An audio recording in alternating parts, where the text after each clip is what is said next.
To the Chinese waking consciousness, heaven and earth were halves of the macrocosm, without opposition, each a mirror image of the other. In this picture there was neither Magian dualism nor Faustian unity of active force. Becoming appears in the unconstrained reciprocal working of two principles, the yang and the yin, which were conceived rather as periodic than as polar. Accordingly, there are two souls in man, the Kui which corresponded with the yin, the earthly, the dark, the cold, and disintegrated with the body, and the sen, which is higher, light, and permanent. 29 But, further, there are innumerable multitudes of souls of both kinds outside man. Troops of spirits fill the air and the water, and the earth all is peopled and moved by Kuis and sens. The life of nature and that of man are in reality made out of the play of such units. Wisdom, will, force, and virtue depend on their relationship. Asceticism and orgiasm, the nightly custom of Hayao, which requires the noble to revenge an impiety towards an ancestor even after centuries, and commands him never to survive defeat. 30 And the reasoning moral of the yen, which, according to the judgment of rationalism, followed from knowledge, all proceed from conceptions of the forces and possibilities of the Kui and the sen. All this is concentrated in the basic word Tao. The conflict between the yang and the yin in man is the Tao of his life, the warp and woof of the spirit swarms outside him are the Tao of nature. The world possesses Tao inasmuch as it possesses beat, rhythm, and periodicity. It possesses Li, tension, inasmuch as man knows it and abstracts from it fixed relationships for future use. Time, destiny, direction, race, history, all this, contemplated with the great world-embracing vision of the early Zhou times, lies in this one word. The path of the pharaoh through the dark alley to his shrine is related to it, and so is the Faustian passion of the third dimension, but Tao is nevertheless far removed from any idea of the technical conquest of nature. The Chinese park avoids energetic perspective.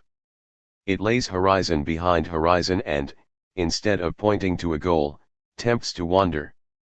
The Chinese cathedral of the early time, the Pai-Yung, with its paths that lead through gates and thickets, stairs and bridges and courts, has never the inexorable march of Egypt or the drive into depth of the Gothic. When Alexander appeared on the Indus, the piety of these three cultures, Chinese, Indian, classical, had long been molded into the historyless forms of a broad Taoism, Buddhism, and Stoicism. But it was not long before the group of Magian religions arose in the region intermediate between the classical and the Indian field, and it must have been at about the same time that the religious history of the Maya and Inca, now hopelessly lost to us, began. 1,000 years later, when here also all was inwardly fulfilled and done with, there appeared on the unpromising soil of France, sudden and swiftly mounting, Germanic Catholic Christianity. It was in this case as in every other, whether the whole stock of names and practices came from the East, or whether thousands of particular details were derived from primeval Germanic and Celtic feelings, the Gothic religion is something so new and unheard of, something of which the final depths are so completely incomprehensible by anyone outside its faith, that to contrive linkages for them on the historical surface is meaningless jugglery. The mythic world that thereupon formed itself around this young soul, an integer of force, will, and direction seen under the symbol of infinity, a stupendous action into distance, chasms of terror and of bliss suddenly opening up, it was all, for the elect of this early religiousness, something so entirely natural that they could not even detach themselves sufficiently to know it as a unit. They lived in it. To us, on the contrary, who are separated from these ancestors by 30 generations, this world seems so alien and overpowering that we always seek to grasp it in detail, and so misunderstand its wholeness and undividedness. The Father Godhead men felt as force itself, eternal, grand, and ever-present activity, sacred causality, which could scarcely assume any form comprehensible by human eyes. But the whole longing of the young breed, the whole desire of this strongly coursing blood, to bow itself in humility before the meaning of the blood found its expression in the figure of the Virgin and Mother Mary, whose crowning in the heavens was one of the earliest motives of the Gothic art. She is a light figure, in white, blue, and gold, surrounded by the heavenly hosts. She leans over the newborn child, she fells the sword in her heart, she stands at the foot of the cross, she holds the corpse of the dead son. From the turn of the 10th century on, Petrus Damiani and Bernard of Clairvaux developed her cult. There arose the Ave Maria and the angelic greeting, and later, among the Dominicans, the crown of roses. Countless legends gathered round her figure. 31 She is the guardian of the Church's store of grace, the great intercessor. Among the Franciscans arose the festival of the Visitation, amongst the English Benedictines, even before 1100, that of the Immaculate Conception, which elevated her completely above mortal humanity into the world of light. But this world of purity, light, and utter beauty of soul would have been unimaginable without the counter-idea, inseparable from it, an idea that constitutes one of the maxima of Gothic, one of its unfathomable creations, one that the present day forgets, and deliberately forgets. While she there sits enthroned, smiling in her beauty and tenderness, there lies in the background another world that throughout nature and throughout mankind weaves and breeds ill, pierces, destroys, seduces, namely, the realm of the devil. It penetrates the whole of creation, it lies ambushed everywhere. All around is an army of goblins, night spirits, witches, werewolves, all in human shape. No man knows whether or not his neighbor has signed himself away to the evil one. No one can say of an unfolding child that it is not already a devil's temptress. An appalling fear, such as is perhaps only paralleled in the early spring of Egypt, weighs upon man. Every moment he may stumble into the abyss. There were black magic, and devil's masses and witches' sabbaths, night feasts on mountain tops, magic draughts and charm formulas. The prince of hell, with his relatives mother and grandmother, for as his very existence denies and scorns the sacrament of marriage, he may not have wife or child. His fallen angels and his uncanny henchmen, is one of the most tremendous creations in all religious history. The Germanic Loki is hardly more than a preliminary hint of him. Their grotesque figures, with horns, claws, and horses' hoofs, were already fully formed in the mystery plays of the 11th century, everywhere the artist's fancy abounded in them, and, right up to Dürer and Grunewald, Gothic painting is unthinkable without them. The devil is sly, malignant, malicious, but yet in the end the powers of light dupe him. He and his brood, bad-tempered, coarse, fiendishly inventive, are of a monstrous imaginativeness, incarnations of hellish laughter opposed to the illumined smile of the Queen of Heaven, but incarnations, too, of Faustian world humor. 32 Opposed to the panic of the sinner's contrition. It is not possible to exaggerate either the grandeur of this forceful, insistent picture or the depth of sincerity with which it was believed in. The Mary myths and the devil myth formed themselves side by side, neither possible without the other. Disbelief in either of them was deadly sin. There was a Mary cult of prayer, and a devil cult of spells and exorcisms. Man walked continuously on the thin crust of the bottomless pit. Life in this world is a ceaseless and desperate contest with the devil, into which every individual plunges as a member of the church militant, to do battle for himself and to win his knight's spurs. The church triumphant of angels and saints in their glory looks down from on high, and heavenly grace is the warrior's shield in the battle. Mary is the protect rest to whose bosom he can fly to be comforted, and the high lady who awards the prizes of valor. Both worlds have their legends, their art, their scholasticism, and their mysticism, for the devil, too, can work miracles. Characteristic of this alone among the religious springtimes is the symbolism off-color. To the Madonna belong white and blue, to the devil black, sulfur yellow, and red. The saints and angels float in the ether, but the devils leap and crouch and the witches rustle through the night. It is the two together, light and night, which fill Gothic art with its indescribable inwardness that, and not any artistic fancifulness. Every man knew the world to be peopled with angel and devil troops. The light-encircled angels of Fra Angelico and the early Rhenish masters, and the grimacing things on the portals of the great cathedrals, really filled the air. Men saw them, felt their presence everywhere. Today we simply no longer know what a myth is, For it is no mere aesthetically pleasing mode of representing something to oneself, but a piece of the most lively actuality that mines every corner of the waking consciousness and shakes the innermost structure of being. These creatures were about one all the time. They were glimpsed without being seen. They were believed in with a faith that felt the very thought of proof as a desecration. What we call myth nowadays, our literateurs and connoisseurs' taste for Gothic color, is nothing but Alexandrinism. In the old days men did not enjoy it, behind it stood death. 33. For the devil gained possession of human souls and seduced them into heresy, lechery, and black arts. It was war that was waged against him on earth. 34 And waged with fire and sword upon those who had given themselves up to him. It is easy enough for us today to think ourselves out of such notions, but if we eliminate this appalling reality from Gothic, all that remains is mere romanticism. It was not only the love-glowing hymns to Mary, but the cries of countless pyres as well that rose up to heaven. Hard by the cathedral were the gallows and the wheel. Every man lived in those days in the consciousness of an immense danger, and it was hell, not the hangman, that he feared. Unnumbered thousands of witches genuinely imagined themselves to be so, they denounced themselves, prayed for absolution, and in pure love of truth confessed their night rides and bargains with the evil one. Inquisitors, in tears and compassion for the fallen wretches, doomed them to the rack in order to save their souls. That is the Gothic myth, out of which came the cathedral, the crusader, the deep and spiritual painting, the mysticism. In its shadow flowered that profound Gothic blissfulness of which today we cannot even form an idea. In Carolingian times, all this was still strange and far.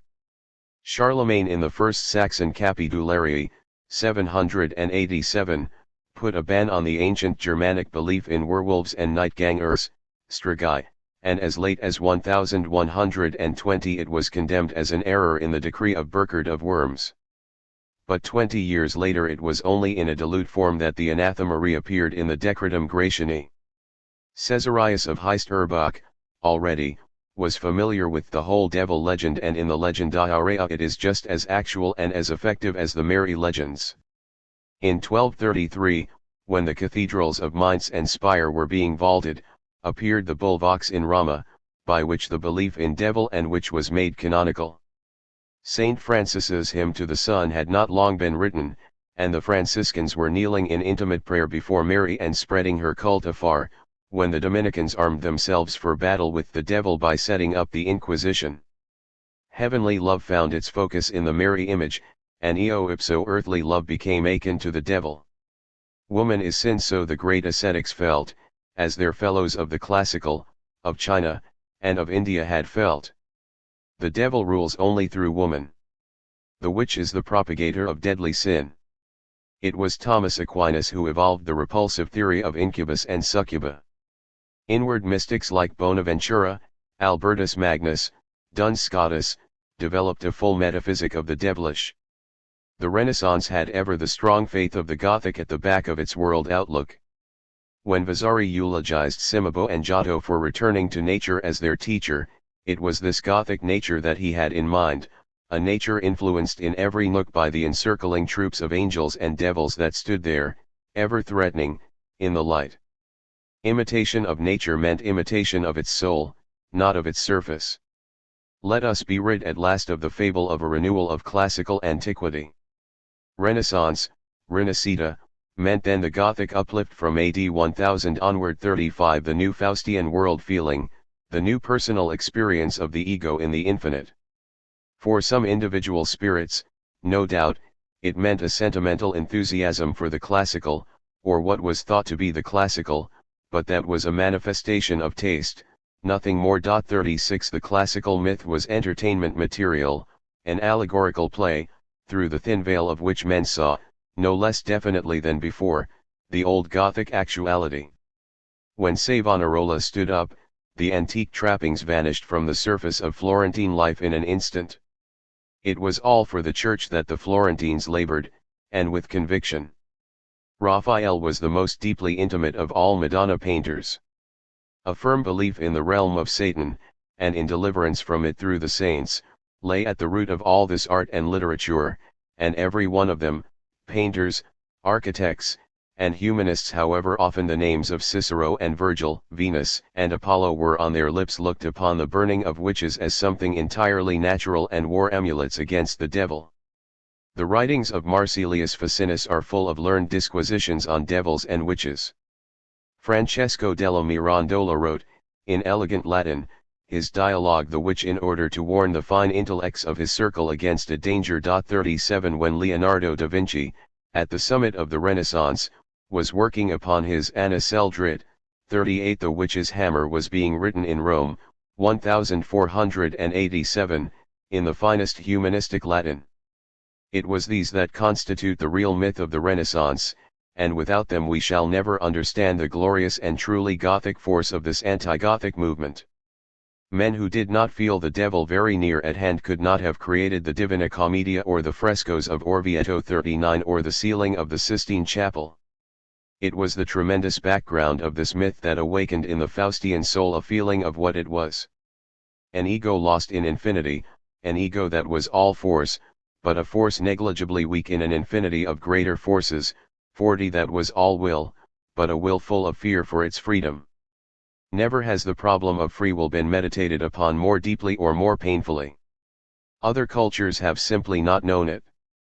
But precisely because here Magian resignation was totally impossible, because that which thought was not an it or particle of an all-soul, but an individual, fighting ego, seeking to maintain itself, every limitation upon freedom was felt as a chain that had to be dragged along through life, and life in turn was felt as a living death.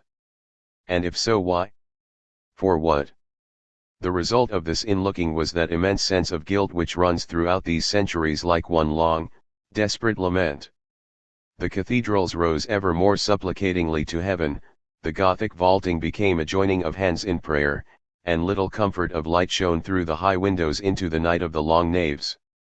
The choking parallel sequences of the church chants, the Latin hymns, tell of bruised knees and flagellations in the nocturnal cell. For Magian man the world cavern had been close and the heaven impending, but for Gothic man heaven was infinitely far.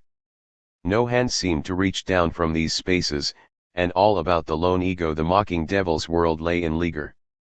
And, therefore, the great longing of mysticism was to lose created form, as Heinrich Sias said, to be rid of self and all things, Meister Eckhart, to abandon selfness, Theologie Deutsch. Point 41 And out of these longings there grew up an unending dogged subtilizing on notions which were ever more and more finely dissected to get at the why, and finally a universal cry for grace, not the Magian grace coming down as substance, but the Faustian grace that unbinds the will.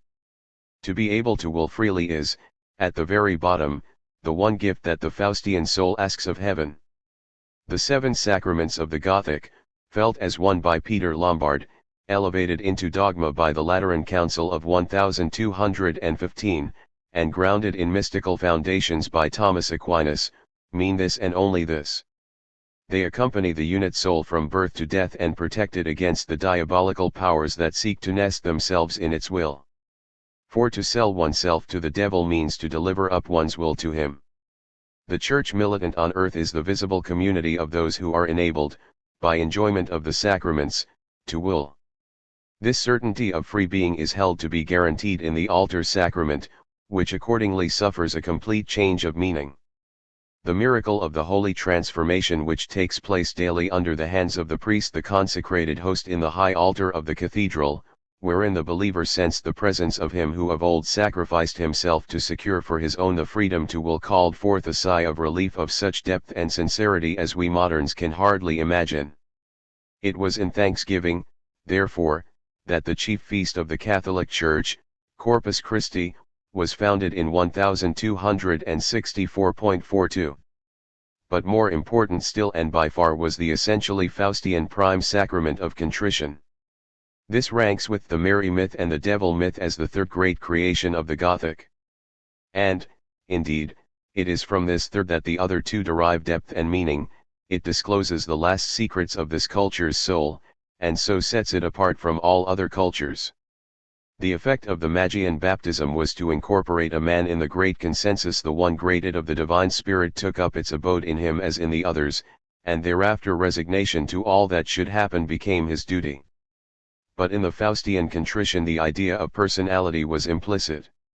It is not true that the Renaissance discovered personality. 43 What it did was to bring personality up to a brilliant surface, whereby it suddenly became visible to everyone. Its birth is in Gothic, it is the most intimate and peculiar property of Gothic, it is one and the same with Gothic soul. For this contrition is something that each one accomplishes for himself alone. He alone can search his own conscience. He alone stands rueful in the presence of the infinite. He alone can and must in confession understand and put into words his own past. And even the absolution that frees his ego for new responsible action is personal to himself. Baptism is wholly impersonal. One receives it because one is a man, not because one is this man, but the idea of contrition presupposes that the value of every act depends uniquely upon the man who does it.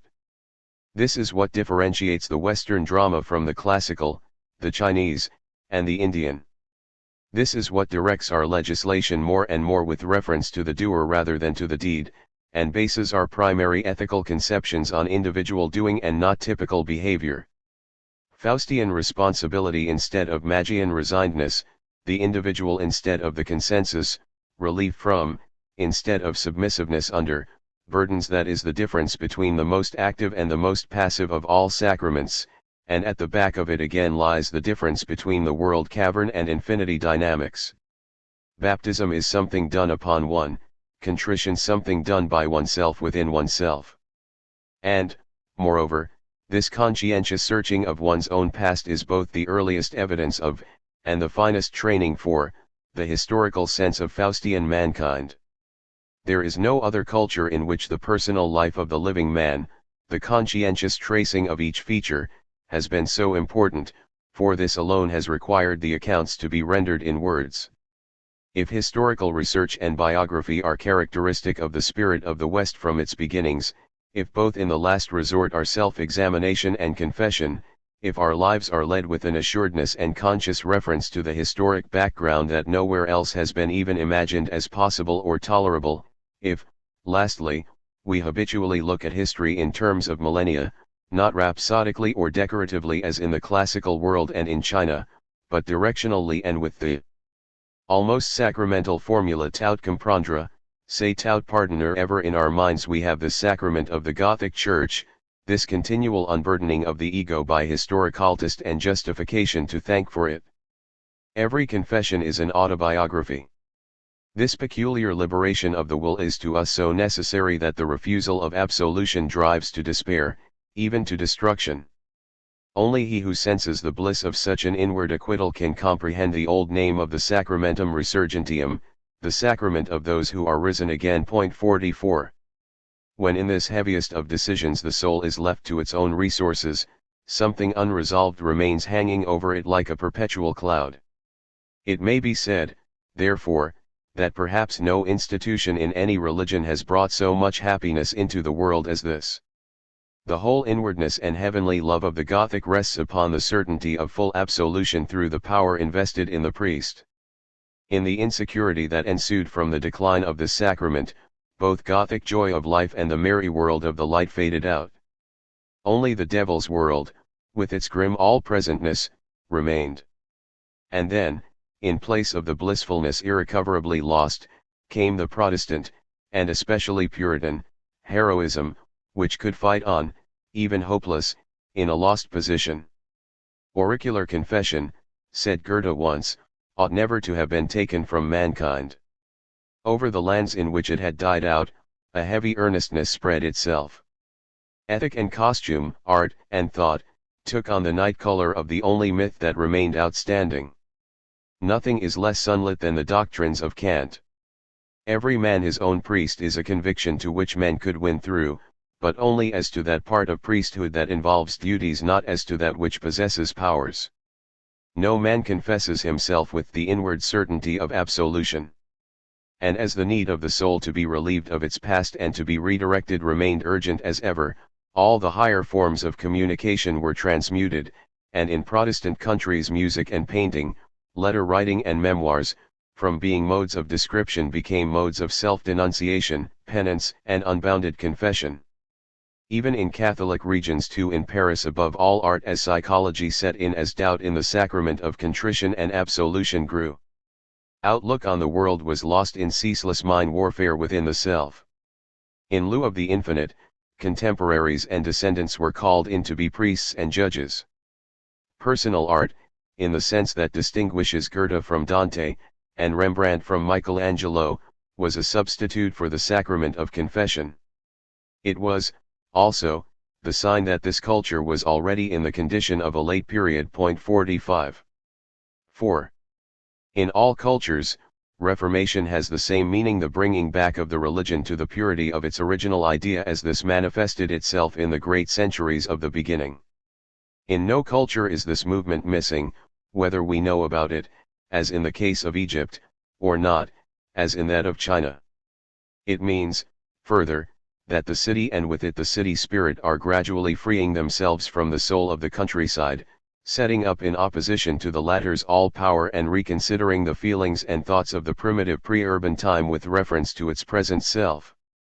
It was destiny and not intellectual necessities of thought that led, in the Magian and Faustian worlds, to the budding off of new religions at this point.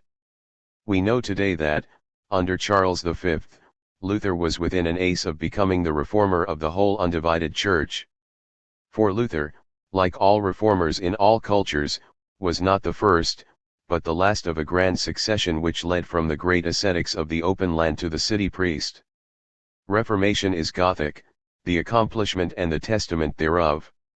Luther's Choraline Festberg does not belong to the spiritual lyricism of the Baroque. There rumbles in it still the splendid Latin of the Dies Irae. It is the church militant's last mighty Satan song. 46 Luther, like every reformer that had arisen since the year 1000, fought the church not because it demanded too much, but because it demanded too little.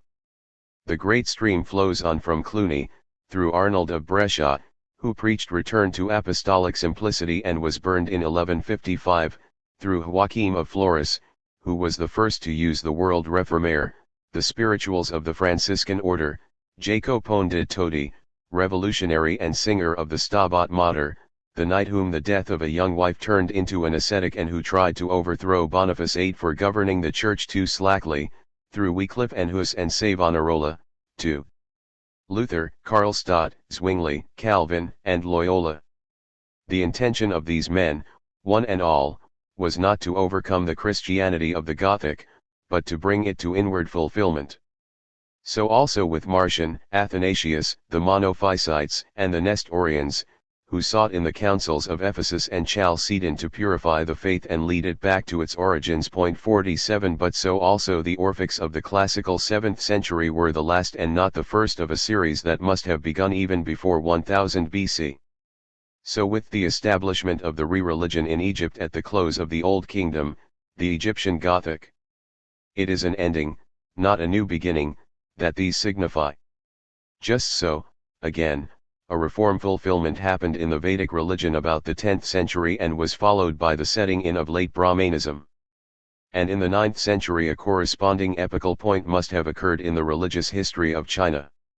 However widely the reformations of the various cultures may differ amongst themselves, the purpose is the same for all: to bring the faith, which had strayed all too far into the world as history and time secularism, Zeitlichkeit, back into the realm of nature, clean waking consciousness, and pure cause-controlled and cause-pervaded space, out of the world of economics, wealth, into that of science, poverty, out of patrician and cavalier society, which was also that of Renaissance and humanism, into that of spirituals and ascetics, and lastly, as significant as it is impossible, out of the political ambitions of vestment human thoroughbreds into the realm of holy causality that is not of this world.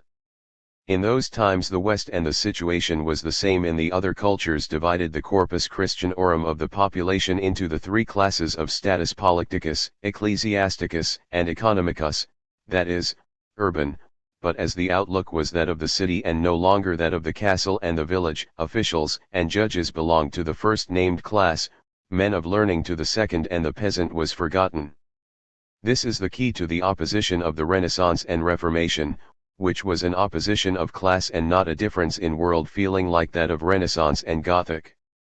Castle taste and cloister soul moved into town, and remained there, as before, in opposition as in Florence the Medici to Savonarola, and as in old Greece the noble families of the cities with their Homer now finally written down to the last Orphics. These, too, writers. The Renaissance artists and humanists are the legitimate successors of the troubadours and mincingers, and just as there is a line from Arnold of Brescia to Luther, so there is a line from Bertrand de Born and Pierre Cardinal, through Petrarch, to Ariosto. The castle has become the town house, the knight the patrician. The whole movement adhered to palaces, as courts. It limits itself to those fields of expression that affect and interest polite society. It is bright and gay, like Homer, because it is courtly, an atmosphere where problems were bad taste, where Dante and Michelangelo cannot but have felt themselves out of place, and it spread over the Alps to the courts of the north, not as a new world outlook, but as a new taste. The northern renaissance of the mercantile and capital cities consisted simply in the fact that the bon ton of the Italian patriciate replaced that of the French chivalry. But the last reformers, too, the Luthers and Savonarolas, were urban monks, and this differentiates them profoundly from the Joachims and the Bernards. Their intellectual and urban ascesis is the stepping stone from the hermitages of quiet valleys to the scholar's study of the Baroque. The mystic experience of Luther which gave birth to his doctrine of justification is the experience, not of a Saint Bernard in the presence of woods and hills and clouds and stars, but of a man who looks through narrow windows on the streets and house walls and gables. Broad God-perfused nature is remote, outside the city wall, and the free intellect, detached from the soil, is inside it. Within the urban, stone-walled waking consciousness, sense and reason part company and become enemies, and the city mysticism of the last reformers is thus a mysticism of pure reason through and through, and not one of the eye and illumination of concepts, in presence of which the brightly colored figures of the old myth fade into paleness. Necessarily, therefore, it was, in its real depths, a thing of the few. Nothing was left of that sensible content that formerly had offered even to the poorest something to grip. The mighty act of Luther was a purely intellectual decision. Not for nothing has he been regarded as the last great Schoolman of the line of Occam. 48 He completely liberated the Faustian personality, the intermediate person of the priest, which had formerly stood between it and the infinite, was removed. And now it was wholly alone, self-oriented, its own priest and its own judge. But the common people could only feel, not understand, the element of liberation in it all. They welcomed, enthusiastically, indeed, the tearing up of visible duties, but they did not come to realize that these had been replaced by intellectual duties that were still stricter.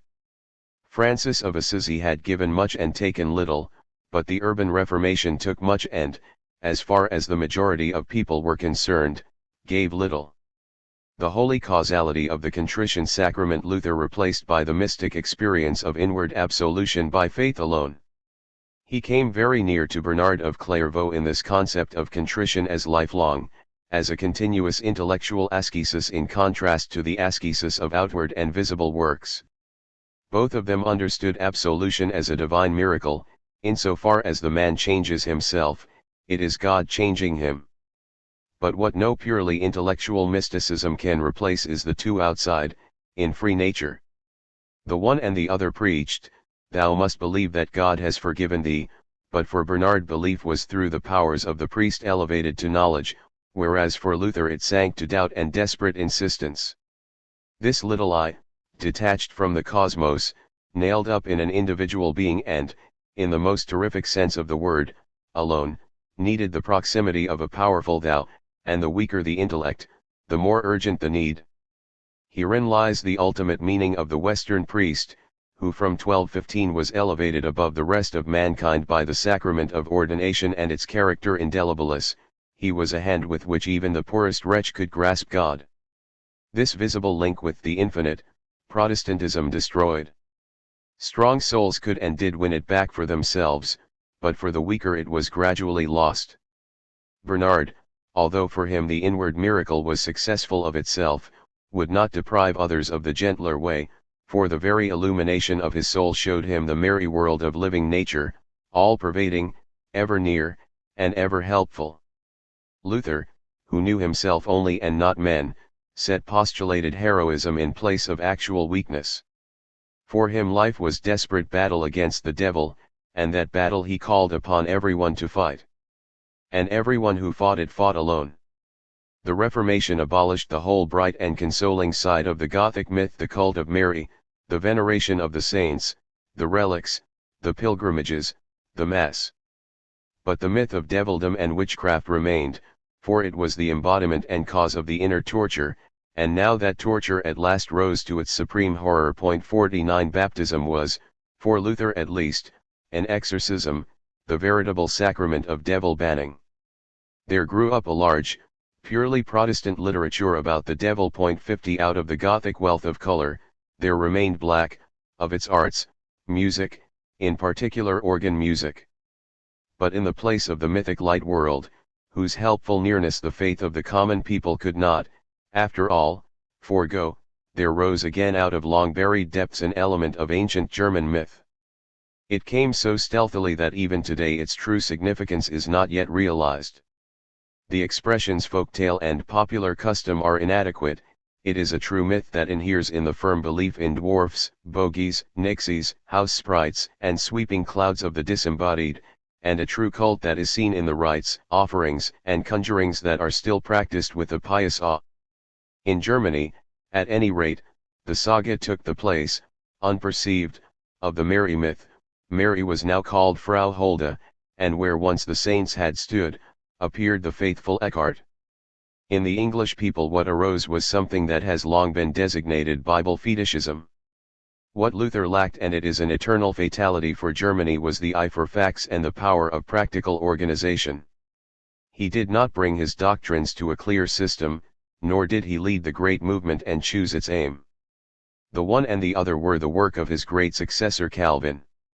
While the Lutheran movement advanced leaderless in Central Europe, he viewed his rule in Geneva as the starting point of a systematic subjection of the world under a Protestantism unfalteringly thought out to its logical conclusion. Therefore he, and he alone, became a world power. Therefore it was the decisive struggle between the spirit of Calvin and the spirit of Loyola that dominated, from the Spanish Armada on, the world politics of the Baroque and the struggle for sea supremacy. While in mid-Europe Reformation and Counter-Reformation struggled for some small imperial city or a few poor Swiss cantons, Canada, the mouth of the Ganges, the Cape, the Mississippi, were the scenes of great decisions fought to an issue by France and Spain, England and Holland. And in these decisions the two grand organizers of the late religion of the West were ever present, ever opposed. The intellectual creativeness of the late period begins, not with, but after, the Reformation. Its most typical creation is free science. Even for Luther learning was still essentially the handmaid of theology, and Calvin had the free-thinking Dr. Servet burnt. The thought of the springtime's Faustian like Egyptian, Vedic, and Orphic had felt its vocation to be the justification of faith by criticism. If criticism did not succeed, the critical method must be wrong. Knowledge was faith justified, not faith contract overt. Now, however, the critical powers of the city intellect have become so great that it is no longer content to affirm, but must test. The stock of believed probables, and especially that part of it which was received by the understanding and not the heart, was the first obvious target for dissecting activities. This distinguishes the springtime scholasticism from the actuality philosophy of the Baroque, as it distinguishes Neoplatonist from Islamic, Vedic from Brahmanic, Orphic from pre-Socratic thought. The, shall we say, profane causality of human life, the world around, the process and meaning of cognition, become a problem. The Egyptian philosophy of the Middle Kingdom measured up the value of life in this sense, and akin to it, in all probability, was the late pre-Confucian philosophy of China from 800 to 500 BC. Only the book ascribed to Quan Tse, d. 645, remains to give us some dim idea of this philosophy, but the indications, slight though they be, are that epistemological and biological problems occupied the center of the one genuine philosophy of China, now utterly lost. Within Baroque philosophy, Western natural science stands by itself. No other culture possesses anything like it, and assuredly it must have been from its beginnings, not a handmaid of theology, but the servant of the technical will to power, oriented to that end both mathematically and experimentally from its very foundations of practical mechanics.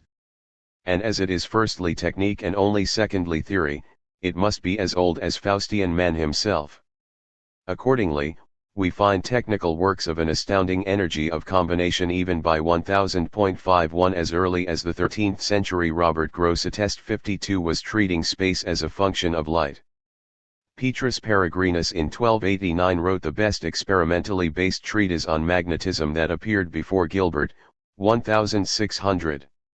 And Roger Bacon, the disciple of both, developed a natural scientific theory of knowledge to serve as basis for his technical investigations. 53 But boldness in the discovery of dynamic interlinkages went further still.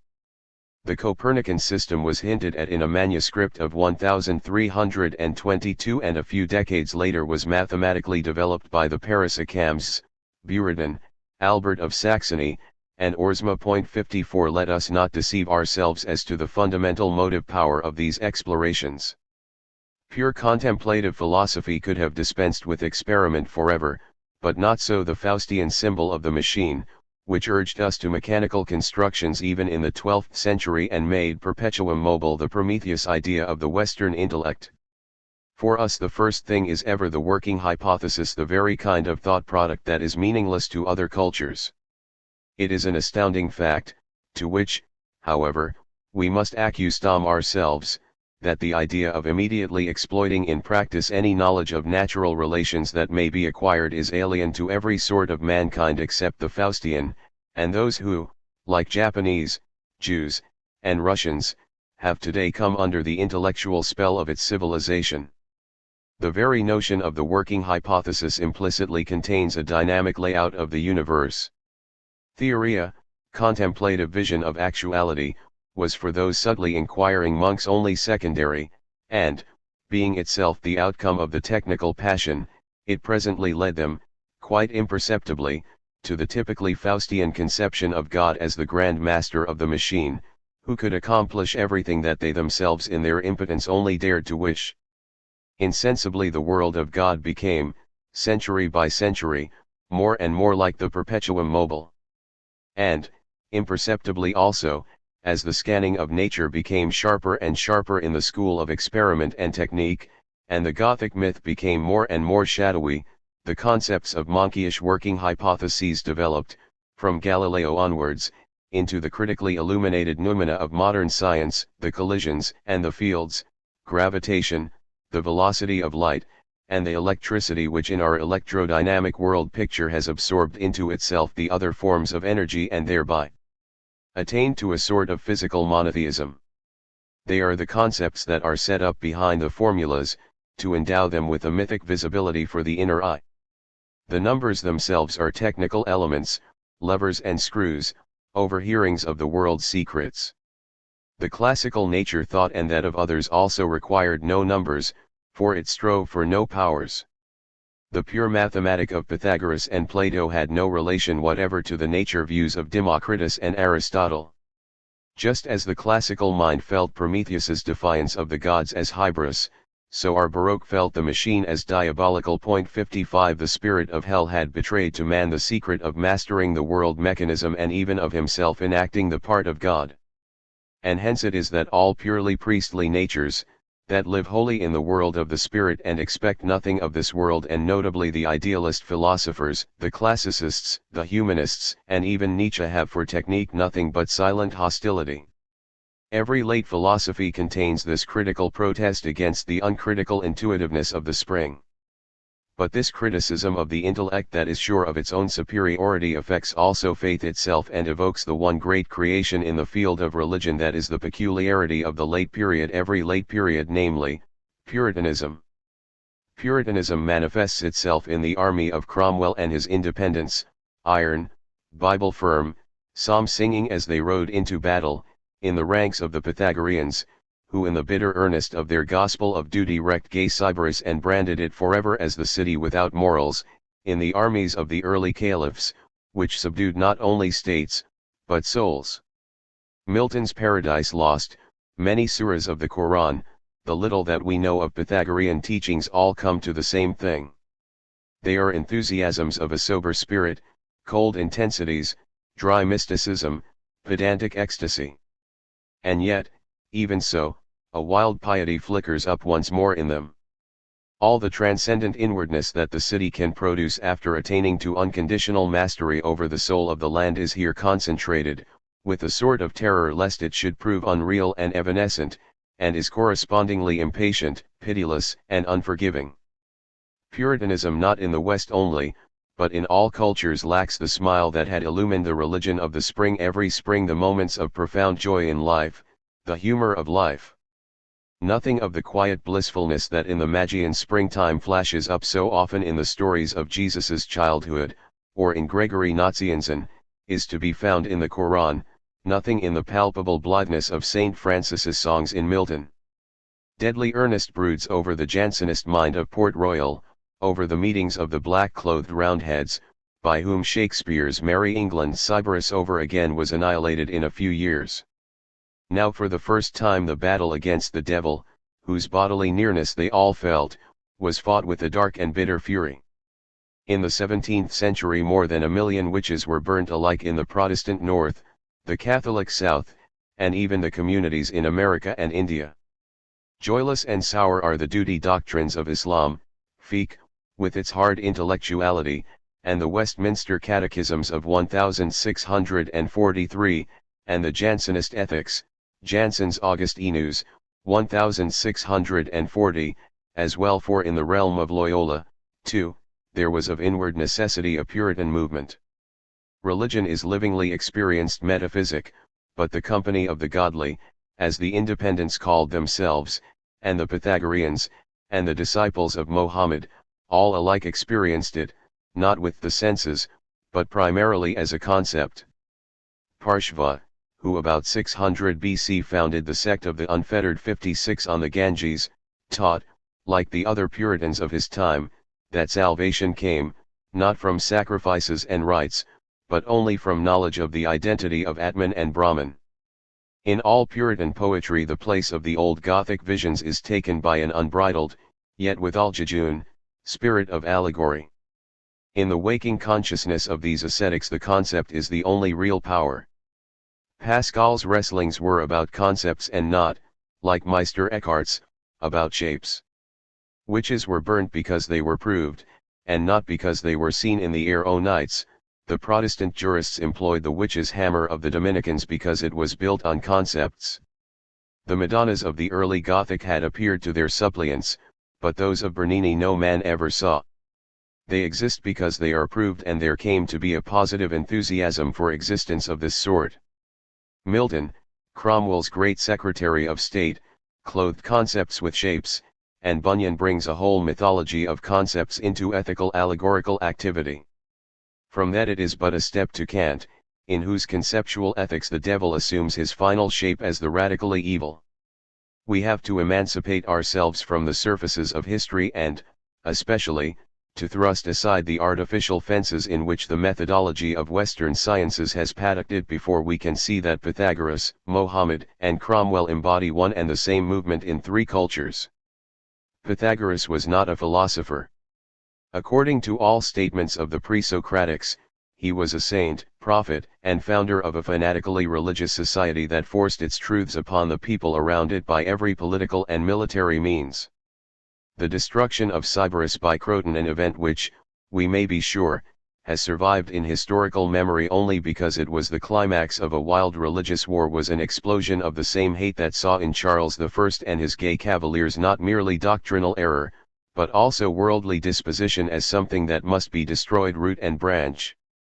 A myth purified and conceptually fortified, combined with rigorous ethical precepts, imbued the Pythagoreans with the conviction that they would attain salvation before all other men. The gold tablets found in Thurii and Pedalea, which were put into the hand of the dead initiate, carried the assurance of the God, happy and blessed one, thou shalt be no more a mortal, but a God. It is the same certainty that the Quran gave to all believers who fought in the holy war against the infidel. The monasticism of Islam is the religious war, says a hadith of the Prophet, the same which filled Cromwell's Ironsides when they scattered the king's Philistines and Amalekites at Marston Moor and Naseby. Islam was no more a religion of the desert in particular than Zwingli's faith was a religion of the high mountains in particular. It is incident, and no more, that the Puritan movement for which the Magian world was ripe proceeded from a man of Mecca and not from a Monophysite or a Jew.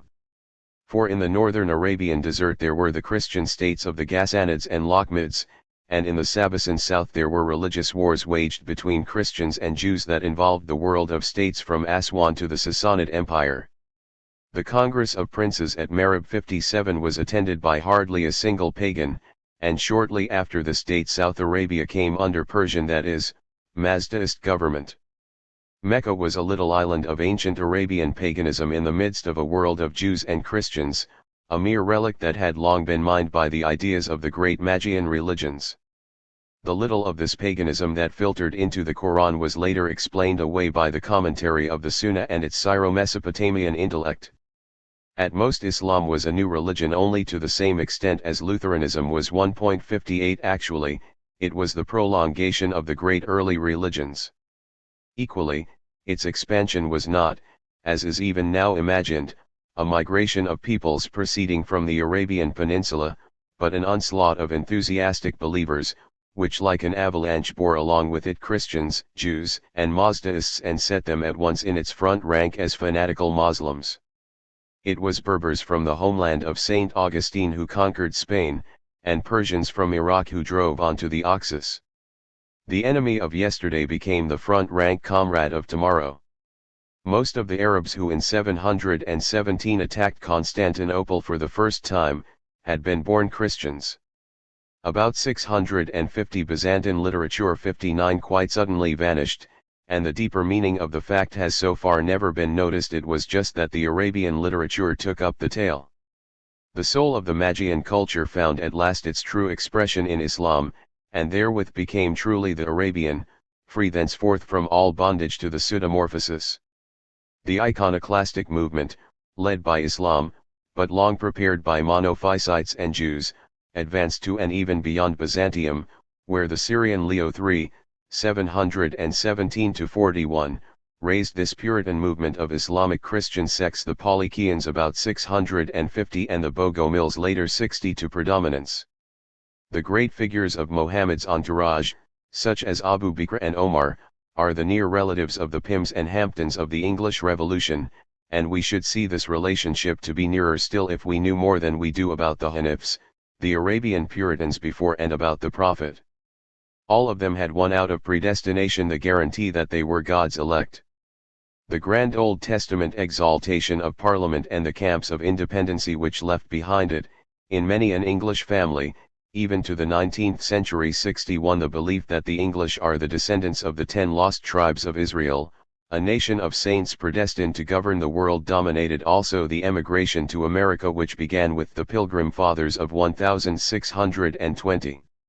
It formed that which may be called the American religion of today, and bred and fostered the trait which gives the Englishman even now his particular political insouciance, an assurance that is essentially religious and has its roots in predestination. The Pythagoreans themselves, too, an unheard of thing in the religious history of the classical world, assumed political power for the furtherance of religious ends and sought to advance their Puritanism from polis to polis. Everywhere else unit cults reigned in unit states, each of which left the other unconcernedly to its own religious duties. Here and here only do we find a community of saints, and their practical energy as far surpassed that of the old Orphics as fighting independency surpassed the spirit of the Reformation wars. But in Puritanism there is hidden already the seed of rationalism, and after a few enthusiastic generations have passed, this bursts forth everywhere and makes itself supreme. This is the step from Cromwell to Hume. Not cities in general, not even the great cities, but a few particular cities now become the theater of intellectual history. Socratic Athens, Abba Ssid Baghdad, 18th century London and Paris. 62 Enlightenment is the cliché of that time. The sun bursts forth, but what is it that clears off the heavens of the critical consciousness to make way for that sun? Rationalism signifies the belief in the data of critical understanding, that is, of the reason, alone.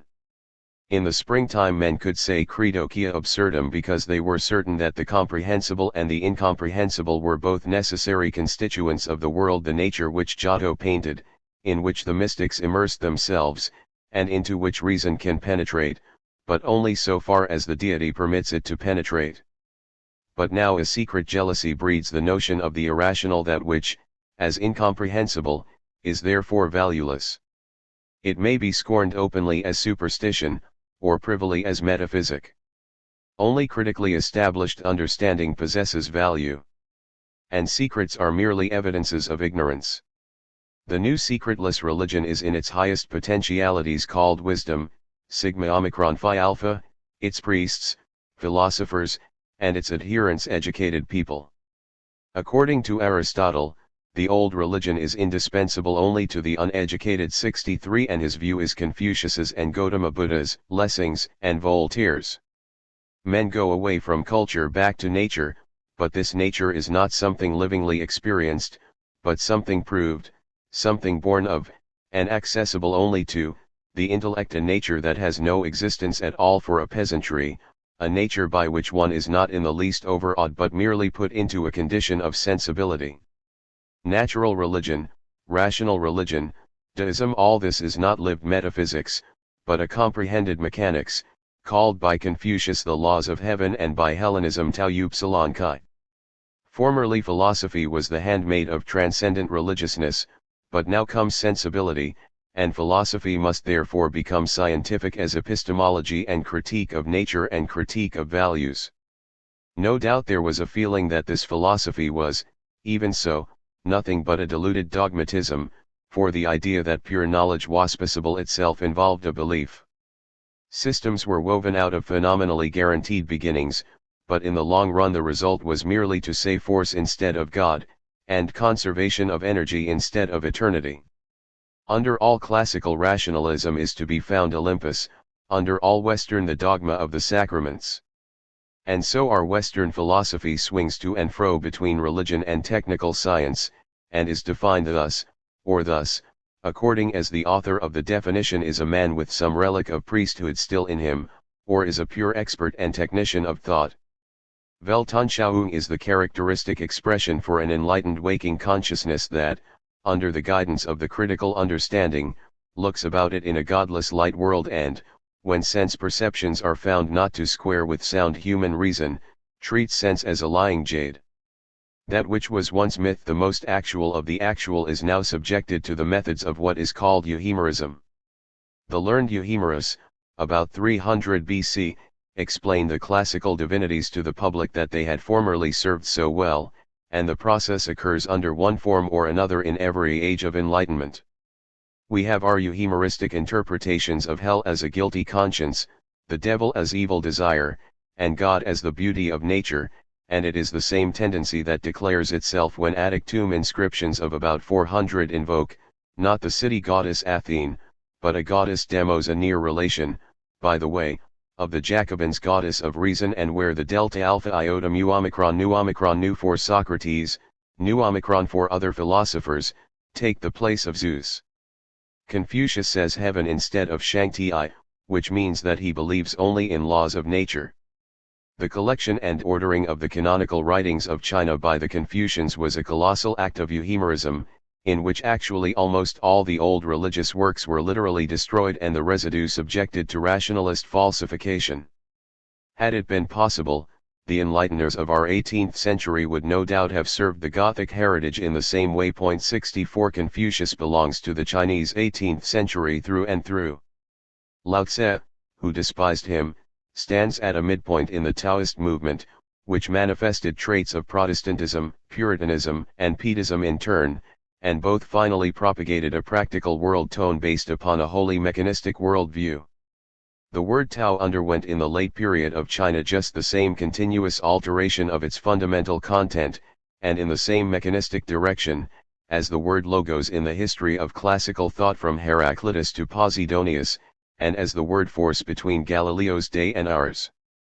That which once had been grandly molded myth and cult is called, in this religion of educated people, nature and virtue, but this nature is a reasonable mechanism, and this virtue is knowledge. 65 Confucius and Buddha, Socrates and Rousseau are at one in this. Confucius contains little of prayer or of meditation upon the life after death, and nothing at all of revelation. To busy oneself overmuch with sacrifices and rites stamps one as uneducated and unreasoning.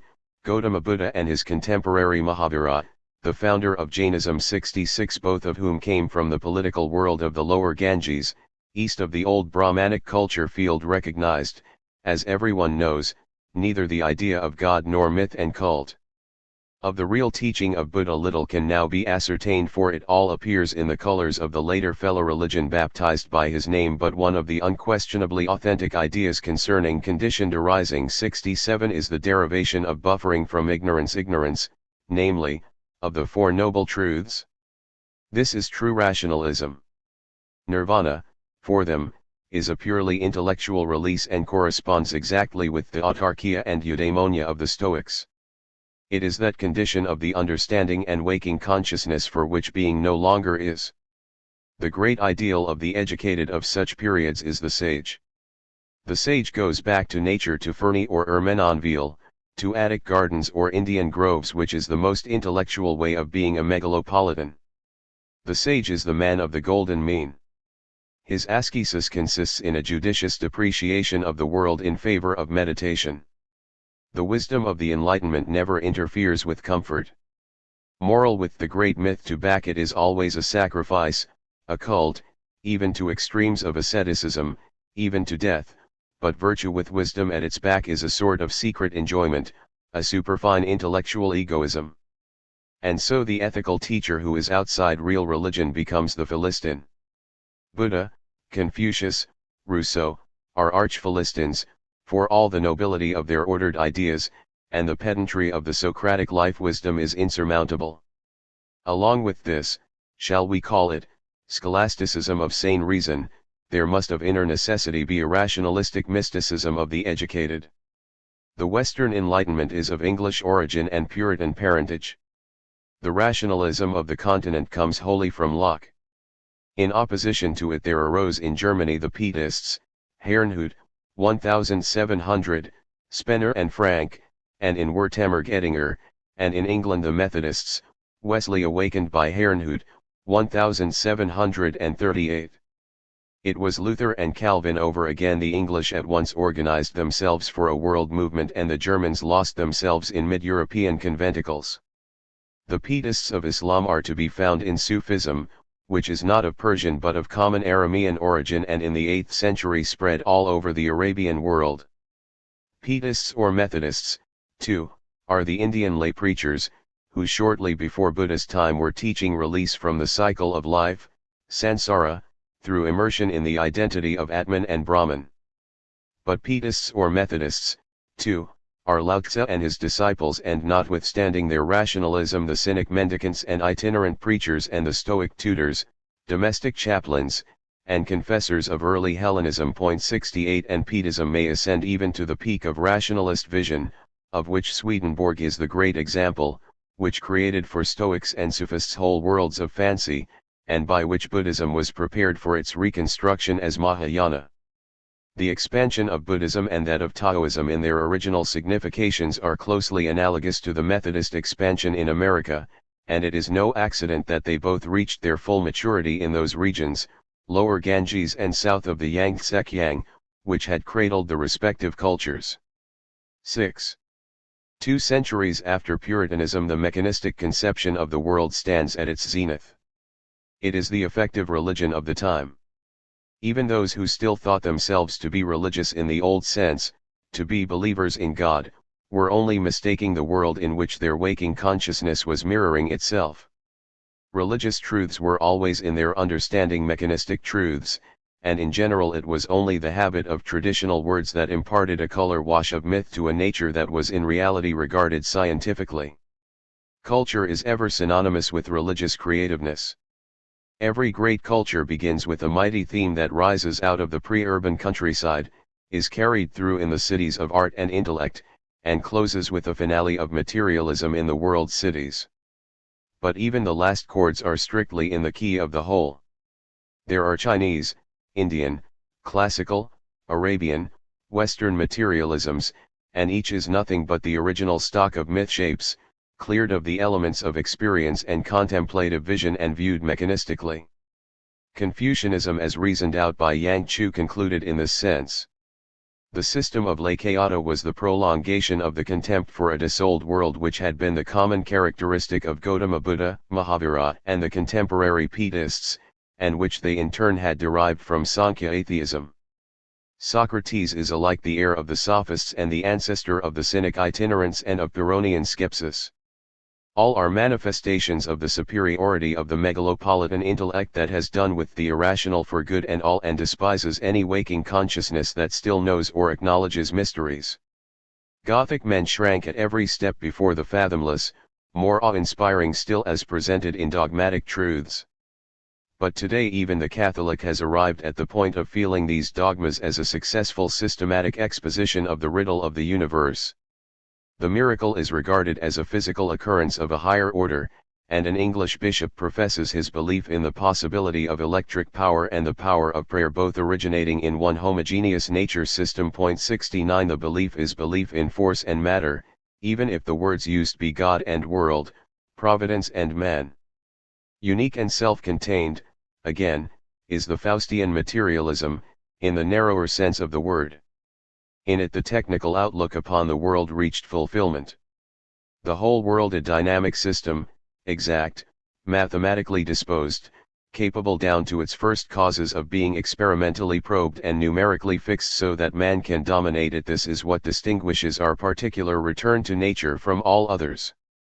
That knowledge is virtue Confucius also believed, and Buddha, and Socrates, but knowledge is power is a phrase that possesses meaning only within the European-American civilization.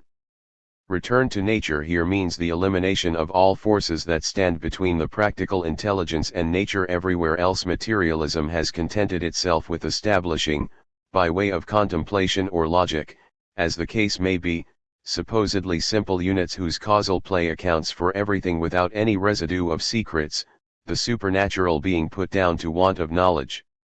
But the grand intellectual myth of energy and mass is at the same time a vast working hypothesis. It draws the picture of nature in such a way that men can use it.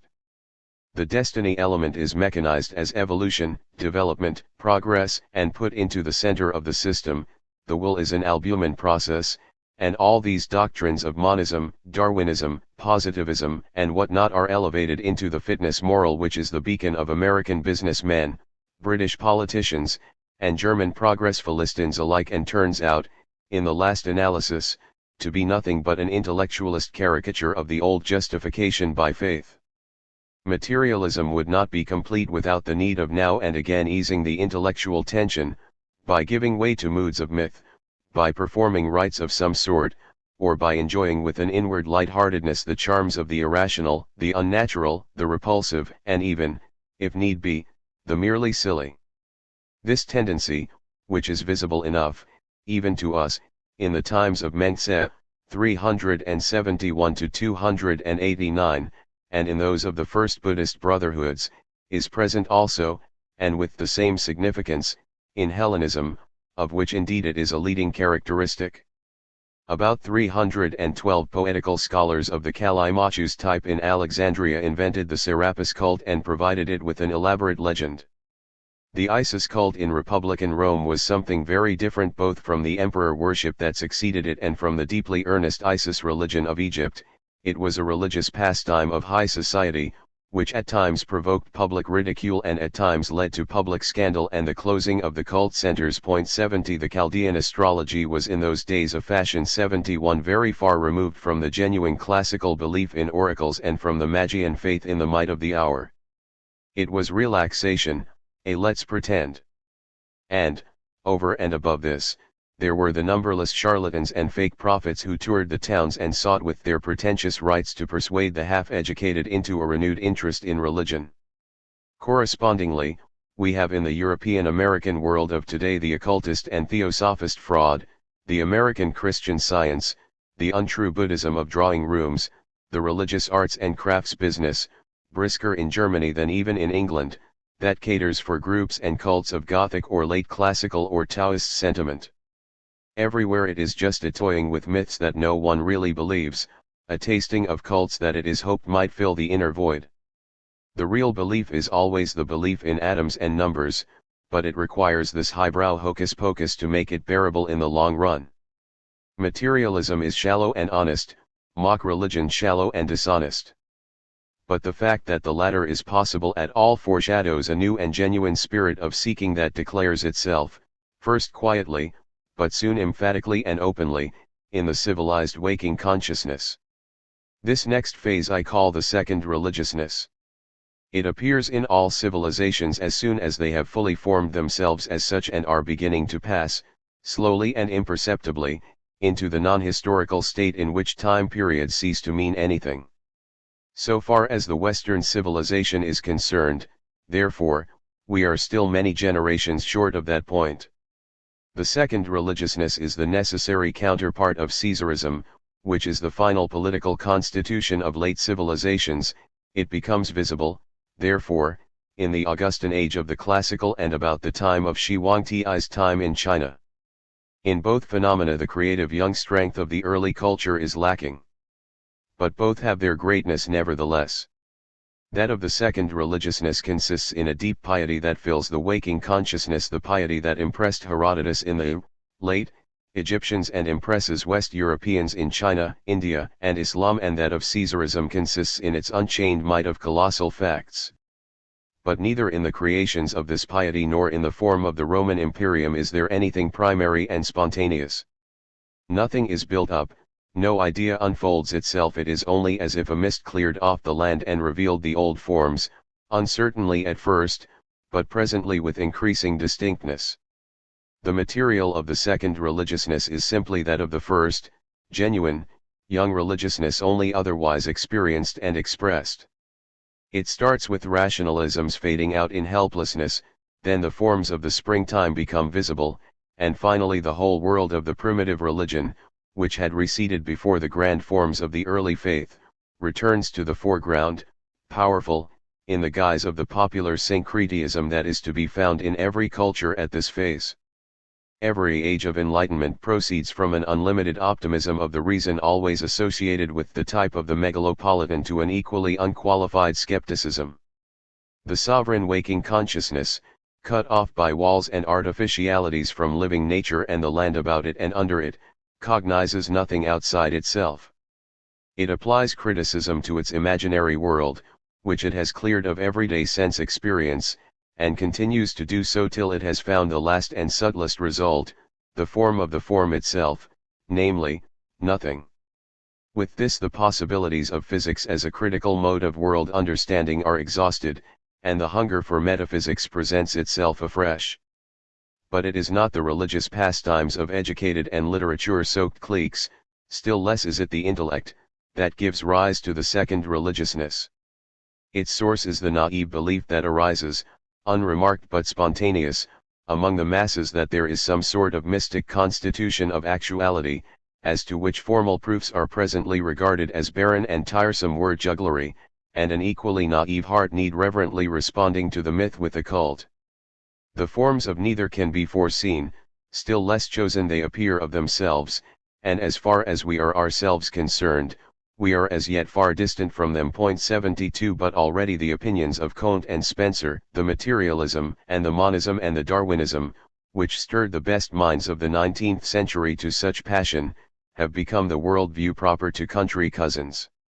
The classical philosophy had exhausted its ground by about 150 BC.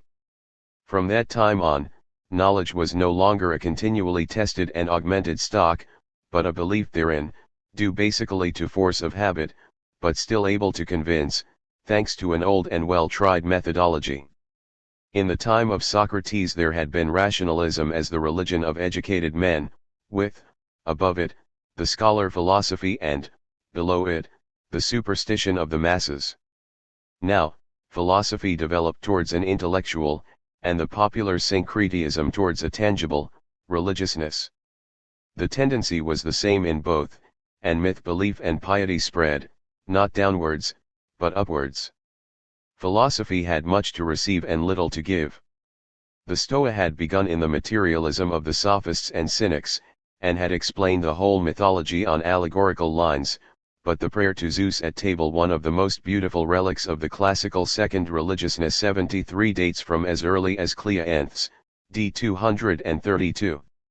In Sulla's time there was an upper-class Stoicism that was religious through and through, and a popular syncretism which combined Phrygian, Syrian, and Egyptian cults with numberless classical mysteries that had become almost forgotten, corresponding exactly to the development of Buddha's enlightened wisdom into Hinayana for the learned and Mahayana for the masses, and to the relation between learned Confucianism and Taoism as the vessel of Chinese syncretism which it soon became.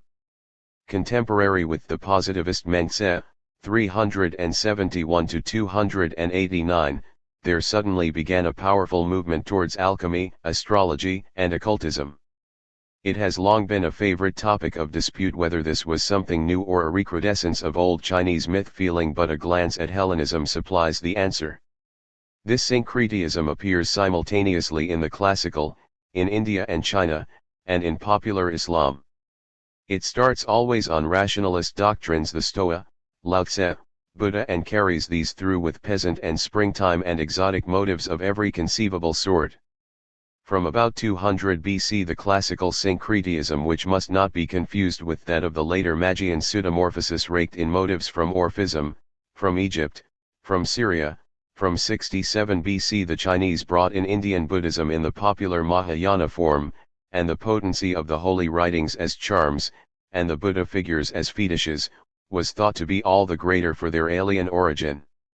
The original doctrine of Lao Tse disappeared very quickly. At the beginning of Han times, CAD 100, the troops of the Sen had ceased to be moral representations and become kindly beings. The wind, cloud, thunder, and rain gods came back. Crowds of cults which purported to drive out the evil spirits by the aid of the gods acquired a footing. It was in that time that there arose, doubtless out of some basic principle of pre-Confucian philosophy, the myth of Pan-Ku, the prime principle from which the series of mythical emperors descended. As we know, the Logos idea followed a similar line of development. 74. The theory and practice of the conduct of life that Buddha taught were the outcome of world weariness and intellectual disgusts, and were wholly unrelated to religious questions. And yet at the very beginning of the Indian imperial period, 250 BC, he himself had already become a seated god figure, and the nirvana theories, comprehensible only to the learned, were giving place more and more to solid and tangible doctrines of heaven, hell, and salvation, which were probably borrowed, as in other syncretisms, from an alien source, namely, Persian apocalyptic. Already in Asoka's time there were 18 Buddhist sects. The salvation doctrine of Mahayana found its first great herald in the poet scholar Asvaghosha, c. 50 BC, and its fulfillment proper in Nagarjuna, CAD 150. But side by side with such teaching, the whole mass of Proto-Indian mythology came back into circulation. The Vishnu and Shiva religions were already in 300 BC in definite shape, and, moreover, in syncretic form, so that the Krishna and the Rama legends were now transferred to Vishnu. We have the same spectacle in the Egyptian New Empire, where Amen of Thebes formed the center of a vast syncretism, and again in the Arabian world of the Abbasids, where the folk religion, with its images of purgatory, hell, last judgment, the heavenly Kaaba, Logos Mohammed, fairies, saints, and spooks drove pristine Islam entirely into the background. 75. There are still in such times a few high intellects like Nero's tutor Seneca and his antitype Sulla. 76. The philosopher, royal tutor, and politician of Byzantium Caesarism phase, like Marcus Aurelius the Stoic and Asoka the Buddhist, who were themselves the Caesars.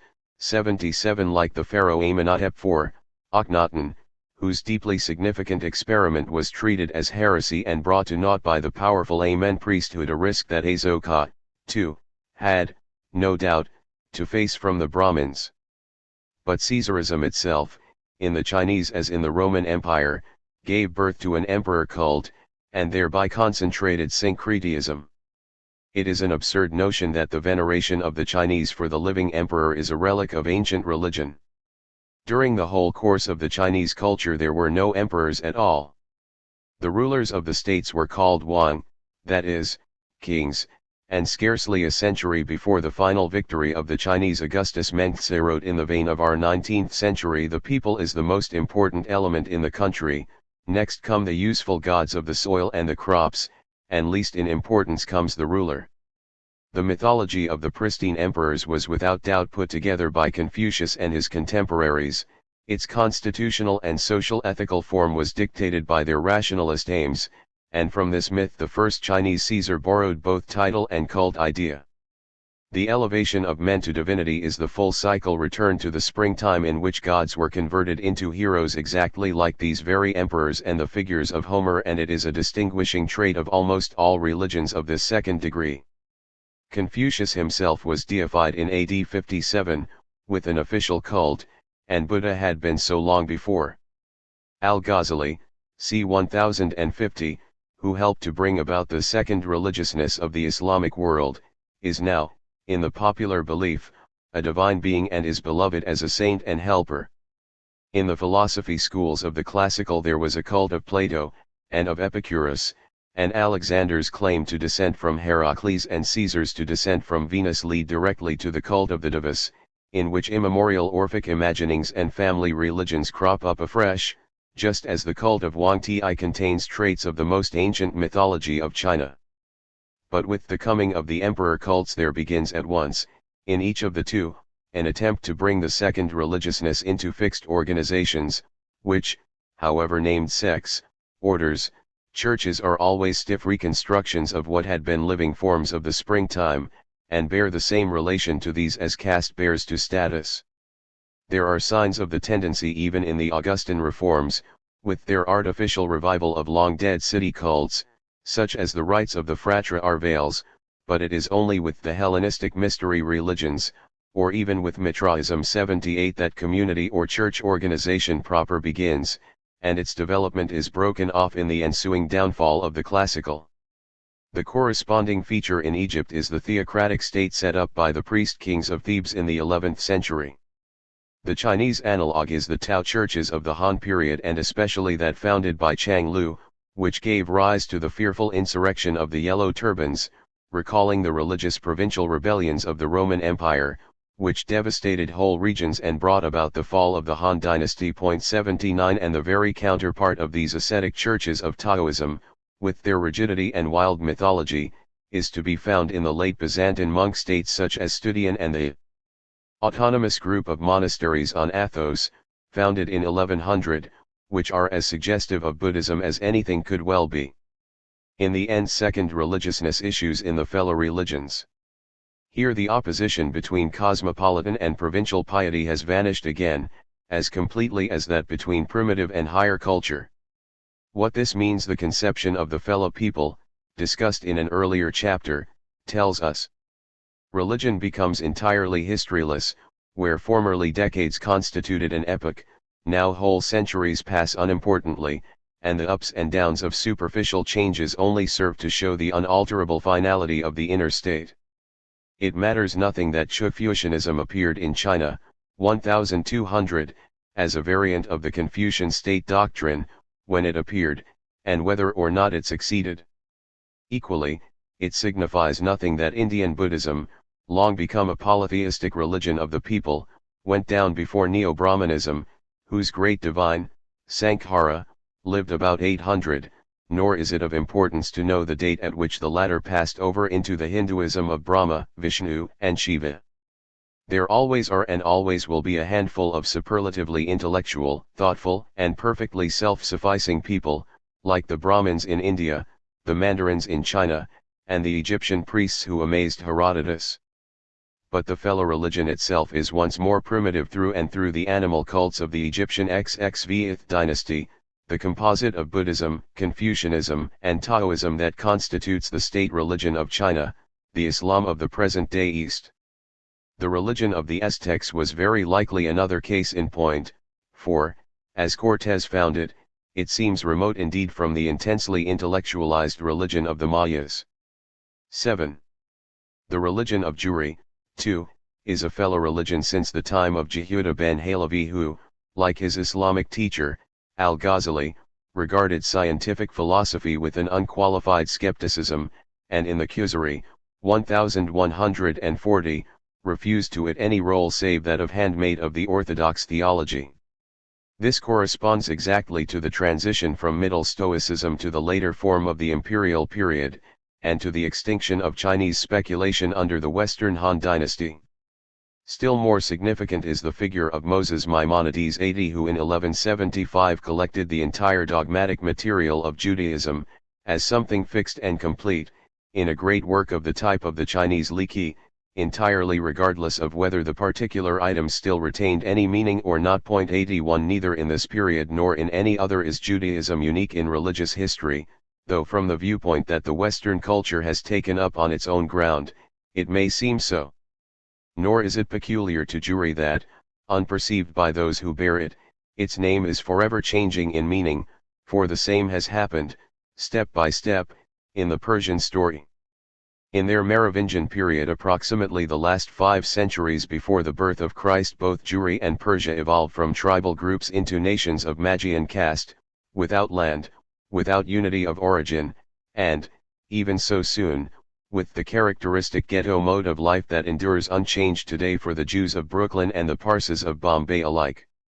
In the springtime, first 5 centuries of the Christian era, this landless consensus spread geographically from Spain to Shantung. This was the Jewish age of chivalry and its Gothic blossoming time of religious creative force. The later apocalyptic, the Mishnah, and also primitive Christianity, which was not cast off till after Trajan's and Hadrian's time, are creations of this nation. It is well known that in those days the Jews were peasants, artisans, and dwellers in little towns, and big business was in the hands of Egyptians, Greeks, and Romans, that is, members of the classical world. About 50,082 begins the Jewish Baroque, which Western observers are accustomed to regard, very one-sidedly, as part of the picture of Spain's Age of Glory. The Jewish consensus, like the Persian, Islamic, and Byzantine, now advances to an urban and intellectual awareness, and thenceforward it is master of the forms of city economics and city science. Tarragona, Toledo, and Granada are predominantly Jewish cities. Jews constitute an essential element in Moorish high society. Their finished forms, their esprit, their knightliness, amazed the Gothic nobility of the Crusades, which tried to imitate them, but the diplomacy also, and the war management and the administration of the Moorish cities would all have been unthinkable without the Jewish aristocracy, which was every whit as thoroughbred as the Islamic. As once in Arabia there had been a Jewish Minnesang, so now here there was a high literature of enlightened science.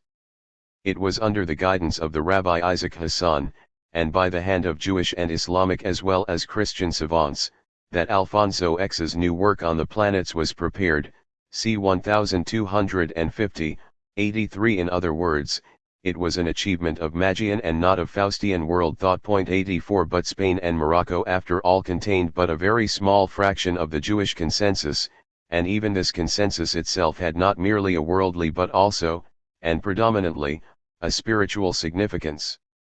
In it, too, there occurred a Puritan movement, which rejected the Talmud and tried to get back to the pure Torah. The community of the Karaites, preceded by many a forerunner, arose about 760 in northern Syria, the self-same area which gave birth a century earlier to the Polychaean iconoclasts and a century later to the Sufism of Islam, 3 Magian tendencies whose inner relationship is unmistakable. The Karaites, like the Puritans of all other cultures, were combated by both orthodoxy and enlightenment. Rabbinical counterblasts appeared from Cordova and Fez to southern Arabia and Persia. But in that period appeared also an outcome of Jewish Sufism, and suggestive in places of Swedenborg the chef d'oeuvre of rational mysticism, the Yezirat, germane in its Kabbalistic root ideas to Byzantine image symbolism and the contemporary magic of Greek second-degree Christianity, and equally so to the folk religion of Islam. But an entirely new situation was created when, from about the year 1000, the western portion of the consensus found itself suddenly in the field of the young Western culture. The Jews, like the Parsis, the Byzantines, and the Muslims, had become by then civilized and cosmopolitan, whereas the German Roman world lived in the townless land, and the settlements that had just come, or were coming, into existence around monasteries and marketplaces were still many generations short of possessing souls of their own. While the Jews were already almost fellahin, the Western peoples were still almost primitives. The Jew could not comprehend the Gothic inwardness, the castle, the cathedral, nor the Christian the Jew superior, almost cynical, intelligence and his finished expertness in money thinking. There was mutual hate and contempt, due not to race distinction, but to difference of phase. Into all the hamlets and country towns the Jewish consensus built its essentially megalopolitan proletarian ghettos. The Judengasse is 1,000 years in advance of the Gothic town. Just so, in Jesus's days, the Roman town stood in the midst of the villages on the lake of Gennesareth. But these young nations were, besides, bound up with the soil and the idea of a fatherland, and the landless consensus, which was cemented, not by deliberate organization, but by a wholly unconscious, wholly metaphysical impulse and expression of the Magian world feeling in its simplest and directest form appeared to them as something uncanny and incomprehensible. It was in this period that the legend of the wandering Jew arose. It meant a good deal for a Scottish monk to visit a Lombard monastery, and nostalgia soon took him home again, but when a rabbi of Mainz in 1000, the seat of the most important Talmudic seminary of the West or of Salerno, betook himself to Cairo or Merv or Basra, he was at home in every ghetto. In this tacit cohesion lay the very idea of the Magian nation. Although the contemporary West was unaware of the fact, it was for the Jews, as for the Greeks of the period and the Parsis and Islam, state and church and people all in one. This state had its own jurisprudence and, what Christians never perceived, its own public life 85 and despised the surrounding world of the host peoples as a sort of outland, and it was a veritable treason trial that expelled Spinoza and Uriel Acosta, an event of which these host peoples could not possibly grasp the undermeaning.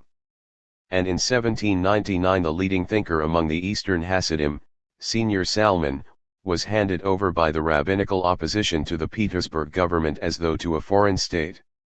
Jewry of the West European group had entirely lost the relation to the open land which had still existed in the Moorish period of Spain. There were no more peasants. The smallest ghetto was a fragment, however miserable, of megalopolis, and its inhabitants, like those of hardened India and China, split into castes. The rabbi is the Brahmin or Mandarin of the ghetto and a coolie mass characterized by civilized, cold, superior intelligence and an undeviating eye to business. But this phenomenon, again, is not unique if our historical sense takes in the wider horizon, for all Magian nations have been in this condition since the Crusade period. The Parsi in India possesses exactly the same business power as the Jews in the European American world and the Armenians and Greeks in southern Europe.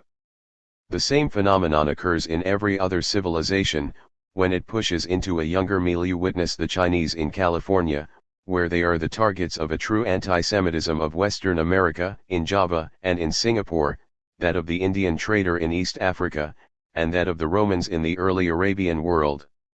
In the last instance, indeed, the conditions were the exact reverse of those of today, for the Jews of those days were the Romans, and the Aramean felt for them an apocalyptic hatred that is very closely akin to our West European anti-Semitism. The outbreak of 88, in which, at a sign from Mithridates, 100,000 Roman business people were murdered by the exasperated population of Asia Minor, was a veritable pogrom. Over and above these oppositions there was that of race, which passed from contempt into hate in proportion as the Western culture itself caught up with the civilization, and the difference of age, expressed in the way of life and the increasing primacy of intelligence, became smaller.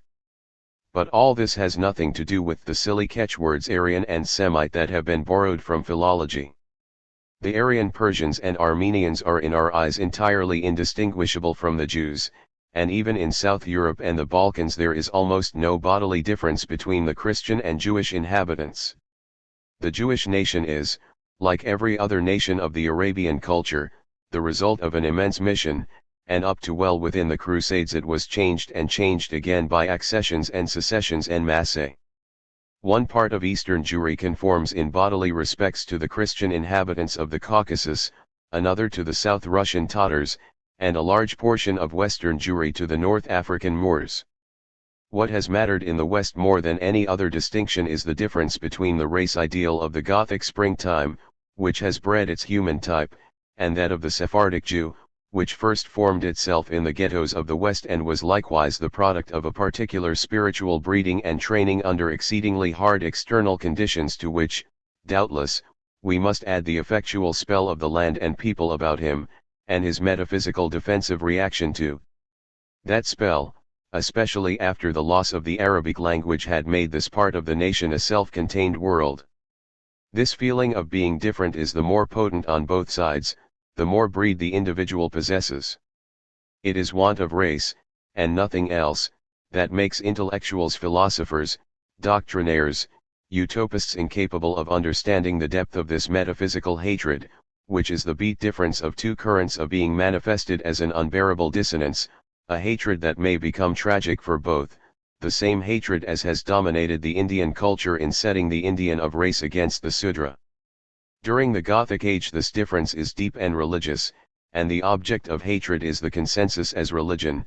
Only with the beginning of the Western civilization does it become materialist, and begin to attack Jewry on its intellectual and business sides, on which the West suddenly finds itself confronted by an even challenger.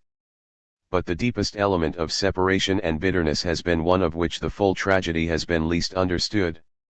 While Western man, from the days of the Saxon emperors to the present, has, in the most significant sense of the words, lived his history, and lived it with a consciousness of it that no other culture can parallel, the Jewish consensus ceased to have a history at all. Its problems were solved, its inner form was complete, conclusive, and unalterable.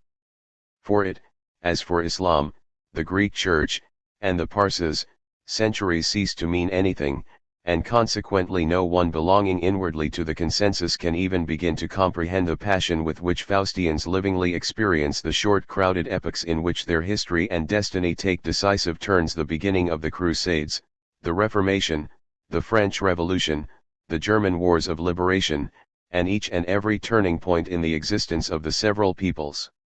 All this, for the Jew, lies 30 generations back. Outside him history on the grand style flowed on and passed. Epochs succeeded to epochs, every century witnessed fundamental human changes, but in the ghetto and in the souls of its denizens all stood still. And even when he regarded himself as a member of the people amongst whom he sojourned and took part in their good and evil fortune as happened in so many countries in 1914, he lived these experiences, not really as something his own, but as a partisan, a supporter. He judged them as an interested spectator, and hence it is just the deepest meanings of the struggle that must ever remain hidden from him. A Jewish cavalry general fought in the 30 Years' War. He lies buried in the old Jewish cemetery at Prague 86, but what did the ideas of Luther or Loyola mean to him? What did the Byzantines, near relatives of the Jews, comprehend of the Crusades? Such things are among the tragic necessities of the higher history that consists in the life courses of individual cultures, and often have they repeated themselves. The Romans, then an aging people, cannot possibly have understood what was at issue for the Jews in the trial of Jesus or the rising of Bar Kokhba. 87 The European American world has displayed a complete incomprehension of the fellow revolutions of Turkey, 1908, and China, 1911, the inner life and thought of these peoples, and consequently, even their notions of state and sovereignty, the Caliph in the one, the Son of Heaven in the other, being of an utterly different caste and, therefore, a sealed book. The course of events could neither be weighed up, nor even reckoned upon in advance. The member of an alien culture can be a spectator, and therefore also a descriptive historian of the past, but he can never be a statesman, a man who feels the future working in him. If he does not possess the material power to enable him to act in the cadre of his own culture, ignoring or manipulating those of the alien, which, of course, may occur, as with the Romans in the Young East or Disraeli in England, he stands helpless in the midst of events. The Roman and the Greek always mentally projected the life conditions of his polis into the alien event. The modern European always regards alien destinies in terms of constitution, parliament, and democracy, although the application of such ideas to other cultures is ridiculous and meaningless, and the Jew of the consensus follows the history of the present, which is nothing but that of the Faustian civilization spread over continents and oceans, with the fundamental feelings of Magian mankind. Even when he himself is firmly convinced of the Western character of his thought. As every Magian consensus is non-territorial and geographically unlimited, it involuntarily sees in all conflicts concerning the Faustian ideas of fatherland, mother tongue, ruling house, monarchy, constitution, a return from forms that are thoroughly alien, therefore burdensome and meaningless, to him towards forms matching with his own nature. Hence the word international, whether it be coupled with socialism, pacifism, or capitalism, can excite him to enthusiasm, but what he hears in that word is the essence of his landless and boundless consensus. While for the European American democracy constitutional struggles and revolutions mean an evolution towards the civilized ideal, for him they mean, as he almost never consciously realizes, the breaking down of all that is of other build than himself. Even when the force of the consensus in him is broken and the life of his host people exercises an outward attraction upon him to the point of an induced patriotism, yet the party that he supports is always that of which the aims are most nearly comparable with the Magian essence. Hence in Germany he is a democrat, and in England, like the Parsi in India, an imperialist. It is exactly the same misunderstanding as when West Europeans regard Young Turks and Chinese reformers as kindred spirits, that is, as constitutionalists. If there is inward relationship, a man affirms even where he destroys; if inward alienness, his effect is negative even where his desire is to be constructive. What the Western culture has destroyed, by reform efforts of its own type where it has had power, hardly bears thinking of, and Jewry has been equally destructive where it has intervened. The sense of the inevitableness of this reciprocal misunderstanding leads to the appalling hatred that settles deep in the blood and, fastening upon visible marks like race, mode of life, profession, speech, leads both sides to waste, ruin, and bloody excesses wherever these conditions occur. 88. This applies also, and above all, to the religiousness of the Faustian world, which feels itself to be threatened, hated, and undermined by an alien metaphysic in its midst. From the reforms of Hugh of Cluny and Saint Bernard and the Lateran Council of 1215 to Luther, Calvin, and Puritanism, and thence to the Age of Enlightenment, what a tide flowed through our waking consciousness, when for the Jewish religion history had long ceased altogether. Within the West European consensus we see Joseph Caro in his Shulihan Aruch, 1565, restating the Maimonides material in another form, and this could equally well have been done in 1400 or 1800, or for that matter not at all. In the fixity of modern Islam, of Byzantine Christianity since the Crusades, and, equally, of the life of late China and of late Egypt, all is formal and rolled even, not only the food prohibitions, the prayer runes, the phylacteries, but also the Talmudic casuistry, which is fundamentally the same as that applied for centuries to the Vendaidat in Bombay and the Quran in Cairo. The mysticism, too, of Jewry, which is pure Sufism, has remained, like that of Islam, unaltered since the Crusades, and in the last centuries it has produced three more saints in the sense of Oriental Sufism, though to recognize them as such we have to see through a color wash of Western thought forms. Spinoza, with his thinking in substances instead of forces and his thoroughly Magian dualism, is entirely comparable with the last stragglers of Islamic philosophy such as Murtada and Shirazi.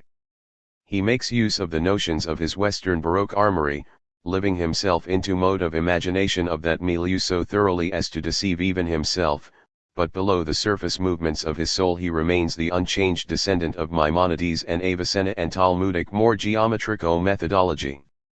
In Baal Shem, the founder of the Hasidim sect, born in Volhynia about 1698, a true Messiah arose.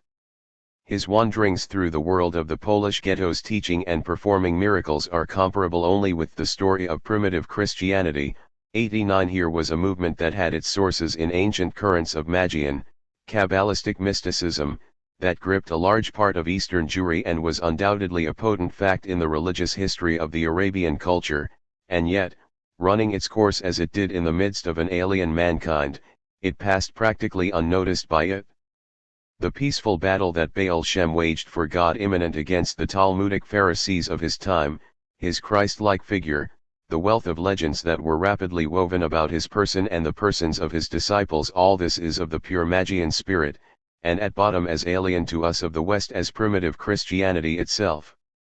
The thought processes of Hasidist writings are to non-Jews practically unintelligible, and so also is the ritual.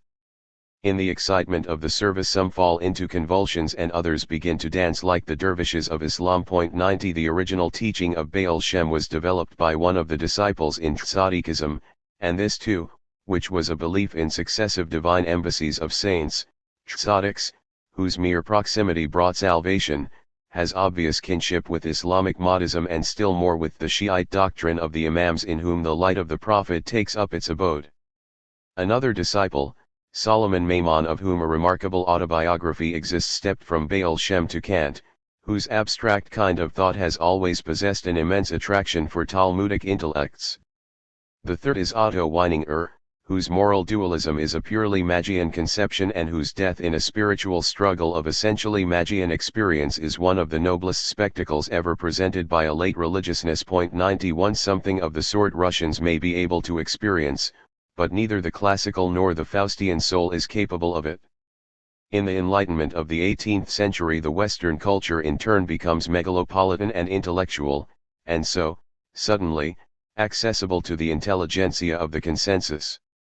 And the latter, thus dumped into the middle of an epoch corresponding, for them, to the remote past of a long-expired Sephardic life current, were inevitably stirred by echo feelings, but these echoes were of the critical and negative side only, and the tragically unnatural outcome was that a cohesion already historically complete and incapable of organic progress was swept into the big movement of the host peoples, which it shook, loosened, displaced, and vitiated to its depths. For the Faustian spirit, the Enlightenment was a step forward along its own road, a step over debris, no doubt, but still affirmative at bottom, whereas for Jewry it was destruction and nothing else, the demolition of an alien structure that it did not understand. And this is why we so often see the spectacle paralleled by the case of the Parsis in India, of the Chinese and Japanese in a Christian milieu, and by modern Americans in China of enlightenment, pushed to the point of cynicism and unqualified atheism, opposing an alien religion, while the fellow practices of its own folk go on wholly unaffected. There are socialists who superficially and yet quite sincerely combat every sort of religion, and yet in their own case follow the food prohibitions and routine prayers and phylacteries with an anxious exactitude. More frequent actually is inward lapse from the consensus qua creed, the spectacle that is presented to us by the Indian student who, after an English university training in lock and mill, acquires the same cynical contempt for Indian and Western faiths alike and must himself be crushed under the ruins of both. Since the Napoleonic era the old civilized consensus has mingled unwelcome with the new civilized Western society of the cities and has taken their economic and scientific methods into use with the cool superiority of age.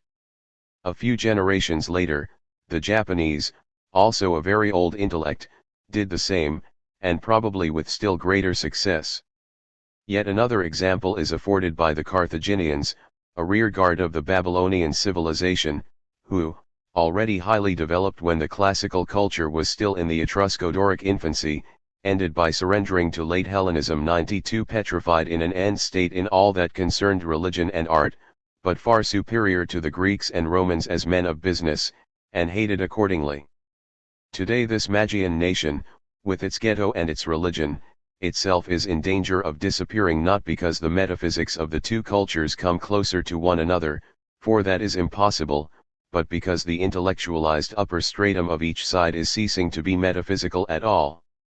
It has lost every kind of inward cohesion, and what remains is simply a cohesion for practical questions. The lead that this nation has enjoyed from its long habituation to thinking in business terms becomes ever less and less, vis-a-vis the American. It has already almost gone, and with the loss of it will go the last potent means of keeping up a consensus that has fallen regionally into parts.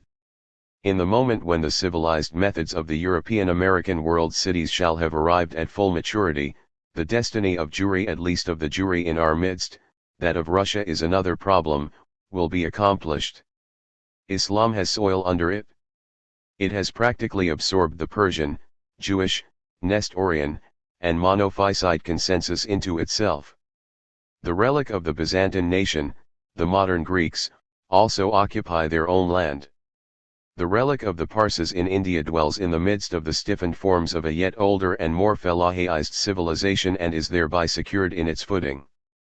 But the West European American part of the Jewish consensus, which has drawn to itself and bound to its destiny most of the other parts of Jewry, has now fallen into the machinery of a young civilization.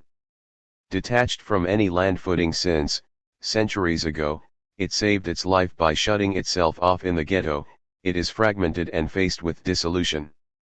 But that is a destiny, not in the Faustian culture, but of the Magian. Chapter X. The State. A. The problem of the estate's nobility and priesthood. I. A fathomless secret of the cosmic flowings that we call life is their separation into two sexes. Already in the earthbound existence streams of the plant world they are trying to part from one another, as the symbol of the flower tells us, into a something that is this existence and a something that keeps it going. Animals are free, little worlds in a big world, the cosmic closed off as microcosms and set up against the macrocosm. And, more decisively as the animal kingdom unfolds its history, the dual direction of dual being, of the masculine and the feminine, manifests itself. The feminine stands closer to the cosmic. It is rooted deeper in the earth and it is immediately involved in the grand cyclic rhythms of nature. The masculine is freer, more animal, more mobile as to sensation and understanding as well as otherwise more awake and more tense. The male livingly experiences destiny, and he comprehends causality, the causal logic of the become. The female, on the contrary, is herself destiny and time and the organic logic of the becoming, and for that very reason the principle of causality is forever alien to her. Whenever man has tried to give destiny any tangible form, he has felt it as of feminine form, and he has called it Moirai, Parsi, Norns. The supreme deity is never itself destiny, but always either its representative or its master, just as man represents or controls woman. Primevally, too, woman is the seeress, and not because she knows the future, but because she is the future. The priest merely interprets the oracle, the woman is the oracle itself, and it is time that speaks through her. The man makes history, the woman is history. Here, strangely clear yet enigmatic still, we have a dual significance of all living happenings. On the one hand we sense cosmic flow as such, and on the other hand the chain and train of successive individuals brings us back to the microcosms themselves as the recipients, containers, and preservers of the flowing. It is this second history that is characteristically masculine, political, social, more conscious, freer, and more agitated than the other. It reaches back deep into the animal world, and receives highest symbolic and world historical expression in the life courses of the great cultures. Feminine, on the contrary, is the primary, the eternal, the maternal, the plant-like, for the plant ever has something female in it, the cultureless history of the generation sequence, which never alters, but uniformly and stilly passes through the being of all animal and human species, through all the short-lived individual cultures. In retrospect, it is synonymous with life itself. This history, too, is not without its battles and its tragedies. Woman in childbed wins through to her victory. The Aztecs, the Romans of the Mexican culture honored the woman in labor as a battling warrior, and if she died, she was interred with the same formulas as the fallen hero. Policy for woman is eternally the conquest of the man, through whom she can become mother of children, through whom she can become history and destiny and future. The target of her profound shyness, her tactical finesse, is ever the father of her son.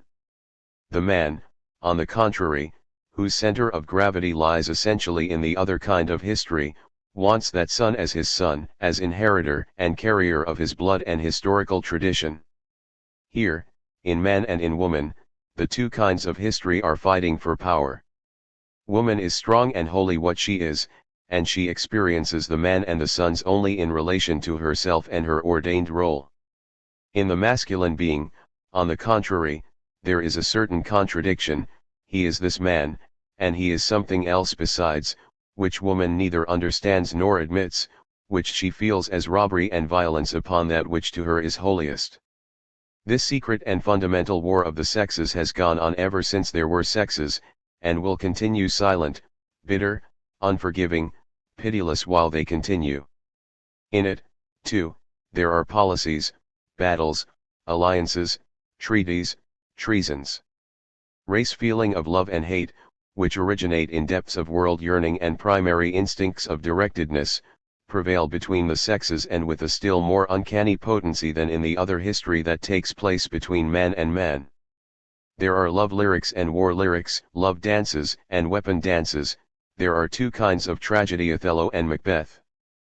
But nothing in the political world even begins to compare with the abysses of a Clytemnestra's or a Cremold's vengeance. And so woman despises that other history, man's politics, which she never comprehends, and of which all that she sees is that it takes her sons from her. What for her is a triumphant battle that annihilates the victories of 1,000 child beds.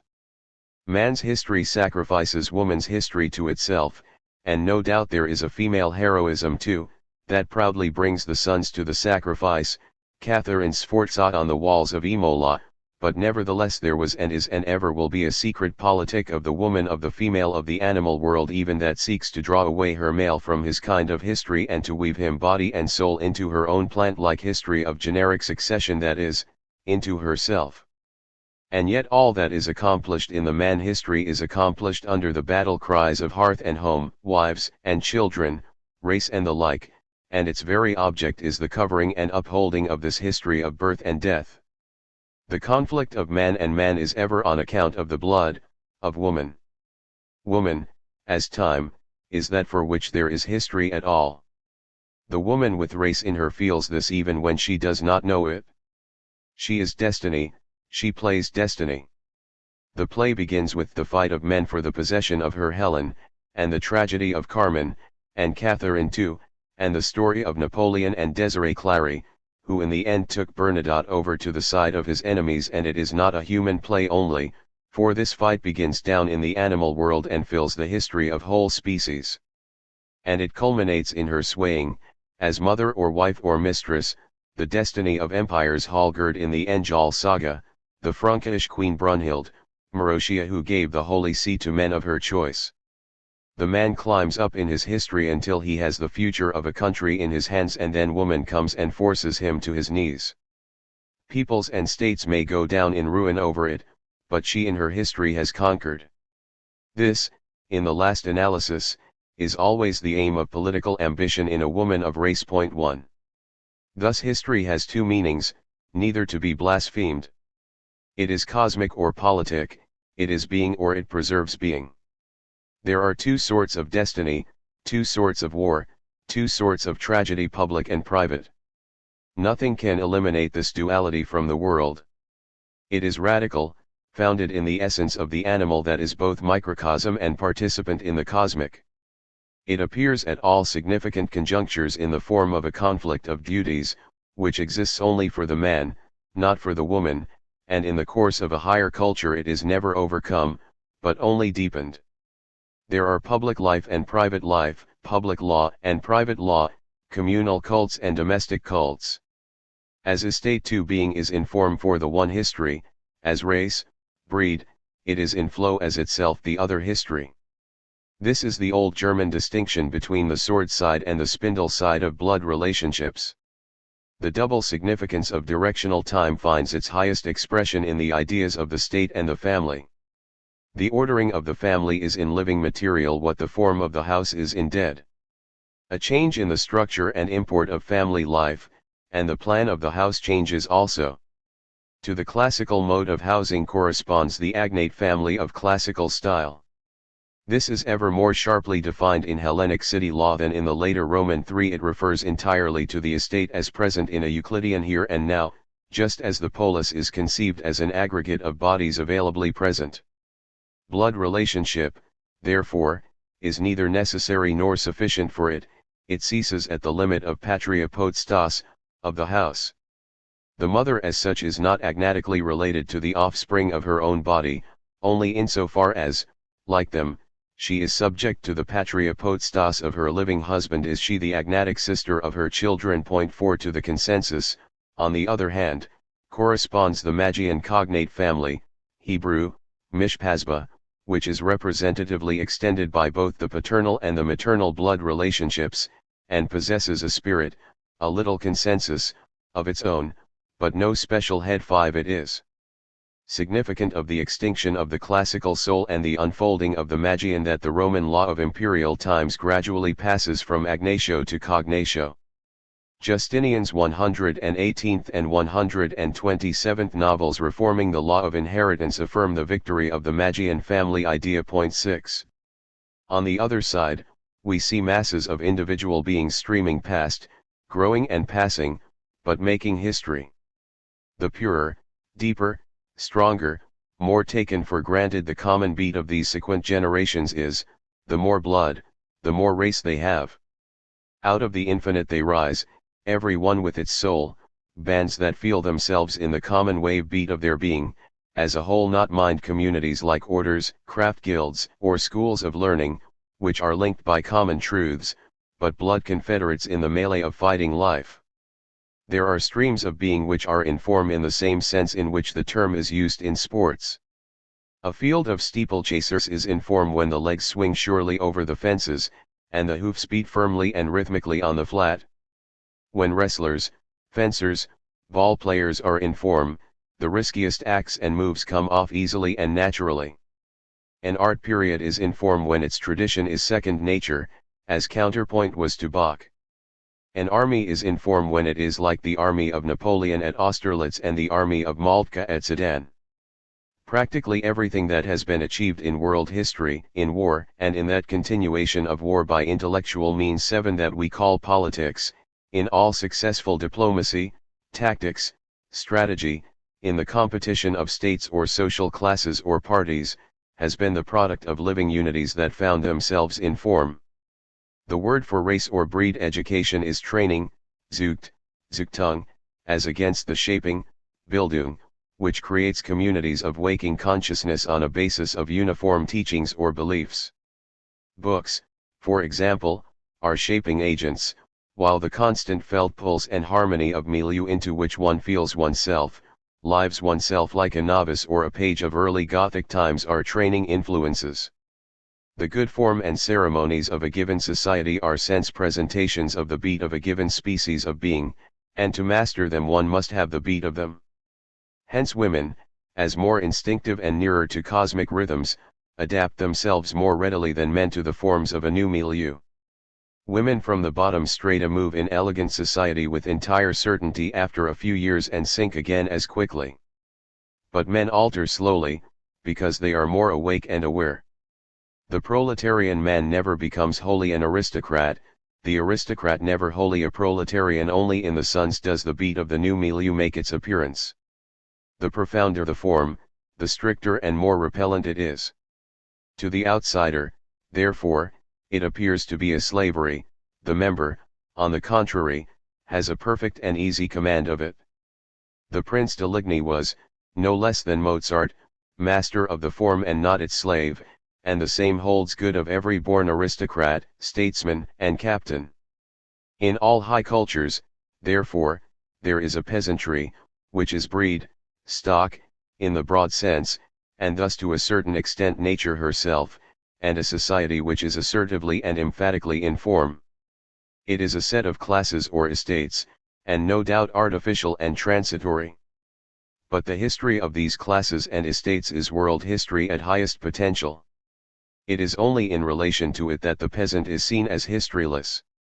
The whole broad and grand history of these 6 millennia has accomplished itself in the life courses of the high cultures, because these cultures themselves placed their creative foci in estates possessing breed and training, and so in the course of fulfillment became trained and bred.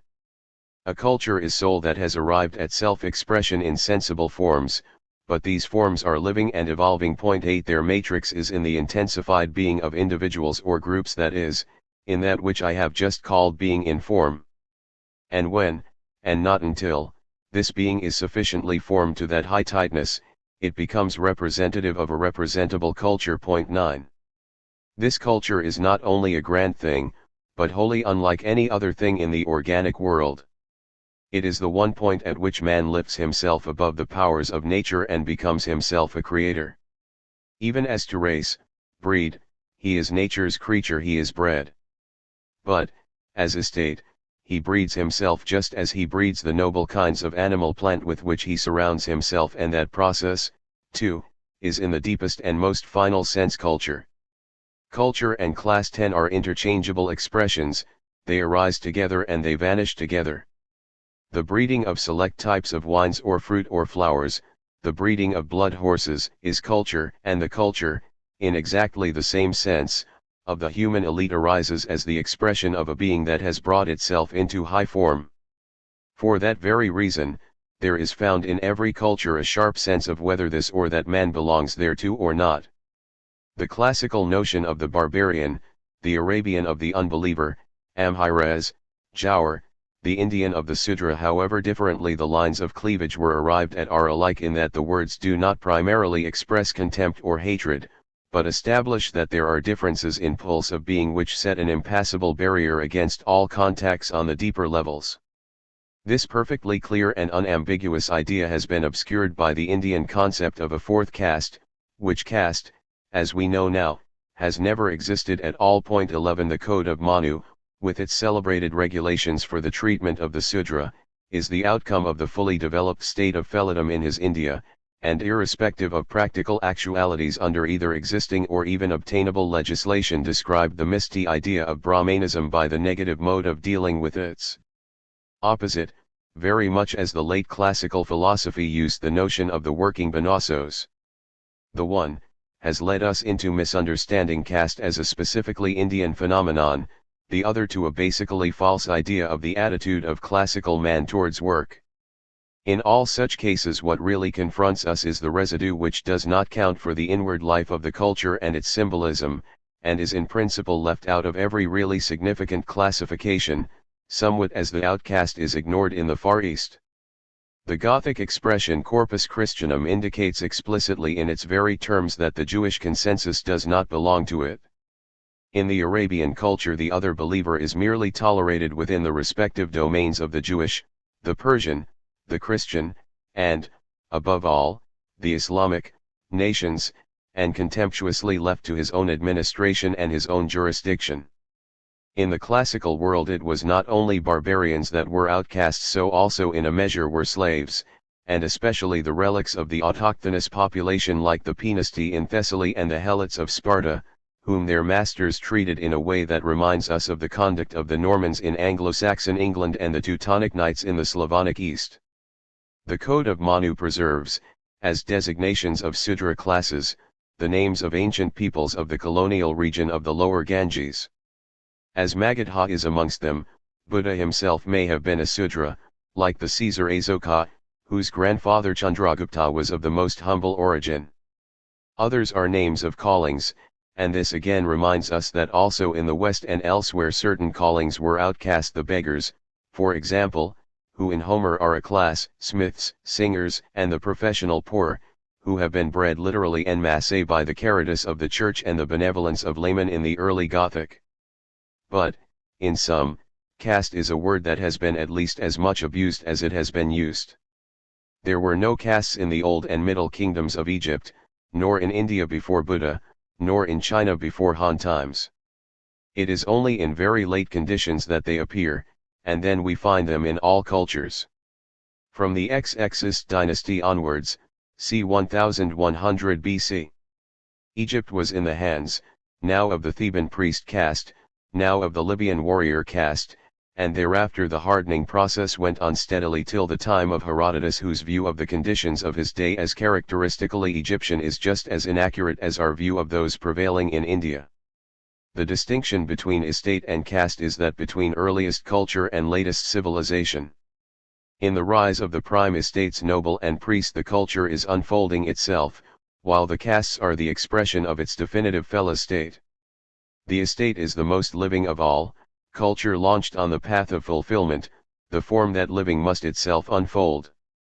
The caste is absolute finishedness, the phase in which development has been succeeded by immutable fixation.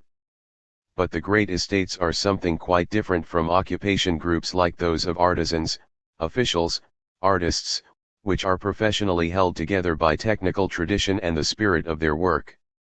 They are, in fact, emblems in flesh and blood, whose entire being, as phenomenon, as attitude, and as mode of thought, possesses symbolic meaning.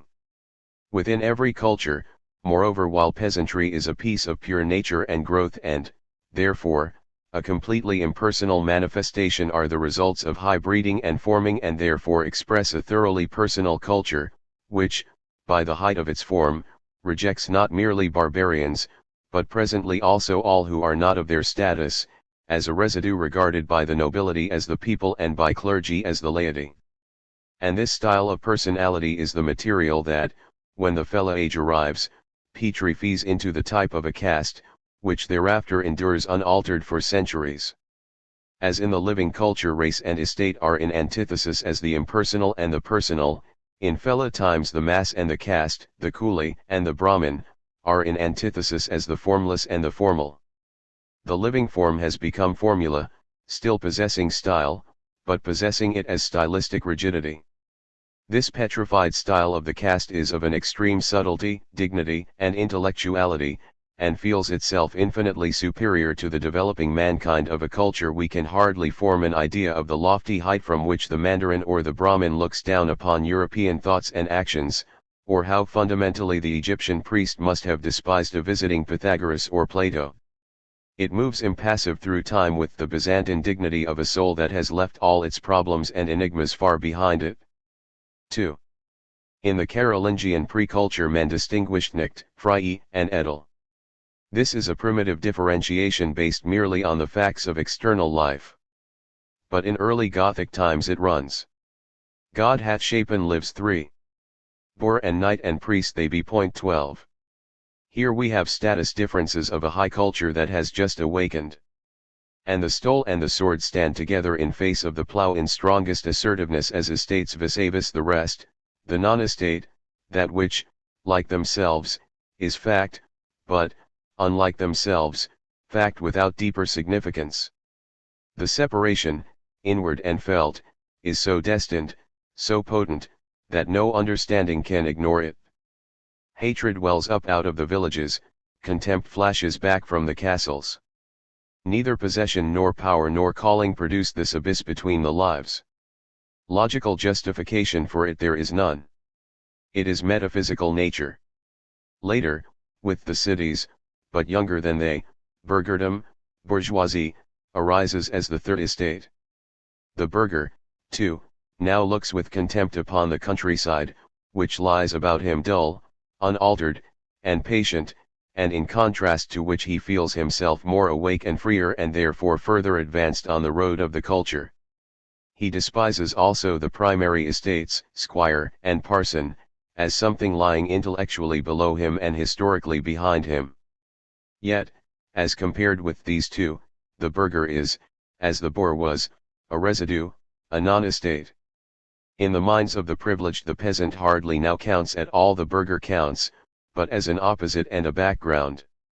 He is the foil against which the others become conscious of their own significance and of the fact that this significance is something lying outside all practical considerations.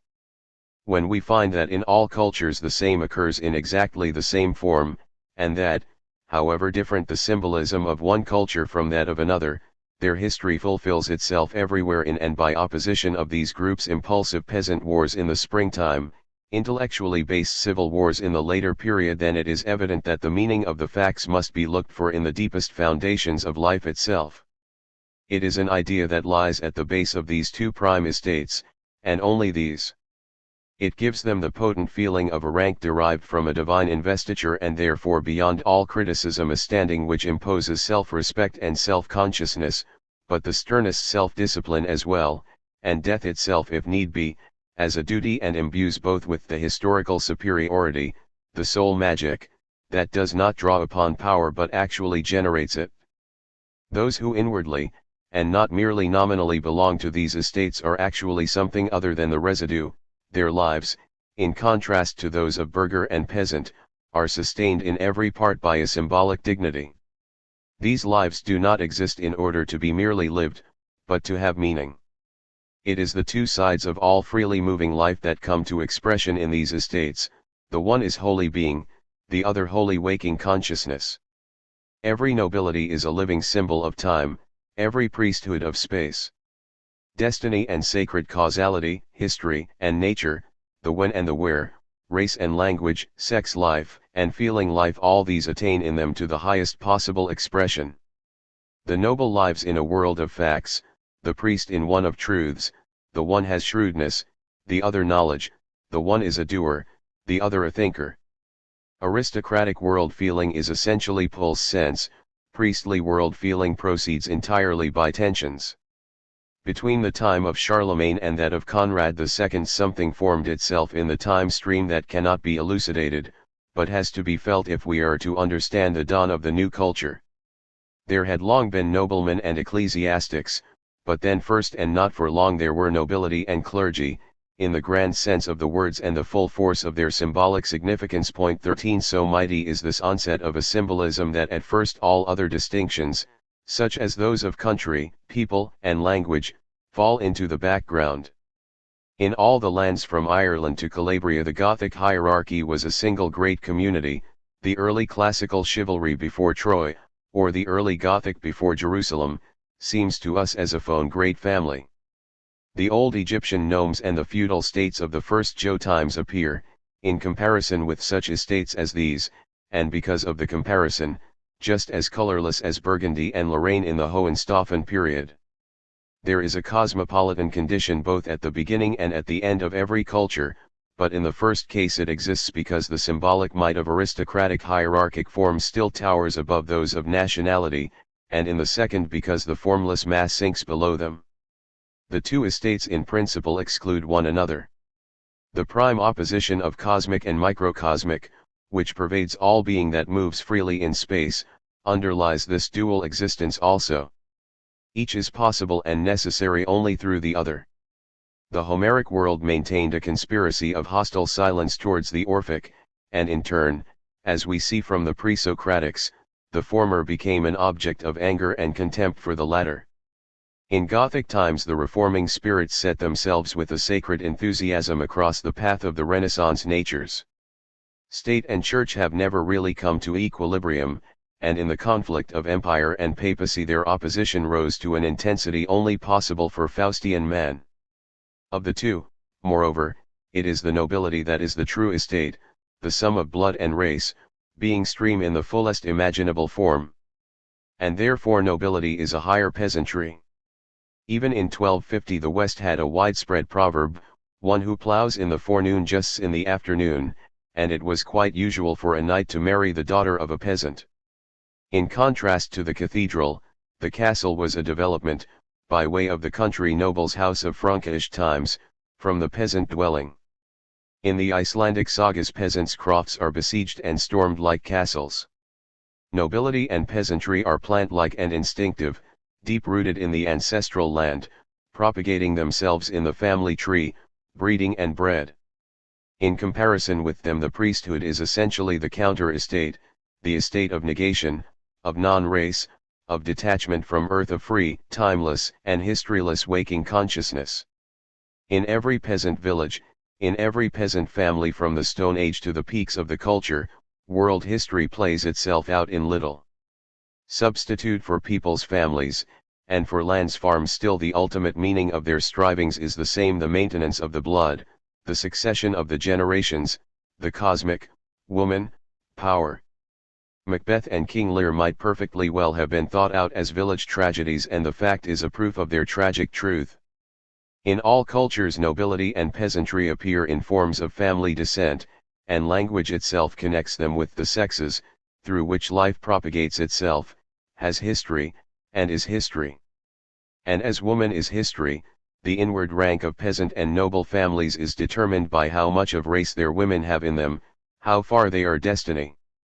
And, therefore, there is deep meaning in the fact that the purer and more race-pervaded world history is, the more the stream of its public life passes into and adapts itself to the private lives of individual great families.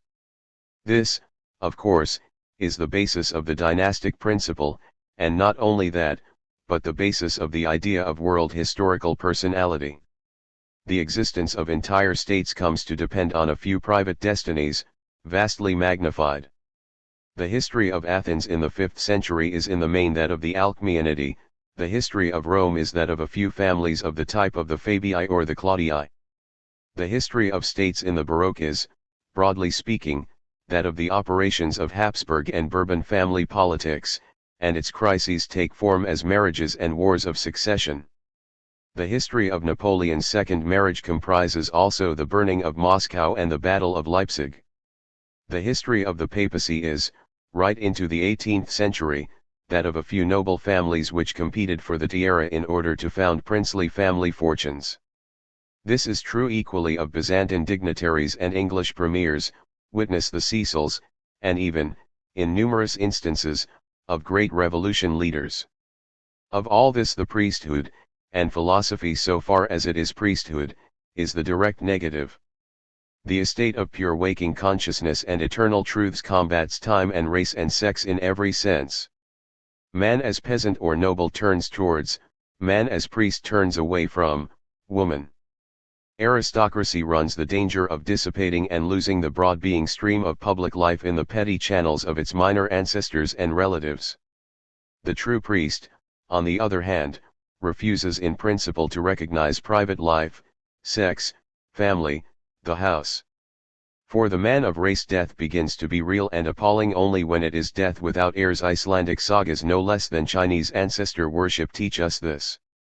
He does not entirely die who lives on in sons and nephews. But for the true priest media vita in mort sumus, what he shall bequeath is intellectual, and rejected woman bears no part in it.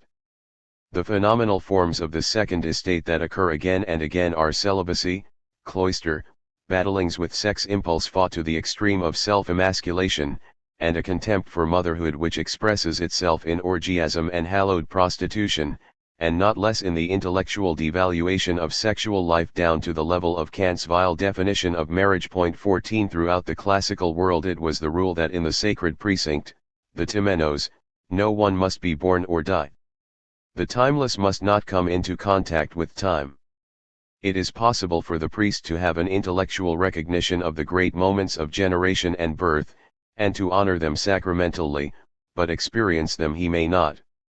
For while nobility is something, priesthood signifies something, and this alone would be enough to tell us that it is the opposite of all that is destiny and race and estate. The castle, with its chambers and towers, walls and moats, tells of a strong flowing life, but the cathedral, with its vaulting and pillars and choir, is, through and through, meaning, that is to say, ornament, and every venerable priesthood has developed itself up to that marvelous gravity and beauty of bearing in which every item, from facial expression and voice inflection to costume and walk, is ornament, from which private life and even inward life have been eliminated as unessential. Whereas that which a ripe aristocracy, such as that of 18th century France, displays and parades is a finished living. It was Gothic thought that developed out of the priest concept the character indelibilis, which makes the idea indestructible and wholly independent of the worthiness of its bearer's life in the world as history. But every priesthood, and consequently also all philosophy, in the sense of the schools, contain it implicitly. If a priest has race, he leads an outward existence like peasant, knight, or prince. The Pope and cardinals of the Gothic period were feudal princes, leaders of armies, fond of the chase, connoisseurs and adepts in family politics. Among the Brahmins of the pre-Buddha Baroque were great landowners, well-groomed abbés, courtiers, spendthrifts, gourmets. 15 But it was the early period that had learned to distinguish the idea from the person, a notion diametrically opposed to the essence of nobility, and not until the age of enlightenment did the priest come to be judged, as priest, by his private life, and then not because that age had acquired sharper eyes, but because it had lost the idea. The noble is the man as history, the priest is the man as nature. History of the high kind is always the expression and effect of the being of a noble society, and the criterion for the relative importance of its different events is always the pulse of this stream of being. That is why the Battle of Cannae matters much and the battles of late Roman emperors matter not at all. The coming of a springtime consistently coincides with the birth of a primary nobility, in whose sentiments the prince is merely primus inter pares and an object of mistrust. For not only does a strong race not need the big individual, but his existence is a reflection upon its worth, hence vassal wars are preeminently the form in which the history of early periods fulfills itself, and thenceforth the nobility has the fate of the culture in hand.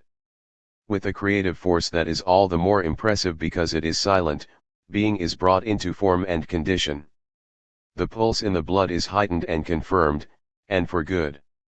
For what this creative rise to living form is to the spring every spring, the might of tradition is for the late every late period, namely, the old firm discipline, the life beat, so sure that it outlives the extinction of all the old families and continually draws under its spell new men and new being streams out of the deep. Beyond a shadow of doubt, all the history of late periods, in respect of form and beat and tempo, is inherent, and irrevocably so, in the very earliest generations. Its successes are neither more nor less than the strength of the tradition in the blood. In politics, as in all other great and mature arts, success presupposes a being in high condition, a great stock of pristine experiences unconsciously and unquestioningly stored up as instincts and impulses. There is no other sort of political maestria but this. The big individual is only something better than an incident, only master of the future, in that he is effective, or is made effective, is destiny, or has destiny, in and through this form. This is what distinguishes necessary from superfluous art, and therefore, also, historically necessary from unnecessary politics. It matters little if many of the big men come up out of the people, that is, the aggregate of the traditionless, into the governing stratum, or even if they are the only ones left to occupy it. The great tide of tradition takes charge of them, all unwitting, forms their intellectual and practical conduct, and rules their methods. And this tradition is nothing but the pulse of ancient and long extinguished lines. But civilization, the real return to nature, is the extinction of nobility not as physical stock, which would not matter, but as living tradition and the supplanting of destiny pulse by causal intelligence. With this, nobility becomes no more than a prefix. And, for that very reason, civilized history is superficial history, directed disjointedly to obvious aims, and so become formless in the cosmic, dependent on the accident of great individuals, destitute of inward sureness, line, and meaning. With Caesarism history relapses back into the historyless, the old beat of primitive life, with endless and meaningless battles for material power, such as those of the Roman soldier emperors of the 3rd century and the corresponding 16 states of China, 265 to 420, which differ only in unessentials from the events of beast life in a jungle. 3. It follows from this that true history is not cultural in the sense of anti-political, as the philosophers and doctrinaires of all commencing civilizations assert. On the contrary, it is breed history, war history, diplomatic history, the history of being streams in the form of man and woman, family, people, estate, state, reciprocally defensive and offensive in the wave beat of grand facts. Politics in the highest sense is life, and life is politics. Every man is willy-nilly a member of this battle drama, as subject or as object. There is no third alternative. The kingdom of the spirit is not of this world. True, but it presupposes it, as waking being presupposes being. It is only possible as a consistent saying of no to the actuality that nevertheless exists and, indeed, must exist before it can be renounced.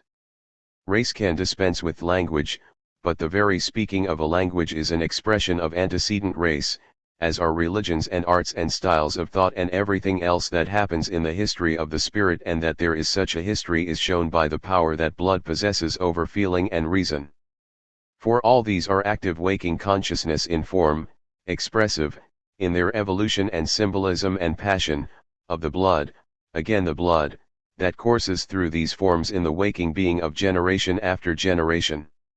A hero does not need to know anything at all of this second world he is life through and through, but a saint can only by the severest asceticism beat down the life that is in him and gain solitary communion with his spirit, and his strength for this again comes from life itself. The hero despises death and the saint life, but in the contrast between the heroism of great ascetics and martyrs and the piety of most, which is of the kind described in Revelation 3:16-16, we discover that greatness, even in religion, presupposes race, that life must be strong indeed to be worthy of such wrestlers. The rest is mere philosophy. For this very reason nobility in the world historical sense is much more than comfortable late periods consider it. It is not a sum of titles and privileges and ceremonies, but an inward possession, hard to acquire, hard to retain, worth, indeed, for those who understand, the sacrifice of a whole life. An old family Beto kens not simply a set of ancestors, we all have ancestors, but ancestors who lived through whole generations on the heights of history, who not merely had destiny, but were destiny, in whose blood the form of happening was bred up to its perfection by the experience of centuries. As history in the grand sense begins with the culture, it was mere panache for a Colonna to trace back his ancestry into late Roman times. But it was not meaningless for the grandee of late Byzantium to derive himself from Constantine, nor is it so for an American of today to trace his ancestry to a Mayflower immigrant of 1620. In actual fact, classical nobility begins with the Trojan period and not the Mycenaean, and the Western with the Gothic and not the Franks, and Goths in England with the Normans and not the Saxons. Only from these real starting points is there history, and, therefore, only from then can there be an original aristocracy, as distinct from nobles and heroes. That which in the first chapter of this volume I called cosmic beat or pulse receives in this aristocracy its fulfillment. For all that in riper times we call diplomatic and social tact, which includes strategic and business flair, the collector's eye for precious things, and the subtle insight of the judge of men, and generally all that which one has and does not learn, which arouses the impotent envy of the rest who cannot participate, which as form directs the course of events, is nothing but a particular case of the same cosmic and dream-like sureness that is visibly expressed in the circlings of a flock of birds or the controlled movements of a thoroughbred horse. The priest circumscribes the world as nature and deepens his picture of it by thinking into it.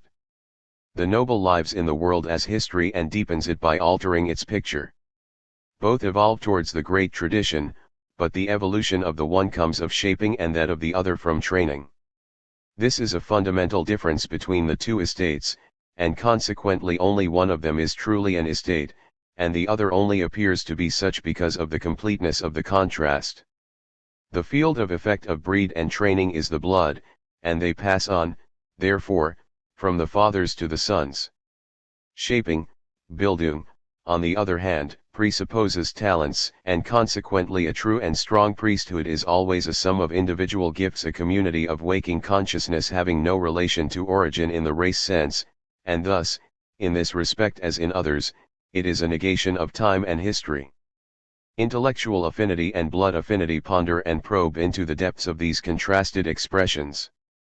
Heritable priesthood is a contradiction in terms.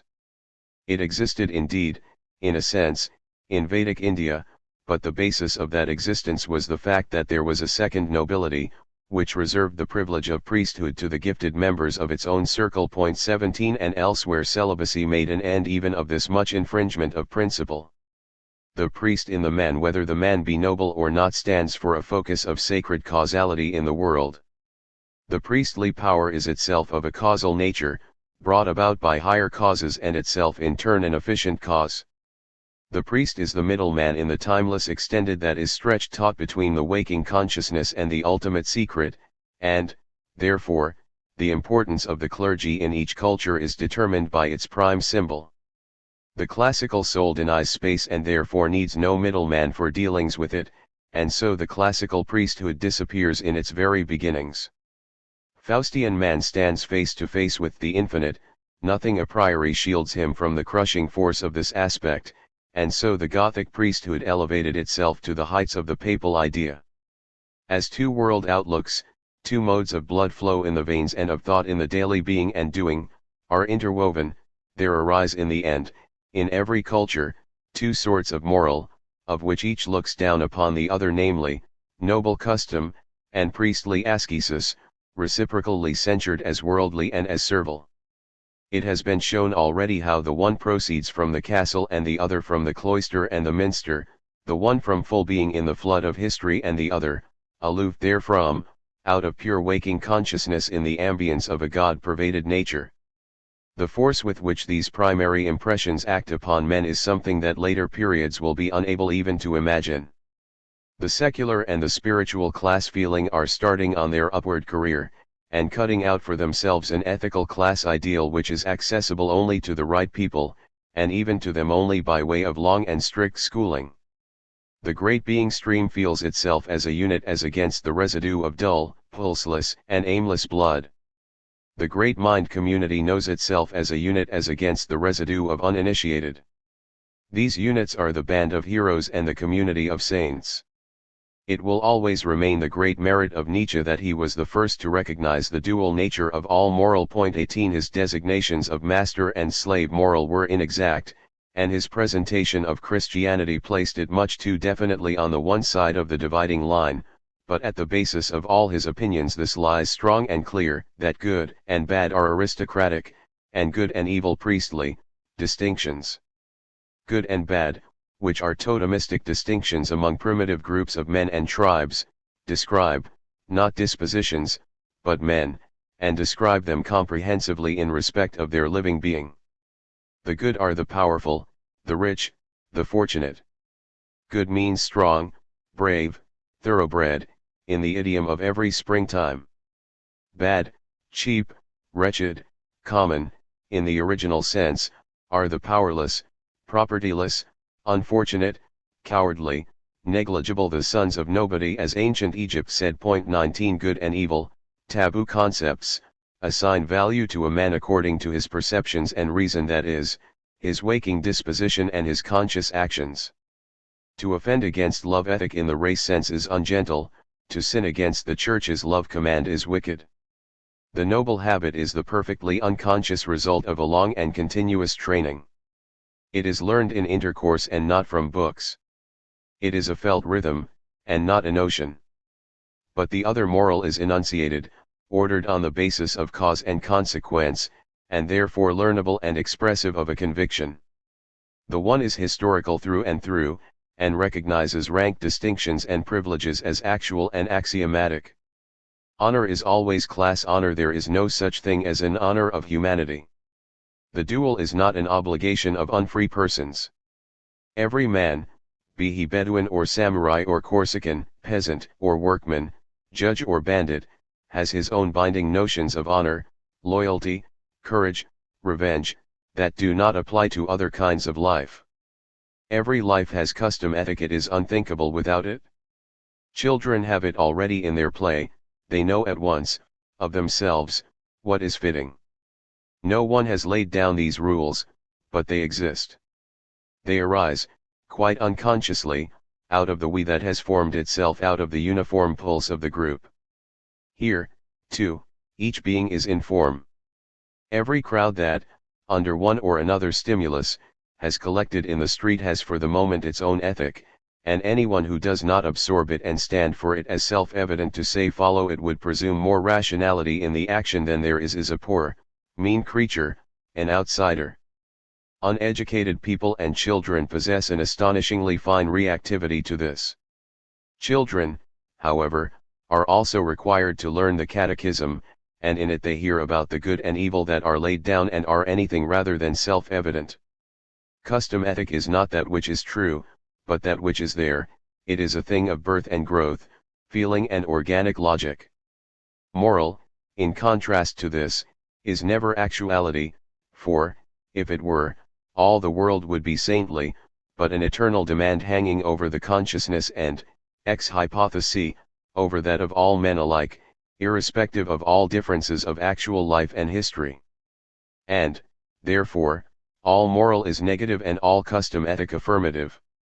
In the latter devoid of honor is the worst, in the former devoid of sin is the highest, that can be said of anyone.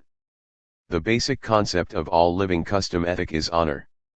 Everything else, loyalty, modesty, bravery, chivalry, self-control, resolution, is comprised in it.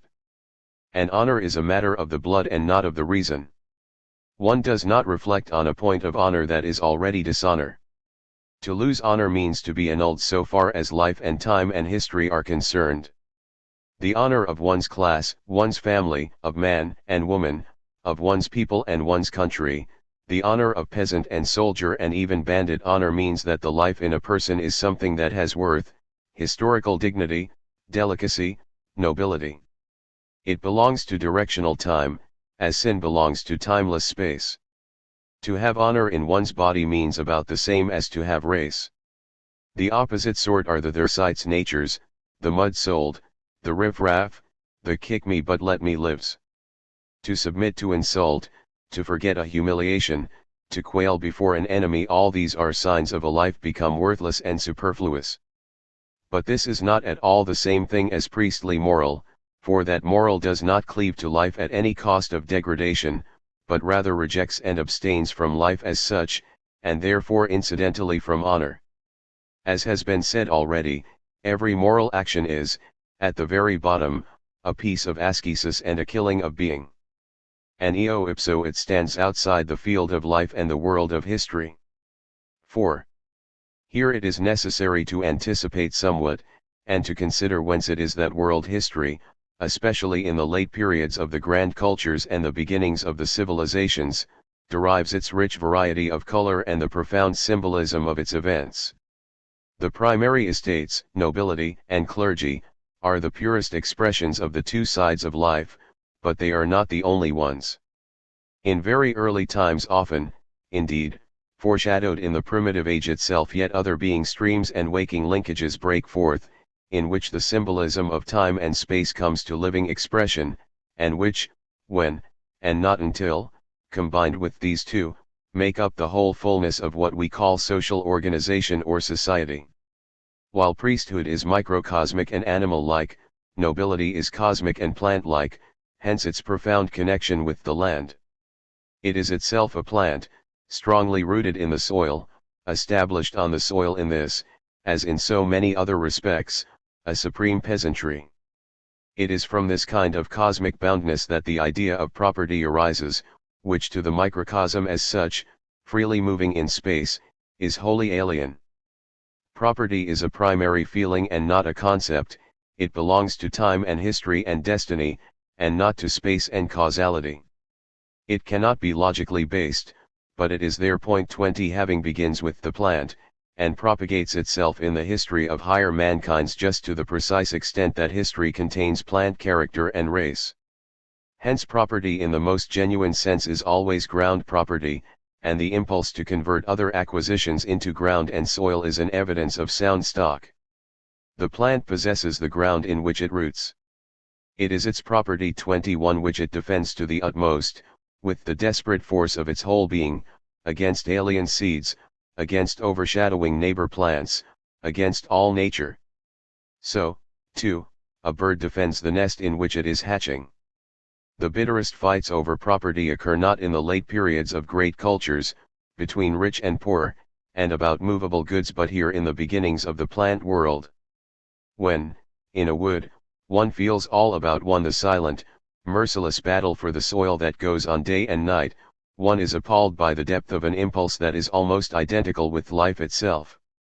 Here is a year-long, tenacious, embittered wrestle, a hopeless resistance of the weak against the strong, that goes on to the point that the victor too is broken, such as is only paralleled in the most primitive of mankind when an old peasant family is expelled from the clod, from the nest, or a family of noble stock is uprooted or, more truly, cut off from its roots, by money. 22 The far more conspicuous conflicts in the later cities have quite another meaning, for here in communism of all kinds it is not the experience of possessing, but the idea of property purely as material means that is fought for. The negation of property is never race impulse, but the doctrinaire protest of the purely intellectual, urban, uprooted, anti-vegetal waking consciousness of saints, philosophers, and idealists. The same reason actuates the monk of the hermitage and the scientific socialist, be his name Motti, Zeno, or Marx, to reject the plant-like. The same feeling impels men of race to defend it. Here, as ever, fact and truth are opposed. Property is theft is the ultra-materialistic form of the old thought, what shall it profit a man if he shall gain the whole world and lose his own soul? When the priest gives up property, he is giving up something dangerous and alien. When a noble does so, he is giving up himself. This brings us to a duality of the property idea, feeling having as power and having as spoil. Both, in primitive men of race, lie immediately together. Every Bedouin or Viking intends both. The sea hero is always a sea robber also. Every war is concerned with possessions and, above all, possessions in land. But a step, and the knight becomes the robber knight, the adventurer becomes conqueror and king, like Rurik the Norman in Russia and many an Achaean and Etruscan pirate in Homeric times. In all heroic poetry we find, side by side with the strong and natural satisfaction of winning battles and power and women, and the unbridled outbursts of joy and grief, anger and love, the immense delight of having. When Odysseus lands at home, the first thing he does is to count the treasures in his boat, and when, in the Icelandic saga, the peasants Hjalmar and Alvarid perceive each that the other has no goods in his ship, they abandon their duel at once. He who fights from pride and for honor is a fool for his pains. In the Indian hero epic, eagerness for battle means eagerness for cattle, and the colonizing Greeks of the 10th century were primarily corsairs like the Normans. On the high seas an alien ship is a priori good prize. But out of the feuds of South Arabian and Persian knights of AD 200, and the private wars of the Provençal barons of AD 1200, which were hardly more than cattle raids, there developed at the end of the feudal period the war proper, the great war with acquisition of land and people as its object. All this, in the end, brings the aristocratic culture to the top of its form, while, correspondingly, priests and philosophers despise it. As the culture rises to its height, these two primary urges trend widely apart, and hostility develops between them. The history of this hostility is almost the same thing as world history. From the feeling of power come conquest and politics and law, from that of spoil, trade and economy and money. Law is the property of the powerful. Their law is the law of all. Money is the strongest weapon of the acquiring, with it he subdues the world. Economics likes and intends a state that is weak and subservient to it. Politics demands that economic life shall adapt itself to and within the state. Adam Smith and Friedrich List, Capitalism and Socialism. All cultures exhibit at the outset a war and a trade nobility, then a land and a money nobility, and finally a military and an economic war management and a ceaseless struggle of money against law. Equally, on the other hand, priesthood and learning separate out. Both are directed towards, not the factual, but the true. Both belong to the taboo side of life and to space. Fear before death is the source, not merely of all religion, but of all philosophy and natural science as well. Now, however, there develops a profane causality in contrast to the sacred. Profane is the new counter-concept to religious, which so far had tolerated learning only as a handmaiden. The whole of late criticism, its spirit, its method, its aims, are profane, and the late theology, even, is no exception to the rule. But invariably, nevertheless, the learning of all cultures moves in the forms of the preceding priesthood, thus showing that it is merely a product of the contradiction itself, and how dependent it is and remains, in every particular, upon the primary image. Classical science, therefore, lives in cult communities of the Orphic style, such as the School of Miletus, the Pythagorean Society, the medical schools of Croton and Cos, the Attic schools of the Academy, the Peripatos and the Stoa, every one of whose leaders belongs to the type of the sacrificial priest and seer, and even the Roman legal schools of the Sabiniani and Proculiani. The sacred book, the canon is, scientifically as in other respects, Arabian, the scientific canon of Ptolemy, Almagest, the medical of Ibn Sina, Avicenna, and the philosophical corpus designated Aristotle, but so largely spurious so also the, mostly unwritten, laws and methods of quotation, the commentary as the form of thought development, the universities as cloisters, midrashim, which provided teachers and students with cell, food, and clothing, and tendencies in scholarship taking form as brotherhoods. The learned world of the West possesses unmistakably the form of the Catholic Church, and more particularly so in Protestant regions. The connecting link between the learned orders of the Gothic period and the order-like schools of the 19th century, the schools of Hegel, of Kant, of historical jurisprudence, and not a few of the English university colleges, is formed by the Mourists and Bollandists 23 of France, who from 1650 on mastered and largely created the ancillary science of history. In all the specialist sciences, medicine and lecture room philosophy included, there are fully developed hierarchies leading up to school popes, grades and dignities, the doctor's degree as an ordination, sacraments and councils. The uninitiate is rigorously treated as the layman, and the idea of a generalized priesthood residing in the believers themselves, which is manifested in popular science, for example, Darwinism, is passionately combated.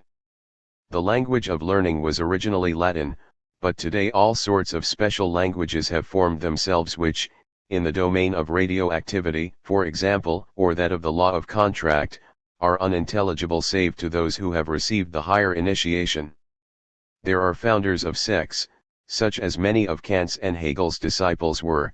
There are missionaries to the unbelievers, like the monists. There are heretics, like Schopenhauer and Nietzsche. There is the weapon of the ban, and there is the index in the form of the conspiracy of silence. There are ethical truths, for example, in law the division of the objects into persons and things, and dogmas, like that of energy and mass, or the theory of inheritance, a ritual in the citation of orthodox writings, and even a scientific sort of beatification. 24. More, the savant type of the West, which in the 19th century reached its zenith, corresponding to the nadir of true priesthood, has brought to high perfection the study as the cell of a profane monarchism that has its unconscious vows of poverty, in the shape of honorable disdain for fat living and wealth, and unfeigned contempt for the commercial professional and for all exploitation of scientific results for gain, of chastity, which has evolved a veritable celibacy of science, with Kant as exemplar and culmination, and of obedience, even to the point of sacrificing oneself to the standpoint of the school. Further, and lastly, there is a sort of estrangement from the world which is the profane echo of the Gothic flight from it, and leads to an almost complete disregard of the life in public and the forms of good society, little breeding, much too much shaping. Nobility, even in its later ramifications, the judge, the squire, the officer, still retains the old root strong natural satisfaction in carrying on the stock, in possessions and honor, but the scientist counts these things as little beside the possession of a pure scientific conscience and the carrying on of a method or a view unimpaired by the commercialism of the world. The fact that the savant today has ceased to be remote from the world, and puts his science at the service of, not seldom, indeed, most shrewdly applies it to, techniques and money-making, is a sign that the pure type is entering upon its decline, and that the great age of intellectual optimism that is livingly expressed in him belongs already to the past. In sum, we see that the estates have a natural build which in its evolution and action forms the basic structure of every culture's life course. No specific decision made it, revolutions only alter it when they are forms of the evolution and not results of some private will. It never, in its full cosmic significance, enters the consciousness of men as doers and thinkers, because it lies too deep in human being to be other than a self-evident datum. It is merely from the surface that men take the catchwords and causes over which they fight on that side of history which theory regards as horizontally layered, but which in actuality is an aggregate of inseparable interpenetrations. First, arise out of the open landscape, and figure the pure symbolism of being and waking being, time and space.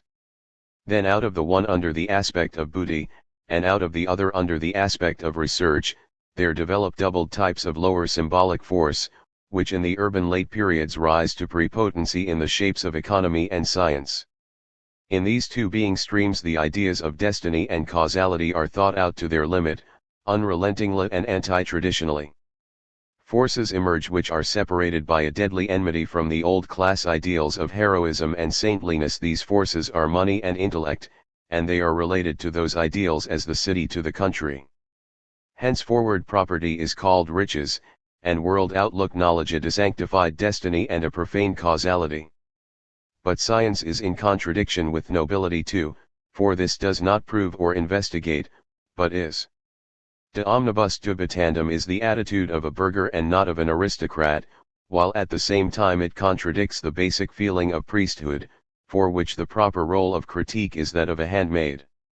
Economy, too, finds an enemy here, in the shape of the ascetic moral which rejects money-getting, just as the genuine land-based nobility despises it. Even the old merchant nobility has in many cases perished, example Hansa towns, Venice, Genoa, because with its traditions it could not and would not fall in with the business outlook of the big city. And, with all this, economy and science are themselves at enmity, once more, in the conflicts of money-getting and knowledge, between counting house and study, business liberalism and doctrinaire liberalism, we meet the old great oppositions of action and contemplation, castle and cathedral. In one form or in another this order of things emerges in the structure of every culture, hence the possibility of a comparative morphology in the social as in the other aspects of history. Wholly outside the category of the true estates are the calling classes of the craftsmen, officials, artists, and laborers, whose organization in guilds, example of smiths in China, of scribes in Egypt, and of singers in the classical world, dates from pristine antiquity, and who because of their professional segregation, which sometimes goes as far as to cut off their connubium with others, actually develop into genuine tribes, as, for instance, the Falasha 25 of Abyssinia and some of the Sudra classes named in Manu's code. Their separation is due merely to their technical accomplishments and therefore not to their being vessels of the symbolism of time and space. Their tradition, likewise, is limited to their techniques and does not refer to a customary ethic or a moral of their own, such as is always found in economy and science as such. As derived from a nobility, judges and officers are classes, whereas officials are a profession, as derived from priesthood, scholars are a class, while artists are a profession. Sense of honor, conscience, adhere in one case to the status, in the other to the achievement. There is something, slight though it may be, of symbolism in every category on the one side, and none in any category on the other. And consequently something of strangeness, irregularity, often disgrace, clings to them. Consider, for example, executioners, actors, and strolling singers, or the classical estimation of the artist. Their classes or guilds separate from general society, or seek the protection of other orders of society, or individual patrons and mecenases, but fit themselves in with that society they cannot, and their inability to do so finds expression in the guild wars of the old cities and in uncouthness of every sort in the instincts and manners of artists. V. A history of estates or classes, ignoring in principle that of profession classes, is therefore a presentation of the metaphysical element in higher mankind, so far as this rises to grand symbolism in species of unflowing life, species in and along which the history of the cultures moves to fulfillment. At the very beginning, the sharply defined type of the peasant is something new. In Carolingian times, and under the Tsarist system of the Mir in Russia 26, there were freemen and hinds cultivating the soil, but no peasantry. Only when there emerges the feeling of being different from the two symbolic lives Friedensbescheidenheit 27 comes into our minds does this life become an estate, the nourishing estate in the fullest sense of the word, the root of the great plant culture, which has driven its fibers deep into Mother Earth and darkly, industriously, draws all juices into itself and sends them to the upper parts, where trunks and branches tower up in the light of history. It serves the great lives not merely by the nourishment that it wins out of the soil for them, but also with that other harvest of Mother Earth, its own blood, for blood flowed up for centuries from the villages into the high places, received there the high forms, and maintained the high lives. The relation is called, from the noble's point of view, vassalage, and we find it arising whatever the superficial causes may be in each case in the West between 1000 and 1400 and in the other cultures at the contemporary periods. The helatry of Sparta belongs with it, and equally so the old Roman clientela, from which after 471 the rural plebs, that is, a free yeomanry, grew up. 28 Astonishing indeed is the force of this striving towards symbolic form in the pseudomorphosis of the late Roman East, where the caste system of the Principate founded by Augustus, with its division into senatorial and equestrian officialdom, evolved backwards until, about 300, it had returned, wherever the Magian world feeling prevailed, to a condition parallel to that of the Gothic in 1300, the condition, in fact, of the Sassanid Empire of its own time. 29 Out of the officialdom of a highly civilized administration came a minor nobility of decurions, village knights, and town politicians, who were responsible to the sovereign in body and goods for all outgoings. A feudalism formed backwards and gradually made their positions heritable, just as happened under the Egyptian Vth dynasty and the first Zhou centuries 30 and the Europe of the Crusades. Military status, of officers and soldiers alike, became hereditary in the same way 31 and service as a feudal obligation, and all the rest of what Diocletian presently reduced to formal law. The individual was firmly bound to the status, corpori ad nexus, and the principle was extended as compulsory guild membership to all trades, as in the Gothic or in Old Egypt. But, above all, there necessarily arose from the ruins of the late classical slave economy of Latifundia 32 the colonate of hereditary small farmers, while the great estates became administrative districts and the lord was made responsible for its taxes and its recruit quota. 33 Between 250 and 300 the colonists became legally bound to the soil, ad scriptus gleba. And with that the differentiation of feudal lord and vassal as class and class 34 was reached. Every new culture has potentially its nobility and its priesthood. The apparent exceptions to this are due merely to the absence to tangible tradition. We know today that a real priesthood existed in ancient China, and we may assume as self-evident that there was a priest estate in the beginnings of Orphism in the 11th century BC. The more confidently as we have plain indications of it in the epic figures of Colchis and Tiresias. Similarly, the development of the feudal constitution in Egypt presupposes a primitive nobility as early as the Ilrode dynasty. 35 But the form in which, and the force with which, these estates first realized themselves and then took charge of the course of history shaped it, carried it, and even represented it in their own destinies depend upon the prime symbol on which each individual culture, with its entire form language, is based. The nobility, wholly plant-like, proceeds everywhere from the land, which is its primary property and with which it is fast bound. It possesses everywhere the basic form of the family, the gens, in which, therefore, the other gender of history, the feminine, is expressed also, and it manifests itself through the will to duration, namely, of the blood as the great symbol of time and history. It will appear that the early officialdom of the vassal state, based on personal trustworthiness, everywhere in China and Egypt, in the classical and the Western world 36 goes through the same development, first creating quasi-feudal court offices and dignities, then seeking hereditary connection with the soil, and so finally becoming the origin of noble family lines. The Faustian will to infinity comes to expression in the genealogical principle, which, strange as it may seem, is peculiar to this culture. And in this culture, moreover, it intimately permeates and molds all the historical forms, and supremely those of the states themselves.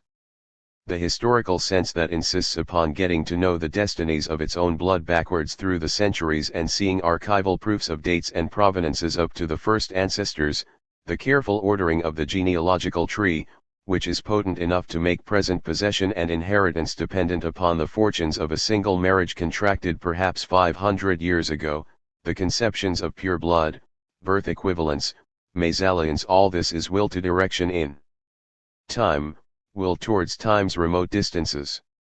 There is no second example of it, save perhaps in the Egyptian nobility, and there the comparable forms that were attained were far weaker.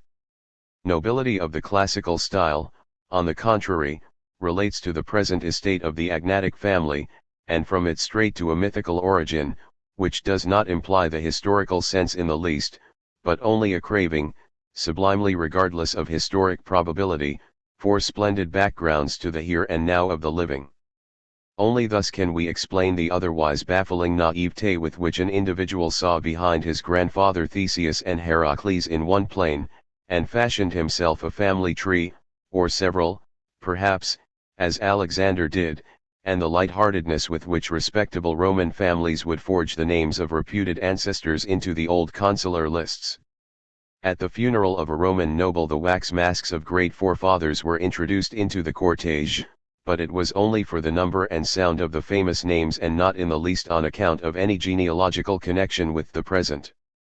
This trait appears throughout the classical nobility, which like the Gothic formed, structurally and spiritually, one inward unit from Etruria to Asia Minor.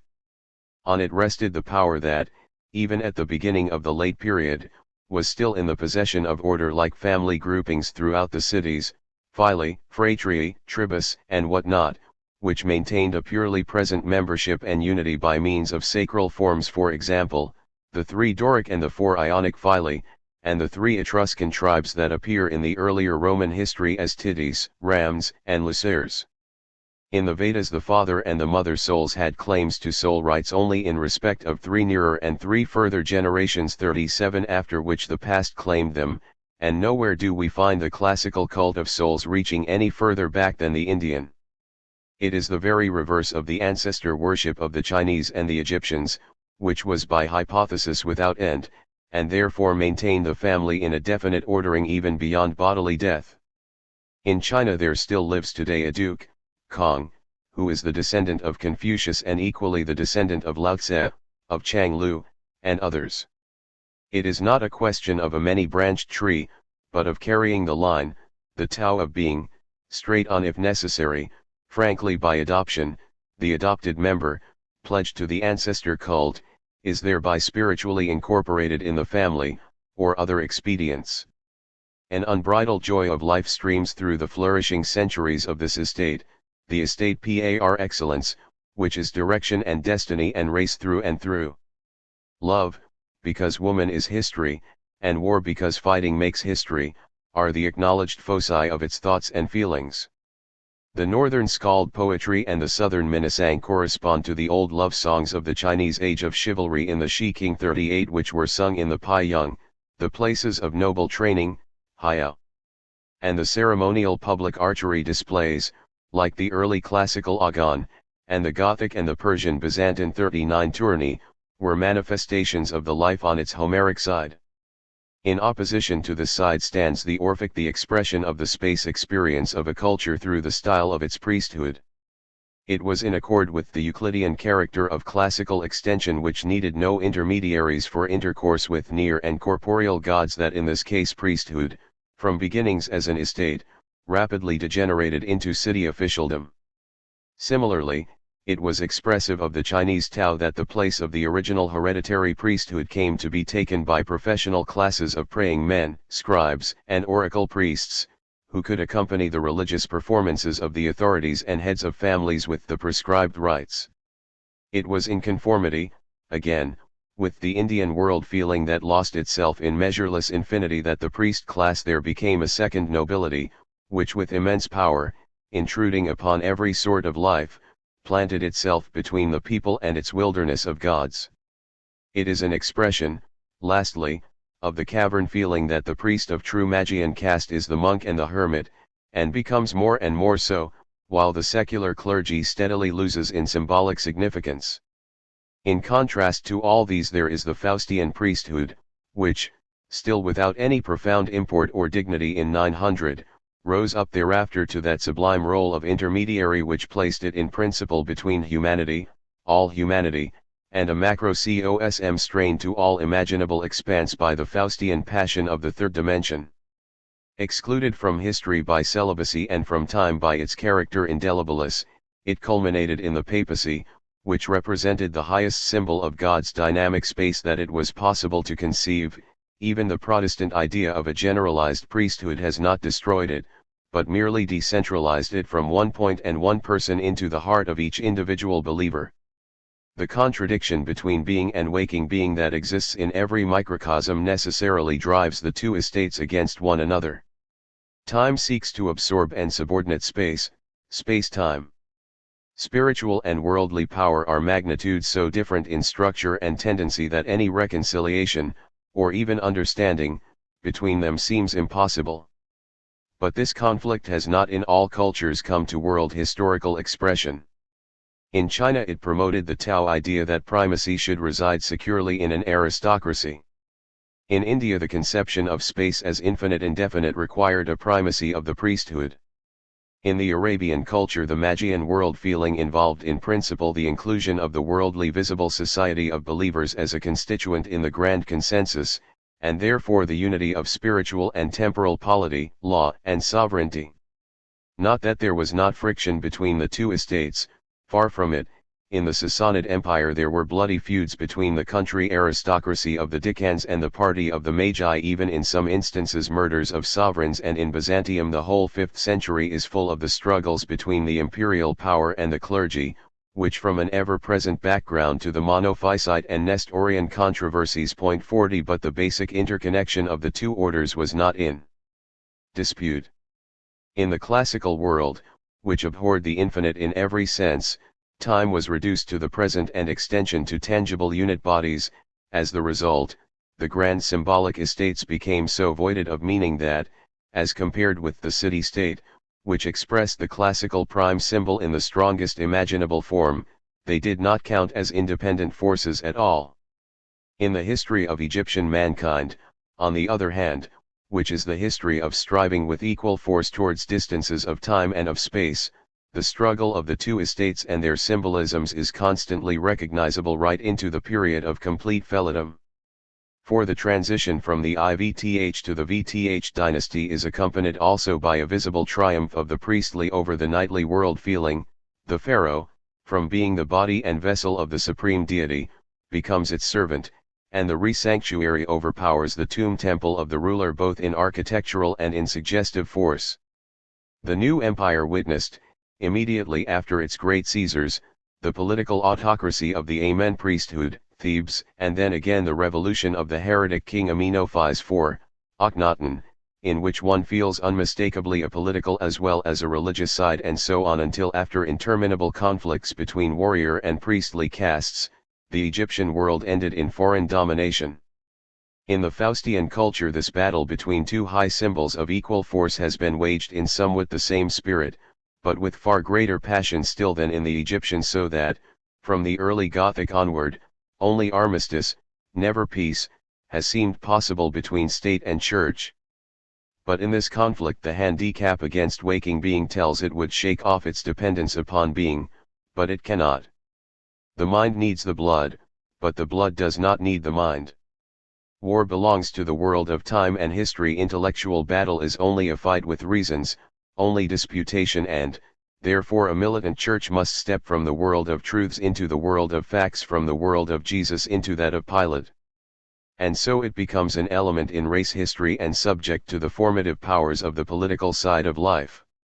From early feudalism to modern democracy it fights with sword and cannon, poison and dagger, bribery and treason, all the weapons of party conflict in use at the time. It sacrifices articles of belief to worldly advantages, and allies itself with heretics and unbelievers against orthodox powers.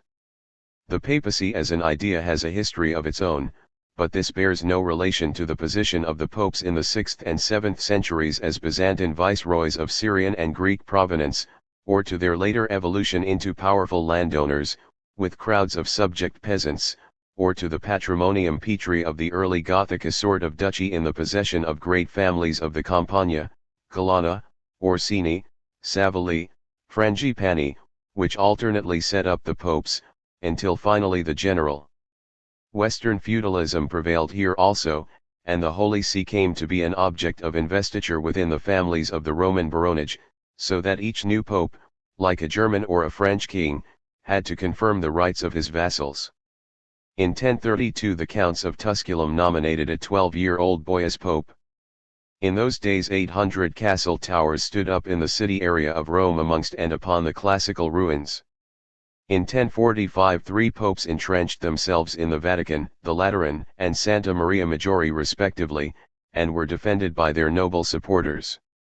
Now supervened the city with its own soul, first emancipating itself from the soul of the countryside, then setting up as an equal to it, and finally seeking to suppress and extinguish it. But this evolution accomplished itself in kinds of life, and it also, therefore, is part of the history of the estates. The city life as such emerges through the inhabitants of these small settlements acquiring a common soul, and becoming conscious that the life within is something different from the life outside, and at once the spell of personal freedom begins to operate and to attract within the walls life streams of more and more new kinds. There sets in a sort of passion for becoming urban and for propagating urban life. It is this, and not material considerations, that produced the fever of the colonization period in the classical world, which is still recognizable to us in its last offshoots, and which it is not quite exact to speak of as colonization at all. For it was a creative enthusiasm in the man of the city that from the 10th century BC, and contemporaneously in other cultures, drew generation after generation under the spell of a new life, with which there emerges for the first time in human history the idea of freedom. This idea is not of political, still less of abstract, origin, but is something bringing to expression the fact that within the city walls plant-like attachment to a soil has ceased, and that the threads that run through the whole life of the countryside have been snapped. And consequently the freedom idea ever contains a negative, it looses, redeems, defends, always frees a man from something. Of this freedom the city is the expression, the city spirit is understanding become free, and everything in the way of intellectual, social, and national movements that bursts forth in late periods under the name of freedom leads back to an origin in this one prime fact of detachment from the land. But the city is older than the citizen. It attracts first the calling classes, which as such are outside the symbolic estates, and, when urban, take form as guilds.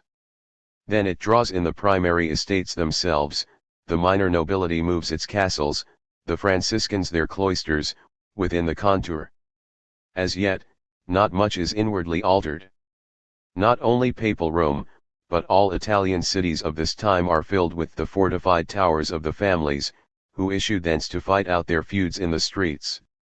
In a well-known 14th century picture of Siena these towers stand up like factory chimneys round the marketplace. 41 As for the Florentine palace of the Renaissance, if, in respect of the bright life within, it is the successor of Provençal courts, it is equally, with its rusticated facade, an offshoot of the Gothic castles that the French and German knights were still building on their hills.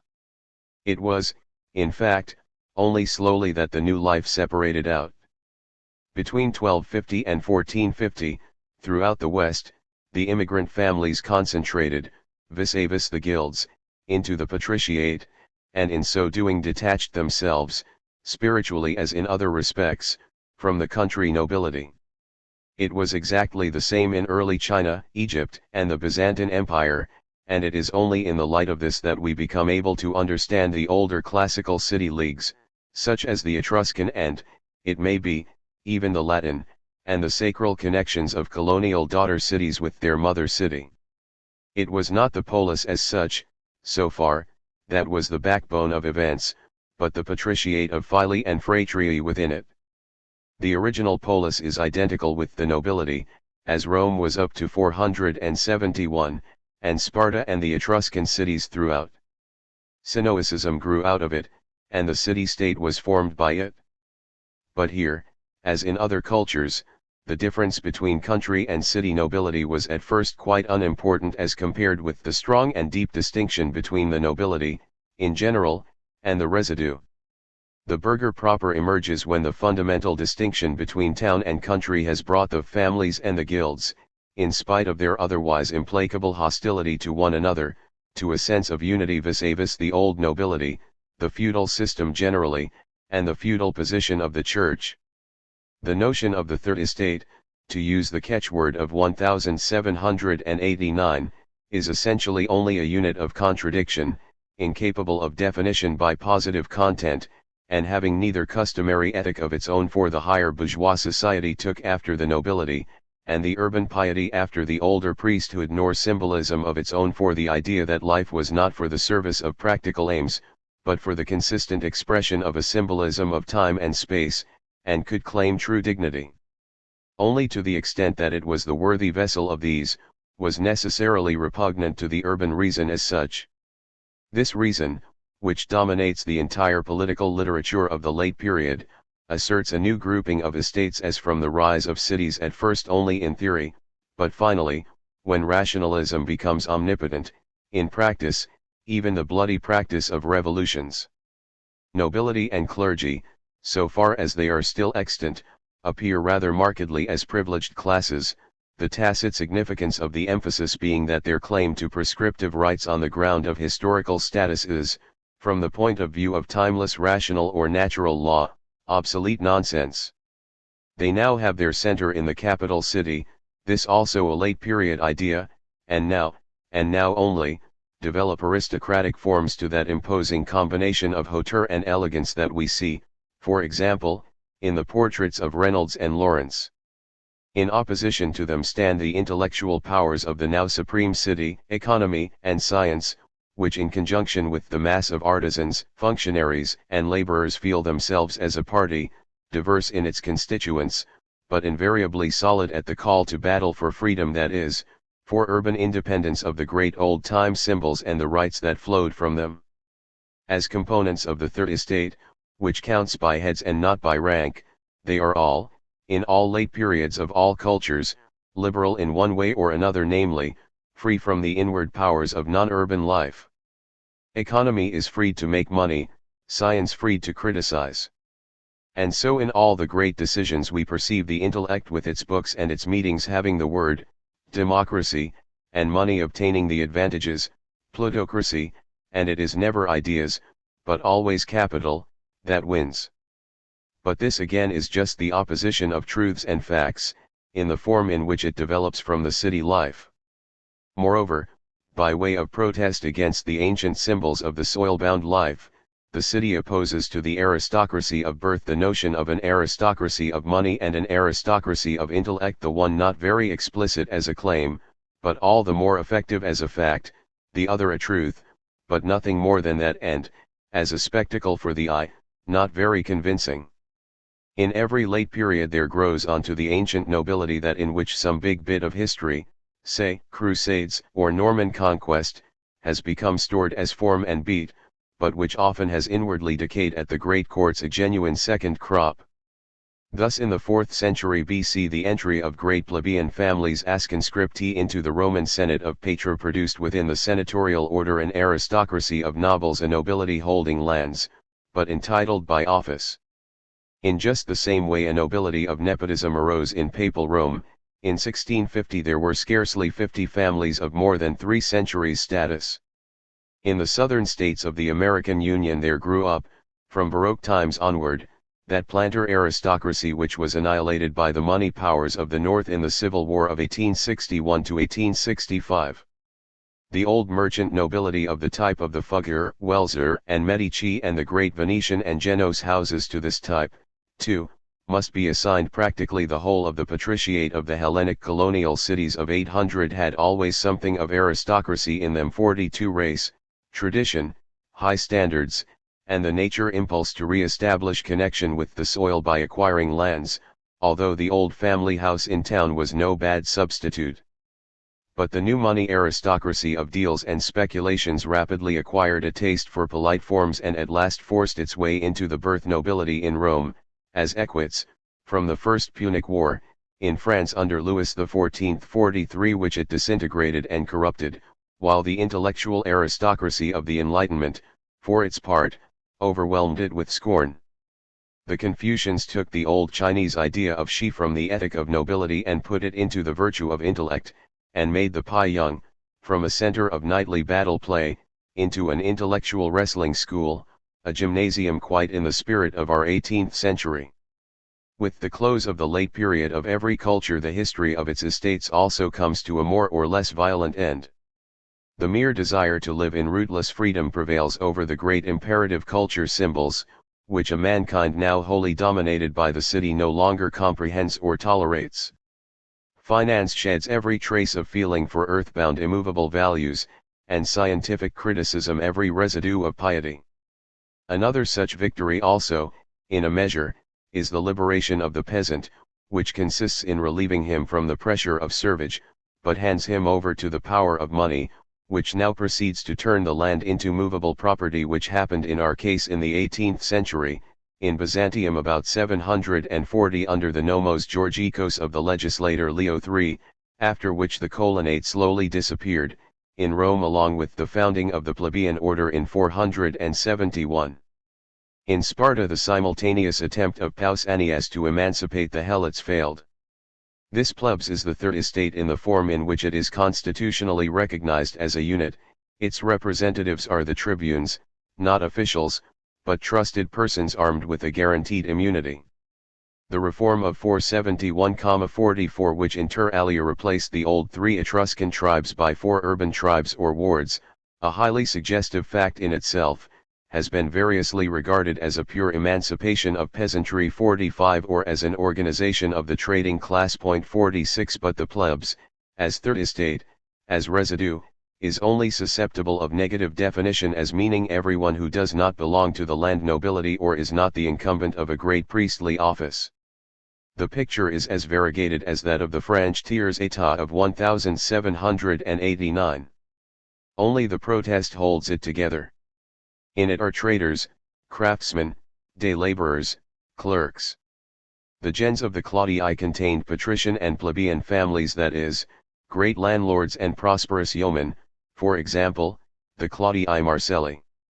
The plebs in the classical city-state is what a combination of peasant and burgher is in a Baroque state of the West, when it protests in an assembled States General against the autocracy of a prince.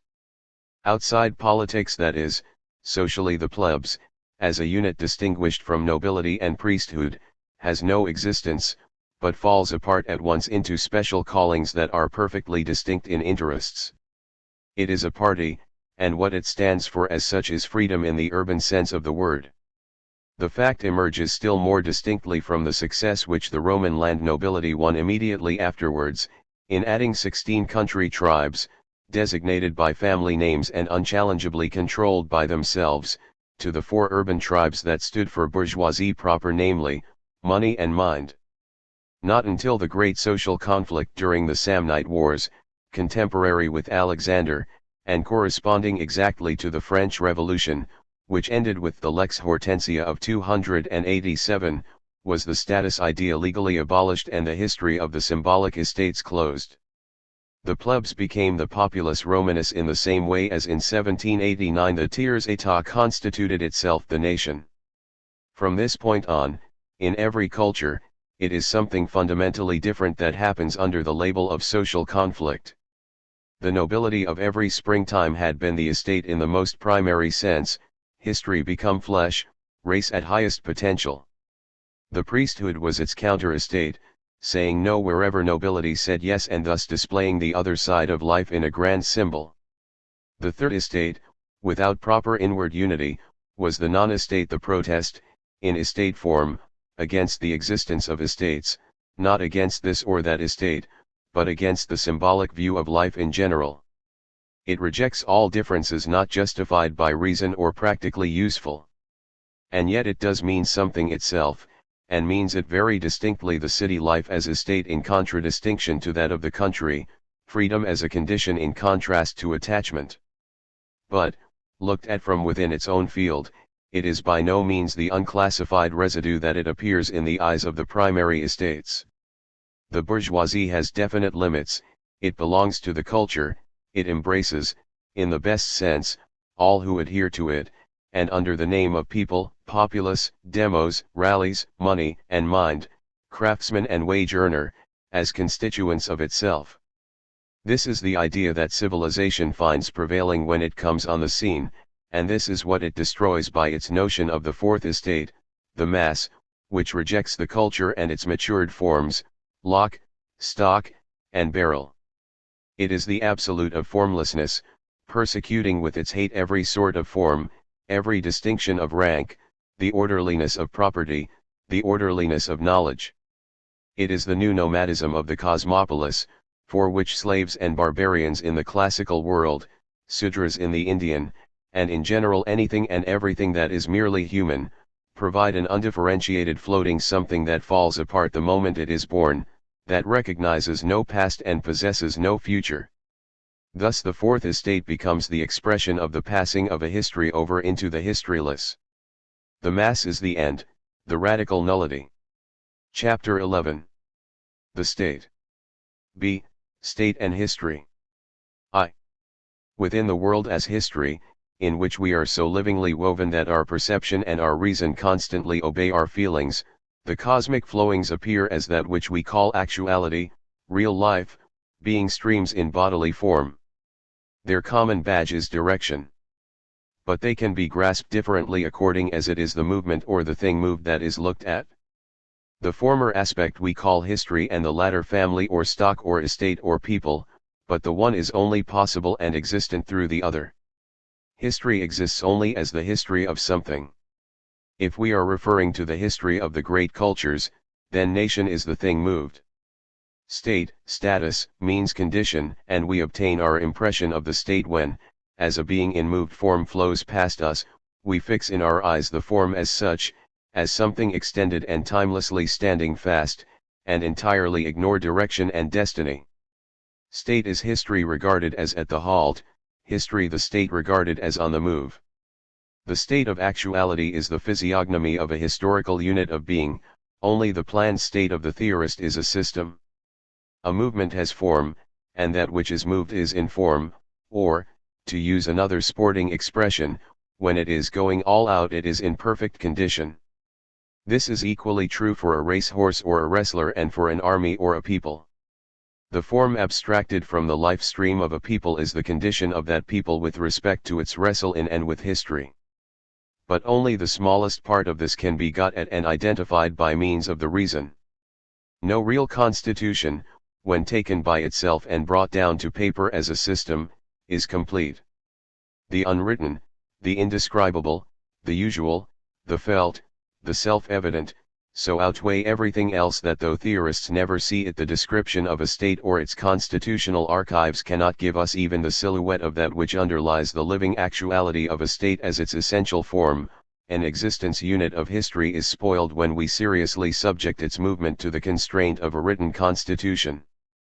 The individual class or family is the smallest, the nation the largest unit in the stream of history. Primitive peoples are subject to a movement that is not historical in the higher sense. The movement may be a jog-trot or may be a charge, but it has no organic character and no profound importance. Nevertheless, these primitive peoples are in motion through and through, to such an extent, indeed, as to seem perfectly formless to the hasty observer. Fellahin, on the contrary, are the rigid objects of a movement that comes from outside and impinges on them unmeaningly and fortuitously. The former includes the state of the Mycenaean period, that of the Thanite period, that of the Shang dynasty in China up to, say, the migration to Yin, 1400, the Frankish realm of Charlemagne, the Visigothic kingdom to Oiric, and Petrine Russia. State forms often ample and efficient, but still destitute of symbolism and necessity. To the latter belong the Roman, Chinese, and other imperia, whose form has ceased to have any expressive content whatever. But between primitive and fella lies the history of the great culture. A people in the style of a culture, a historical people, that is called a nation. A nation, as a living and battling thing, possesses a state not merely as a condition of movement, but also, above all, as an idea. The state in the simplest sense of the term may be as old as free-moving life itself. Swarms and herds of even very lowly animal genera may have constitutions of some sort, and those of the ants, of the bees, of many fish, or migrating birds, of beavers, have reached an astounding degree of perfection, but the state of the grand style is as old as and no older than its two prime estates, nobility and priesthood. These emerge with the culture, they vanish into it, their destinies are to a high degree identical. Culture is the being of nations in state form. A people is as state, a kindred is as family, in form. That is, as we have seen, the difference between political and cosmic history, public and private life, residential publica and res privata. And both, moreover, are symbols of care. The woman is world history. By conceiving and giving birth she cares for the perpetuation of the blood.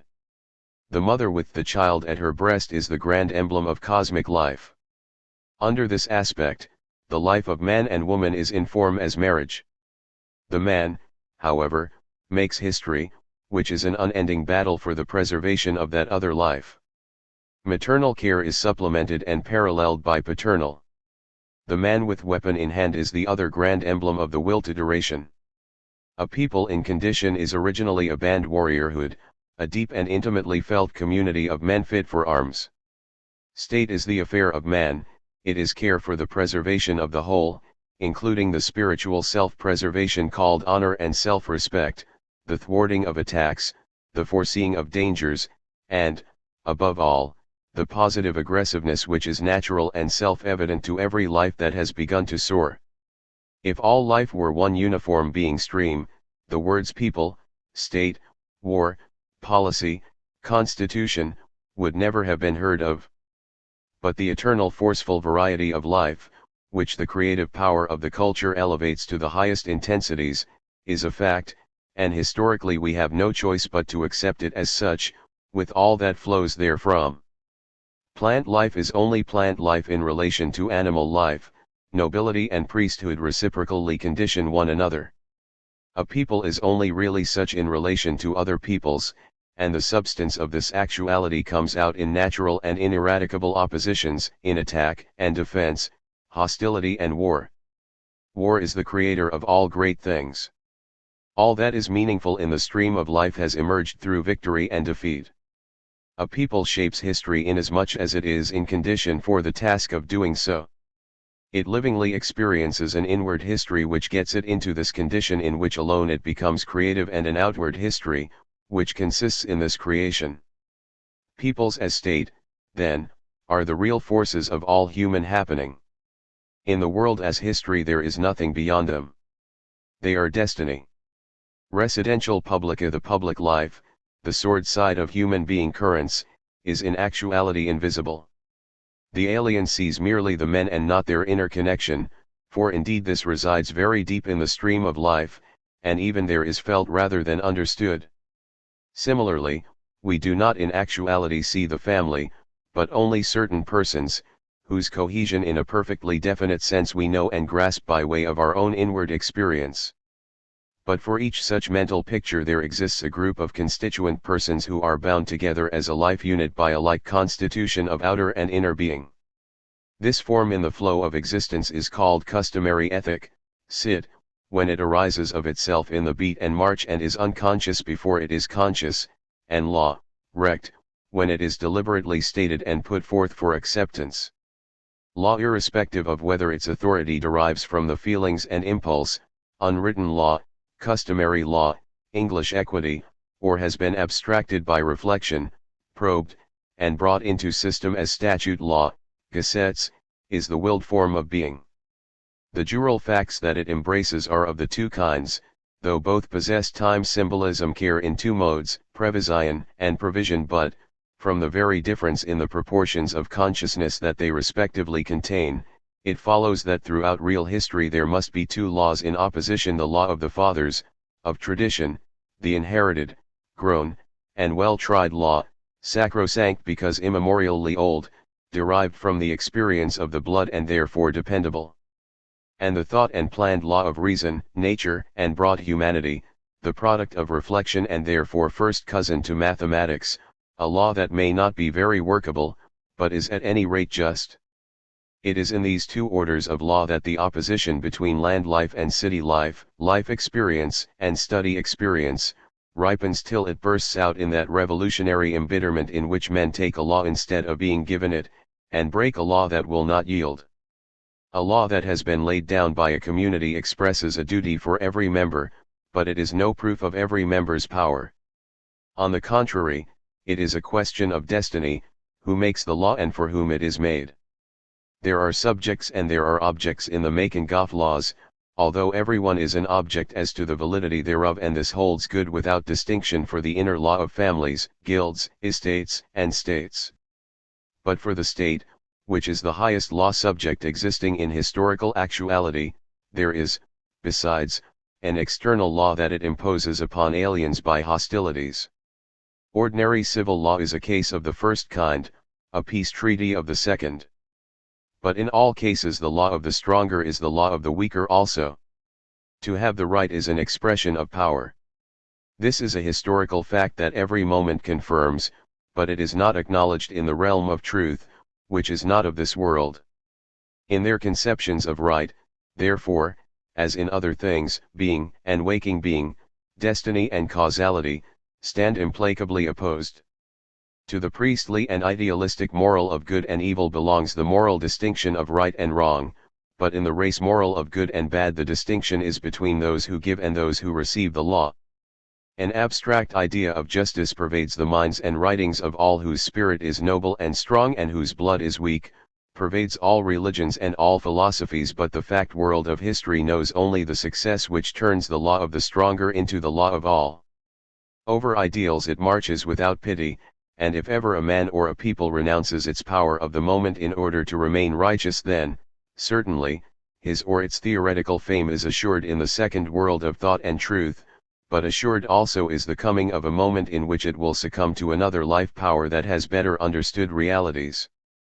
So long as a historical power is so superior to its constituent units as the state or the estate so often is to families and calling classes, or the head of the family to its children, a just law between the weaker is possible as a gift from the all-powerful hand of the disinterested. But estates seldom, and states almost never, feel a power of this magnitude over themselves, and consequently between them the law of the stronger acts with immediate force, as is seen in a victor's treaty, unilateral in terms and still more so in interpretation and observance. That is the difference between the internal and the external rights of historical life units. In the first, the will of an arbiter to be impartial and just can be effective, although we are apt to deceive ourselves badly as to the degree of effective impartiality even in the best codes of history, even in those which call themselves civil or bürgerlich, for the very adjective indicates that an estate has possessed the superior force to impose them on everyone. 1. Internal laws are the result of strict logical causal thought centering upon truths, but for that very reason their validity is ever dependent upon the material power of their author, be this estate or state. A revolution that annihilates this power annihilates also these laws. They remain true, but they are no longer actual. External laws, on the other hand, such as all peace treaties, are essentially never true and always actual, indeed appallingly so. They set up no pretension whatever of being just. It is quite enough that they are valid. Out of them speaks life, which possesses no causal and moral logic, but is organically all the more consistent and consequent for the lack of it. Its will is to possess validity itself. It feels with an inward certainty what is required to that end and, seeing that, knows what is law for itself and has to be made law for others. This logic is seen in every family, and particularly in old true-born peasant families. As soon as authority is shattered and someone other than the head tries to determine what is, it appears in every state, as soon as one party therein dominates the position. Every feudal age is filled with the contests between lords and vassals over the right to rights. In the classical world this conflict ended almost everywhere with the unconditional victory of the first estate, which deprived the kingship of its legislative powers and made it an object of its own lawmaking, as the origin and significance of the archons in Athens and the ephors in Sparta prove beyond doubt. But the same happened in the western field too. For a moment in France, institution of the States General, 1302, and for good in England, where in 1215 the Norman baronage and the higher clergy imposed Magna Carta and thus sowed the seed that was to ripen into the effective sovereignty of Parliament. Hence it was that the old Norman law of the estates here remained permanently valid. In Germany, on the contrary, the weak imperial power, hard pressed by the claims of the great feudatories, called in the Roman law of Justinian, that is, the law of the unlimited central power, to aid it against the early German land laws. Point 2. The draconian constitution, the pi alpha tau rho omicron pi omicron lambda iota tau epsilon alpha of the oligarchs, was dictated by the nobility like the strictly patrician law of the 12 tables in Rome, but by then the late period of the culture was well underway and the power of the city and of money were already fully developed, so that laws directed against these powers necessarily gave way very promptly to laws of the Third Estate, Solon, the tribunate. Yet these, too, were estate-founded laws not less than their predecessors. The struggle between the two primary estates for the right of lawmaking has filled the entire history of the West, from the early Gothic conflict of secular and canon law for supremacy, to the controversy, not ended even today, concerning civil marriage. Point 3. And, for that matter, what are the constitutional conflicts that have occurred since the end of the 18th century but the acquisition by the tiers-état, which, according to Sieyes's famous remark in 1789, was nothing, but could be all. Of the right to legislate bindingly upon all, producing a law that is just as much burgher's law as ever Gothic was noble's law. The nakedest form in which right appears as the expression of might is, as I have already observed, in interstate treaty making, in peace treaties, and in that law of nations of which already Mirabeau could say it is the law of the strong of which the observance is imposed upon the weak. A large part of the decisions of world history is contained in laws of this kind. They are the constitution under which militant history progresses, so long as it does not revert to the original form of the armed conflict original, and also basic, for every treaty that is valid and is meant to have real effects is an intellectual continuation thereof. If policy is war by other means, the right to give the law is the spoil of the successful party. 2. It is clear, then, that on the heights of history two such life forms, estate and state, contend for supremacy, both being streams of great inward form and symbolic force, each resolved to make its own destiny the destiny of the whole.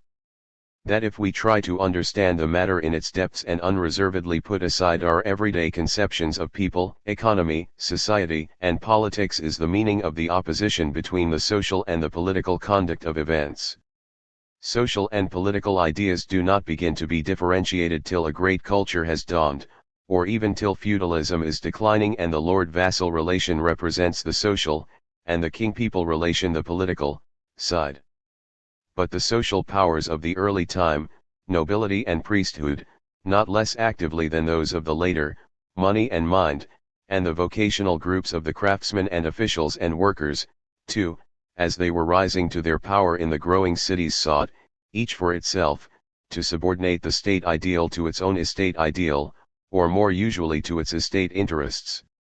And so there arose, at all planes from that of the national unit to that of the individual consciousness, a fight over the respective limits and claims, each the result of which, in extreme cases, is that the one element succeeds so completely as to make the other its tool. 4. In all cases, however, it is the state that determines the external position, and therefore the historical relations between peoples are always of a political and not a social nature. In domestic politics, on the contrary, the situation is so dominated by class oppositions that at first sight social and political tactics appear inseparable, and indeed, in the thought of people who, as, for example, a bourgeoisie, equate their own class ideal with historical actuality and consequently cannot think in external politics at all identical. In the external battle the state seeks alliances with other states, in the internal it is always in alliance with one or another estate. The 6th century tyrannies, for instance, rested upon the combination of the state idea with the interests of the Third Estate vis-a-vis the ancient noble oligarchy, and the French Revolution became inevitable from the moment that the tiers, that is, intellect and money, left its friend the crown in the lurch and joined the two other estates. From the Assembly of Notables, 1787.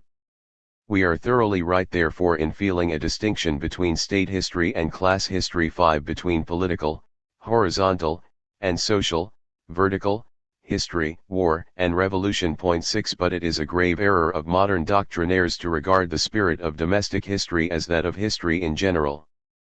World history is, and always will be, state history. The inner constitution of a nation aims always at being in condition for the outer fight, diplomatic, military, or economic, and anyone who treats a nation's constitution as an aim and ideal in itself is merely ruining the nation's body. But, from the other point of view, it falls to the inner political pulse sense of a ruling stratum, whether belonging to the first or to the fourth estate, so to manage the internal class oppositions that the focus and ideas of the nation are not tied up in party conflict, nor treason to the country thought of as an ace of trumps. And here it becomes manifest that the state and the first estate are cognate down to the roots akin, not merely by reason of their symbolism of time and care, their common relation to race and the facts of genealogical succession, to the family and to the primary impulses of all peasantry, on which in the last analysis every state and every nobility is supported, not merely in their relation to the soil, the clan domain, be this heritable estate or fatherland, which even in nations of the Magian style is lowered in significance only because there the dignity of orthodoxy so completely surpasses everything else, but above all in high practice amidst all the facts of the historical world, in the unforced unity of pulse and impulse, diplomacy, judgment of men, the art of command and masculine will to keep and extend power, which even in earliest times differentiated a nobility and a people out of the one and the same war gathering, and, lastly, in the feeling for honor and bravery. Hence, right up to the latest phases, that state stands firmest in which the nobility or the tradition shaped by the nobility is wholly at the service of the common cause, as it was in Sparta as compared with Athens, in Rome vis-a-vis Carthage, in Tsin as against the tow-colored state of Tsu. The distinction is that a nobility self-contained as a class, or for that matter any estate, experiences the residue of the nation only with reference to itself, and only desires to exercise power in that sense, whereas the very principle of the state is that it cares for all, and cares for the nobility as such only in relation to the major care. But a genuine old nobility assimilates itself to the state, and cares for all as though for a property. This care, in fact, is one of its grandest duties and one of which it is most deeply conscious. It feels it, indeed, an innate privilege, and regards service in the army and the administration as its special vocation. It is, however, a distinction of quite another kind that holds as between the state idea and the idea of any one of the other estates. All these are inwardly alien to the state as such, and the state ideals that they fashion out of their own lives have not grown up out of the spirit and the political forces of actual history. Hence, indeed, the conscious emphasis with which they are labeled as social. And while in early times the situation is simply that historical facts oppose the church community in its efforts to actualize religious ideals, in late periods both the business ideal of the free economic life, and the utopian ideal of the enthusiast who would actualize this or that abstraction, also come into the field. But in the historical world there are no ideals, but only facts; no truths, but only facts. There is no reason, no honesty, no equity, no final aim, but only facts, and anyone who does not realize this should write books on politics. Let him not try to make politics. In the real world there are no states built according to ideals, but only states that have grown, and these are nothing but living peoples in form. No doubt it is the form impress that living doth itself unfold, but the impress has been that of the blood and beat of a being, wholly instinctive and involuntary, and as to the unfolding, if it is guided by the master of politics, it takes the direction inherent in the blood; if by the idealist, that dictated by his own convictions, in other words, the way to nullity. But the destiny question, for states that exist in reality and not merely in intellectual schemes, is not that of their ideal task or structure, but that of their inner authority, which cannot in the long run be maintained by material means, but only by a belief of friend and foe in their effectiveness. The decisive problems lie, not in the working out of constitutions, but in the organization of a sound working government, not in the distribution of political rights according to just principles, which at bottom are simply the idea that a class forms of its own legitimate claims, but in the efficient pulse of the whole, efficient in the sense that the play of muscle and sinew is efficient when an extended racehorse nears the winning post, in that rhythm which attracts even strong genius into syntony, not, lastly, in any world alien moral, but in the steadiness, sureness, and superiority of political leadership. The more self-evident all these things are, the less is said or argued about them, the more fully matured the state, the higher the standing, the historical capacity, and therefore the destiny of the nation. State majesty, sovereignty, is a life symbol of the first order.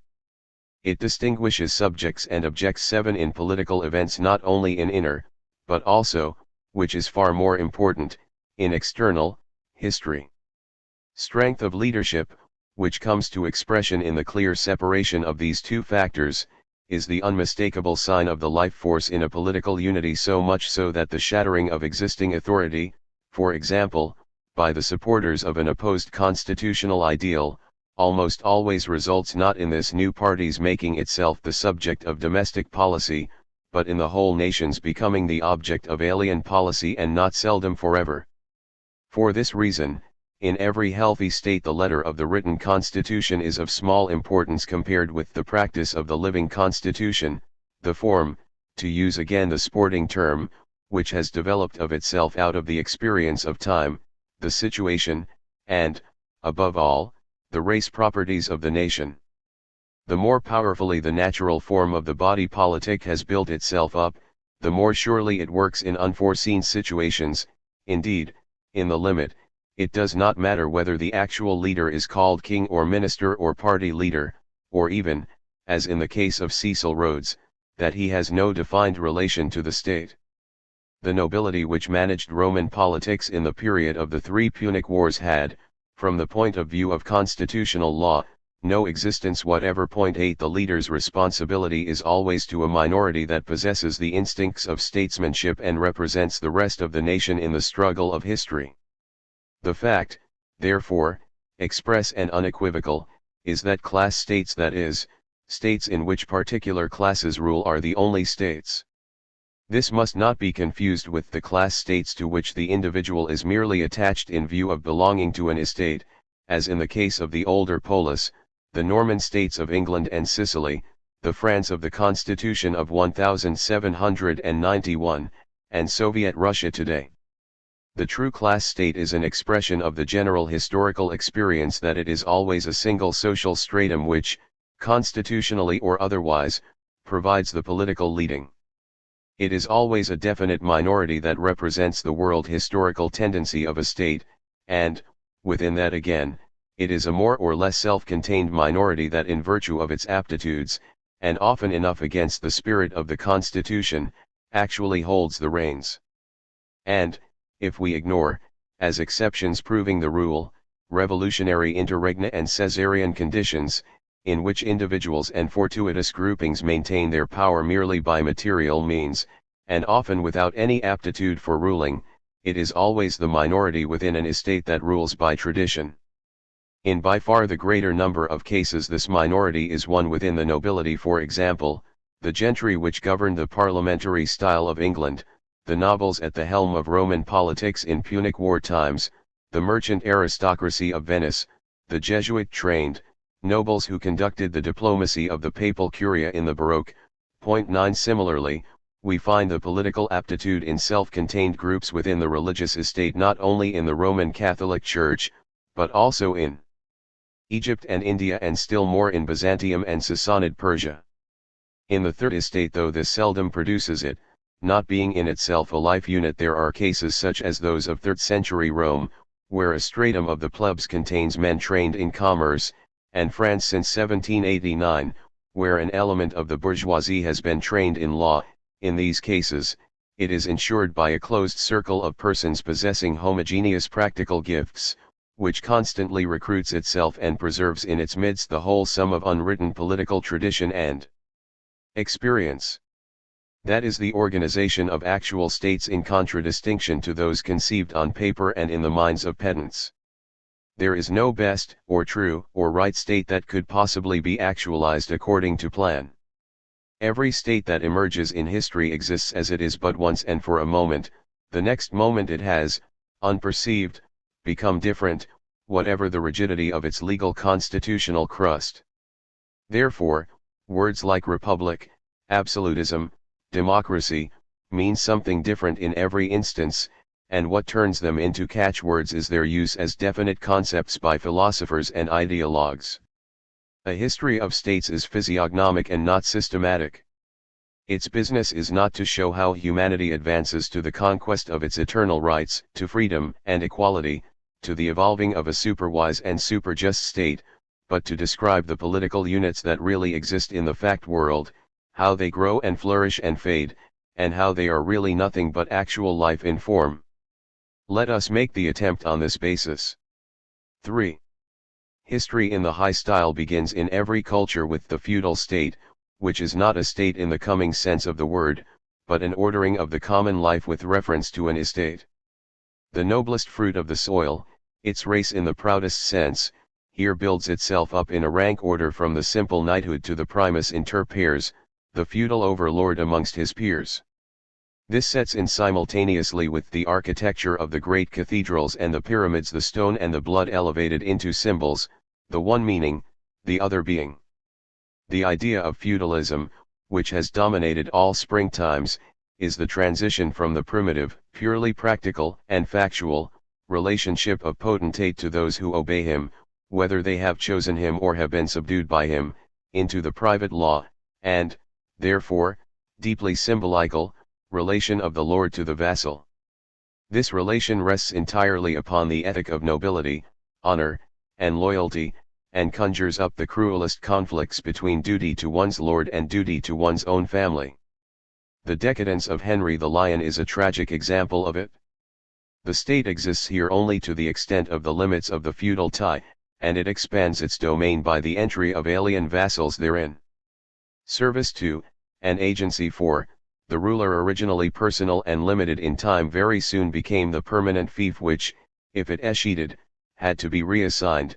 Already by 1000 the principle of the West was no land without a lord, and from that presently passed to the stage of being hereditary, law of Emperor Conrad II, May 28, 1037. Thereby the formerly immediate subjects of the ruler were mediatized, and henceforth they were only his subjects as being subjects of a vassal of his. Nothing but the strong social interbonding of the estate ensured the cohesion of what must be called, even under these conditions, the state. The idea of power and booty are seen here in classic union. When, in 1066, William and his Norman chivalry conquered England, the whole land was made king's property and fee, and it remains so in name to this day. Here is a true Viking delight in having, the care of an Odysseus who begins by counting his treasure. 10 From this booty sense of shrewd conquerors there came, quite suddenly, the famous exchequer practice and officialdom of the early cultures. It is well to distinguish these officials from the incumbents of the great confidential offices which had arisen out of the older personal agency. They were clerici or clerks, and not ministerials or ministers' servants, but in a prouder sense now. The financial and clerical officialdom is an expression of care, and it develops in exact proportion with the development of the dynastic idea. Thus in Egypt it reached an astonishingly high level at the very beginning of the Old Kingdom. 11 The early Chinese official state described in the Chuli is so comprehensive and complicated that the authenticity of the book has been doubted. 12 But in spirit and tendency it corresponds exactly with that of Diocletian, which enabled a feudal order to arise out of an immense fiscal machinery. In the early classical world it is markedly absent. Carpe diem was the motto of classical economics from the first to last, and in this domain as in others improvidence, The autarkia of the Stoics was elevated into a principle. Even the best calculators were no exception. Thus Eubulus in Athens, 330 BC, managed business with an eye to surpluses, but only to distribute them, when gained, amongst the citizens. The extreme contrast to Eubulus's finance is afforded by the canny Vikings of the early West, who by the financial administration of their Norman states laid the foundations of the Faustian economics that extend today over the whole world. It is from the checkered table in the Norman counting house of Robert the Devil, 1018-35, that we have the name of the English exchequer and hence the word check. Here also originated the words control, quittance, record 13. Here it was that after 1066 England was organized as booty, with ruthless reduction of the Anglo-Saxons, to serfdom, and here too originated the Norman state of Sicily, for it was not upon nothing that Frederick II of Hohenstaufen later built, his most personal work, the Constitutions of Melfi, 1231, he did not create, but only, by methods borrowed from the money economics of high Arabian civilization, polished and perfected. From this center the methodic and descriptive technique of finance spread into the business world of Lombardy and so into all the trading cities and administrations of the West. But in feudalism build-up and breakdown lie close together. When the primary estates were still in full bloom and vigor, the future nations, and with them the germ of the state idea proper, were stirring into life. The opposition between temporal and spiritual power and that between crown and vassals was cut across again and again by oppositions of nationhood, German-French even from Otto the Great's times, German-Italian, which rent Italy between the Guelphs and Ghibellines and destroyed the German Empire, French-English, which brought about the English dominion over western France. Still, all this was far less important than the great decisions within the feudal order itself, where the idea of nationality was unknown. England was broken up into 60,251 fiefs, catalogued in the Domesday Book of 1084, consulted even today upon occasion, and the strictly organized central power required allegiance to itself even from the subtenants of the peers, but all the same it was less than 150 years later that Magna Carta was forced through, 1215, an actual power transferred from the king to the parliament of the vassals made up of great barons and ecclesiastics in the upper house, gentry and patricians in the lower, which thenceforward became the support and champion of national development. In France the baronage, in conjunction with the clergy and the towns, forced the calling of the States General in 1302, the general privilege of Saragossa in 1283 made Aragon into a quasi-republic of nobles ruled by its Cortes, and in Germany a few decades earlier a group of great vassals made the election of the German kingship dependent upon themselves as electors. The mightiest expression that the feudal idea found for itself not merely in the West, but in any culture came out in the struggle between empire and papacy, both of which dreamed of a consummation in which the entire world was to become an immense feudal system, and so intimately enwove themselves into the dream that, with the decay of feudalism, both together fell from their heights in lamentable ruin. The idea of a ruler whose writ should run throughout the whole historical world, whose destiny should be that of all mankind, has taken visible shape in, so far, three instances: firstly, in the conception of the pharaoh as Horus; secondly, in the great Chinese imagining of the ruler of the middle, whose domain is Tianhe, everything lying below the heavens, 14, and, thirdly, in early Gothic times. In 962, Otto the Great, answering to the deep mystical sense and yearning for historical and spatial infinity that was sweeping through the world of those days, conceived the idea of the Holy Roman Empire, German by nation. But even earlier, Pope Nicholas I, 860, still completely involved in Augustinian, that is, Magian lines of thought, had dreamed of a papal democracy which was to stand above the princes of this world, and from 1059 Gregory VII with all the prime force of his Faustian nature set out to actualize a papal world dominion under the forms of a universal feudalism, with kings as vassals. The papacy itself, indeed, under its domestic aspect, constituted the small feudal state of the Campagna, whose noble families controlled the election of popes, and which very rapidly converted the College of Cardinals, to which the duty was entrusted from 1059 on, into a sort of noble oligarchy.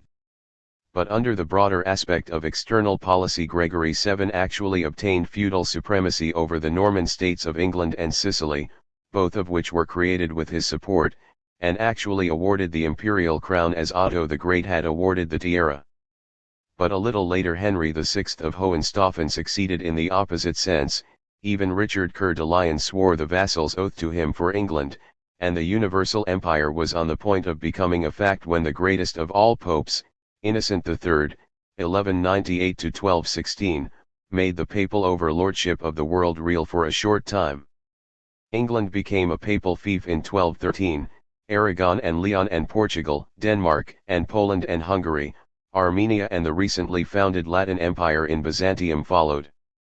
But with Innocent's death, disintegration set in within the Church itself, and the great spiritual dignitaries, whom their investitures turned into vassals of the Pope as overlord, soon followed the lay vassal's example and set about limiting him by means of representative institutions for their order. 15 The notion that a general council stood higher than a pope was not of religious origin, but arose primarily out of the feudal principle. Its tendency corresponded precisely to that which the English magnates had made good in Magna Carta. In the Councils of Constance, 1414, and Basel, 1431, the last attempts were made to turn the Church, under its temporal aspect, into a clerical feudalism, in which an oligarchy of cardinals would have become the representative of the whole clerical estate of the West and taken the place hitherto held by the Roman nobility. But by that time the feudal idea had long taken second place to that of the state, and so the Roman barons won the victory. The field of candidature for the papacy was limited to the narrowest environs of Rome, and unlimited power over the organizations of the Church was ipso facto secured to the center. As for the empire, it had long ago become a venerated shadow, like the Egyptian and the Chinese. In comparison with the immense dynamism of these decisions, the building up of feudalism in the classical world was slow, static, almost noiseless, so that it is hardly recognizable save from the traces of transition. In the Homeric epos as we have it now, every locality possesses its basileus, who, it is fairly evident, was once a great vassal. We can see in the figure of Agamemnon the conditions in which the ruler of a wide region took the field with the train of his peers. But in the Greek world the dissolution of the feudal world was associated with the formation of the city-state, the political point. In consequence, the hereditary court offices, the archae and timae, the prytaneus, the archons, and perhaps the original praetor 16 were all urban in nature, and the great families therefore developed, not separately in their counties, as in Egypt, China, and the West, but in the closest touch with the city, where they obtained possession of the rights of the king, one after the other, until nothing was left to the ruling house but that which could not be touched because of the gods, namely the title attaching to its sacrificial function, hence the rex sacrorum. In the later parts of the Homeric epic, c. 800, it is the nobles who invite the king to take his seat, and even unseat him. The Odyssey really knows the kingship only as part of the saga. The actual Ithaca that it shows us is a city dominated by oligarchs. 17 The Spartiates, like the Roman patriciate of the Comitia Curiata, are the product of a feudal relation. 18 In the Fidetii 19 there are evident remains of the old open table of the noble, but the power of the king has sunk to the shadowy dignity of the Rex Sacrorum of Rome, or the kings of Sparta, who were liable to be imprisoned or removed at any time by the ephors. The essential similarity of these conditions forces us to presume that in Rome the Tarquinian tyrannies of 500 was preceded by a period of oligarchical dominance, and this view is supported by the unquestionably genuine tradition of the interrex, a person appointed by the council of the nobles, the Senate, from amongst its own members to act until it should please them to elect a king again. Here, as elsewhere, there comes a time in which feudalism is falling into decay, but the coming state is not yet completed, the nation not yet in form. This is the fearful crisis that emerges everywhere in the shape of the interregnum, and forms the boundary between the feudal union and the class state. In Egypt, feudalism was fully developed by about the middle of the VTH dynasty. The pharaoh Aso gave away his domains literally piece by piece to the vassals, and, further, the rich fiefs of the priesthood were, exactly as in the West, free of taxation and gradually became the permanent property, mortmain, as we should say, of the great temples. 20 With the VTH dynasty, c. 2530 BC, the Hohenstaufen age comes to an end. Under the shadow kingship of the short-lived VLTH dynasty, the princes, Rpatai, and counts, Hideo, become independent. The high offices are all hereditary and the tomb inscriptions show us more and more proud stress upon ancient lineage.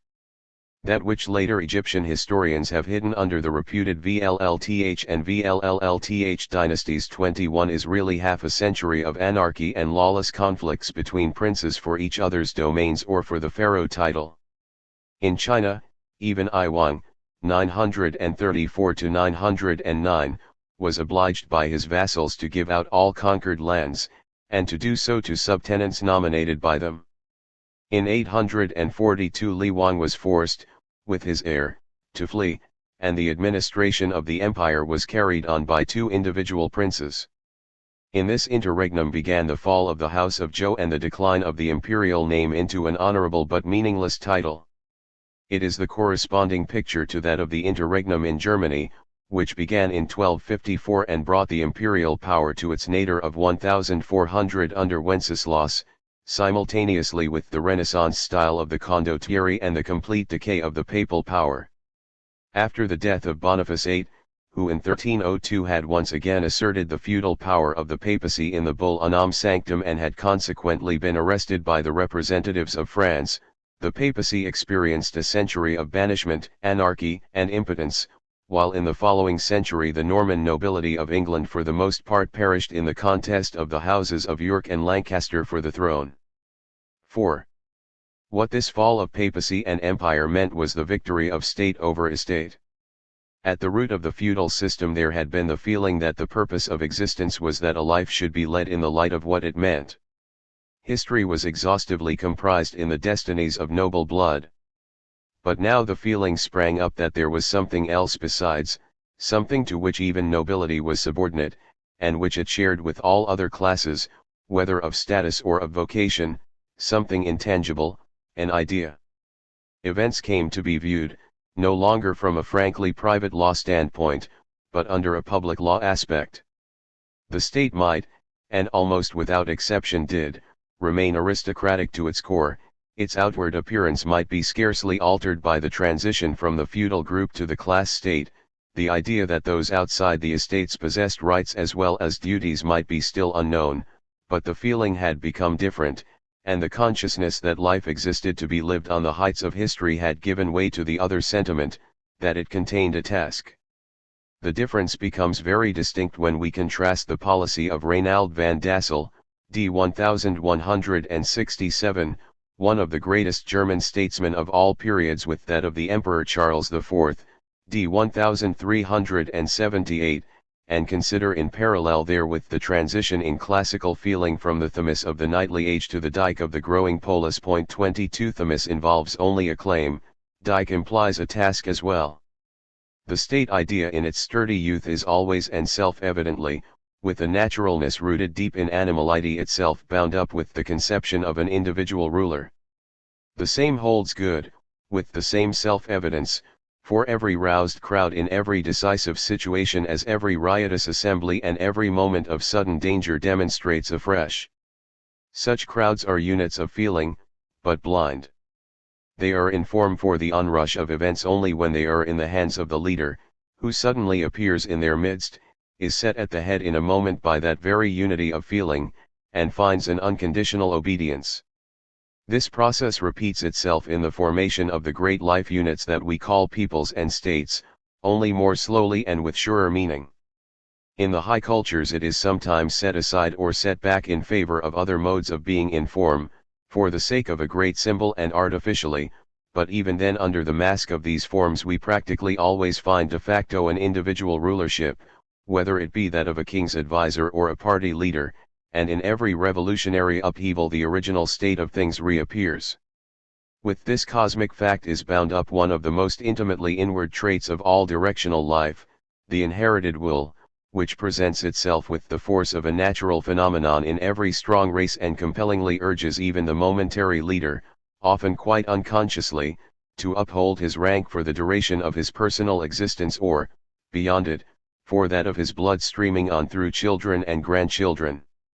The same deep and plant-like trait inspires every real following, which feels in the continuance of the blood of leadership both a surety for and a symbol of the continuance of its own. It is precisely in revolutions that this primitive instinct comes out, full and strong and regardless of all principles. Precisely because of it the France of 1800 saw not only Napoleon, but also his hereditary position, as the true fulfillment of the revolution. Theorists who, like Marx and Rousseau, start from conceptual ideals instead of from blood facts have never grasped this immense force that dwells in the historical world, and have in consequence labeled its manifested effects as damnable and reactionary. But they are there, and with a force so insistent that even the symbolism of the high cultures can only override them temporarily and artificially, as is shown in the engrossing of elective officers by particular families in the classical, and the nepotism of the Baroque popes in our own case. Behind the fact that leadership is very often freely resigned, and the saying that merit should rule, there is practically always the rivalry of magnates, who have no objection of principle to hereditary rulership, but prevent it in practice because each one of them secretly claims it for his own blood. This state of active, creative jealousy is the foundation on which the forms of classical oligarchy are built up. The combination of both elements produces the idea of dynasty.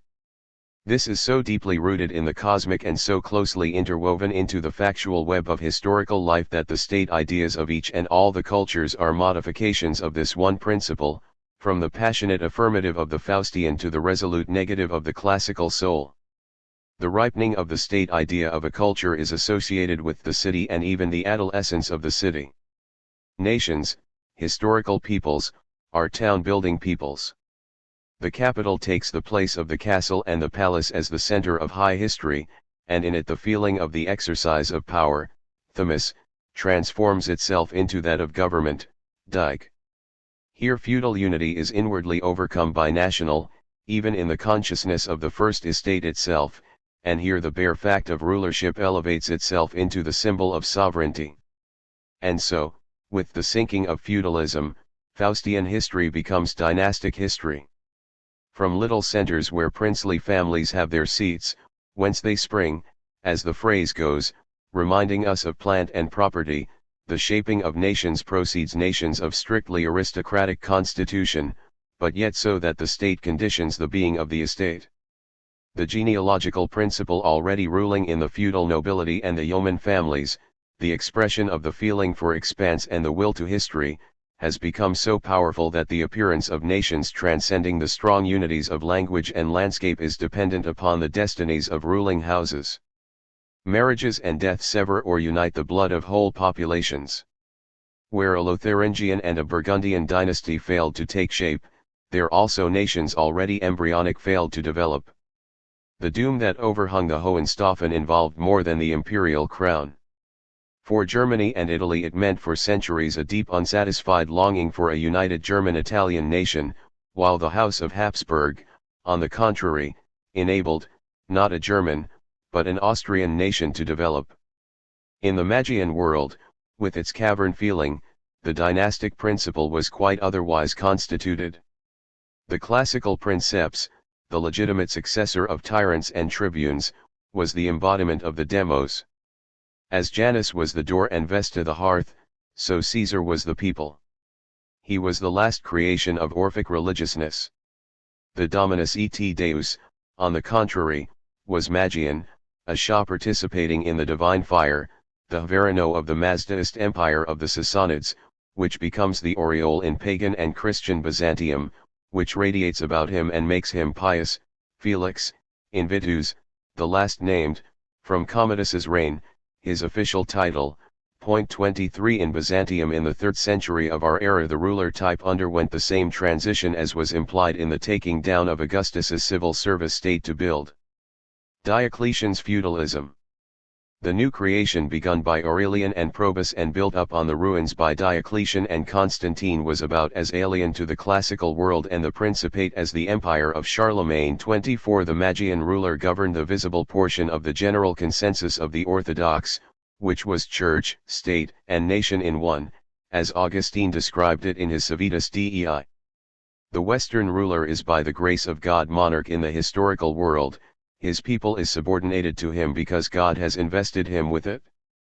But in matters of faith he is himself a subordinate to God's vicar on earth, or to his own conscience, as the case may be. That is the separation of state authority and church authority, the great Faustian conflict between time and space. When, in 800, the Pope crowned the emperor, he chose a new ruler for himself in order that he himself might thrive. Whereas the emperor in Byzantium was, according to Magian world feeling, his spiritual as well as his secular superior, an emperor in the Frank lands was his servant in spiritual matters, besides being, perhaps, his arm in secular affairs. As an idea, the papacy could arise only by separation from the caliphate, for the pope is included in the caliph. For this very reason, however, the choice of the Magian ruler cannot be bound down to a genealogical succession law. It issues from the consensus of the ruling blood kindred, out of whom the Holy Ghost speaks and designates the chosen one. When Theodosius died, in 550, a relative, the nun Pulcheria, formally gave her hand to the old senator Marcianus, thereby incorporating the statesman in the family and securing the throne to him and continuance to the dynasty.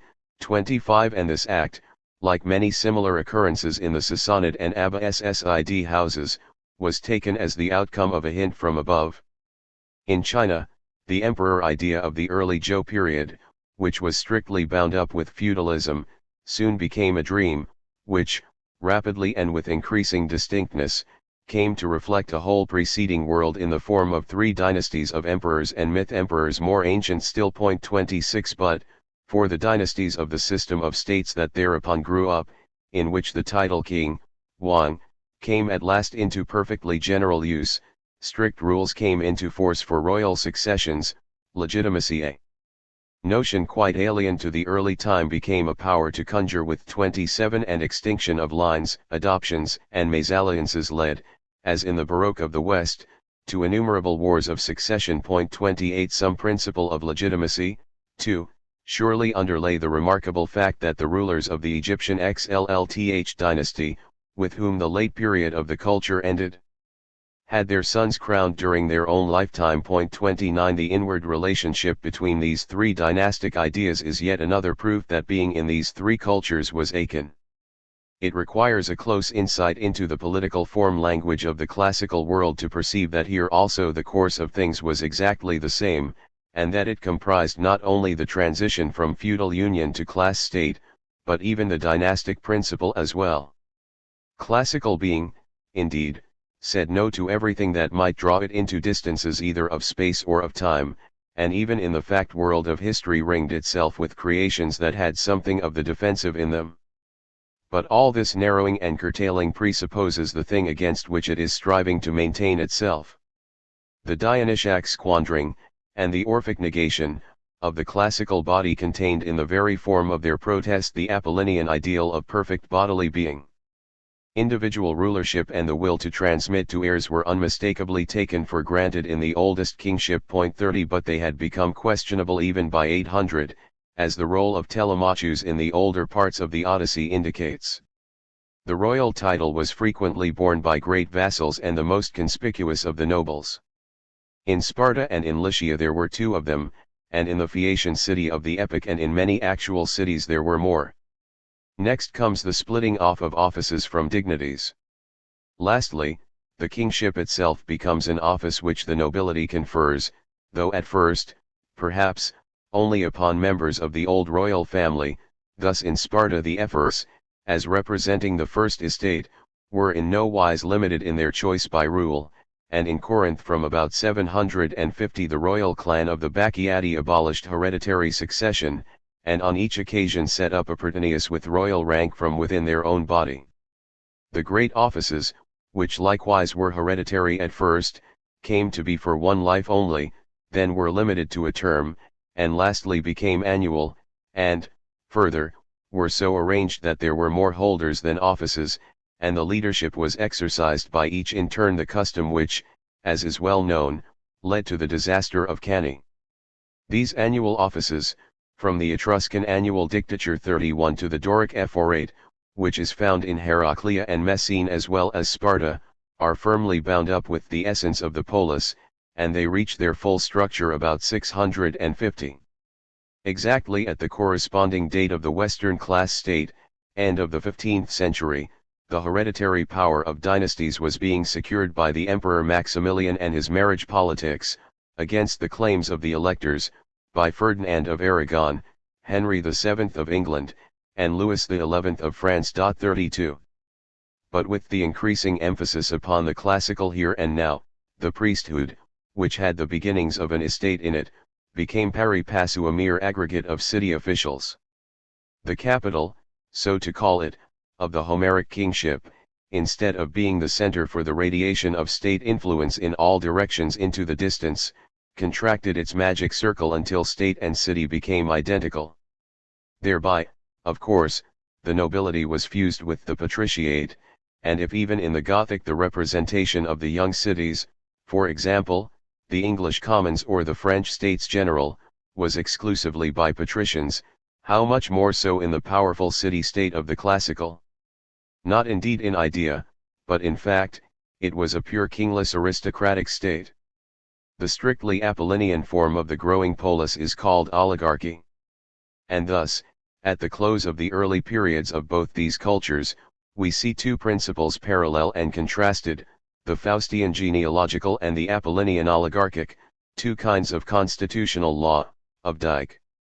The one is supported by an unmeasured sense of expanse, reaches back deep into the past with form tradition, thinks forward with the same intense will to endure into the remotest future, but in the present, too, works for political effectiveness over broad expanses by well-considered dynastic marriages and by the truly Faustian, dynamic, and contrapuntal politics that we call diplomacy.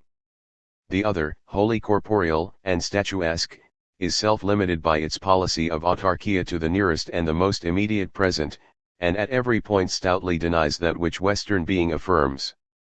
Both the dynastic state and the city-state presuppose the city itself. But there is this difference, that a seat of government in the West, though it may be, and frequently is, far from being the greatest city of the land, is a force center in a field of political tensions such that every occurrence, in however remote a corner, vibrates generally throughout the whole, whereas in the classical, life huddles closer and closer until it reaches the grotesque phenomenon of Cenoicism, the very acme of the Euclidean will to form in the political world. It is impossible to imagine the state unless and until the nation sits physically concentrated in one heap, as one body, it must be seen, and even seen at a glance. And while the Faustian tendency is more and more to diminish the number of dynastic centers, so that even Maximilian I could see looming in the distance a dynastically secure universal monarchy of his house, the classical world fell apart into innumerable petty points, which, almost as soon as they came into existence, started to do that which for classical mankind was almost a necessity of thought and the purest expression of autarkia, to destroy one another. 33. Cenoicism, with its consequence, the creation of the polis type proper, was exclusively the work of aristocracy. It was they that established the classical city-state, and for themselves alone, it was the drawing together of country nobility and patriciate that brought it into form. The vocational classes were already on the spot, and the peasantry ceased to count from the class point of view. And by the concentration of noble power at one point the kingship of the feudal period was shattered. With these glimpses into Greece to go upon, we may venture, though under all reserves of course, to outline the history of primitive Rome. The Roman Cenoicism, the assembling of widely scattered noble families, is identical with the founding of the city, an Etruscan undertaking of the beginning of the 7th century. 34 Facing the royal stronghold of the capital, there had long been two other settlements on the Palatine and the Quirinal. To the first of these belonged the ancient goddess Diva Rumina 35 and the Etruscan Ruma clan. 36 The god of the second was Quirinus Pater. From these comes the dual name of Romans and Quirites, and the dual priesthoods of the Salii and Luperci, which adhered to the two hills. Now, as the three blood tribes named Rams, Titis, and Luceres are in all probability common to all Etruscan localities, they must have existed in both of those which concern us here, and thus are explained, on the one hand, the number 6 of centuries of equites, of military tribunes, of aristocratic vestals, and, on the other, the number 2 of the praetors, or consuls, who were, quite early, attached to the king as representatives of the nobles and gradually deprived him of all influence. Already by 600 the constitution of Rome must have been a strong oligarchy of Petra with a shadow kingship 37 as figurehead. Thus both the older theory of an expulsion of the kings, and the newer of a slow disintegration of the royal power, can stand side by side after all, the former as referring to the fall of the Tarquinian tyrannies, which, as everywhere else in the classical world Pisistratus in Athens, for example, had set itself up in opposition to the oligarchy about the middle of the 6th century, the latter as referring to the slow disintegration of the feudal power of the, may we say, Homeric kingship by the aristocratic city-state, before the foundation, so called the crisis, probably, in which the praetors emerged, as the archons and ephors emerged elsewhere. This polis was no less strictly aristocratic than the Western class state, with its nobility, clergy, and higher burgesses. The residue of the people belonging to it was merely its object, but in the West the object of its political care, and in the classical the object of its political carelessness. For here carpe diem was the motto of the oligarchy as well as of others. It proclaims itself aloud in the poems of Theonis and the song of Hybrias the Cretan. It made classical finance till right into its latest phases, from the piracy practiced by Polycrates upon his own people to the proscriptions of the Roman triumvirs into a more or less hand-to-mouth seizing of resources for the moment. In jurisprudence it emerges with unparalleled logic in the limitation of Roman edict law to the term of office of the one-year praetor. And, lastly, it is seen in the ever-growing practice of filling military, legal, and administrative offices, particularly the more important of them, by lot, a kind of homage to Dic, the goddess of the moment. This was the classical world's manner of being politically in form and, correspondingly, of thinking and feeling. There are no exceptions. The Etruscans were as much under its domination as the Dorians and the Macedonians. When Alexander and his successors dotted the Orient far and wide with their Hellenistic cities, they did so without conscious choice, for they could not imagine any other form of political organization. Antioch was to be Syria, and Alexandria Egypt. The latter, under the Ptolemies and later under the Caesars, was, not indeed legally, but certainly in practice, a polis on a vast scale for the country outside, long reverted to townless felidom and managed by immemorial precedents, stood at its gates like an alien frontier. 38 The Roman Imperium was nothing but the last and greatest classical city-state standing on foundations of a colossal Cenoicism. Under Marcus Aurelius the reader Aristides could say with perfect justification that it had brought together this world in the name of one city, wheresoever a man may be born in it, it is at its center that he dwells. Even the conquered populations of the empire, the wandering desert tribes, the upland valley communities of the Alps were constituted as civitates. Livy thinks invariably in the forms of the city-state, and for Tacitus provincial history simply does not exist. When, in 49, Pompey, withdrawing before Caesar, gave up Rome as militarily unimportant and betook himself to the east to create there a firm base of operations, he was doomed. Giving up the city, he had, in the eyes of the ruling classes, given up the state. To them Rome was all. 39. These city-states were in principle inextensible. Their number could increase, but not their ambit. The notion that the transformation of the Roman clientela into a voting plebs, and the creation of the country tribes, meant a breach in the polis idea is incorrect. It was in Rome as in Attica the whole life of the state remained as before limited to one point, which was the agora, the forum. However far away those to whom citizenship was granted might live in Hannibal's day, it might be anywhere in Italy, and later anywhere in the world the exercise of his political right depended upon personal presence in the forum. Hence the majority of the citizens were, not legally, but practically without influence in political business. 40 What citizenship meant for them, therefore, was simply the duty of military service and the enjoyment of the city's domestic law. 41 But even for the citizen coming to Rome, political power was limited by a second and artificial synoicism which came into existence after, and as the result of, enfranchisement of the peasant, and can only be understood as an unconscious effort to maintain the idea of the polis strictly unimpaired. The new citizens were inscribed, regardless of their numbers, in a very few tribes, 8, under the Lex Julia, and were always, therefore, in a minority in the commissure relatively to the citizens of the older franchise. And naturally so, for this civitas was regarded through and through as one body, a sigma mu alpha. That which did not belong to it was out of its law, hostis. The gods and the heroes stood above, the slave, not quite to be called human, according to Aristotle, below, this aggregate of persons. But the individual was a zeta omicron nu pi omicron lambda iota tau iota kappa nu in a sense that would be regarded by us, who think and live in our expanse feeling, as an utter slavery. He existed only by reason of his membership of an individual polis. Owing to this Euclidean feeling, the nobility as a self-contained body was at first synonymous with the polis to such an extent, indeed, that even in the 12 tables marriage between patricians and plebeians was forbidden, and the Spartan ephors began their term of office, according to ancient custom, with a declaration of war against the Helots. The relation was reversed whenever in consequence of a revolution the non-noble became the demos, but its meaning remained. As in inward, so also in outward relationships, the body politic was the foundation of all events throughout classical history. The cities, hundreds of them, lay in wait for each other, each as self-gathered, politically and economically, as it was possible to make it, ready to bite, letting fly on the smallest excuse, and having as its war aim, not the extension of its own state, but the extinction of the other side's.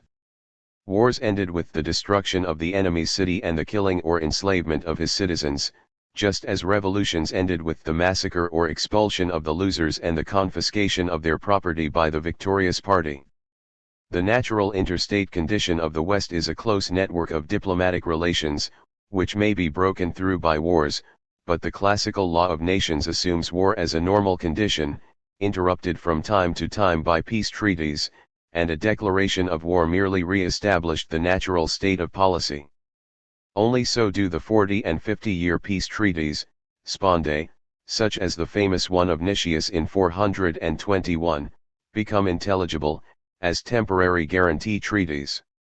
These two state forms, with the styles of policy appropriate to each, are assured by the close of the early period. The state idea has triumphed over the feudal union, but it is the estates that carry that idea, and the nation has political existence only as their sum.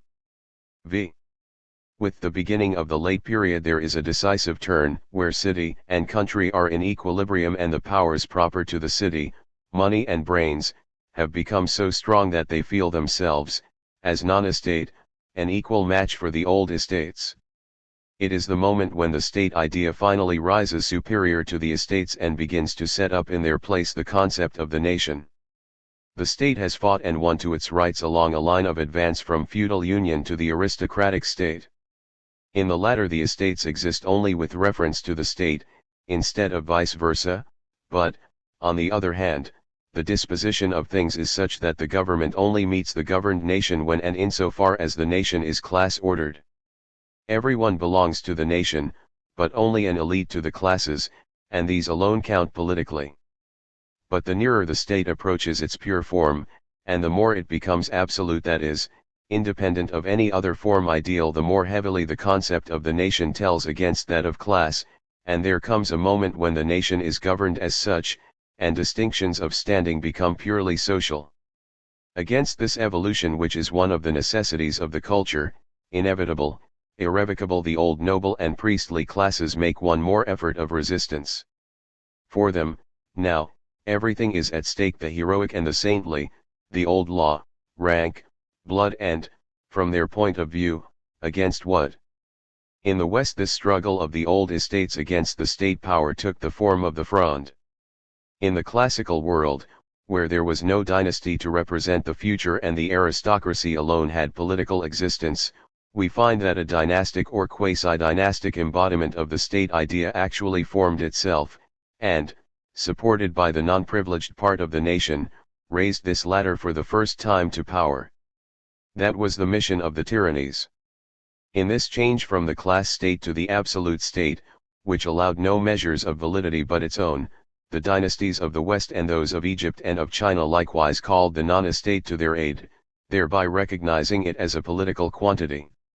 Herein lies the real importance of the struggle against the Fronde, in which, initially, the powers of the greater cities could not but see advantage to themselves, for here the ruler was standing forth in the name of the state, the care of all, and he was fighting the nobility because it wanted to uphold the estate as a political magnitude.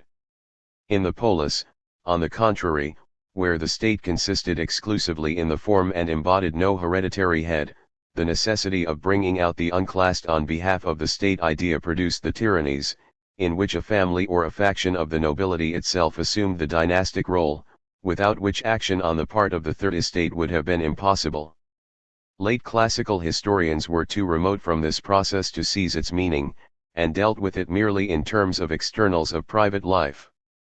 In reality, the tyrannies was the state, and oligarchy opposed it under the banner of class.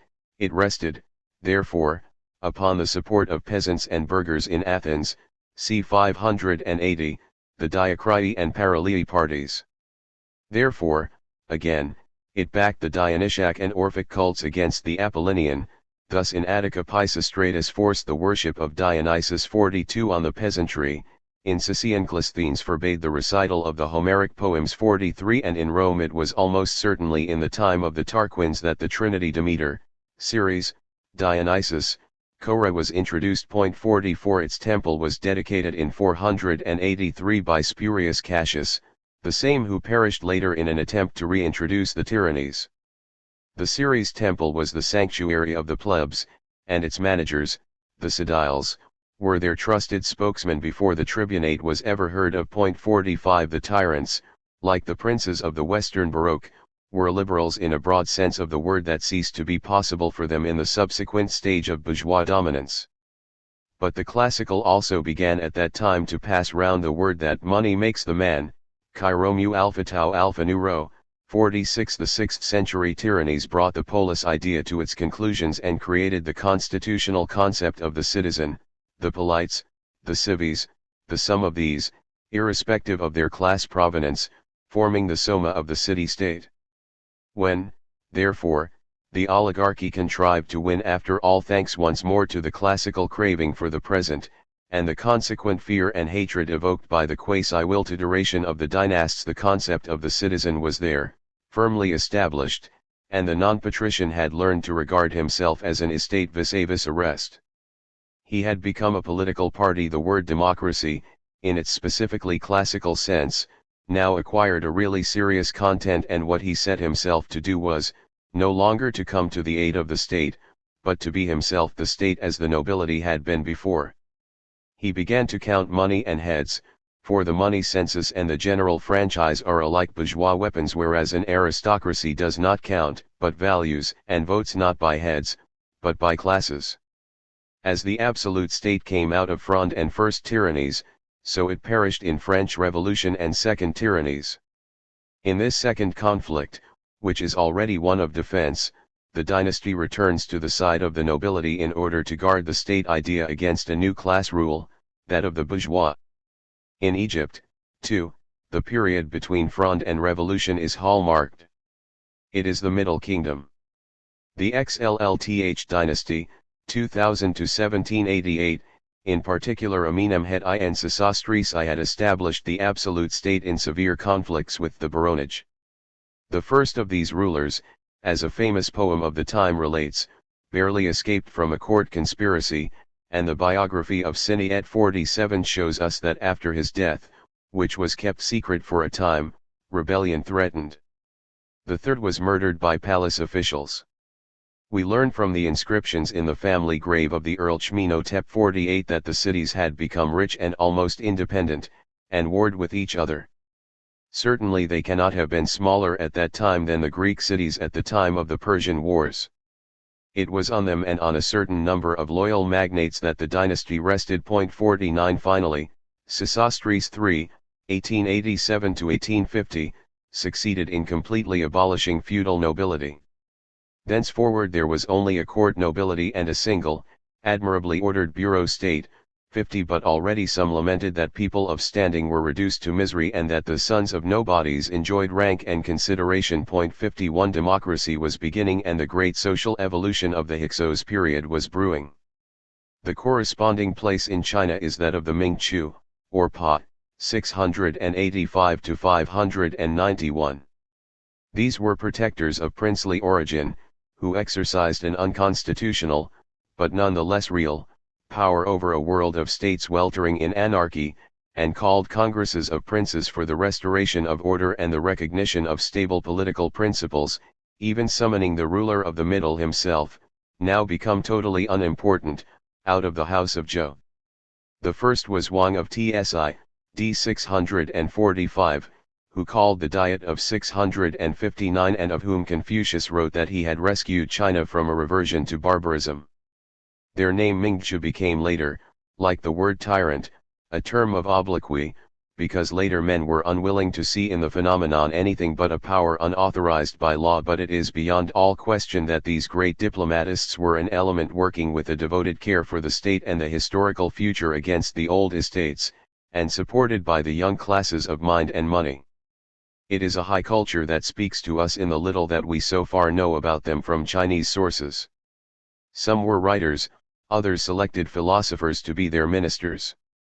It is a matter of indifference whether we mentally parallel them with Richelieu or with Wallenstein or with Periander. In any case it is with them that the people first emerges as a political quantity. 52 It is the outlook and high diplomacy of genuine Baroque. The absolute state sets itself up in principle as the opponent of the aristocratic state, and wins through. In this lies the close parallelism of these events with the Fronde of Western Europe.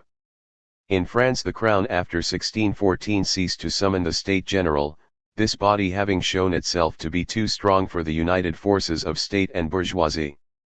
In England Charles I similarly tried to govern without parliament after 1618.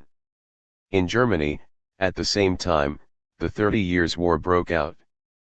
The magnitude of its religious significance is apt to overshadow for us the other issue involved, and it must not be forgotten that it was also an effort to bring to a decision the struggle between imperial power and the Fronde of the great electors, and that between the individual princes and the lesser frondes of their local estate assemblies.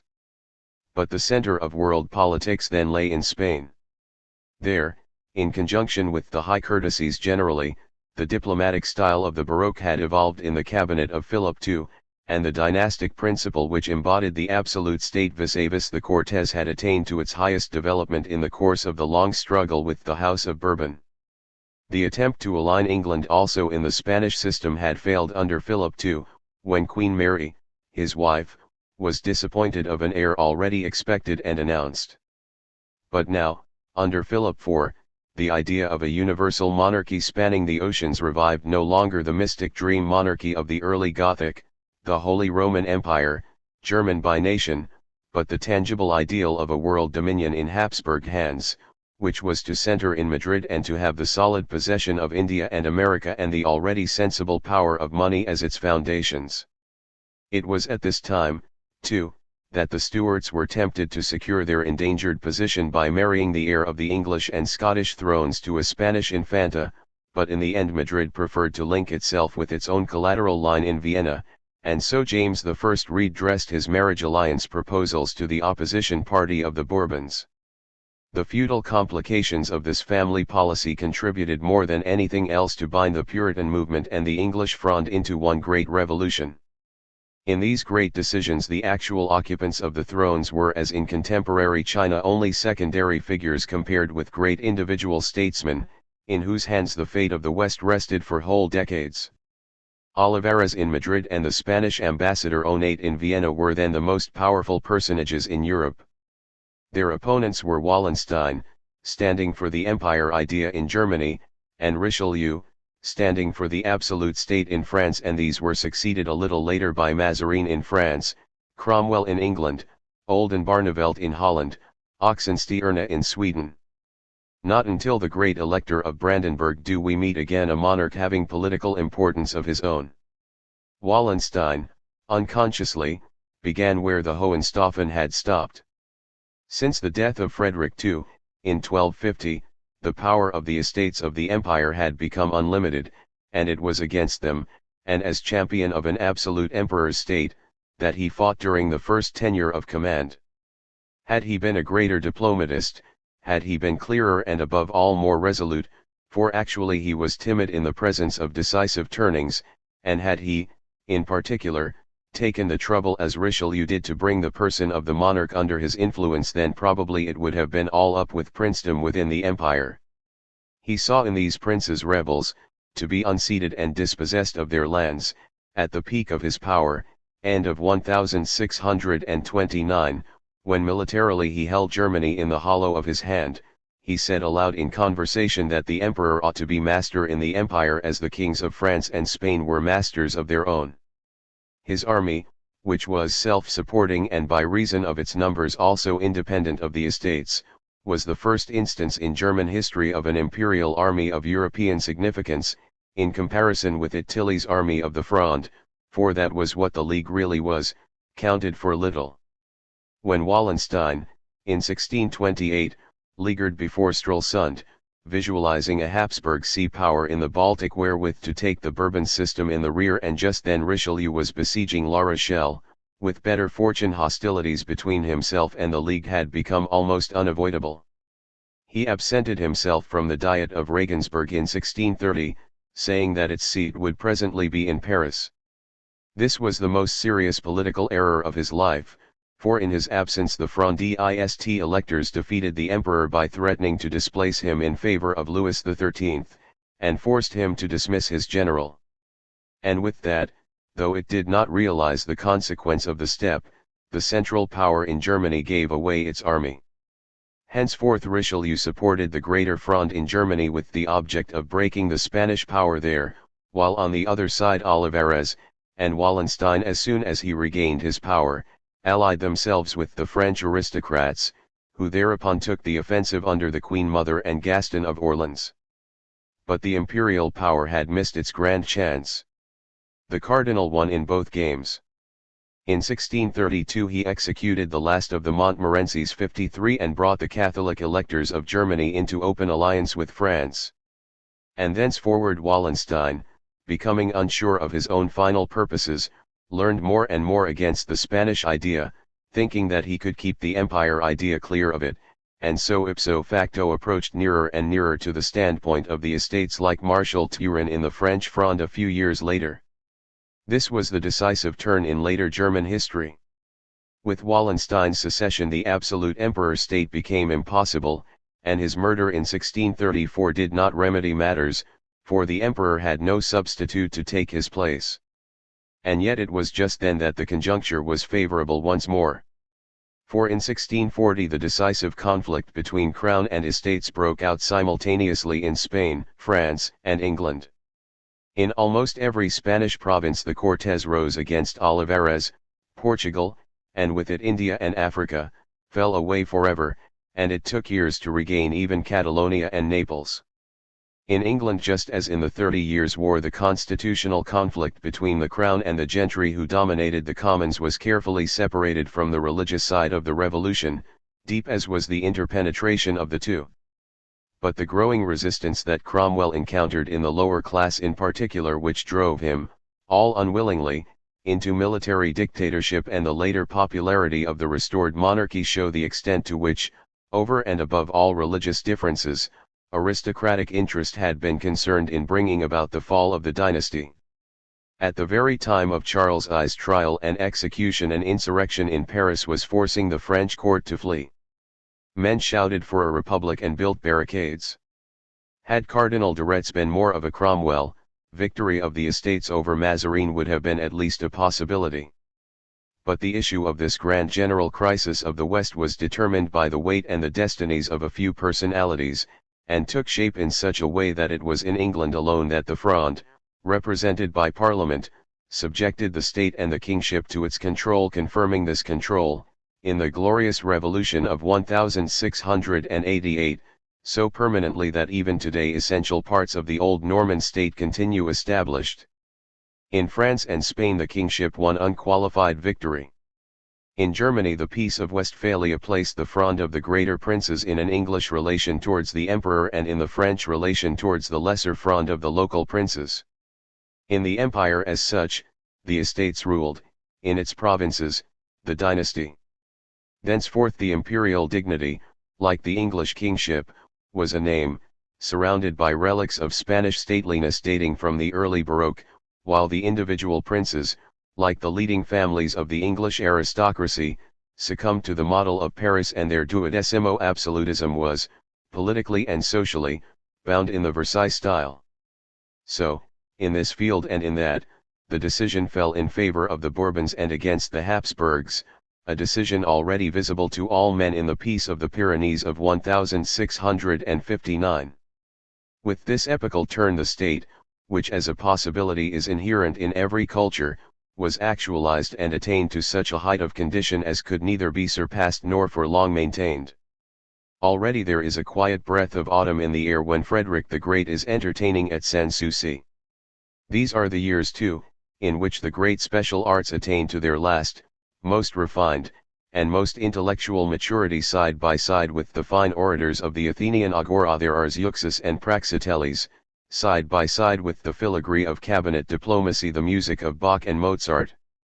This cabinet politics has itself become a high art, an artistic satisfaction to all who have a finger in it, marvelous in its subtlety and elegance, courtly, refined, working mysteriously at great distances, for already Russia, the North American colonies, even the Indian states are put into play in order by the mere weight of surprising combinations to bring about decisions at quite other points on the globe. It is a game with strict rules, a game of intercepted letters and secret confidants, of alliances and congresses within a system of governments which even then was called, with deep meaning, the concert of the powers, full of noblesse and esprit, to use the phrases of the period, a mode of keeping history in form never and nowhere else imagined, or even imaginable.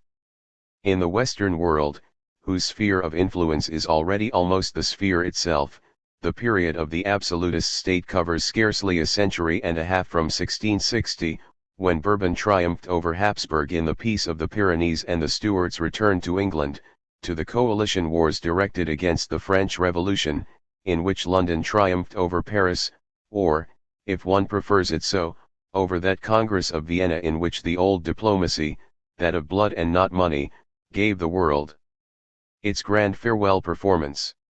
Corresponding periods are the age of Pericles between the first and the second tyrannies, and the Ch'anxiu, spring and autumn, as the Chinese call the time, between the protectors and the contending states. In this last phase of dignified politics, with forms traditional but not popular, familiar but not smiled at, the culminating points are marked by the extinction of the two Habsburg lines in quick succession and the diplomatic and warlike events that throng in 1700 to 1710 round the Spanish, and in 1740 to 1760 round the Austrian succession. 54 It is the climax also of the genealogical principle. Belligerent alii, 2, Felix Austria, Nub. Was indeed an extension of war by other means. The phrase indeed was coined long before, in connection with Maximilian I, but it was not until now that it reached its fullest effects. Fronde wars pass over into succession wars, decided upon in cabinets and fought out chivalrously by small armies and according to strict conventions. 55 What was contended for was the heritage of half the world which the marriage politics of early Baroque had brought together in Habsburg hands. The state is still well up to form. The nobility has become a loyal aristocracy of court and service, carrying on the wars of the crown and organizing its administration. Side by side with the France of Louis XIV, there presently arose in Prussia a masterpiece of state organization. From the conflicts of the great elector with his estates, 1660, to the death of Frederick the Great, who received Mirabeau in audience 3 years before the fall of the Bastille. Prussia's road is the same as France's, and the outcome in each case is a state which was in every point the opposite of the English order. For the situation was otherwise in the Empire and in England. There the Franz had won, and the nations were governed, not absolutely, but aristocratically.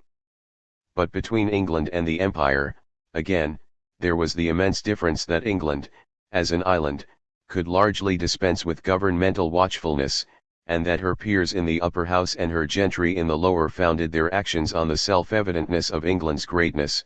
56 Whereas in the Empire the upper stratum of the land princes with the Diet at Regensburg as their upper house were chiefly concerned with educating into distinct peoples the fragments of the nation that had accidentally fallen to their respective hands, and with marking off their scattered bits of fatherland as strictly as possible from other people's bits. In place of the world horizon that there had been in Gothic days, provincial horizon was cultivated by thought and deed. The idea of the nation itself was abandoned to the realm of dreams, that other world which is not of race but of language, not of destiny but of causality. And in it arose the idea, and finally the fact, of the people as conceived by poets and thinkers, who founded themselves a republic in the clouds of verse and logic, and at last came to believe that politics consisted in idealistic writing and reading and speaking, and not in deed and resolve, so that even today real deeds and resolves are confused with mere expressions of inclination. In England the victory of the gentry and the Declaration of Rights, 1689, in reality put an end to the state. Parliament put William III on his throne, just as later it prevented George I and George II from vacating theirs, in the interest of its class. The word state, which had been current as early as the Tudors, fell into disuse. It has become impossible to translate into English either Louis XIV's L'État c'est moi or Frederick the Great's Ich bin der erste Diener meiner Staats. On the other hand, the word society established itself as the expression of the fact that the nation was in form under the class and not under the state regime, the same word that with a significant misunderstanding Rousseau and the continental rationalists generally took over to express the hatred of the third estate for authority. 57 But in England authority as the government was clear-cut and well understood. From George I onwards its centre was the cabinet, a body which constitutionally did not exist at all. 58 And factually was an executive committee of the faction of the nobility in command for the time being. Absolutism existed, but it was the absolutism of a class delegation.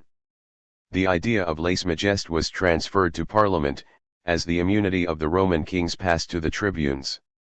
The genealogical principle is there, too, but it is expressed in the family relations within the higher nobility and the influence of the same upon the parliamentary situation. Even in 1902 Lord Salisbury acted as a Cecil in proposing his nephew Balfour as his successor as against Joseph Chamberlain. The noble factions of Tory and Whig separated themselves more and more distinctly, very often, indeed, within the same family, according to whether the power outweighed the booty outlook, that is, according as land was valued above money. 59 Or vice versa, a contrast that even in the 18th century was expressed within the higher bourgeoisie by the words respectable and fashionable, standing for two opposed conceptions of the gentleman. The state's care for all is frankly replaced by class interest.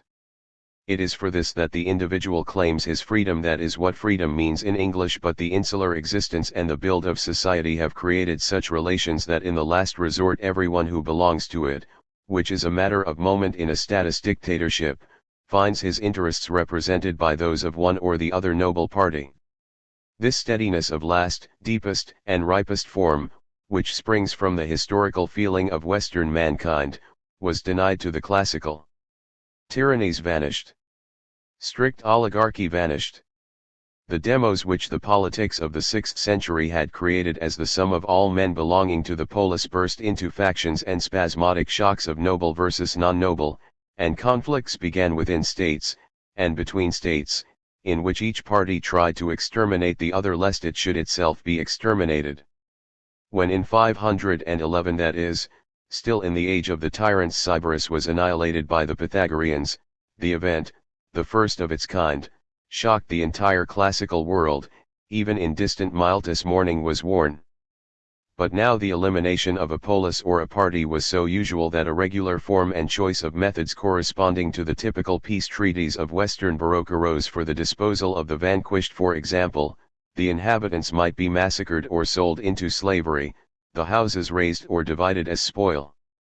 The will to absolutism is there after the Persian Wars. It is universal, in Rome and Spartan no less than in Athens, but the willed narrowness of the polis, the point politic, and throughout brevity of office holding and immediacy of schemes made it impossible ever to reach a firm decision as to who should be the state. 60 The high craft of diplomacy, which in the West was practiced by cabinets inspired by a tradition, was here handicapped by an amateurism founded not on any accidental inadequacy of persons. The men were available but solely in the political form itself. The course of this form from the first to the second tyrannies is unmistakable and corresponds to the same evolution in all other late periods, but the specifically classical style of it appears in the disorder and subjection to incidentals which naturally and inevitably followed from a life that could not and would not dissociate itself from the moment. The most important example of this is the evolution of Rome during the 5th century, a period over which hitherto historians have wrangled, precisely because they have tried to find in it a consistency that can no more have existed there than anywhere else in the classical state. A further source of misunderstanding is that the conditions of that development have been regarded as something quite primitive, whereas in fact even the city of the Tarquins must have already been in a very advanced state, and primitive Rome lay much further back. The relations of the 5th century are on a small scale in comparison with those of Caesar's age, but they were not antiquated. Because written tradition is defective, as it was everywhere save in Athens, the literary movement which followed the Punic Wars set itself to fill the blanks with poetry, and in particular, as was to be expected in the Hellenistic age, with the evocation of an idyllic past, as, for example, in the story of Cincinnati. And modern scholarship, though it has ceased to believe these legends, has nevertheless remained under the influence of the taste that inspired their invention, and continues to look at the conditions of the time through its eyes the more readily as Greek and Roman history are treated as two separate worlds, and the evil practice of identifying the beginning of history with the beginning of sure documentation is followed as usual. In truth, the conditions of 500 BC are anything but Homeric. The trace of its walls shows that Rome under the Tarquins was, with Capua, the greatest city in Italy and bigger than the Athens of Themistocles. 61 A city that concludes commercial treaties with Carthage is no peasant commune.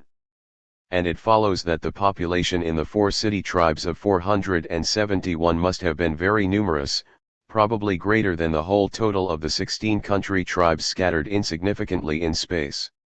The great success of the landowning nobility in overthrowing a tyranny that was almost certainly very popular, and establishing unrestricted senatorial rule, was nullified again by a series of violent events about 471. The replacement of the family tribes by 4 great city wards, the representation of these by tribunes, who were sacrosanct, i.e., who enjoyed a royal privilege that no single official of the aristocratic administration possessed, and lastly the liberation of the small peasantry from the clientela of the nobility.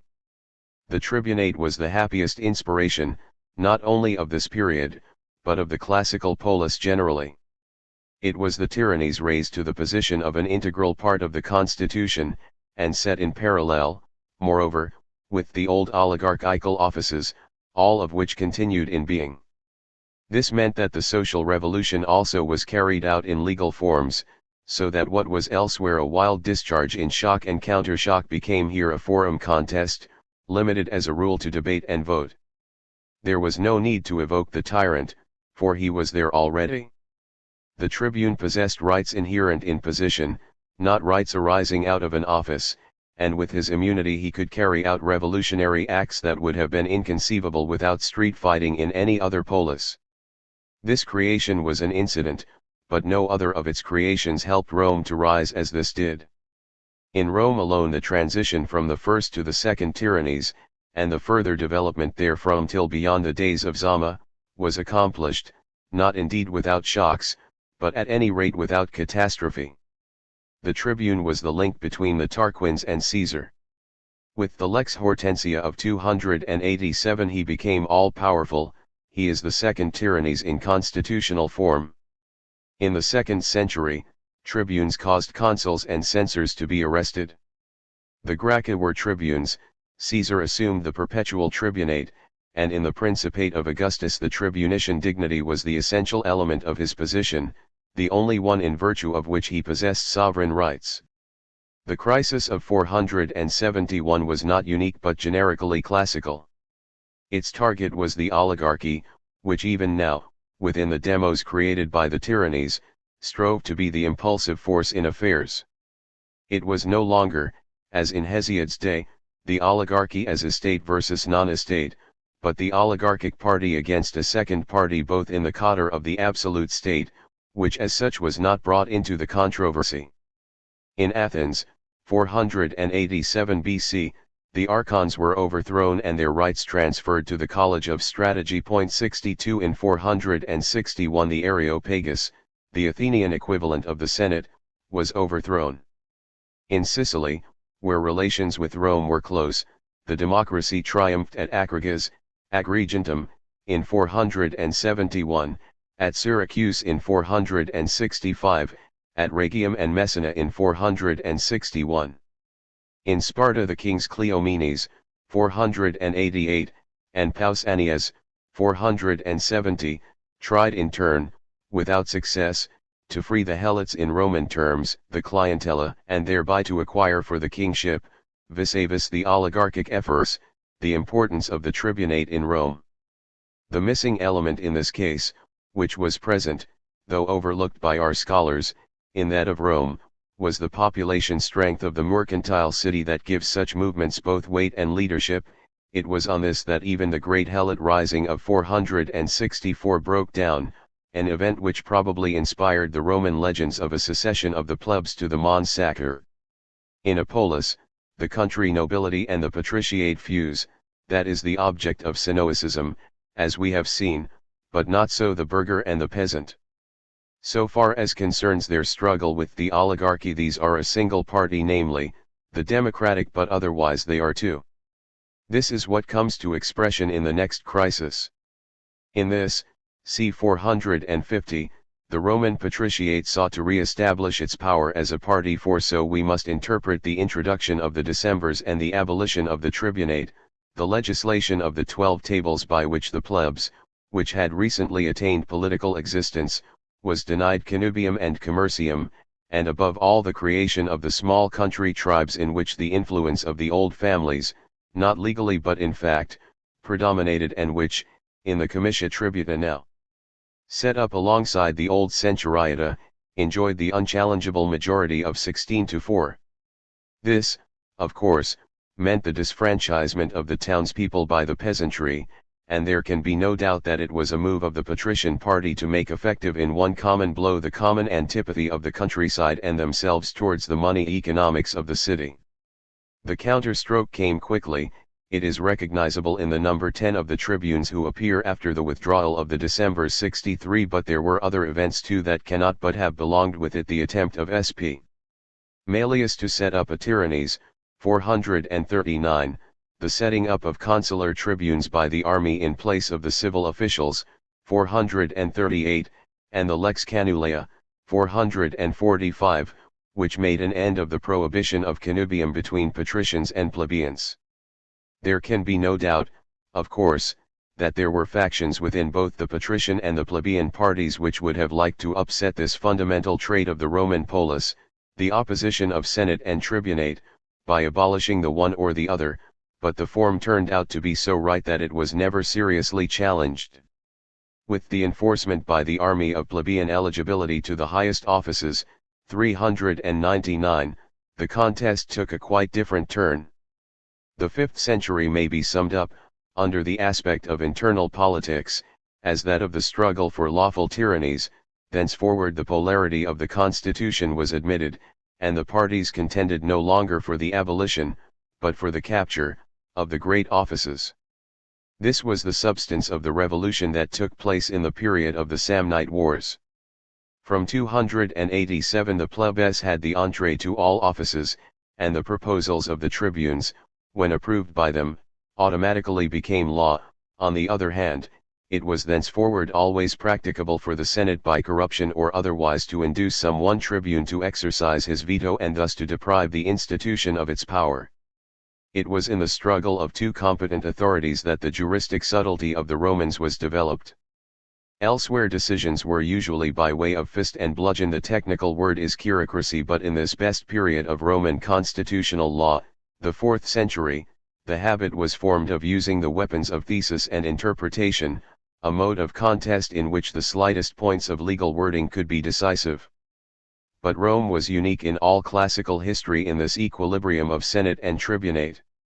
Everywhere else it was a matter not of swaying balance, but of sheer alternatives, namely oligarchy or ochlocracy.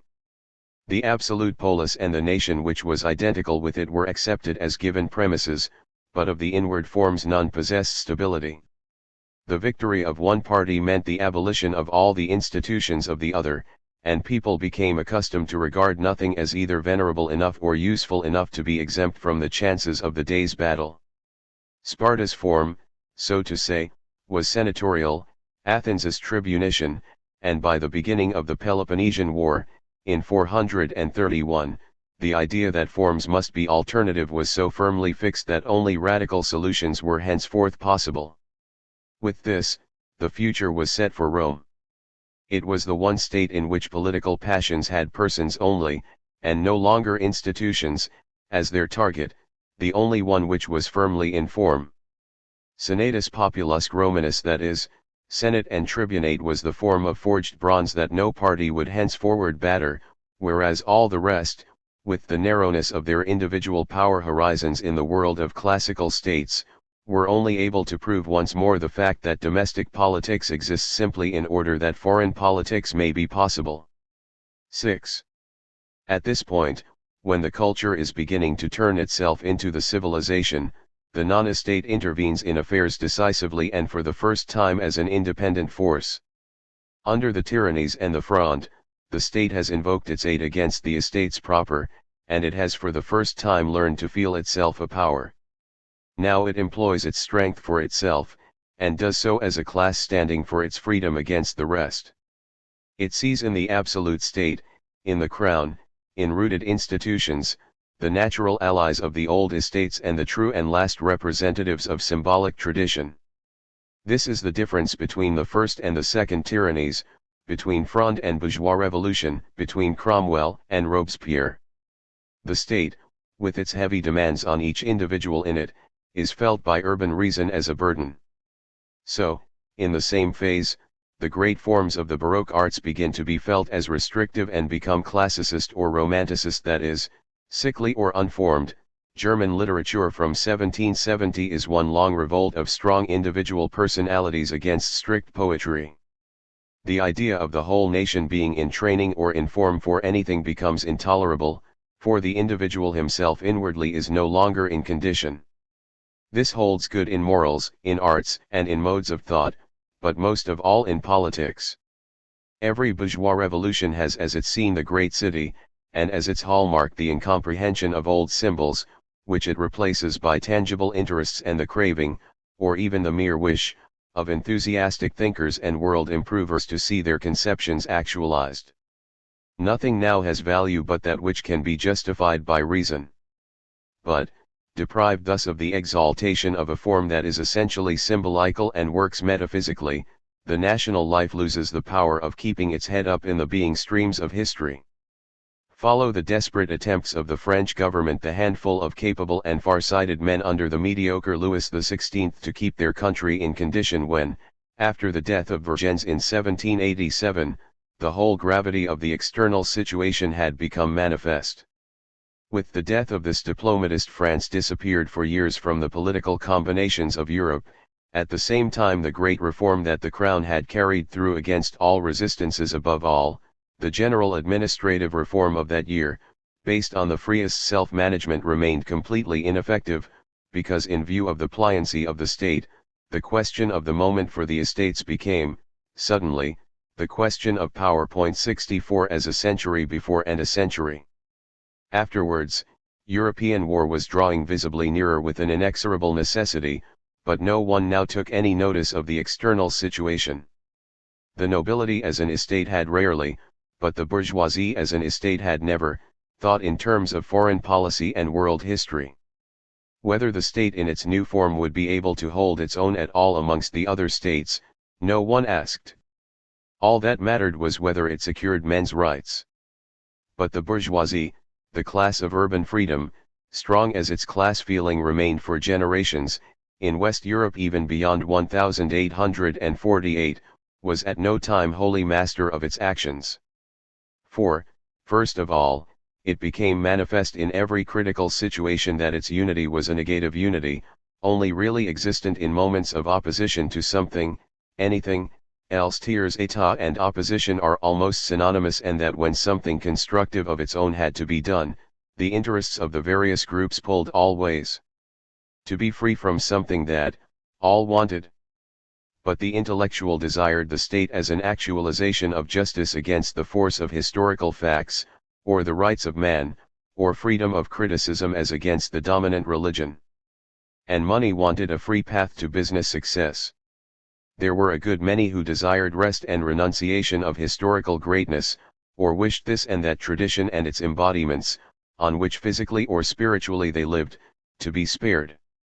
But there was another element, now and henceforth, that had not existed in the conflicts of the Fronde, the English Civil War included, or the first tyrannies, but this time stood for a power, namely, that which is found in all civilizations under different contemptuous labels: dregs, canile, mob, pobel, but with the same tremendous connotation.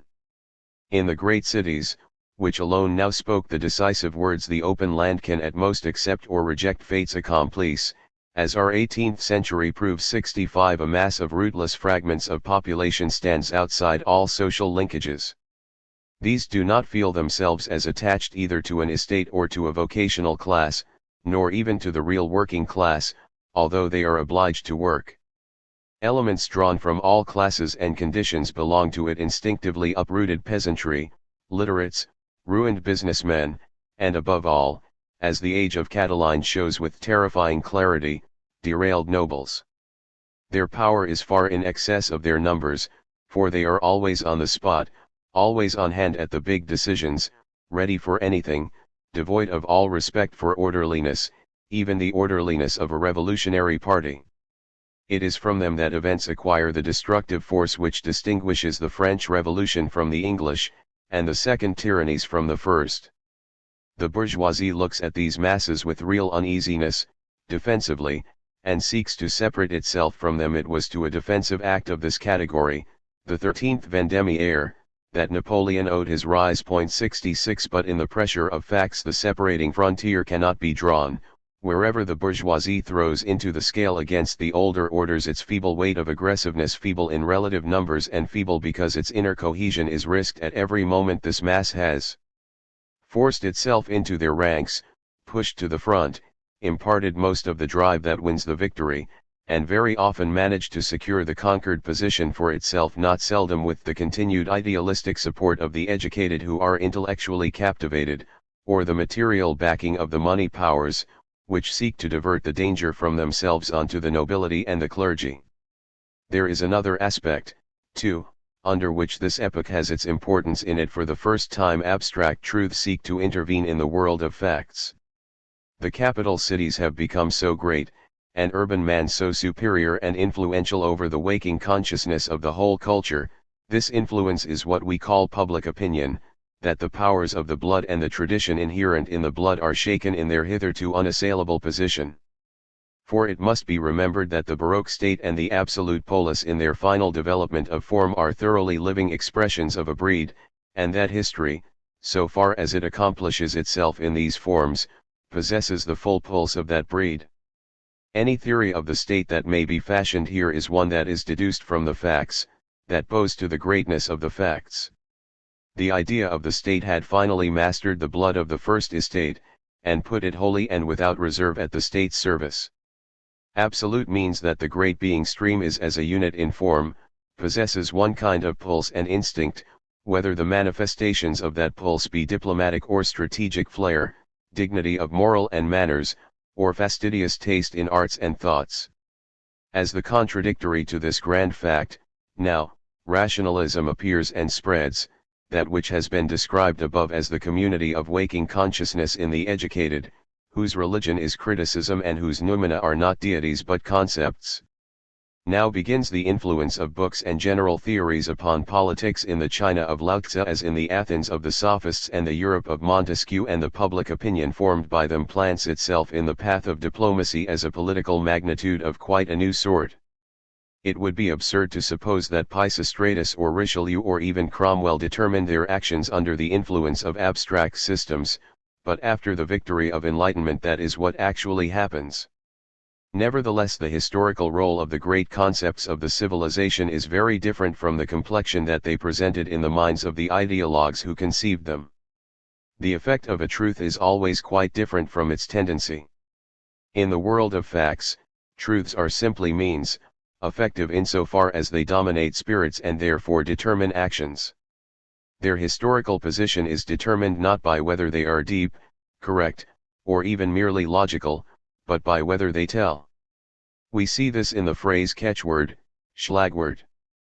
What certain symbols, livingly experienced, are for the springtime religions the Holy Sepulchre for the Crusader, the substance of Christ for the times of the Council of Nicaea, that 2 or 3 inspiriting word sounds are for every civilized revolution. It is only the catchwords that are facts. The residue of the philosophical or sociological system whence they come does not matter to history. But, as catchwords, they are for about 2 centuries powers of the first rank, stronger even than the pulse of the blood, which in the petrifying world of the outspread cities is beginning to be dulled. But the critical spirit is only one of the 2 tendencies which emerge out of the chaotic mass of the non-estate. Along with abstract concepts, abstract money, money divorced from the prime values of the land, along with the study, the counting house, appear as political forces. The 2 are inwardly cognate and inseparable. The old opposition between priest and noble continued, acute as ever, in the bourgeois atmosphere and the city framework.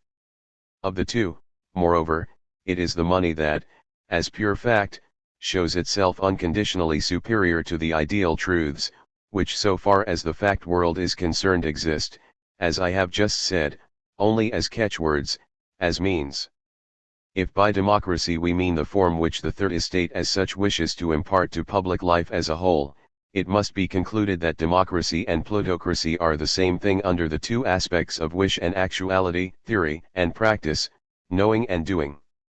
It is the tragic comedy of the world improvers and freedom teachers' desperate fight against money that they are ipso facto assisting money to be effective. Respect for the big number expressed in the principles of equality for all, natural rights, and universal suffrage is just as much a class ideal of the unclassed as freedom of public opinion, and more particularly freedom of the press, is so. These are ideals, but in actuality the freedom of public opinion involves the preparation of public opinion, which costs money, and the freedom of the press brings with it the question of possession of the press, which again is a matter of money, and with the franchise comes electioneering, in which he who pays the piper calls the tune. The representatives of the ideas look at one side only, while the representatives of money operate with the other. The concepts of liberalism and socialism are set in effective motion only by money.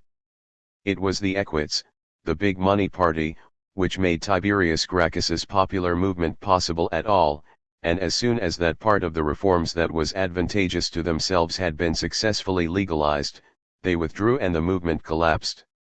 Caesar and Crassus financed the Catilinarian movement, and so directed it against the senatorial party instead of against property.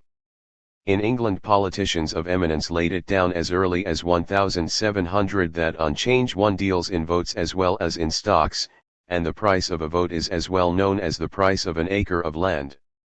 67 When the news of Waterloo reached Paris, the price of French government stock rose. 68 The Jacobins had destroyed the old obligations of the blood and so had emancipated money, now it stepped forward as lord of the land. 69 There is no proletarian, not even a communist, movement that has not operated in the interest of money, in the directions indicated by money, and for the time permitted by money, and that, without the idealist amongst its leaders having the slightest suspicion of the Fact point 70 Intellect rejects, money directs, so it runs in every last act of a culture drama, when the megalopolis has become master over the rest.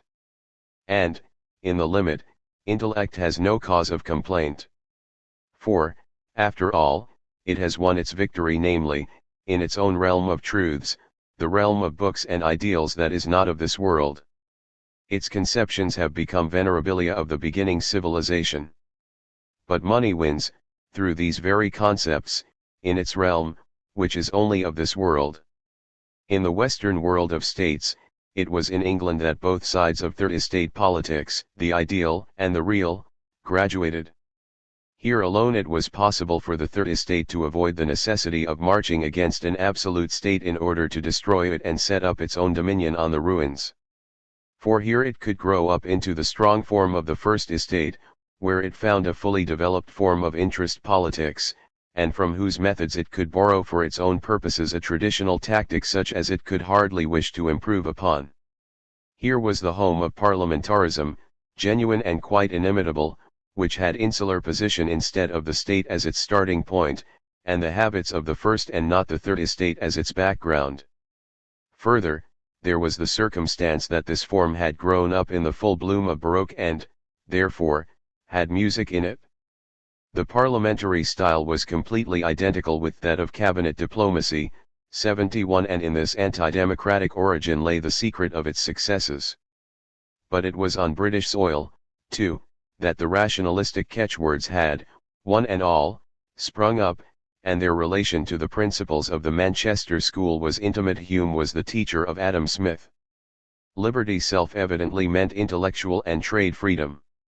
An opposition between fact politics and enthusiasm for abstract truths was as impossible in the England of George III as it was inevitable in the France of Louis XVI. Later, Edmund Burke could retort upon Mirabeau that we demand our liberties, not as rights of man, but as rights of Englishmen. France received her revolutionary ideas without exception from England, as she had received the style of her absolute monarchy from Spain. To both she imparted a brilliant and irresistible shape that was taken as a model far and wide over the continent, but of the practical employment of either she had no idea. The successful utilization of the bourgeois catchword 72 in politics presupposes the shrewd eye of a ruling class for the intellectual constitution of the stratum which intends to attain power, but will not be capable of wielding it when attained. Hence in England it was successful. But it was in England too that money was most unhesitatingly used in politics, not the bribery of individual high personages which had been customary in the Spanish or Venetian style, but the nursing of the democratic forces themselves. In 18th century England, first the parliamentary elections and then the decisions of the elected commons were systematically managed by money. 73 England, too, discovered the ideal of a free press, and discovered along with it that the press serves him who owns it.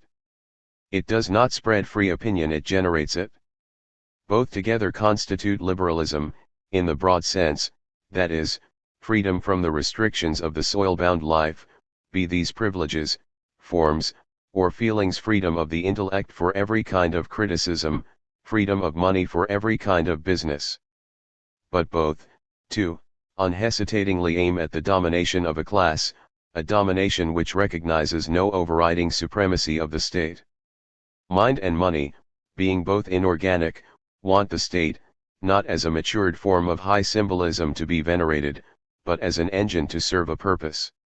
Thus the difference between these forces and those of Frondism is fundamental, for the latter's reaction had been a defense of the old Gothic against the intrusive Baroque way of living and being in form, and now both these are on the defensive together and almost indistinguishable.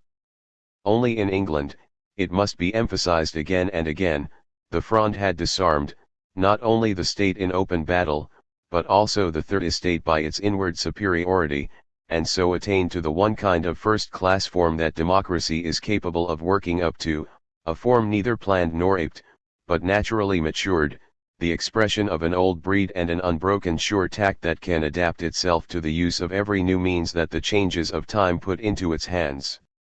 Thus it came about that the English Parliament, while taking part in the succession wars of the absolute states, handled them as economic wars with business aims. The mistrust felt for high form by the inwardly formless non-estate is so deep that everywhere and always it is ready to rescue its freedom from all form by means of a dictatorship, which acknowledges no rules and is, therefore, hostile to all that has grown up, which, moreover, in virtue of its mechanizing tendency, is acceptable to the taste both of intellect and of money. Consider, for example, the structure of the state machine of France which Robespierre began and Napoleon completed. Dictatorship in the interests of a class ideal appealed to Rousseau, Saint-Simon, Rodbertus, and La Salle as it had to the classical ideologues of the 4th century, Xenophon in the Cyropaedia and Isocrates in the Nicocles. 74. But the well-known saying of Robespierre that the government of the revolution is the despotism of freedom against tyranny expresses more than this. It lets out the deep fear that shakes every multitude which, in the presence of grave conjunctures, feels itself not up to form. A regiment that is shaken in its discipline will readily concede to accidental leaders of the moment powers of an extent and a kind which the legitimate command could never acquire, and which if legitimate would be utterly intolerable. But this, on a larger scale, is the position of every commencing civilization. Nothing reveals more tellingly the decline of political form than that upspringing of formless powers which we may conveniently designate, from its most conspicuous example, Napoleonism. How completely the being of Richelieu or of Wallenstein was involved in the unshakable antecedents of their period. And how instinct with form, under all its outer unform, was the English Revolution. Here, just the reverse, the Fronde fights about the form, the absolute state in the form, but the bourgeoisie against the form. The mere abolition of an order that had become obsolete was no novelty. Cromwell and the heads of the first tyrannies had done that. But, that behind the ruins of the visible there is no longer the substance of an invisible form, that Robespierre and Napoleon find nothing either around or in them to provide the self-evident basis essential to any new creation, that for a government of high tradition and experience they have no choice but to substitute an accidental regime, whose future no longer rests secure on the qualities of a slowly and thoroughly trained minority, but depends entirely on the chance of the adequate successor turning up. Such are the distinguishing marks of this turning of the times, and hence comes the immense superiority that is enjoyed for generations still by those states which manage to retain a tradition longer than others. The first tyrannies had completed the polis with the aid of the non-noble, the latter now destroyed it with the aid of the second tyrannies. As an idea, it perishes in the bourgeois revolutions of the 4th century, for all that it may persist as an arrangement or a habit or an instrument of the momentary powers that be. Classical man never ceased, in fact, to think and live politically in its form. But never more was it for the multitude a symbol to be respected and venerated, any more than the divine right of kings was venerated in the West after Napoleon had almost succeeded in making his own dynasty the oldest in Europe. Further, in these revolutions too, as ever in classical history, there were only local and temporary solutions, nothing resembling the splendid sweep of the French Revolution from the Bastille to Waterloo, and the scenes in them were more atrocious still, for the reason that in this culture, with its basically Euclidean feeling, the only possible way seemed to be that of physical collision of party against party, and the only possible end for the loser, not functional incorporation in the victor's system as in the West, but destruction root and branch. At Corcyra, 427, and Argos, 370, the possessing classes were slaughtered en masse. In Leontini, 422, they were expelled from the city by the lower classes, which carried on affairs for a while with slaves until, in fear of an avenging return, they evacuated altogether and migrated to Syracuse.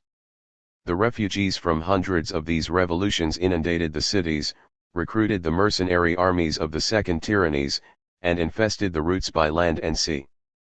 The readmission of such exiled fractions is a standing feature in the peace terms offered by the Diadochi and later by the Romans. But the second tyrannies itself secured its positions by acts of this kind. Dionysius I, 407-367, secured his hegemony over Syracuse, the city in whose higher society, along with that of Athens, centered the ripest culture of Hellas, the city where Aeschylus had produced his Persian trilogy in 470 by wholesale executions of educated people and confiscations of their property. This he followed up by entirely rebuilding the population, in the upper levels by granting large properties to his adherents, and in the lower by raising masses of slaves to the citizenship and distributing amongst them, as was not uncommon, the wives and daughters of the victims. 75. After the characteristically classical fashion, the type of these revolutions was such as to produce always an increase of number, never of extent.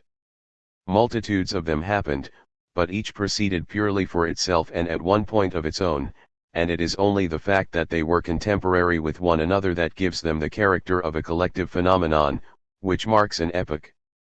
Similarly with Napoleonism, here again, a formless regimen for the first time raised itself above the framework of the state, yet without being able to attain to complete inward detachment therefrom. It supported itself on the army, which, vis-a-vis the nation that had lost its form, began to feel itself as an independent power. That is the brief road from Robespierre to Bonaparte. With the fall of the Jacobins, the center of gravity passed from the administration to the ambitious generals. How deeply this new tendency implanted itself in the West may be seen from the example of Bernadotte and Wellington, and even more from the story of Frederick William Ill's call to my people in 1813. In his case, the continuance of the dynasty would have been challenged by the military had not the king stiffened himself to break with Napoleon. 76. This anti-constitutionality of the second tyrannies declared itself also in the position taken by Alcibiades and Lysander in the armed forces of their respective cities during the latter stages of the Peloponnesian War, a position incompatible with the basic form of the polis. The first named, destitute as an exile of official position, and against the will of the home authorities, exercised from 411 the de facto command of the Athenian navy. The second, though not even a spartiate, felt himself entirely independent at the head of an army devoted to his person. In the year 408 the contest of the two powers for the supremacy over the Aegean world took the form of a contest between these two individuals. 77 Shortly after this, Dionysius of Syracuse built up the first large-scale professional army and introduced engines of war, artillery. 78 A new form which served as a model for the Diadochi and Rome also. Thereafter the spirit of the army was a political power on its own account, and it became a serious question how far the state was master, and how far tool, of its army. The fact that the government of Rome was exclusively in the hands of a military committee 79 from 390 to 36,780 reveals pretty clearly that the army had a policy of its own. It is well known that Alexander, the romanticist of the second tyrannies, fell more and more under the influence of his generals, who not only compelled the retreat from India but also disposed of his inheritance amongst themselves as a matter of course. This is essentially Napoleonism, and so is the extension of personal rule over regions united by ties neither national nor jural, but merely military and administrative. But extension was just what was essentially incompatible with the polis. The classical state is the one state that was incapable of any organic widening, and the conquests of the second tyrannies therefore resolved themselves into a juxtaposition of two political units, the polis and the subjugated territory, the cohesion of which was initially accidental and perpetually in danger. Thus arose that strange picture of the Hellenistic Roman world, the true significance of which is not even yet recognized: a circle of border regions, and within them a congeries of polis to which, small as they were, the conception of the state proper, the residential publica, continued to be bound American Samoa exclusively as ever. In this middle, indeed, so far as concerned each individual, hegemony was in one point, was the theater of all real politics. The orbis terrarum, a significant expression, was merely a means or object to it.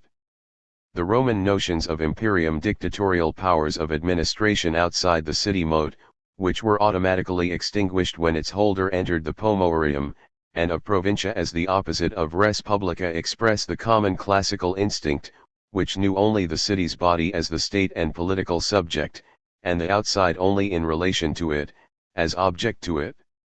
Dionysius made his city of Syracuse into a fortress surrounded by a scrap heap of states, and extended his field of power thence, over Upper Italy and the Dalmatian coast, into the northern Adriatic, where he possessed Ancona and Hatria at the mouth of the Po. Philip of Macedon, following the example of his teacher Jason of Furs, murdered in 370, adopted the reverse plan, placing his center of gravity in the periphery, that is, practically in the army, and thence exercising a hegemony over the Hellenic world of states. Thus Macedonia came to extend to the Danube, and after Alexander's death there were added to this outer circle the empires of the Seleucids and the Ptolemies, each governed from a polis, Antioch, Alexandria, but through the intermediary of existing native machinery, which, be it said, was at its lowest better than any classical administration of it could have been. Rome herself in the same period, c. 326 to 265, built up her middle Italian territory as a border state, secured in all directions by a system of colonies, allies, and settlements with Latin right. Then, from 237, we find Hamilcar Barca winning for Carthage, a city old established in the classical way of life, an empire in Spain, c. Flaminius, 115, conquering the Po Valley for Rome, and finally Caesar making his Gallic Empire. These were the foundations upon which rested, first, the Napoleonic struggles of the Diadochi in the east, then those of Scipio and Hannibal in the west, the limits of the polis outgrown in both cases, and lastly the Caesarian struggles of the triumvirs, who supported themselves on the total of all the border states and used their means, in order to be the first in Rome. 7. In Rome the strong and happily conceived form of the state that was reached about 340 kept the social revolution within constitutional limits. A Napoleonic figure like Appius Claudius the censor of 310, who built the first aqueduct and the Appian Way, and ruled in Rome almost as a tyrant, very soon failed when he tried to eliminate the peasantry by means of the great city masses, and so to impart the one-sided Athenian direction to politics, for that was his aim in taking up the sons of slaves into the Senate, in reorganizing the centuries on a money instead of a land assessment basis 81, and in distributing freedmen and landless men amongst the country tribes, so that they might outvote the rustics, as they were always able to do, since the latter rarely attended. But his successors in the censorship lost no time in reversing this, and relegated the landless to the great city tribes again. The non-estate itself, well led by a minority of distinguished families, saw its aim, as has been said before, not in the destruction, but in the acquisition, of the senatorial organs of administration.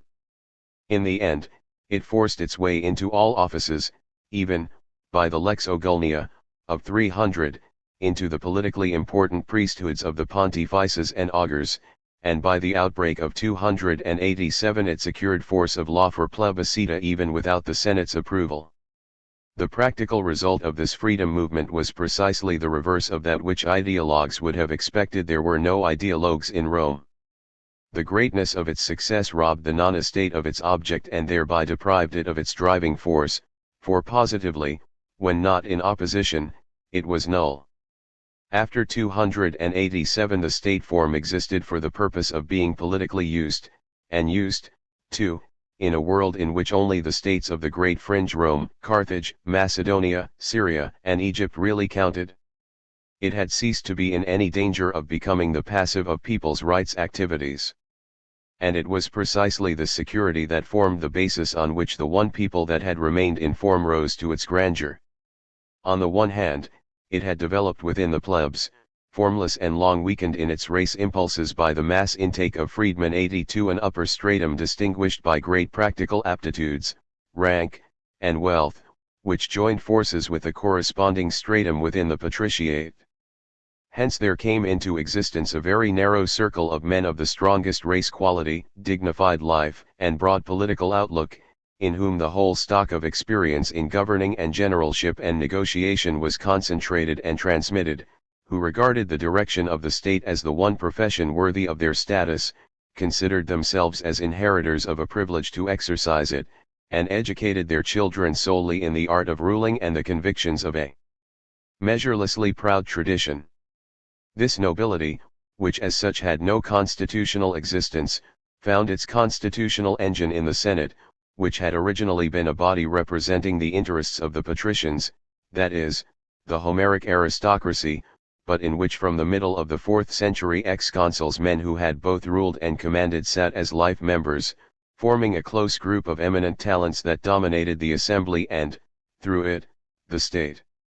Even by 279 the Senate appeared to Cinnes, the ambassador of Pyrrhus, like a council of kings, and finally its kernel was a small group of leading men, holding the titles princeps and clarissimus, men in every respect, rank, power, and public dignity, the peers of those who reigned over the empires of the Diadochi. 83 There came into being a government such as no megalopolis in any other culture whatsoever has possessed, and a tradition to which it would be impossible to find parallels save perhaps in the Venice and the papal curia of the Baroque, and there under a wholly different set of conditions. Here were no theories such as had been the ruin of Athens, none of the provincialism that had made Sparta in the long run contemptible, but simply a praxis in the grand style. If Rome is a perfectly unique and marvelous phenomenon in world history, it is due, not to the Roman people, which in itself, like any other, was raw material without form, but to this class which brought Rome into condition and kept her so, willy-nilly, with the result that this particular stream of being, which in 350 was still without importance save to Middle Italy, gradually drew into its bed the entire history of the classical, and made the last great period of that history a Roman period. It was the very perfection of political flair that was displayed by this small circle, which possessed no sort of public rights, in managing the democratic forms created by the revolution, forms that here as elsewhere derive all value from the use that is made of them. The only factor in them that if mishandled would have been dangerous in an instant, namely, the interpenetration of two mutually exclusive powers, was handled so superbly and so quietly that it was always the higher experience that gave the note, while the people remained throughout convinced that decisions were made by, and in the sense desired by, itself. To be popular, and yet historically successful in the highest degree, here is the secret of this policy, and for that matter the only possibility of policy existing at all in such times, an art in which the Roman regime has remained unequaled to this day. Nevertheless, on the other side of the picture, the result of the revolution was the emancipation of money. Thenceforward money was master in the comitia centuriata. That which called itself populace there became more and more a tool in the hands of big money, and it required all the tactical superiority of the ruling circles to maintain a counterpoise in the plebs, and to keep effective a representation of the yeomanry, under the leadership of the noble families, in the 31 country tribes from which the great city mass continued to be excluded. Hence the drastic energy with which the arrangements made by Appius Claudius were revoked. The natural alliance between high finance and the mass, though we see it actually at work later, under the Gracchi and Marius, for the destruction of the tradition of the blood 84 was at any rate made impossible for many generations. Bourgeoisie and yeomanry, money and landowning, maintained a reciprocal equilibrium of separate organisms, and were held together and made efficient by the state idea, of which the nobility was the incarnation, until this inward form fell to pieces, and the two tendencies broke apart in enmity. The First Punic War was a traitors' war and directed against the agrarian interest, and, therefore, the consul Appius Claudius, a descendant of the great censor, laid the decision of the matter in 284 before the comitia centuriata. The conquest of the Po Plain, on the other hand, was in the interests of the peasantry, and it was, therefore, in the Comita Tributa that it was carried by the tribune C. Flaminius, the first genuinely Caesarian type in Roman history, builder of the Via Flaminia and the Circus Flaminius. But when in pursuance of his policy he, as censor in 220, forbade the senators to engage in trade, and also at the same time made the old noble centuries accessible to plebeians, he was practically benefiting only the new financial nobility of the First Punic War period, and thus, entirely in spite of himself, he became the creator of high finance organized as an estate, that is, that of the equites, who a century later put an end to the great age of the nobility. Henceforth, when Hannibal, before whom Flaminius had fallen on the field of battle, had been disposed of, money steadily became, even for the government as such, the ultima ratio in the accomplishment of its policy, the last true state policy that the classical world was to know. When the Scipios and their circle had ceased to be the governing influence, nothing remained but the private policies of individuals, who followed their own interests without scruple, and looked upon the orbis terrarum as passive booty. The historian Polybius, who belonged to that circle, regarded Flaminius as a mere demagogue and traced to him all the misfortunes of the Gracchus period. He was wholly in error as to Flaminius's intentions, but he was right as to his effect. Flaminius, like the elder Cato, who with the blind zeal of the agrarian overthrew the great Scipio on account of his world policy, achieved the reverse of what he intended. Money stepped into the place of blood leadership, and money took less than 3 generations to exterminate the yeomanry. If it was an improbable piece of good luck in the destinies of the classical peoples that Rome was the only city-state to survive the revolution with an unimpaired constitution, it was, on the contrary, almost a miracle that in our West, with its genealogical forms deep-rooted in the idea of duration, violent revolution broke out at all, even in one place, namely, Paris. It was not the strength, but the weakness of French absolutism which brought the English ideas, in combination with the power of money, to the point of an explosion which gave living form to the catchwords of the Enlightenment, which bound together virtue and terror, freedom and despotism, and which echoed still even in the minor catastrophes of 1830 and 1848 and the more recent socialistic longing for catastrophe .85 in England itself, when the aristocracy ruled more absolutely than ever in France. There was certainly a small circle round Fox and Sheridan which was enthusiastic for the ideas of the revolution, all of which were of English provenance, and men talked of universal suffrage and parliamentary reform .86, but that was quite enough to induce both parties, under the leadership of a Whig, the younger Pitt, to take the sharpest measures to defeat any and every attempt to interfere in the slightest degree with the aristocratic regime for the benefit of the bourgeoisie. The English nobility let loose the 20-year war against France, and mobilized all the monarchs of Europe to bring about in the end, not the fall of Napoleon, but the fall of the revolution that had had the naive daring to introduce the opinions of private English thinkers into practical politics, and so to give a position to the tiers état of which the consequences were all the better foreseen in the English lobbies for having been overlooked in the Paris salons. 87. What was called opposition in England was the attitude of one aristocratic party while the other was running the government. It did not mean there, as it meant all over the continent, professional criticism of the work which it was someone else's profession to do, but the practical endeavor to force the activity of government into a form in which the opposition was ready and fit at any moment to take it over.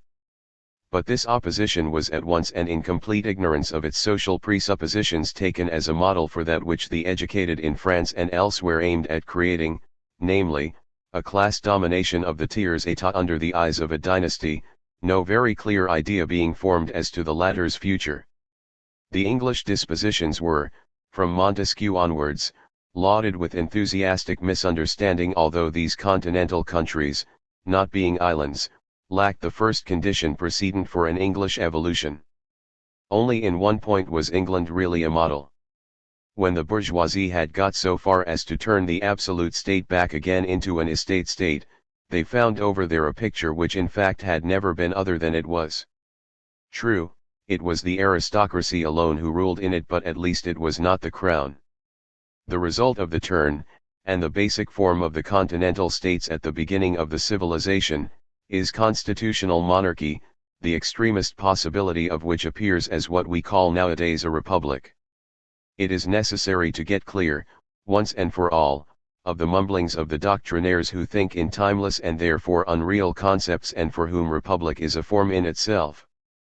The republican ideal of the 19th century has no more resemblance to the classical residential publica or even to Venice, Oregon, the original Swiss cantons, than the English constitution to a constitution in the continental sense.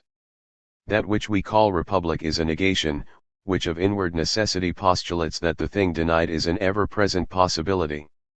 It is non-monarchy in forms borrowed from the monarchy. The genealogical feeling is immensely strong in Western mankind. It strains its conscience so far as to pretend that dynasty determines its political conduct even when dynasty no longer exists at all. The historical is embodied therein, and unhistorically we cannot live. It makes a great difference whether, as in the case of the classical world, the dynastic principle conveys absolutely nothing to the inner feelings of a man, or, as in the case of the West, it is real enough to need 6 generations of educated people to fight it down in themselves. Feeling is the secret enemy of all constitutions that are plans and not growths. They are in last analysis nothing but defensive measures born of fear and mistrust.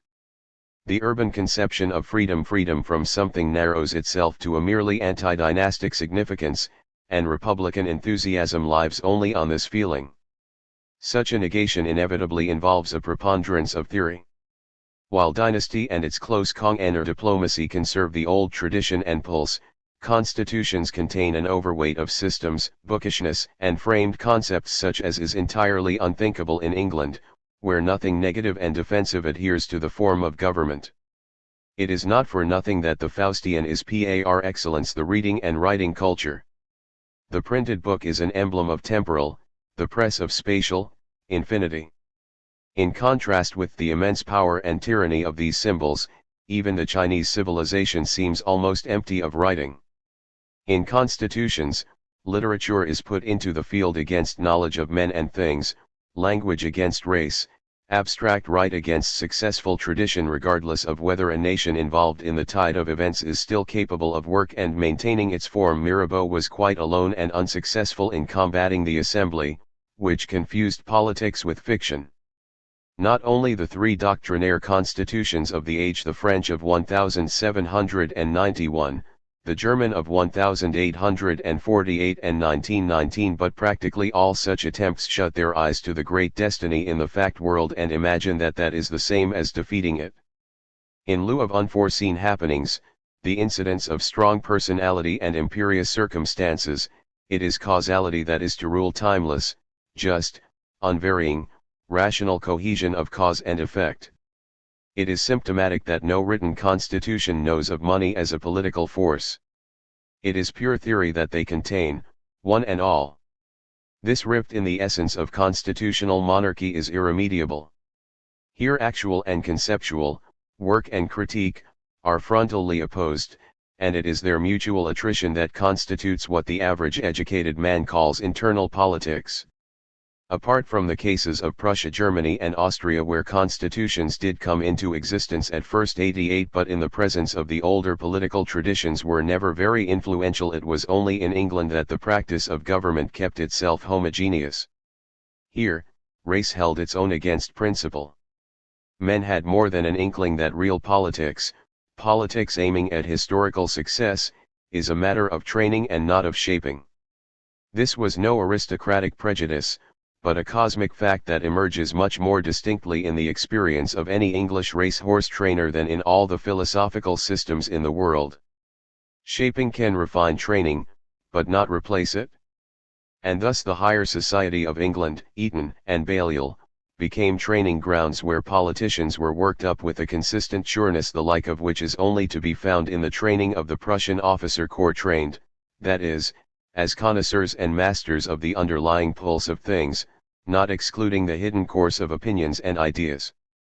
Thus prepared, they were able, in the great flood of bourgeois revolutionary principles that swept over the years after 1831, to preserve and control the being stream which they directed. They possessed training, the suppleness and collectedness of the rider who, with a good horse under him, feels victory coming nearer and nearer.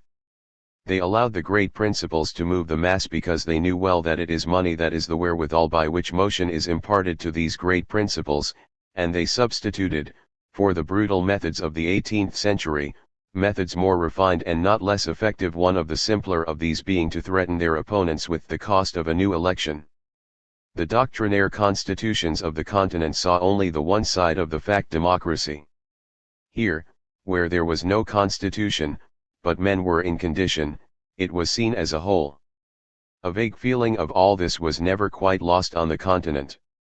For the absolute state of the Baroque there had been a perfectly clear form, but for constitutional monarchy there were only unsteady compromises, and conservative and liberal parties were distinguished not, as in England after Canning, by the possession of different but well-tested modes of government, applied turn and turnabout to the actual work of governing, but according to the direction in which they respectively desired to alter the constitution, namely, towards tradition or towards theory.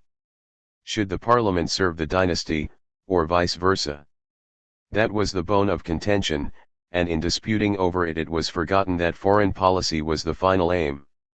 The Spanish and the misnamed English sides of a constitution would not and could not grow together, and thus it befell that during the 19th century the diplomatic service outwards and the parliamentary activity inwards developed in two divergent directions. Each became in fundamental feeling alien to, and contemptuous of, the other. Life fretted itself to soreness in a form that it had not developed out of itself.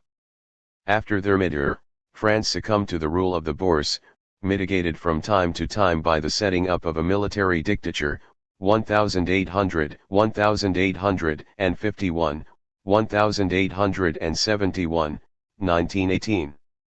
Bismarck's creation was in fundamentals of a dynastic nature, with the parliamentary component of decidedly subordinate importance, and in it the inner friction was so strong as to monopolize the available political energy, and finally, after 1916, to exhaust the organism itself. The army had its own history, with a great tradition going back to Frederick William I 89, and so also had the administration. In them was the source of socialism as one kind of true political training, diametrically opposed to the English 90, but, like it, a full expression of strong race quality. The officer and the official were trained high. But the necessity of breeding up a corresponding political type was not recognized. Higher policy was handled administratively and minor policy was hopeless squabbling. And so army and administration finally became aims in themselves, after Bismarck's disappearance had removed the one man who, even without a supply of real politicians to back him, this tradition alone could have produced, was big enough to treat both as tools of policy. When the issue of the World War removed the upper layers, nothing remained but parties educated for opposition only, and these brought the activity of government down to a level hitherto unknown in any civilization. But today parliamentarism is in full decay. It was a continuation of the bourgeois revolution by other means. The revolution of the Third Estate of 1789 brought into legal form and joined with its opponent the dynasty as one governmental unit. Every modern election, in fact, is a civil war carried on by ballot box, and every sort of spoken and written stimulus, and every great party leader is a sort of Napoleon. In this form, meant to remain infinitely valid, which is peculiar to the Western culture and would be nonsensical and impossible in any other, we discern once more our characteristic tendency to infinity, historical foresight 91 and forethought, and will to order the distant future, in this case according to bourgeois standards of the present. All the same, parliamentarism is not a summit as the absolute polis and the Baroque state were summits, but a brief transition, namely, between the late culture period with its mature forms and the age of great individuals in a formless world. It contains, like the houses and furniture of the first half of the 19th century, a residue of good Baroque. The parliamentary habit is English Rococo, but, no longer unself-conscious and in the blood, but superficial initiative and at the mercy of goodwill. Only in the brief periods of first enthusiasms has it an appearance of depth and duration, and then only because in the flush of victory respect for one's newly won status makes it incumbent to adopt the high manners of the defeated class. To preserve the form, even when it contradicts the advantage, is the convention which makes parliamentarism possible. But when this convention comes to be fully observed, the very fact that it is so means that the essence of parliamentarism has already been evaporated. The non-estate falls apart again into its natural interest groups, and the passion of stubborn and victorious defense is over. And as soon as the form ceases to possess the attractiveness of a young ideal that will summon men to the barricades, unparliamentary methods of attaining an object without, and even in spite of, the ballot box will make their appearance, such as money, economic pressure, and, above all, the strike. Neither the megalopolitan masses nor the strong individuals have any real respect for this form without depth or past, and when the discovery is made that it is only a form, it has already become a mark and shadow. With the beginning of the 20th century, parliamentarism, even English, is tending rapidly towards taking up itself the role that it once assigned to the kingship. It is becoming an impressive spectacle for the multitude of the orthodox, while the center of gravity of big policy, already de jure transferred from the crown to the people's representatives, is passing de facto from the latter to unofficial groups and the will of unofficial personages. The World War almost completed this development. There is no way back to the old parliamentarism from the domination of Lloyd George and the Napoleonism of the French militarists. And for America, hitherto lying apart and self-contained, rather a region than a state, the parallelism of President and Congress which she derived from a theory of Montesquieu has, with her entry into world politics, become untenable, and must in times of real danger make way for formless powers such as those with which Mexico and South America have long been familiar. 8. With this enters the age of gigantic conflicts, in which we find ourselves today. It is the transition from Napoleonism to Caesarism, a general phase of evolution, which occupies at least 2 centuries and can be shown to exist in all the cultures. The Chinese call it Shan Kuo, the period of the contending states, 480 to 230, corresponding to the classical 300 to 50.92 at the beginning are reckoned 7 great powers, which, first planlessly, but later with clearer and clearer purpose, tend to the inevitable final result of this close succession of vast wars and revolutions. A century later there are still 5. In 441 the ruler of the Zhou dynasty became a state pensioner of the Eastern Duke, and the remains of territory that he possessed ceased accordingly to figure in later history. Simultaneously began in the unphilosophical Northwest 93 the swift rise of the Roman state of Qin, which extended its influence westward and southward over Tibet and Yunnan and enclosed the other states in a great arc. The focus of the opposition was in the kingdom of Tsu in the Taoist South 94, whence the Chinese civilization pressed slowly outwards into the still little known lands south of the Great River. Here we have in fact the opposition of Rome and the Hellenistic on the one side, hard, clear will to power, on the other, the tendency to dreaming and world improvement. In 368 to 320, corresponding to the Second Punic War, the contest intensified itself into an uninterrupted struggle of the whole Chinese world, fought with mass armies, for which the population was strained to the extreme limit. The Allies, whose lands were 10 times as great as those of Qin, in vain rolled up 1,000,000 men. Qin had ever reserves in hand still. From first to last 1,000,000 men fell, writes Shi Mazian. Cixin, who began by being Chancellor of Qin, but later became a supporter of the League of Nations, Hoh Tsung, idea and went over to the opposition, worked up 2 great coalitions, 333 and 321, which, however, collapsed from inward disunity at the first battles. His great adversary, the Chancellor Chiang Ai, resolutely imperialist, was in 311 on the point of bringing the Chinese world to voluntary subjection when a change of occupancy of the throne caused his combination to miscarry. In 294 began the campaigns of Pek.95. It was in the prestige of his victories that the king of Qin took the mystic emperor title of the legendary age, which openly expressed the claim to world rule, and was at once imitated by the ruler of Tsi in the East. 96 With this began the second maximum phase of the decisive struggles. The number of independent states grew steadily less. In 255 even the home state of Confucius, Lu, vanished, and in 249 the Zhou dynasty came to an end.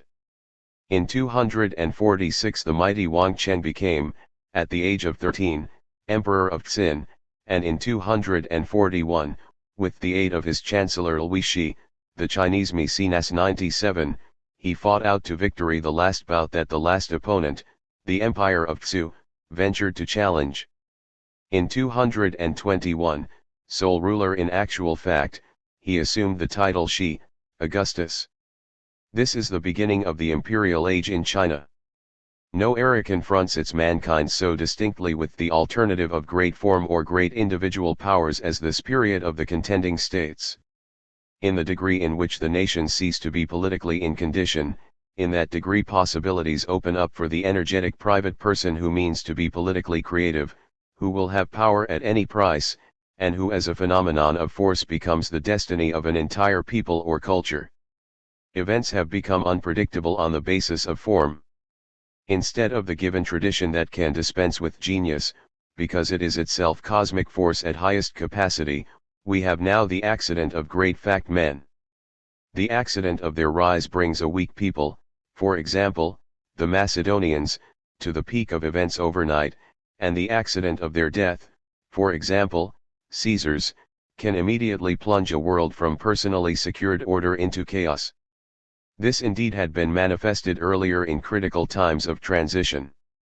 The epoch of the Fronde, the Ming-Shu, the first tyrannies, when men were not in form, but fought about form, has always thrown up a number of great figures who grew too big for definition and limitation in terms of office. The change from culture to civilization, with its typical Napoleonism, does so too. But with this, which is the preface to unredeemed historical formlessness, dawns the real day of the great individual. For us this period attained almost to its climax in the World War. In the classical world it began with Hannibal, who challenged Rome in the name of Hellenism, to which inwardly he belonged, but went under because the Hellenistic East, in true classical fashion, apprehended the meaning of the hour too late, or not at all. With his downfall began that proud sequence that runs from the Scipios through Aemilius Paulus, Flamininus, the Catos, the Gracchi, Marius and Sulla to Pompey, Caesar, and Augustus.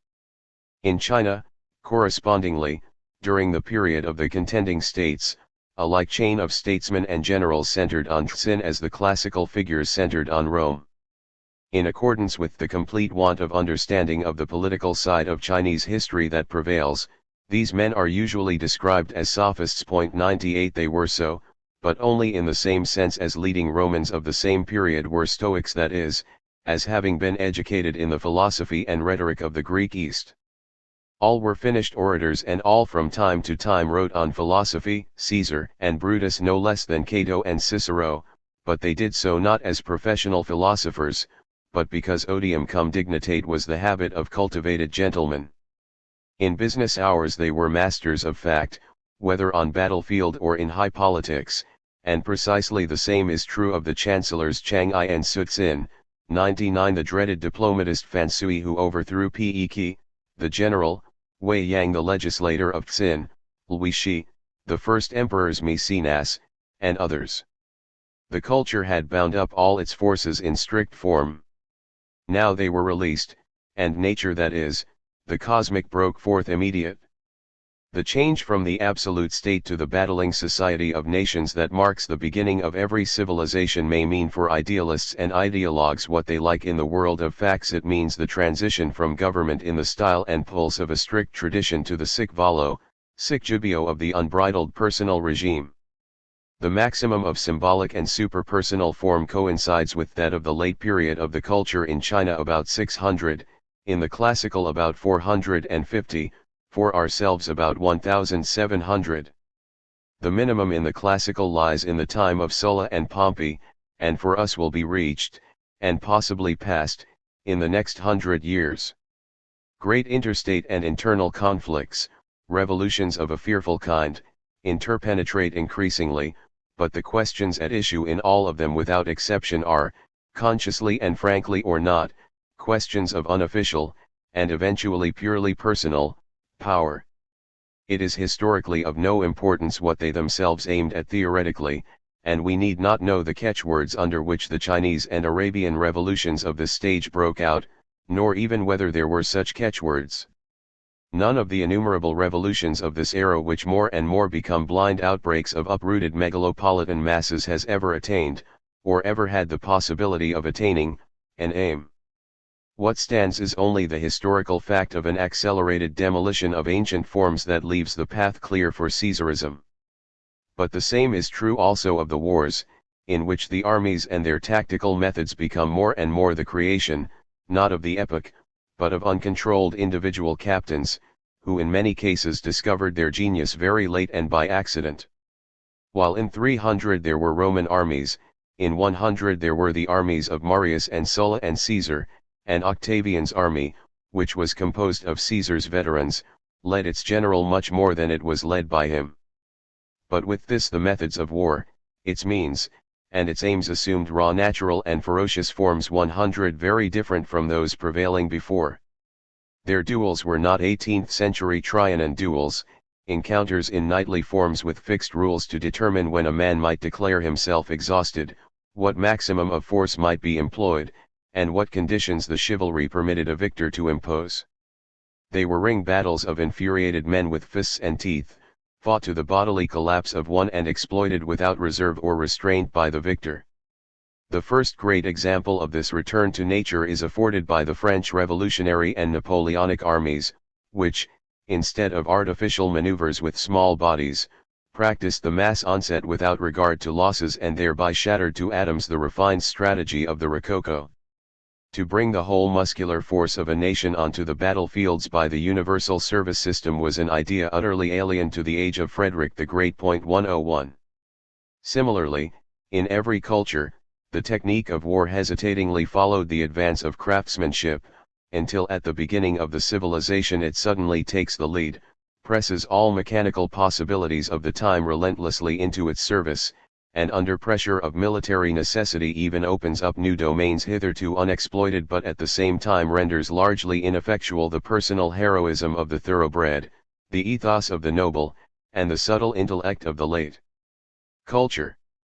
In the classical world, where the polis made mass armies essentially impossible for relatively to the general smallness of classical forms, tactical included, the numbers of Cannae, Philippi and Actium were enormous and exceptional. The second tyrannies, Dionysius of Syracuse leading, introduced mechanical technique into warfare, and on a large scale. 102 Then for the first time it became possible to carry out sieges like those of Rhodes, 305, Syracuse, 213, Carthage, 146, and Alesia, 52. In which also the increasing importance of rapidity, even for classical strategy, became evident. It was in line with this tendency that the Roman legion, the characteristic structure of which developed only in the Hellenistic age, worked like a machine as compared with the Athenian and Spartan militias of the 5th century. In China, correspondingly, iron was worked up for cutting and thrusting weapons from 474, light cavalry of the Mongolian model displaced the heavy war chariot, and fortress warfare suddenly acquired outstanding importance. 103 The fundamental craving of civilized mankind for speed, mobility, and mass effects finally combined, in the world of Europe and America, with the Faustian will to domination over nature and produced dynamic methods of war that even to Frederick the Great would have seemed like lunacy, but to us of today, in close proximity to our techniques of transportation and industry, are perfectly natural.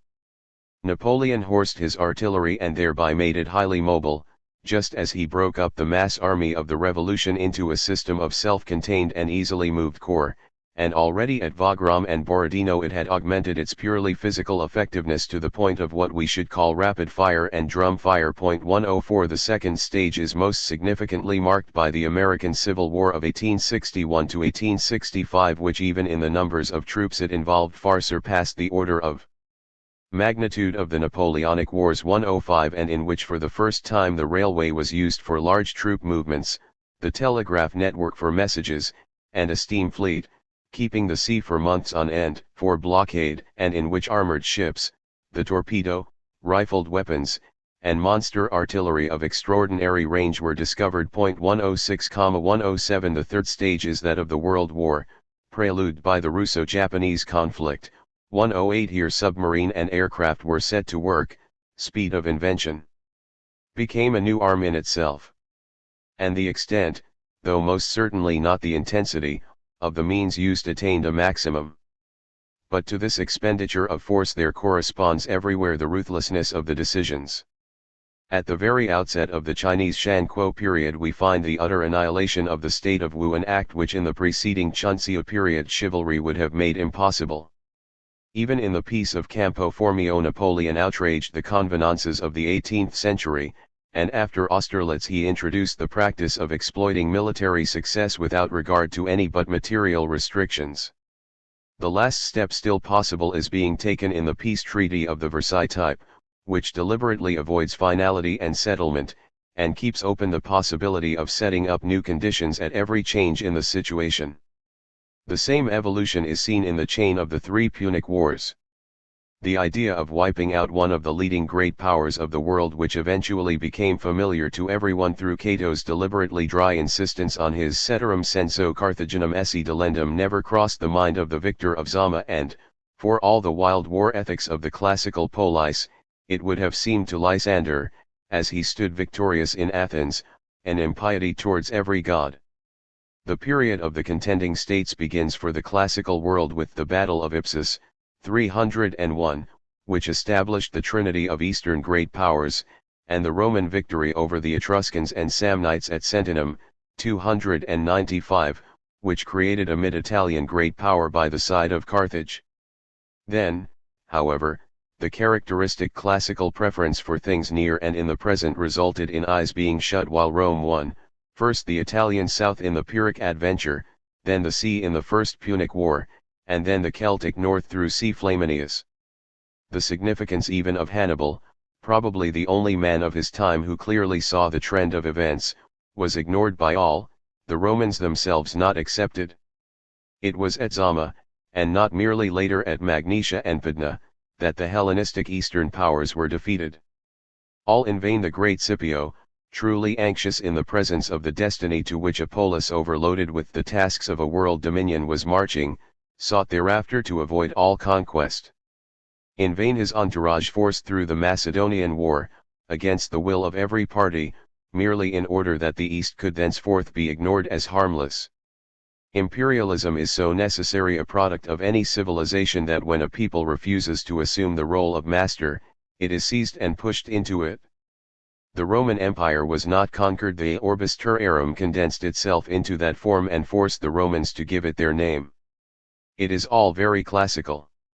While the Chinese states defended even the mere remnants of their independence with the last bitterness, Rome after 146 only took upon herself to transform the eastern land masses into provinces because there was no other resource against anarchy left. And even this much resulted in the inward form of Rome, the last which had remained upright, melting in the Gracchan disorders. And, what is unparalleled elsewhere, it was not between states that the final rounds of the battle for imperium were fought, but between the parties of a city. The form of the polis allowed of no other outcome. Of old it had been Sparta versus Athens, now it was optimate versus popular party. In the Gracchan Revolution, which was already, 134, heralded by a first servile war, the younger Scipio was secretly murdered and C. Gracchus openly slain, the first who as princeps and the first who as tribune were political centers in themselves amidst a world become formless. When, in 104, the urban masses of Rome for the first time lawlessly and tumultuously invested a private person, Marius, with imperium, the deeper importance of the drama then enacted is comparable with that of the assumption of the mythic emperor title by the ruler of Tsin in 288. The inevitable product of the age, Caesarism, suddenly outlines itself on the horizon. The heir of the tribune was Marius, who like him linked mob and high finance and in 87 murdered off the old aristocracy in masses. The heir of the princeps was Sulla, who in 82 annihilated the class of the great merchants by his proscriptions. Thereafter the final decisions press on rapidly, as in China after the emergence of Wang Cheng. Pompey the princeps and Caesar the tribune not in office, but in attitude, were still party leaders, but nevertheless, already at Leucas, they were arranging with Crassus and each other for the first partition of the world amongst themselves. When the heirs of Caesar fought his murderers at Philippi, both had ceased to be more than groups. By Actium the issue was between individuals, and Caesarism will out, even in such a process as this.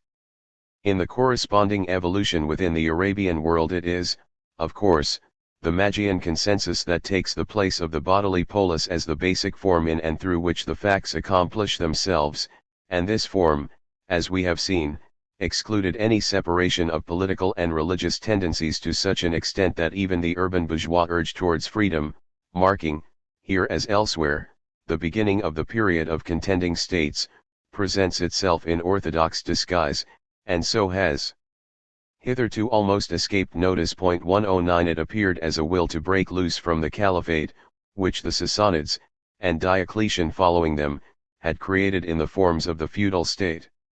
From the times of Justinian and Chosroes Nushirvan this had had to meet the onset of frondeurs led by the heads of the Greek and Mazdaist churches, the nobility, both Persian Mazdaist, above all Iraq, and Greek, particularly the Asiatic, and the high chivalry of Armenia, which was divided into two parts by the difference of religion.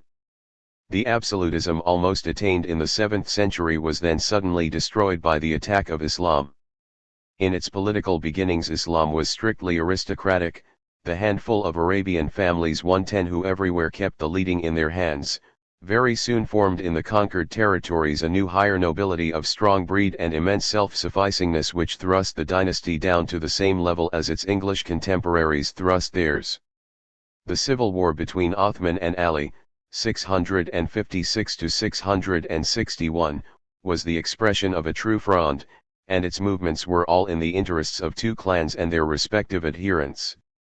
The Islamic Whigs and Tories of the 8th century, like the English of the 18th, alone practiced high politics, and their coat rise and family quarrels are more important to the history of the time than any events in the reigning house of the Ommiades, 661 to 750. But with the fall of the gay and enlightened dynasty that has resided in Damascus, that is, West Aramean and Monophysite Syria, the natural center of gravity of the Arabian culture reappeared. It was the East Aramean region. Once the basis of Sassanid and now of Abbasid power, but always irrespective of whether its shaping was Persian or Arabian, or its religion Mazdaist, Nestorian, or Islamic, it expressed one and the same grand line of development and was the exemplar for Syria as for Byzantium alike.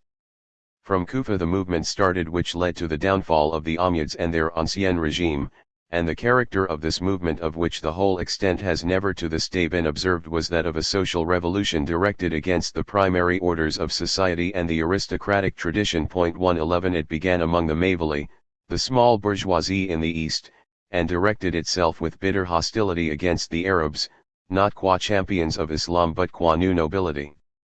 The recently converted Mavili, almost all former Mazdaists, took Islam more seriously than the Arabs themselves, who represented also a class ideal.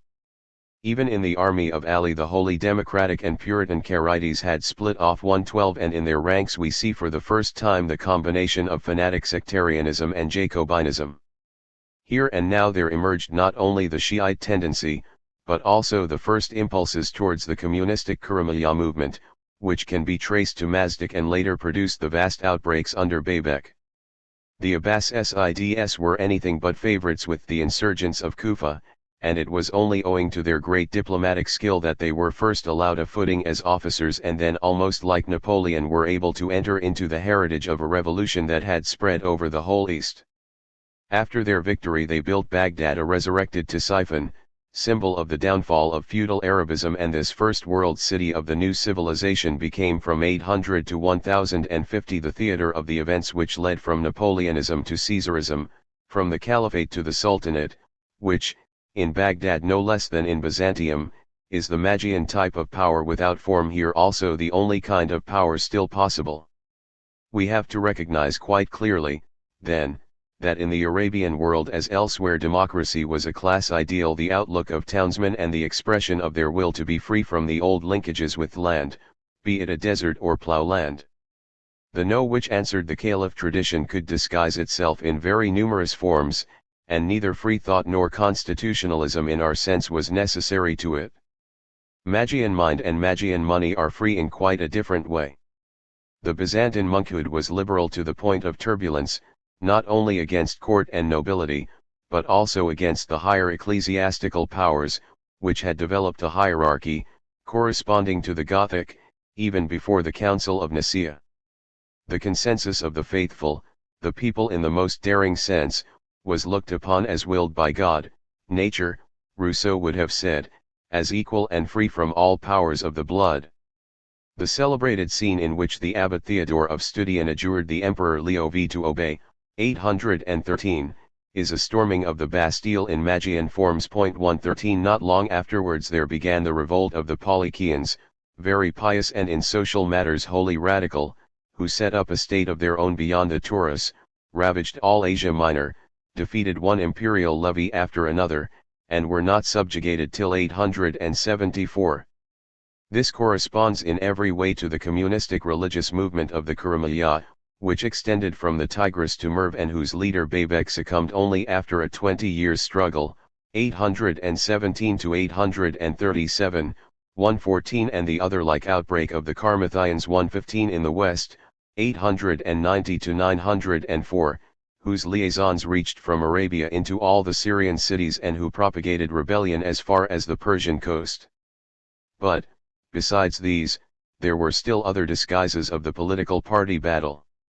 When now we are told that the Byzantine army was iconoclast and that the military party was consequently opposed by an iconodule monkish party, we begin to see the passions of the century of the image controversy, 740 to 840, in quite a new light, and to understand that the end of the crisis, 843, the final defeat of the iconoclasts and simultaneously of the Free Church monkish policy signifies a restoration in the 1815 sense of the word. 116 And, lastly, this period is the time of the fearful slave rebellion in Iraq, the kernel of the Abbasids realm, which throws sudden light upon a series of other social upheavals. Ali, the Spartacus of Islam, founded in 869, south of Baghdad, a veritable Negro state out of the masses of runaways, built himself a capital, Mutara, and extended his power far in the directions of Arabia and Persia alike, where he gained the support of whole tribes. In 871 Basra, the first great port of the Islamic world, inhabited by nearly 1 million souls, was taken, deluged in massacre, and burnt. Not till 883 was the slave state destroyed. Thus slowly the Sassanid Byzantine forms were hollowed out, and in the place of the ancient traditions of the higher officialdom and nobility there arose the inconsequent and wholly personal power of incidental geniuses, the Sultanate, for this is the specifically Arabian form, and it appears simultaneously in Byzantium and Baghdad and takes its steady course from the Napoleonic beginnings about 800 to the completed Caesarism of the Seljuk Turks about 1050. This form is purely Magian, belongs only to that culture, and is incomprehensible without the most fundamental axioms of its soul. The Caliphate, a synthesis of political, not to say cosmic, beat and style, was not abolished, for the Caliph as the representative of God recognized by the consensus of the elect is sacred, but he was deprived of all powers that Caesarism needed to possess, just as Pompey and Augustus in fact, and Sulla and Caesar in fact and in name, abstracted these powers from the old constitutional forms of Rome. In the end there remained to the Caliph about as much power as the Senate and the Comites had under Tiberius. The whole richness of being in high form in law, costume, ethic that had once been a symbol, was now mere trappings covering a formless and purely factual regime. So find by the side of Michael III, 842 to 867, Bardosh, and by Constantine VII, 912 to 959, Romanos, the latter even formally co-emperor. 117 In 867 the ex-groom Basilius, a Napoleonic figure, overthrew Bardosh and founded the sword dynasty of the Armenians, to 1081, in which generals instead of emperors mostly ruled men like Romanos, Nicephorus, and Bardosh Phocas. The greatest amongst them was John Tzimises, 969 to 976, in Armenian Kyrgyzstan. In Baghdad it was the Turks who played the Armenian role. In 842 the Caliph Vathek invested one of their leaders for the first time with the title of Sultan. From 862 the Turkish Praetorians held the ruler in tutelage, and in 945 Ahmed, the founder of the Sultan dynasty of the Buyids, formally restricted the Abbasid Caliph to his religious dignities. And then there set in both the world cities, an unrestrained competition between the mighty provincial families for possession of the supreme power. In the case of the Christian we find, indeed, Basilius II and others challenging the great latifundia lords, but this does not in the least mean social purposes in the legislator. It was an act of self-defense on the part of the momentary potentate against possible heirs, and closely analogous, therefore, to the proscriptions of Sulla and the triumvirs. Half Asia Minor belonged to the Ducas, Phocas, and Sclerose connections. The Chancellor Basilius, who could keep an army on pay out of his own fabulous resources, has long ago been compared with Crassus. 118 But the imperial age proper begins only with the Seljuk Turks. 119 Their leader Togrulbek won Iraq in 1043 and Armenia in 1049, and in 1055 forced the Caliph to grant him the hereditary sultanate. His son Alp Arslan conquered Syria and, by the victory of Manzikert, gained eastern Asia Minor. The remnant of the Byzantine Empire thenceforward possessed no importance to, or influence on, the further destinies of the Turkish Islamic Imperium. This is the phase, too, which in Egypt is concealed under the name of the Hyksos. Between the XLLTH and the XVIIth dynasties lay 2 centuries 120 which began with the collapse of the Ancien regime which had culminated with Sesostris III, and ended with the beginning of the new empire. The numbering of the dynasties itself suffices to disclose something catastrophic. In the lists of kings the names appear successive or parallel, usurpers of obscurest origin, generals, people with strange titles, often reigning only a few days. With the very first king of the XIIth dynasty the High Nile records at Sem break off, and with his successor the archives at Kahun come to an end. It is the time out of which the Leiden papyrus portrays the great social revolution. 121 The fall of the government and the victory of the mass is followed by outbreaks of the army and the rise of ambitious soldiers. In Egypt from about 1680 appears the name of the Hyksos, 122 a designation with which the historians of the new empire, who no longer understood or wished to understand the meaning of the epoch, covered up the shame of these years. These Hyksos, there can be no doubt whatever, played the part that the Armenians played in Byzantium, and in the classical world too. The destinies of the Cimbri and Teutones would have gone the same way had they defeated Marius and his legions of City Canaile. They would have filled the armies of the triumvirs again and again, and in the end probably set up barbarian chieftains in their place, for the case of Jugurtha shows the lengths to which foreigners dared to go with the Rome of those days.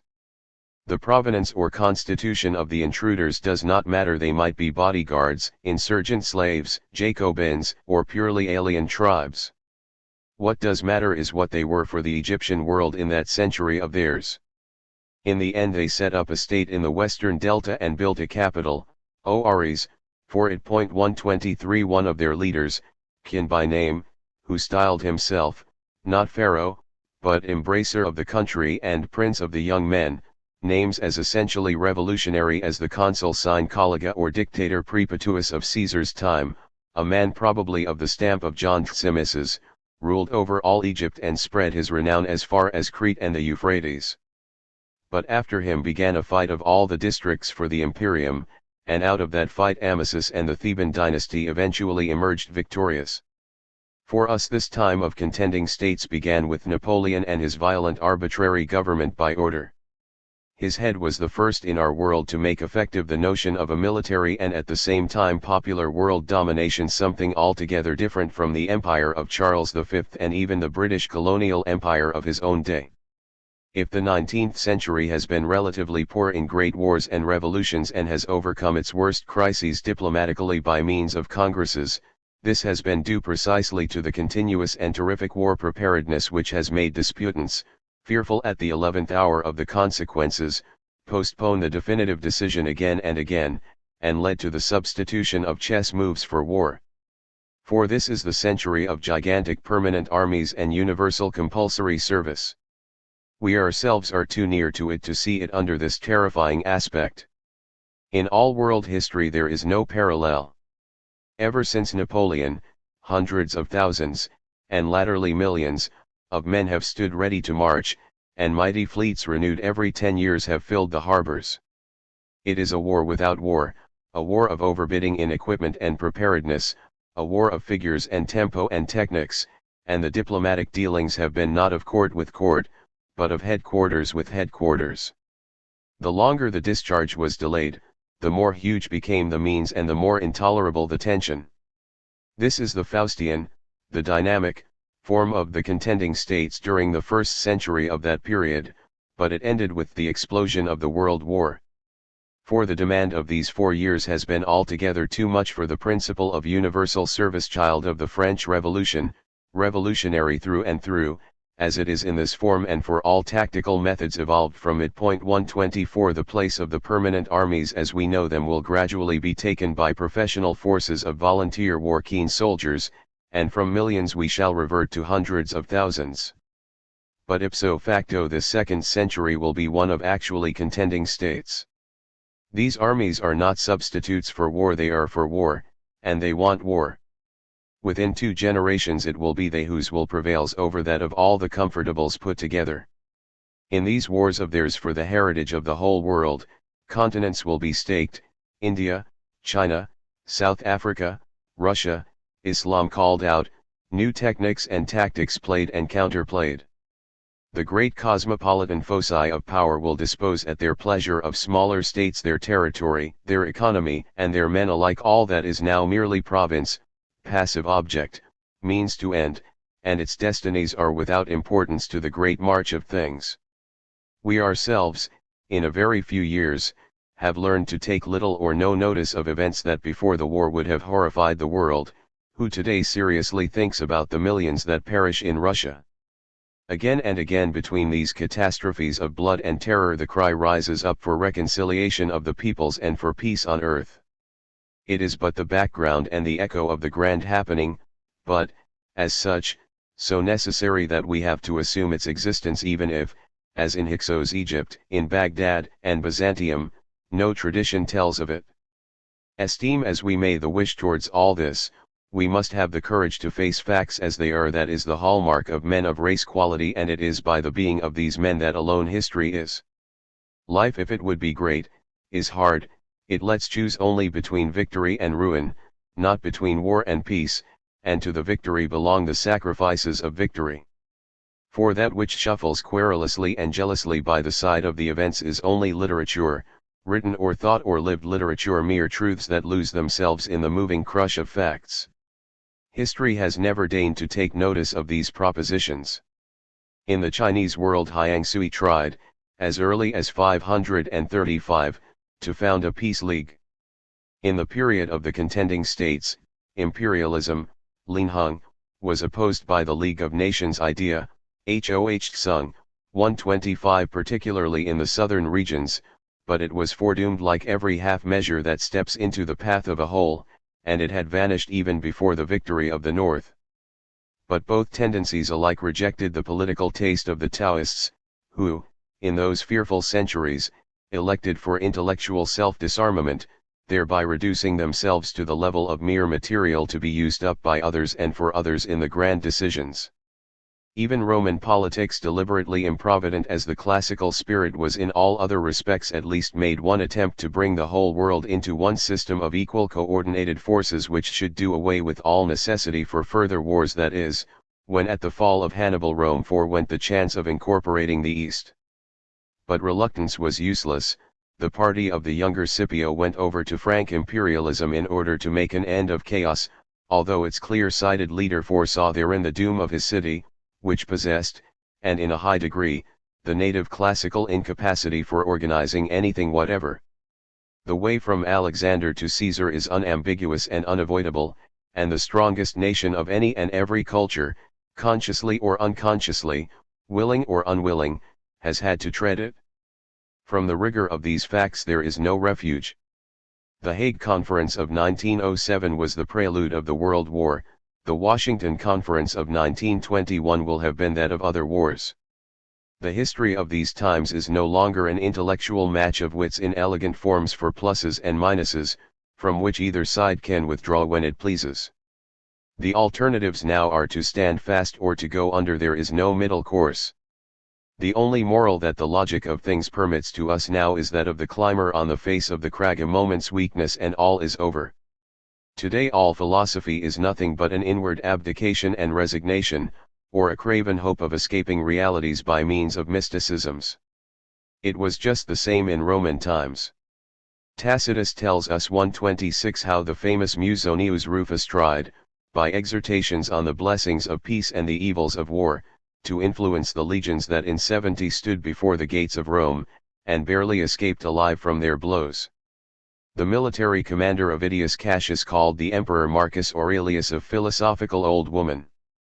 In these conditions so much of old and great traditions as remains, so much of historical fitness and experience as has got into the blood of the 20th century nations, acquires an unequaled potency. For us creative piety, or, to use a more fundamental term, the pulse that has come down to us from first origins, adheres only to forms that are older than the Revolution and Napoleon. 127 forms which grew and were not made. Every remnant of them, however tiny, that has kept itself alive in the being of any self-contained minority whatever will before long rise to incalculable values and bring about historical effects which no one yet imagines to be possible.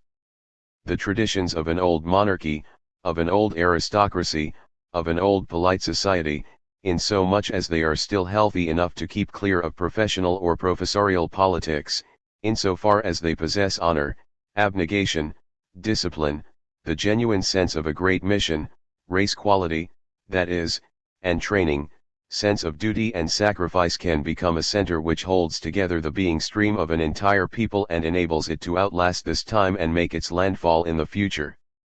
To be in condition is everything. It falls to us to live in the most trying times known to the history of a great culture. The last race to keep its form, the last living tradition, the last leaders who have both at their back, will pass through and onward, victors. X. By the term Caesarism I mean that kind of government which, irrespective of any constitutional formulation that it may have, is in its inward self a return to thorough formlessness. It does not matter that Augustus in Rome, and Wang Ti in China, Amasis in Egypt and Alp Arslan in Baghdad disguised their position under antique forms. The spirit of these forms was dead. 128 and so all institutions, however carefully maintained, were thenceforth destitute of all meaning and weight. Real importance centered in the wholly personal power exercised by the Caesar, or by anybody else capable of exercising it in his place. It is the recidive of a form-fulfilled world into primitivism, into the cosmic historyless.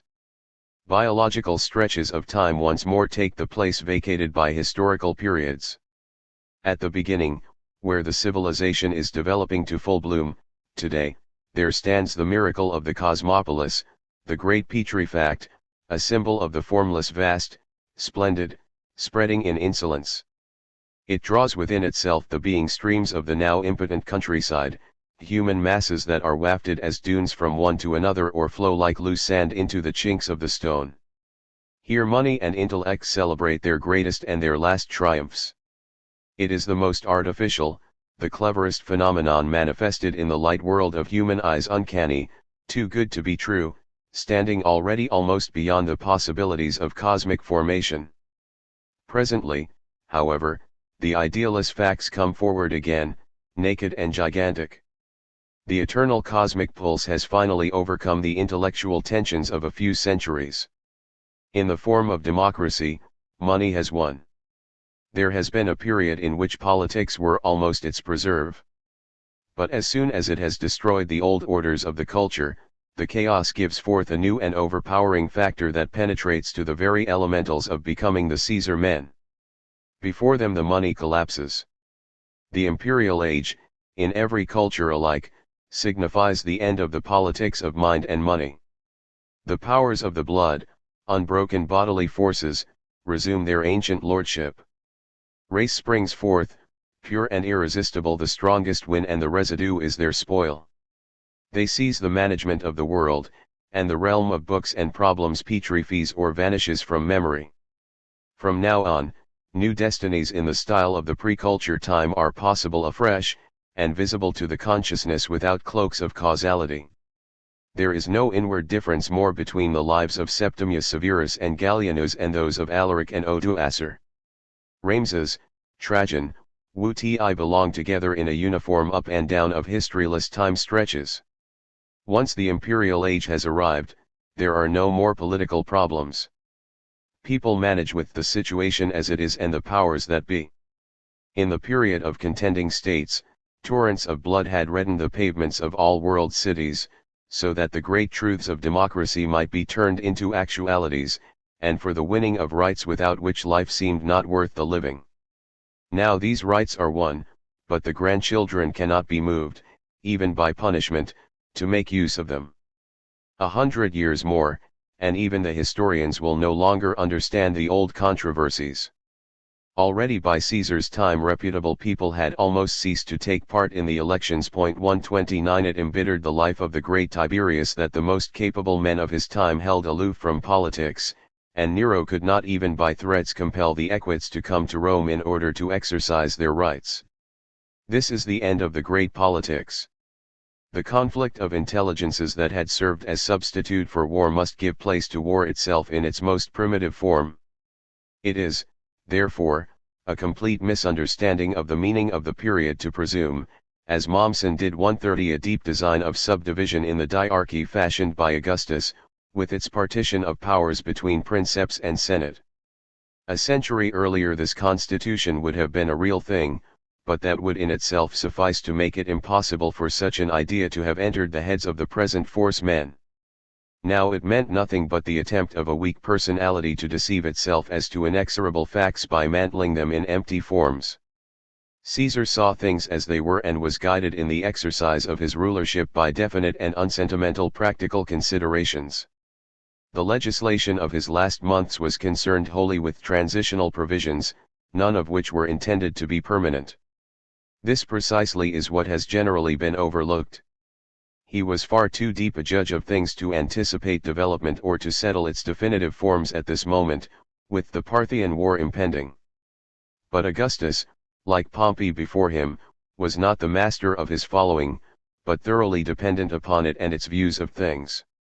The form of the Principate was not at all his discovery, but the doctrinaire execution of an obsolete party ideal that Cicero, another weakling, had formulated. 131 When, on the January 13, 27, Augustus gave back the state power to the Senate and people of Rome, a scene all the more meaningless because of its sincerity, he kept the tribunate for himself. In fact, this was the one element of the polity that could manifest itself in actuality. The tribune was the legitimate successor of the tyrant, and as long ago as 122 BC. Caius Gracchus had put into the title a connotation limited no longer by the legal bounds of the office, but only by the personal talents of the incumbent. From him it is a direct line through Marius and Caesar to the young Nero, who set himself to defeat the political purposes of his mother Agrippina. The princeps, on the other hand, was thenceforth only a costume, a rank very likely a fact in society, certainly not a fact in politics.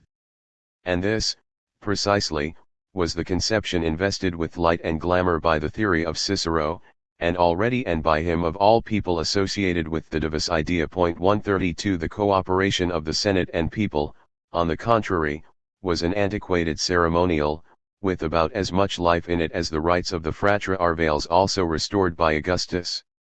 The great parties of the Gracchian age had long become retinues Caesarians and Pompeians, and finally there only remained on the one side the formless omnipotence, the plain brutal fact, the Caesar or whoever managed to get the Caesar under his influence, and on the other side the handful of narrow ideologues who concealed dissatisfaction under philosophy and thenceforward sought to advance their ideals by conspiracy. What these Stoics were in Rome, the Confucians were in China, and, seen thus, the episode of the burning of the books, decreed by the Chinese Augustus in 212, begins to be intelligible through the reproach of immense vandalism that the minds of later literates fastened upon it.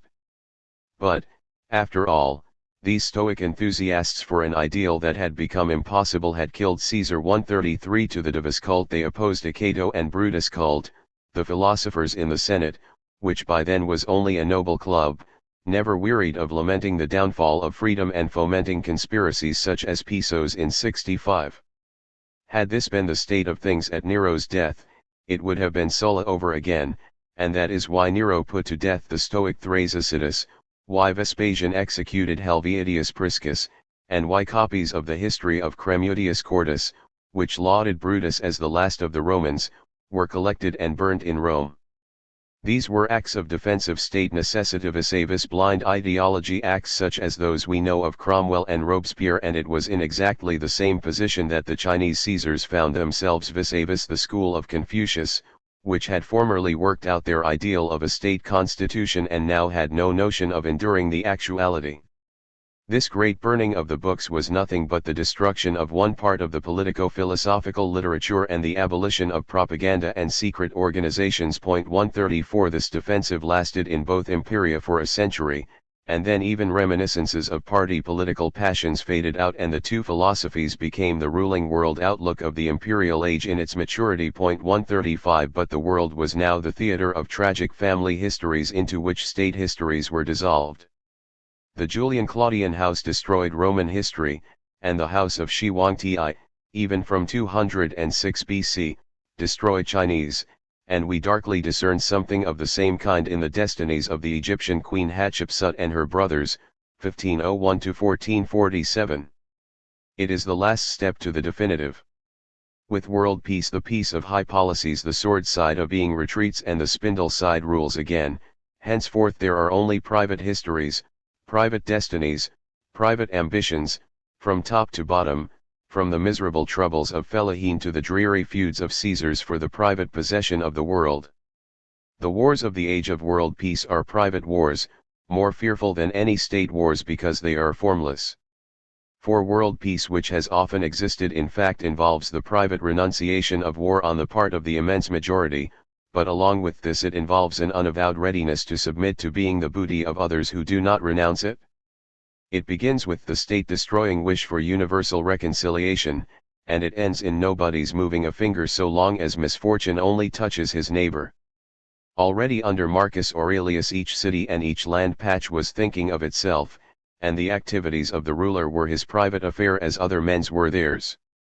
The remoter peoples were as indifferent to him and his troops and his aims as they were to the projects of Germanic war bands. On this spiritual premise a second Vikingism develops. The state of being in form passes from nations to bands and retinues of adventurers, self-styled Caesars, seceding generals, barbarian kings, and what not, in whose eyes the population becomes in the end merely a part of the landscape. There is a deep relation between the heroes of the Mycenaean primitive age and the soldier emperors of Rome, and between, say, Menes and Ramses too. In our Germanic world the spirits of Alaric and Theodoric will come again. There is a first hint of them in Cecil Rhodes and the alien executioners of the Russian preface, from Genghis Khan to Trotsky, with the episode of Petrine Tsarism between them, are, when all is said and done, very little different from most of the pretenders of the Latin American republics, whose private struggles have long since put an end to the form-rich age of the Spanish Baroque. With the formed state, high history also lays itself down weary to sleep. Man becomes a plant again, adhering to the soil, dumb and enduring. The timeless village and the eternal peasant reappear, begetting children and burying seed in Mother Earth, a busy, not inadequate swarm, over which the tempest of soldier emperors passingly blows. In the midst of the land lie the old world cities, empty receptacles of an extinguished soul, in which a historyless mankind slowly nests itself. Men live from hand to mouth, with petty thrifts and petty fortunes, and endure. Masses are trampled on in the conflicts of the conquerors who contend for the power and the spoil of this world, but the survivors fill up the gaps with a primitive fertility and suffer on. And while in high places there is eternal alternance of victory and defeat, those in the depths pray with that mighty piety of the second religiousness that has overcome all doubts forever. There, in the soul's world peace, the peace of God, the bliss of gray-haired monks and hermits, is become actual and there alone. It has awakened that depth in the endurance of suffering which the historical man in the 1,000 years of his development has never known. Only with the end of grand history does holy, still being reappear. It is a drama noble in its aimlessness, noble and aimless as the course of the stars, the rotation of the earth, and alternance of land and sea, of ice and virgin forest upon its face. We may marvel at it or we may lament it, but it is there. Chapter 12. The State. C. Philosophy of Politics. I. To politics as an idea we have given more thought than has been good for us, since, correspondingly, we have understood all the less about the observation of politics as a reality. The great statesmen are accustomed to act immediately and on the basis of a sure flair for facts. This is so self-evident, to them, that it simply never enters their heads to reflect upon the basic general principles of their action, supposing indeed that such exist. In all ages they have known what they had to do, and any theory of this knowledge has been foreign to both their capacities and their tastes. But the professional thinkers who have turned their attention to the faits accomplis of men have been so remote, inwardly, from these actions that they have just spun for themselves a web of abstractions for preference, abstraction myths like justice, virtue, freedom, and then applied them as criteria to past and, especially, future historical happening. Thus in the end they have forgotten that concepts are only concepts, and brought themselves to the conclusion that there is a political science whereby we can form the course of the world according to an ideal recipe. As nothing of the kind has ever or anywhere happened, political doing has come to be considered as so trivial in comparison with abstract thinking that they debate in their books whether there is a genius of action at all. Here, on the contrary, the attempt will be made to give, instead of an ideological system, a physiognomy of politics as it has actually been practiced in the course of general history, and not as it might or ought to have been practiced. The problem was, and is, to penetrate to the final meaning of great events, to see them, to feel and to transcribe the symbolically important in them. The projects of world improvers and the actuality of history have nothing to do with one another. Point 1. The being streams of humanity are called history when we regard them as movement, and family, estate, people, nation, when we regard them as the object moved. Politics is the way in which this fluent being maintains itself, grows, triumphs over other life streams. All living is politics, in every trait of instinct, in the inmost marrow. That which we nowadays like to call life energy, vitality, the it in us that at all costs strives forward and upward, the blind cosmic drive to validity and power that at the same time remains plant-wise and race-wise, bound up with the earth, the homeland, the directedness, the need to actualize it is this that appears in every higher mankind, as its political life, seeking naturally and inevitably the great decisions that determine whether it shall be, or shall suffer, a destiny. For it grows or it dies out, there is no third possibility. For this reason the nobility, as expression of a strong race quality, is the truly political order and training, and not shaping is the truly political sort of education. Every great politician, a center of forces in the stream of happening, has something of the noble in his feeling of self-vocation and inward obligation. On the other hand, all that is microcosmic and intellect is unpolitical, and so there is a something of priestliness in all program politics and ideology. The best diplomats are the children, in their play, or when they want something, a cosmic it that is bound up in the individual being breaks out immediately and with the sure tread of the sleepwalker. They do not learn, but unlearn, this art of early years as they grow older, hence the rarity in the world of adults of the statesman. It is only in and between these being streams that fill the field of the high culture that high policy exists. They are only possible, therefore, in the plural. A people is, really, only in relation to peoples. But the natural, race, relation between them is for that very reason a relation of war. This is a fact that no truths avail to alter. War is the primary politics of everything that lives, and so much so that in the deeps battle and life are one, and being and will to battle expire together.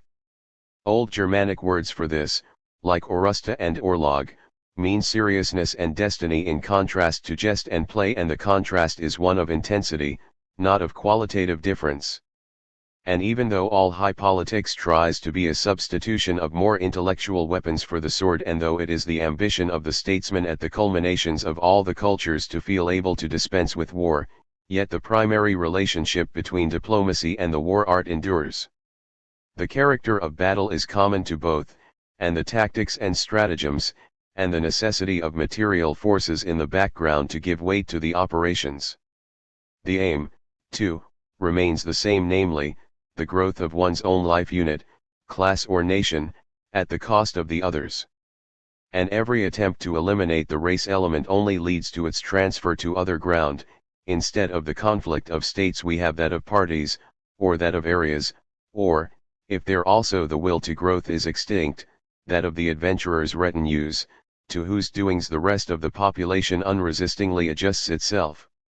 In every war between life powers the question at issue is which is to govern the whole. It is always a life, never a system, law, or program that gives the beat in the stream of happening. Point 2 To be the center of action and effective focus of a multitude, to make the inward form of one's own personality into that of whole peoples and periods, to be history's commanding officer, with the aim of bringing one's own people or family or purposes to the top of events. That is the scarce conscious but irresistible impulse in every individual being that has a historical vocation in it.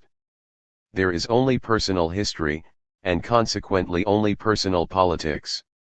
The struggle of, not principles but men, not ideals but race qualities, for executive power is the alpha and omega.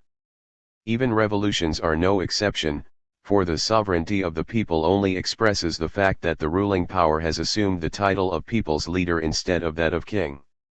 The method of governing is scarcely altered thereby, and the position of the governed not at all. And even world peace, in every case where it has existed, has been nothing but the slavery of an entire humanity under the regimen imposed by a few strong natures determined to rule. The conception of executive power implies that the life unit, even in the case of the animals, is subdivided into subjects and objects of government.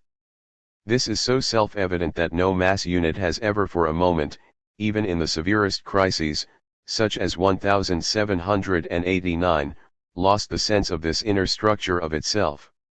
Only the incumbent vanishes, not the office, and if a people does actually, in the tide of events, lose all leadership and float on haphazard, it only means that control has passed to outside hands, that it has become in its entirety the mere object. Politically gifted peoples do not exist. Those which are supposed to be so are simply peoples that are firmly in the hands of a ruling minority and in consequence feel themselves to be in good form.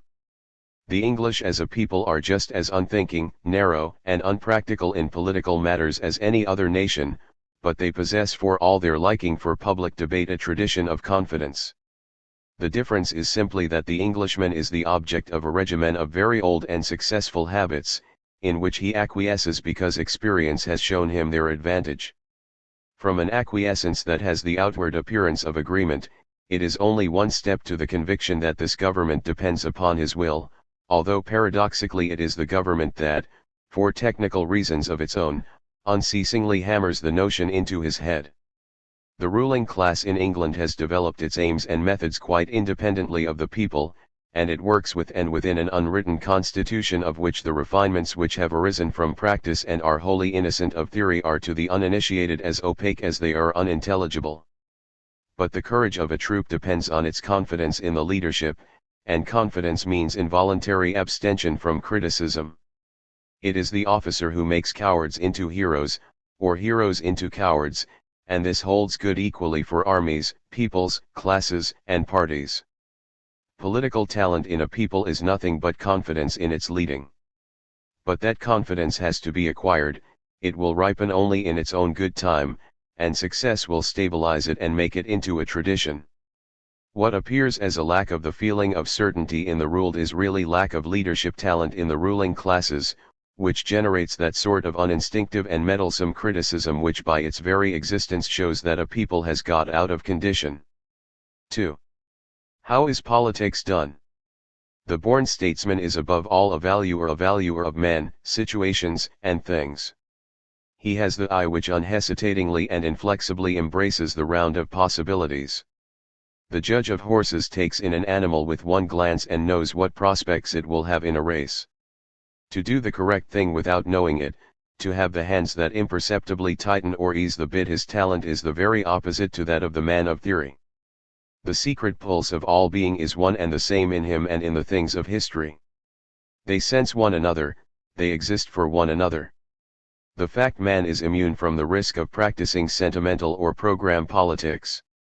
He does not believe in the big words. Pilate's question is constantly on his lips: truths. The born statesman stands beyond true and false. He does not confuse the logic of events with the logic of systems. Truths or errors which here amount to the same only concern him as intellectual currents, and in respect of workings. He surveys their potency, durability, and direction, and duly books them in his calculations for the destiny of the power that he directs. He has convictions, certainly, that are dear to him, but he has them as a private person. No real politician ever felt himself tied to them when in action. The doer is always conscienceless. No one has a conscience except the spectator, said Goethe, and it is equally true of Sulla and Robespierre as it is of Bismarck and Pitt. The great popes and the English party leaders, so long as they had still to strive for the mastery of things, acted on the same principles as the conquerors and upstarts of all ages. Take the dealings of Innocent III, who very nearly succeeded in creating a world dominion of the Church, and deduce therefrom the catechism of success. It will be found to be in the extremest contradiction with all religious moral. Yet without it there could have been no bearable existence for any church, not to mention English colonies, American fortunes, victorious revolutions, or, for that matter, states or parties or peoples in general. It is life, not the individual, that is conscienceless. The essential, therefore, is to understand the time for which one is born. He who does not sense and understand its most secret forces, who does not feel in himself something cognate that drives him forward on a path neither hedged nor defined by concepts, who believes in the surface, public opinion, large phrases and ideals of the day, he is not of the stature for its events. He is in their power, not they in his. Look not back to the past for measuring rods. Still less sideways for some system or other. There are times, like our own present and the Gracchan age, in which there are two most deadly kinds of idealism, the reactionary and the democratic. The one believes in the reversibility of history, the other in a teleology of history. But it makes no difference to the inevitable failure with which both burden a nation over whose destiny they have power, whether it is to a memory or to a concept that they sacrifice it. The genuine statesman is incarnate history, its directedness expressed as individual will and its organic logic as character.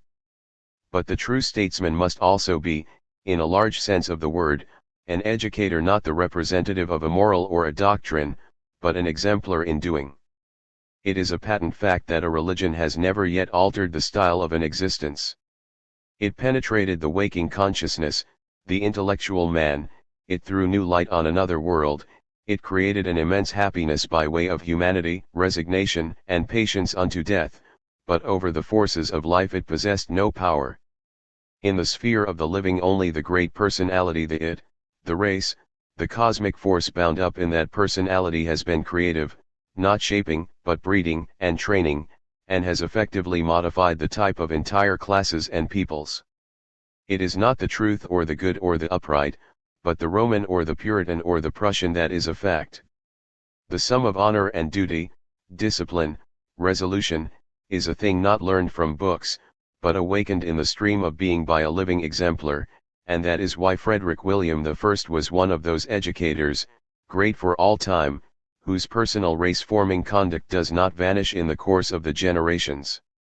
The genuine statesman is distinguished from the mere politician, the player who plays for the pleasure of the game, the arriviste on the heights of history, the seeker after wealth and rank, as also from the schoolmaster of an ideal, by the fact that he dares to demand sacrifices and obtains them, because his feeling that he is necessary to the time and the nation is shared by thousands, transforms them to the core, and renders them capable of deeds to which otherwise they could never. have risen. Point 3. Highest of all, however, is not action, but the ability to command. It is this that takes the individual up out of himself and makes him the center of a world of action. There is one kind of commanding that makes obedience a proud, free, and noble habit. That kind Napoleon, for example, did not possess. A residue of subaltern outlook in him prevented him from training men to be men and not bureau personnel, and led him to govern through edicts instead of through personalities, as he did not understand the subtlest tact of command and, therefore, was obliged to do everything really decisive himself. He slowly collapsed from inability to reconcile the demands of his position with the limit of human capabilities. But one who, like Caesar or Frederick the Great, possesses this last and highest gift of complete humanity feels on a battle evening when operations are sweeping to the willed conclusion, and the victory is turning out to be conclusive of the campaign, or when the last signature is written that rounds off a historical epoch, a wondrous sense of power that the man of truths can never know. There are moments, and they indicate the maxima of cosmic flowings, when the individual feels himself to be identical with destiny, the center of the world, and his own personality seems to him almost as a covering in which the history of the future is about to clothe itself. The first problem is to make oneself somebody, the second less obvious, but harder and greater in its ultimate effects, to create a tradition, to bring on others so that one's work may be continued with one's own pulse and spirit, to release a current of like activity that does not need the original leader to maintain it in form. And here the statesman rises to something that in the classical world would doubtless have been called divinity. He becomes the creator of a new life, the spirit ancestor of a young race. He himself, as a unit, vanishes from the stream after a few years. But a minority called into being by him takes up his course and maintains it indefinitely. This cosmic something, this soul of a ruling stratum, an individual can generate and leave as a heritage, and throughout history it is this that has produced the durable effects. The great statesman is rare. Whether he comes, or wins through, too soon or too late, incident determines. Great individuals often destroy more than they have built up by the gap that their death makes in the flow of happening. But the creation of tradition means the elimination of the incident. A tradition breeds a high average, with which the future can reckon no Caesar, but a Senate, no Napoleon, but an incomparable officer corps. A strong tradition attracts talents from all quarters, and out of small gifts produces great results. The schools of painting of Italy and Holland are proof of this, no less than the Prussian army and the diplomacy of the Roman Curia. It was the great flaw in Bismarck, as compared with Frederick William I, that he could achieve, but could not form a tradition, that he did not parallel Moltke's officer corps by a corresponding race of politicians who would identify themselves in feeling with his state and its new tasks, would constantly take up good men from below and so provide for the continuance of the Bismarckian action pulse forever. If this creation of a tradition does not come off, then instead of a homogeneous ruling stratum we have a congeries of heads that are helpless when confronted by the unforeseen.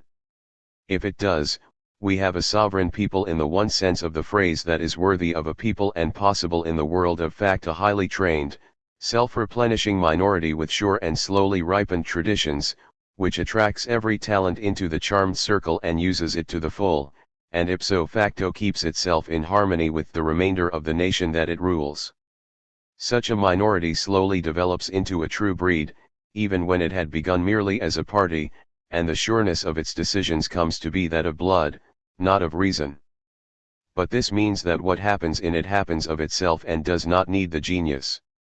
Great politics, so to put it, takes the place of the great politician. What, then, is politics? It is the art of the possible, an old saying, and almost an all-inclusive saying. The gardener can obtain a plant from the seed, or he can improve its stock. He can bring to bloom, or let languish, the dispositions hidden in it, its growths and color, its flower and fruit. On his eye for possibilities and, therefore, necessities depends its fulfillment, its strength, its whole destiny. But the basic form and direction of its being, the stages and tempo and direction thereof, are not in his power. It must accomplish them or it decays, and the same is true of the immense plant that we call a culture and the being streams of human families that are bound up in its form world. The great statesman is the gardener of a people. Every doer is born in a time and for a time, and thereby the ambit of his attainable achievement is fixed. For his grandfather, for his grandson, the data, and therefore the task and the object, are not the same. The circle is further narrowed by the limits of his personality, the properties of his people, the situation, and the men with whom he has to work. It is the hallmark of the high politician that he is rarely caught out in a misappreciation of this limit, and equally rarely overlooks anything realizable within it. With this one cannot too often repeat, especially to Germans, goes a sure discrimination between what ought to be and what will be. The basic forms of the state and of political life, the direction and the degree of their evolution, are given values unalterably dependent on the given time. They are the track of political success and not its goal. On the other hand, the worshippers of political ideals create out of nothing. Their intellectual freedom is astounding, but their castles of the mind, built of airy concepts like wisdom and righteousness, liberty and equality, are in the end all the same. They are built from the top story downwards. The master of fact, for his part, is content to direct imperceptibly that which he sees and accepts as plain reality. This does not seem very much, yet it is the very starting point of freedom, in a grand sense of the word. The knack lies in the little things, the last careful touch of the helm, the fine sensing of the most delicate oscillations of collective and individual souls.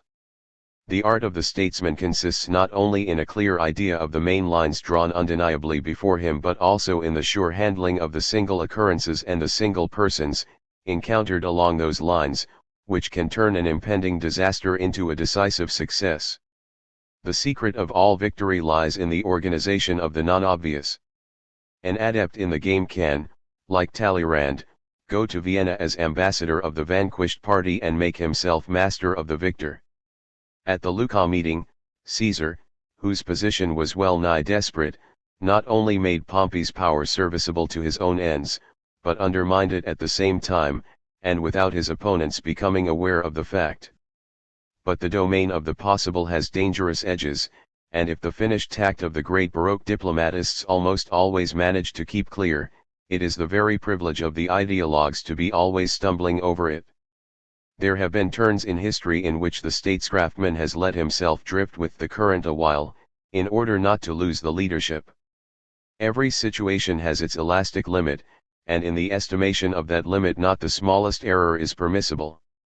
A revolution that reaches explosion point is always a proof of lack of the political pulse in the governors and in their opponents. Further, the necessary must be done opportunely, namely, while it is a present wherewith the governing power can buy confidence in itself, whereas if it has to be conceded as a sacrifice, it discloses a weakness and excites contempt. Political forms are living forms whose changes inexorably follow a definite direction, and to attempt to prevent this course or to divert it towards some ideal is to confess oneself out of condition. The Roman nobility possessed this congruence of pulse, the Spartan did not. In the period of mounting democracy we find again and again, as in France before 1789 and Germany before 1918, the arrival of a fatal moment when it is too late for the necessary reform to be given as a free gift, then that which should be refused with the sternest energy is given as a sacrifice, and so becomes the sign of dissolution. But those who fail to detect the first necessity in good time will all the more certainly fail to misunderstand the second situation. Even a journey to Canossa can be made too soon or too late. The timing may settle the future of whole peoples, whether they shall be destiny for others, or themselves the objects of another's destiny. But the declining democracy also repeats the same error of trying to hold what was the ideal of yesterday.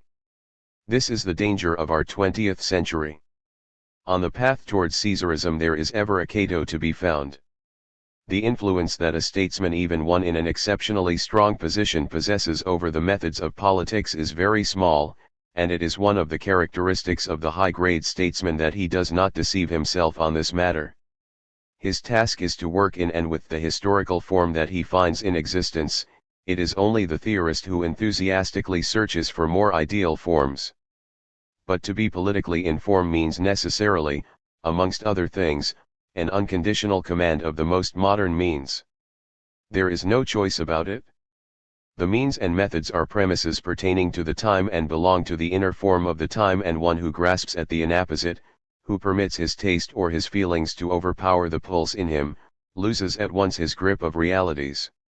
The danger of an aristocracy is that of being conservative in its means, the danger of a democracy is the confusion of formula and form. The means of the present are, and will be for many years, parliamentary elections and the press. He may think what he pleases about them, he may respect them or despise them, but he must command them. Bach and Mozart commanded the musical means of their times. This is the hallmark of mastery in any and every field, and statecraft is no exception. Now, the publicly visible outer form thereof is not the essential but merely the disguise, and consequently it may be altered, rationalized, and brought down to constitutional texts without its actualities being necessarily affected in the slightest, and hence the ambitions of all revolutionaries expend themselves in playing the game of rights, principles, and franchises on the surface of history.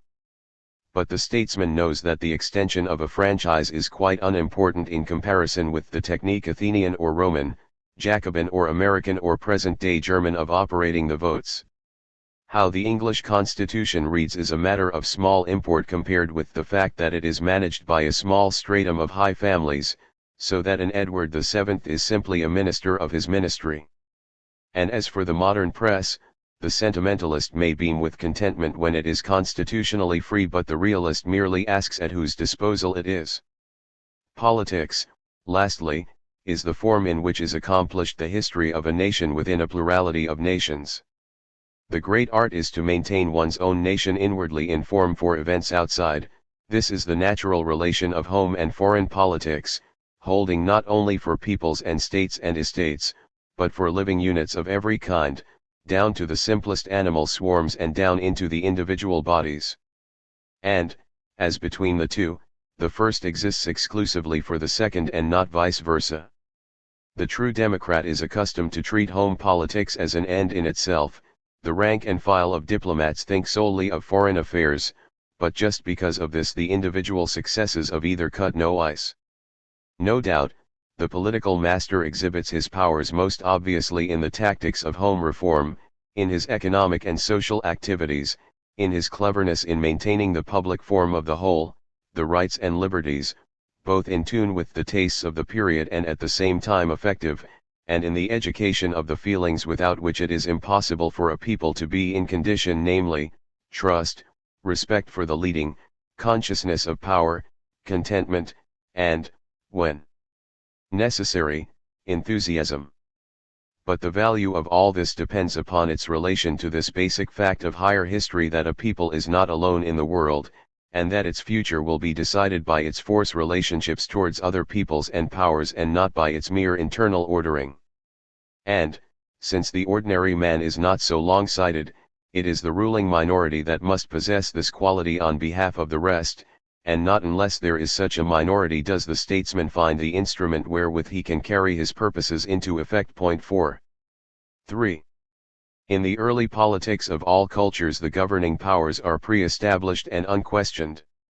The whole being is strictly in patriarchal and symbolic form. The connections with the mother soil are so strong, the feudal tie, and even its successor the aristocratic state, so self-evident to the life held in their spell, that politics in a Homeric or Gothic age is limited to plain action within the cadre of the given forms. Insofar as these forms change, they do so more or less spontaneously, and the idea that it is a task of politics to bring about the changes never definitely emerges into anyone's mind, even if a kingdom be overthrown or a nobility reduced to subjection. There is only class politics, imperial or papal or vassal politics. Blood and race speak in actions undertaken instinctively or half-consciously. Even the priest behaves, qua politician, as the man of race. The problems of the state are not yet awakened. The sovereignty, the primary orders, the entire early form world, are God-given, and it is on them as premises, not about them as objects of dispute, that the organic minorities fight their battles. These minorities we call factions. It is of the essence of the faction that it is wholly inaccessible to the idea that the order of things can be changed to a plan. Its object is to win for itself status, power, or possessions within this order, like all growing things in a growing world. There are groups in which relationships of houses, honor and loyalty, bonds of union of almost mythic inwardness, play a part, and from which abstract ideas are totally excluded. Such were the factions of the Homeric and Gothic periods, Telemachus and the suitors in Ithaca, the Blues and Greens under Justinian, the Guelphs and Ghibellines, the houses of Lancaster and York, the Protestants 5, the Huguenots, and even later the motive forces of Fronde and First Tyrannies. Machiavelli's book rests entirely on this spirit. The change sets in as soon as, with the great city, the non-estate, the bourgeoisie, takes over the leading role. Now it is the reverse, the political form becomes the object of conflict, the problem. Heretofore it was ripened, now it must needs be shaped. Politics becomes awake, not merely comprehended, but reduced to comprehensible ideas. The powers of intellect and money set themselves up against blood and tradition. In place of the organic we have the organized, in place of the estate, the party. A party is not a growth of race, but an aggregate of heads, and therefore as superior to the old estates in intellect as it is poorer in instinct. It is the mortal enemy of naturally matured class ordering, the mere existence of which is in contradiction with its essence. Consequently, the notion of party is always bound up with the unreservedly negative, disruptive, and socially leveling notion of equality. Noble ideals are no longer recognized, but only vocational interests. 6. It is the same with the freedom idea, which is likewise a negative. Parties are a purely urban phenomenon. With the emancipation of the city from the country, everywhere, whether we happen to know it evidentially or not, estate politics gives way to party politics. In Egypt at the end of the Middle Kingdom, in China with the contending states, in Baghdad and Byzantium with the Abbasid period. In the capitals of the West the parties form in the parliamentary style, in the city-states of the classical they are forum parties, and we recognize parties of the Magian style in the Mavili and the monks of Theodore of Studian. 7. But always it is the non-estate, the unit of protest against the essence of estate, whose leading minority educated and well-to-do comes forward as a party with a program, consisting of aims that are not felt but defined, and of the rejection of everything that cannot be rationally grasped. At bottom, therefore, there is only one party, that of the bourgeoisie, the liberal, and it is perfectly conscious of its position as such. It looks on itself as coextensive with the people. Its opponents, above all, the genuine estates, namely, squire and parson, are enemies and traitors to the people, and its opinions are the voice of the people, which is inoculated by all the expedients of party political nursing, oratory in the forum, press in the West, until these opinions do fairly represent it. The prime estates are nobility and priesthood. The prime party is that of money and mind, the liberal, the megalopolitan. Herein lies the profound justification, in all cultures, of the ideas of aristocracy and democracy. Aristocracy despises the mind of the cities, democracy despises the boor and hates the countryside. 8. It is the difference between estate politics and party politics, class consciousness and party inclination, race and intellect, growth and construction. Aristocracy in the completed culture, and democracy in the incipient cosmopolitan civilization, stand opposed till both are submerged in Caesarism. As surely as the nobility is the estate, and the tiers 8 it never manages to get itself into real form in this fashion, so surely the nobility fails to feel as a party, though it may organize itself as one. It has in fact no choice but to do so. All modern constitutions repudiate the estates and are built on the party as self-evidently the basic form of politics. The 19th century correspondingly, therefore, the 3rd century BC, is the heyday of party politics. Its democratic character compels the formation counterparties, and whereas formerly, as late even as the 18th century, the tiers constituted itself in imitation of the nobility as an estate. Now there arises the defensive figure of the Conservative Party, copied from the Liberal Nine, dominated completely by the latter's forms, bourgeoisized without being bourgeois, and obliged to fight with rules and methods that liberalism has laid down. It has the choice of handling these means better than its adversary or of perishing, but it is of the intimate structure of an estate that it does not understand the situation and challenges the form instead of the foe, and is thus involved in that use of extreme methods which we see dominating the inner politics of whole states in the early phases of every civilization, and delivering them helpless into the hands of the enemy. The compulsion that there is upon every party to be bourgeois, at any rate in appearance, turns to sheer caricature when below the bourgeoisie of education and possessions the residue also organizes itself as a party.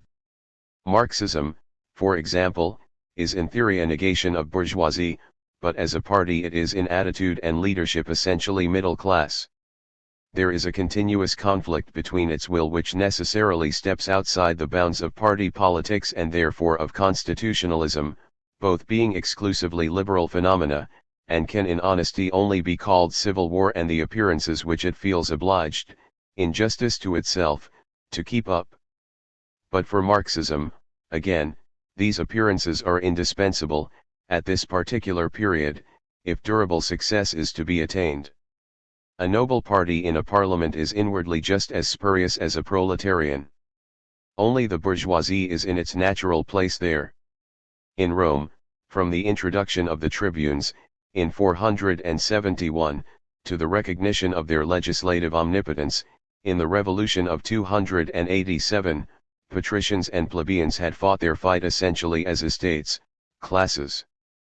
But thereafter these opposite terms possessed hardly more than genealogical significance, and there developed instead parties, to which the terms liberal and conservative respectively may quite reasonably be applied, namely, the populace 11 supreme in the forum, and the nobility, with its fulcrum in the Senate. The latter had transformed itself, about 287, from a family council of the old clans into a state council of the administrative aristocracy. The associations of the populace are with the property-graded comitia centuriata and the big money group of the equites, those of the nobility with the yeomanry that was influential in the comitia tributa. Think on the one hand of the Gracchi and Marius, and on the other of C. Flaminius, and a little penetration will disclose the complete change in the position of the consuls and the tribunes.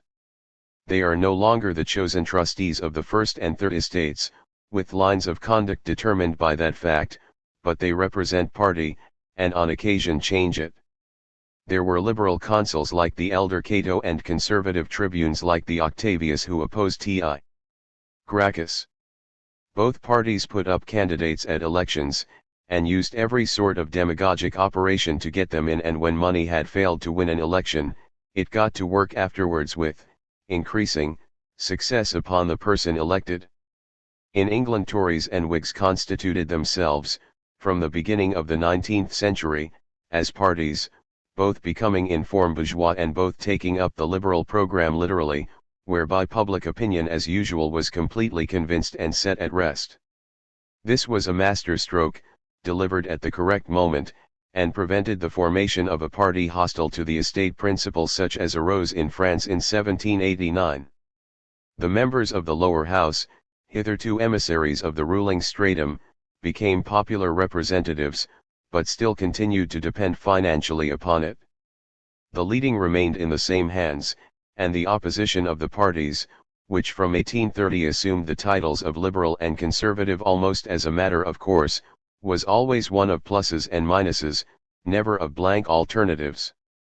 In these same years the literary freedom movement of young Germany changed into a party movement, and in America under Andrew Jackson the National Whig and Democratic parties organized themselves as opposites, and open recognition was given to the principle that elections were a business, and state offices from top to bottom the spoils of the victors 12. But the form of the governing minority develops steadily from that of the estate, through that of the party, towards that of the individuals following. The outward sign of the end of democracy and its transition into Caesarism is not, for example, the disappearance of the party of the tiers état, the liberal, but the disappearance of party itself as a form. The sentiments, the popular aim, the abstract ideals that characterize all genuine party politics, dissolve and are supplanted by private politics, the unchecked will to power of the race-strong few. An estate has instincts, a party has a program, but a following has a master. That was the course of events from patricians and plebeians, through optimates and populars to Pompeians and Caesarians. The period of real party government covers scarcely 2 centuries, and in our own case is, since the World War, well on the decline. That the entire mass of the electorate, actuated by a common impulse, should send up men who are capable of managing their affairs, which is the naive assumption in all constitutions, is a possibility only in the first rush, and presupposes that not even the rudiments of organization by definite groups exists. So it was in France in 1789 and in 1848. An assembly has only to be, and tactical units will form at once within it, whose cohesion depends upon the will to maintain the dominant position once won, and which, so far from regarding themselves as the mouthpieces of their constituents, set about making all the expedients of agitation amenable to their influence and usable for their purposes. A tendency that has organized itself in the people, has already ipso facto become the tool of the organization, and continues steadily along the same path until the organization also becomes in turn the tool of the leader. The will to power is stronger than any theory. In the beginning the leading and the apparatus come into existence for the sake of the program. Then they are held onto defensively by their incumbents for the sake of power and booty, as is already universally the case today, for thousands in every country live on the party and the offices and functions that it distributes. Lastly, the program vanishes from memory, and the organization works for its own sake alone. With the elder Scipio or Quinctius Flamininus, comradeship on campaign is still the implication when we speak of their friends. But the younger Scipio went further, and his Conurs Amicarum was no doubt the first example of an organized following whose activity extended to the law courts and the elections. 13 In the same way the old purely patriarchal and aristocratic relation of loyalty between patron and client evolved into a community of interest based on very material foundations, and even before Caesar there were written compacts between candidates and electors with specific provisions as to payment and performances. On the other side, just as in present-day America 14 clubs and election committees were formed, which so controlled or frightened the mass of the electors of their wards as to be able to do election business with the great leaders, the pre-Caesars, as one power with another. Far from this being the shipwreck of democracy, it is its very meaning and necessary issue, and the lamentations of unworldly idealists over this destruction of their hopes only show their blind ignorance of the inexorable duality of truths and facts and of the intimate linkage of intellect and money. Politico-social theory is only one of the bases of party politics, but it is a necessary one. The proud series that runs from Rousseau to Marx has its antitype in the line of the classical sophists up to Plato and Zeno. In the case of China, the characteristics of the corresponding doctrines have still to be extracted from Confucian and Taoist literature. It suffices to name the socialist motii. In the Byzantine and Arabian literature of the Abbasid period, in which radicalism, like everything else, is orthodox religious in constitution, they hold a large place, and they were driving forces in all the crises of the 9th century. That they existed in Egypt and in India also is proved by the spirit of events in the Hyksos time and in Buddha's. Literary form is not essential to them, they are just as effectively disseminated by word of mouth, by sermon and propaganda in sects and associations, which indeed is the standard method at the close of the Puritan movements, Islam and Anglo-American Christianity amongst them. Whether these doctrines are true or false is, we must reiterate and emphasize, a question without meaning for political history. The refutation of, say, Marxism belongs to the realm of academic dissertation and public debates, in which everyone is always right and his opponent always wrong. But whether they are effective, from when, and for how long, the belief that actuality can be ameliorated by a system of concepts is a real force that politics must reckon with. That does matter. We of today find ourselves in a period of boundless confidence in the omnipotence of reason. Great general ideas of freedom, justice, humanity, progress are sacrosanct. The great theories are gospels. Their power to convince does not rest upon logical premises, for the mass of a party possesses neither the critical energy nor the detachment seriously to test them, but upon the sacramental hypostasis in their keywords. At the same time, the spell is limited to the populations of the great cities and the period of rationalism as the educated man's religion. On a peasantry it has no hold, and even on the city masses its effect lasts only for a certain time. But for that time it has all the irresistibleness of a new revelation. They are converted to it, hang fervently upon the words and the preachers thereof, go to martyrdom on barricades and battlefield and gallows, their gaze is set upon a political and social other world, and dry sober criticism seems base, impious, worthy of death. But for this very reason documents like the Contrat Social and the Communist Manifesto are engines of highest power in the hands of forceful men who have come to the top in party life and know how to form and to use the convictions of the dominated masses. The power that these abstract ideals possess, however, scarcely extends in time beyond the 2 centuries that belong to party politics, and their end comes not from refutation, but from boredom which has killed Rousseau long since and will shortly kill Marx. Men finally give up, not this or that theory, but the belief in theory of any kind, and with it the sentimental optimism of an 18th century that imagined that unsatisfactory actualities could be improved by the application of concepts. When Plato, Aristotle, and their contemporaries defined and blended the various kinds of classical constitutions so as to obtain a wise and beautiful resultant, all the world listened, and Plato himself tried to transform Syracuse in accordance with an ideological recipe and sent the city downhill to its ruin. 15 It appears to me equally certain that it was philosophical experimentation of this kind that put the Chinese southern states out of condition and delivered them up to the imperialism of Xin. 16 The Jacobin fanatics of liberty and equality delivered France, from the Directory onward, into the hands of army and bourse forever, and every socialistic outbreak only blazes new paths for capitalism. But when Cicero wrote his De Republica for Pompey, and Sallust his 2 Comminations for Caesar, nobody any longer paid attention. In Tiberius Gracchus we may discover perhaps an influence derived from the Stoic enthusiast Blasius, who later committed suicide after having similarly brought Aristonicus of Pergamum to ruin. 17 But in the 1st century BC theories had become a threadbare school exercise, and thenceforward power and power alone mattered. For us, too, let there be no mistake about it, the age of theory is drawing to its end. The great systems of liberalism and socialism all arose between about 1750 and 1850. That of Marx is already half a century old, and it has had no successor.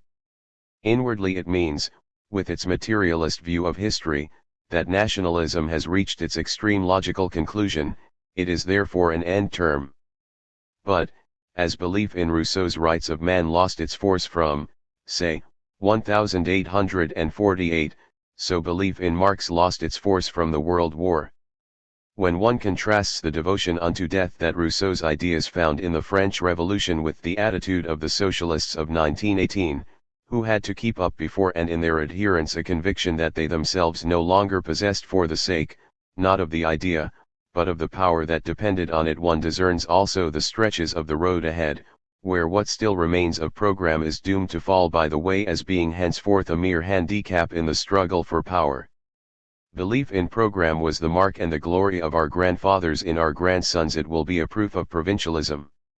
In its place is developing even now the seed of a new resigned piety, sprung from tortured conscience and spiritual hunger, whose task will be to found a new hither side that looks for secrets instead of steel bright concepts, and in the end will find them in the deeps of the second religiousness. 4. This is the one side, the verbal side, of the great fact democracy. It remains now to consider the other, the decisive side, that of race. Democracy would have remained in minds and on paper had there not been amongst its champions true master natures for whom, unconscious though they may be, and often have been, of the fact the people is nothing but an object and the ideal nothing but a means. All, even the most irresponsible, methods of demagogy, which inwardly is exactly the same as the diplomacy of the ancien regime, but designed for application to masses instead of to princes and ambassadors, to wild opinions and sentiments and will outbursts instead of to choice spirits, an orchestra of brass instead of old chamber music have been worked out by honest but practical democrats, and it was from them that the parties of tradition learned them. It is characteristic, however, of the course of democracy, that the authors of popular constitutions have never had any idea of the actual workings of their schemes, neither the authors of the Servian Constitution in Rome nor the National Assembly in Paris. Since these forms of theirs are not, like feudalism, the result of growth, but of thought, and based, moreover, not on deep knowledge of men and things, but on abstract ideas of right and justice, a gulf opens between the intellectual side of the laws and the practical habits that silently form under the pressure of them, and either adapt them to, or fend them off from, the rhythm of actual life. Only experience has ever taught the lesson, and only at the end of the whole development has it been assimilated, that the rights of the people and the influence of the people are two different things. The more nearly universal a franchise is, the less becomes the power of the electorate.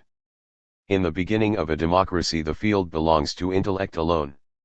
History has nothing nobler and purer to show than the night session of the August 4, 1789 and the tennis court oath, or the assembly in the Frankfurt Paulskirche on the May 18, 1848, when men, with power in their very hands, debated general truth so long that the forces of actuality were able to rally and thrust the dreamers aside. But, meantime, that other democratic quantity lost no time in making its appearance and reminding men of the fact that one can make use of constitutional rights only when one has money. 18 That a franchise should work even approximately as the idealist supposes it to work presumes the absence of any organized leadership operating on the electors, in its interest, to the extent that its available money permits. As soon as such leadership does appear, the vote ceases to possess anything more than the significance of a censure applied by the multitude to the individual organizations, over whose structure it possesses in the end not the slightest positive influence. So also with the ideal thesis of Western constitutions, the fundamental right of the mass to choose its own representatives, it remains pure theory, for in actuality every developed organization recruits itself. Finally, the feeling emerges that the universal franchise contains no effective rights at all, not even that of choosing between parties. For the powerful figures that have grown up on their soil control, through money, all the intellectual machinery of speech and script, and are able, on the one hand, to guide the individual's opinions as they please above the parties, and, on the other, through their patronage, influence, and legislation, to create a firm body of wholehearted supporters, the caucus, which excludes the rest and induces in it a vote apathy which at the last it cannot shake off even for the great crises. In appearance, there are vast differences between the Western, parliamentary, democracy and the democracies of the Egyptian, Chinese, and Arabian civilizations, to which the idea of a universal popular franchise is wholly alien.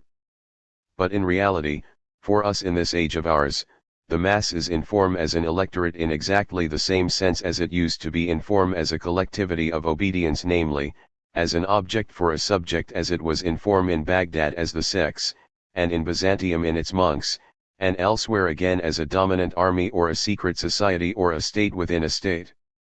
Freedom is, as always, purely negative. It consists in the repudiation of tradition, dynasty, caliphate, but the executive power passes, at once and undiminished, from these institutions to new forces, party leaders, dictators, presidents, prophets, and their adherents, towards which the multitude continues to be unconditionally the passive object. 19 Popular self-determination is a courteous figure of speech. In reality, under a universal inorganic franchise, election has soon ceased to possess its original meaning. The more radical the political elimination of the matured old order of estates and callings, the more formless and feckless the electoral mass, the more completely is it delivered into the hands of the new powers, the party leaders, who dictate their will to the people through all the machinery of intellectual compulsion, fence with each other for primacy by methods which in the end the multitude can neither perceive nor comprehend, and treat public opinion merely as a weapon to be forged and used for blows at each other. But this very process, viewed from another angle, is seen as an irresistible tendency driving every democracy further and further on the road to suicide. 20. The fundamental rights of a classical people, demos, populace, extended to the holding of the highest state and judicial offices. 21. For the exercise of these the people was in form in its forum, where the Euclidean point mass was corporeally assembled, and there it was the object of an influencing process in the classical style, namely, by bodily, near, and sensuous means, by a rhetoric that worked upon every ear and eye, by devices many of which to us would be repellent and almost intolerable, such as rehearsed sob effects and the rending of garments. 22. By shameless flattery of the audience, fantastic lies about opponents, by the employment of brilliant phrases and resounding cadenzas, of which there came to be a perfect repertory for this place and purpose, by games and presents, by threats and blows, but, above all, by money. We have its beginnings in the Athens of 400-23 and its appalling culmination in the Rome of Caesar and Cicero. As everywhere, the elections, from being nominations of class representatives, have become the battleground of party candidates, an arena ready for the intervention of money, and, from Zama onwards, of ever bigger and bigger money. The greater became the wealth which was capable of concentration in the hands of individuals, the more the fight for political power developed into a question of money. 24. It is unnecessary to say more. And yet, in a deeper sense, it would be wrong to speak of corruption. It is not a matter of degeneracy, it is the democratic ethos itself that is foredoomed of necessity to take such forms when it reaches maturity.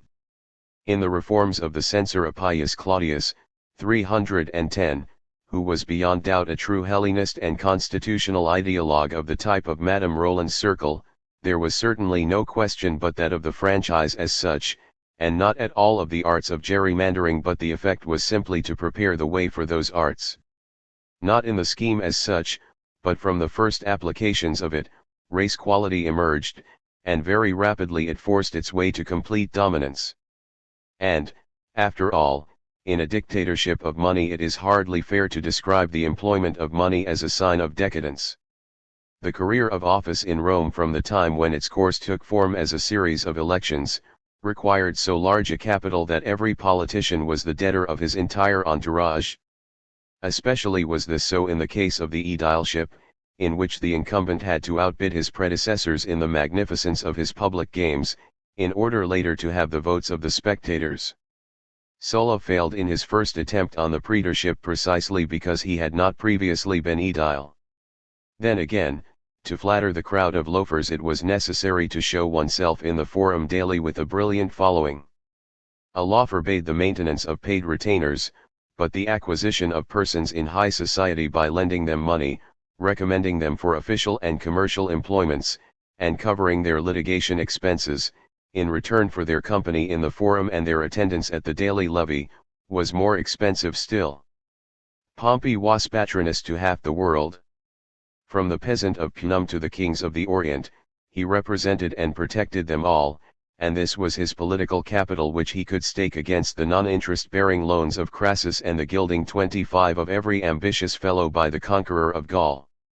Dinners were offered to the electors of whole wards 26 or free seats for the gladiatorial shows, or even, as in the case of Milo, actual cash, delivered at home out of respect, Cicero says, for traditional morals.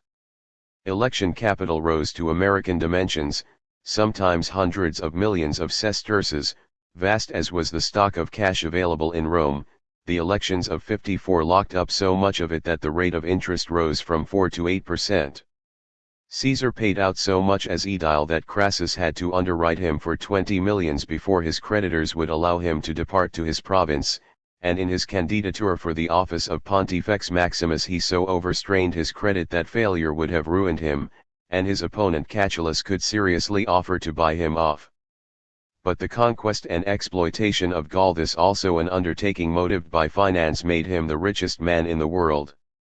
In truth, Pharsalus was one there in advance. 27 For it was for power that Caesar amassed these milliards, like Cecil Rhodes, and not because he delighted in wealth like Vers or even like Crassus, who was first and foremost a financier and only secondarily a politician. Caesar grasped the fact that on the soil of a democracy constitutional rights signify nothing without money and everything with it. When Pompey was still dreaming that he could evoke legions by stamping on the ground, Caesar had long since condensed the dream to reality with his money. It must be clearly understood, however, that he did not introduce these methods but found them in existence, that he made himself master of them but never identified himself with them. For practically a century parties grouped on principles had been dissolving into personal followings grouped upon men who pursued private political aims and were expert in handling the political weapons of their time. Amongst these means, besides money, was influence upon the courts. Since classical assemblies voted, but did not debate, the trial before the rostra was a form of party battle and the school of schools for political persuasiveness. The young politician began his career by indicting and if possible annihilating some great personage 28 as the 19-year-old Crassus annihilated the renowned Papirius Carbo, the friend of the Gracchi, who had later gone over to the Optimates. This was why Cato was tried no less than 44 times, though acquitted in every case. The legal side of the question was entirely subordinate in these affairs. 29 The decisive factors were the party affinities of the judges, the number of patrons, and the size of the crowd of backers. The number of the witnesses was really only paraded in order to bring the financial and political power of the plaintiff into the limelight. The intention in all Cicero's oratory against Vers was to convince the judges, under the veil of fine ethical passion, that the condemnation of the accused was in the interests of their order. Given the general outlook of the classical, the court self-evidently existed to serve private and party interests.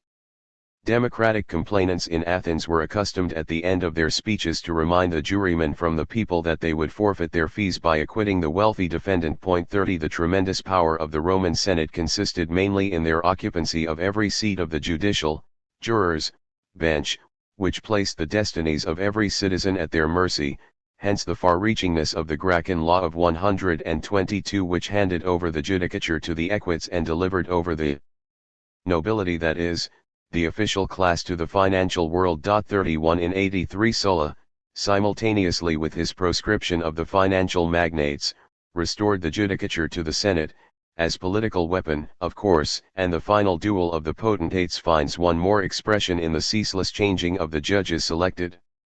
Now, whereas the classical, and supremely the Forum of Rome, drew the mass of the people together as a visible body in order to compel it to make that use of its rights which was desired of it, the contemporary English-American politics have created through the press a force field of worldwide intellectual and financial tensions in which every individual unconsciously takes up the place allotted to him, so that he must think, will, and act as a ruling personality somewhere or other in the distance thinks fit. This is dynamics against statics, Faustian against Apollinian world feeling, the passion of the third dimension against the pure sensible present. Man does not speak to man. 32 The press and its associate, the electrical news service, keep the waking consciousness of whole peoples and continents under a deafening drum fire of theses, catchwords, standpoints, scenes, feelings, day by day and year by year, so that every ego becomes a mere function of a monstrous intellectual something. Money does not pass, politically, from one hand to the other. It does not turn itself into cards and wine. It is turned into force, and its quantity determines the intensity of its working influence. Gunpowder and printing belong together, both discovered at the culmination of the Gothic, both arising out of Germanic technical thought as the two grand means of Faustian distance tactics. The Reformation in the beginning of the late period witnessed the first flysheets and the first field guns. The French Revolution in the beginning of the civilization witnessed the first tempest of pamphlets of the autumn of 1788 and the first mass fire of artillery at Valmy. But with this the printed word, produced in vast quantity and distributed over enormous areas, became an uncanny weapon in the hands of him who knew how to use it. In France it was still in 1788 a matter of expressing private convictions, but England was already past that, and deliberately seeking to produce impressions on the reader. The war of articles, flysheets, spurious memoirs, that was waged from London on French soil against Napoleon is the first great example. The scattered sheets of the Age of Enlightenment transformed themselves into the press, a term of most significant anonymity. Now the press campaign appears as the prolongation or the preparation of war by other means, and in the course of the 19th century the strategy of outpost fights, feints, surprises, assaults, is developed to such a degree that a war may be lost ere the first shot is fired because the press has won it meantime. Today we live so cowed under the bombardment of this intellectual artillery that hardly anyone can attain to the inward detachment that is required for a clear view of the monstrous drama. The will to power operating under a pure democratic disguise has finished off its masterpiece so well that the object's sense of freedom is actually flattered by the most thoroughgoing enslavement that has ever existed. The liberal bourgeois mind is proud of the abolition of censorship, the last restraint, while the dictator of the press, Northcliffe, keeps the slave gang of his readers under the whip of his leading articles, telegrams, and pictures. Democracy has by its newspaper completely expelled the book from the mental life of the people. The book world, with its profusion of standpoints that compelled thought to select and criticize, is now a real possession only for a few. The people reads the one paper, its paper, which forces itself through the front doors by millions daily, spellbinds the intellect from morning to night, drives the book into oblivion by its more engaging layout, and if one or another specimen of a book does emerge into visibility, forestalls and eliminates its possible effects by reviewing it. What is truth? For the multitude, that which it continually reads and hears. A forlorn little drop may settle somewhere and collect grounds on which to determine the truth, but what it obtains is just its truth. The other, the public truth of the moment, which alone matters for effects and successes in the fact world, is today a product of the press. What the press wills, is true.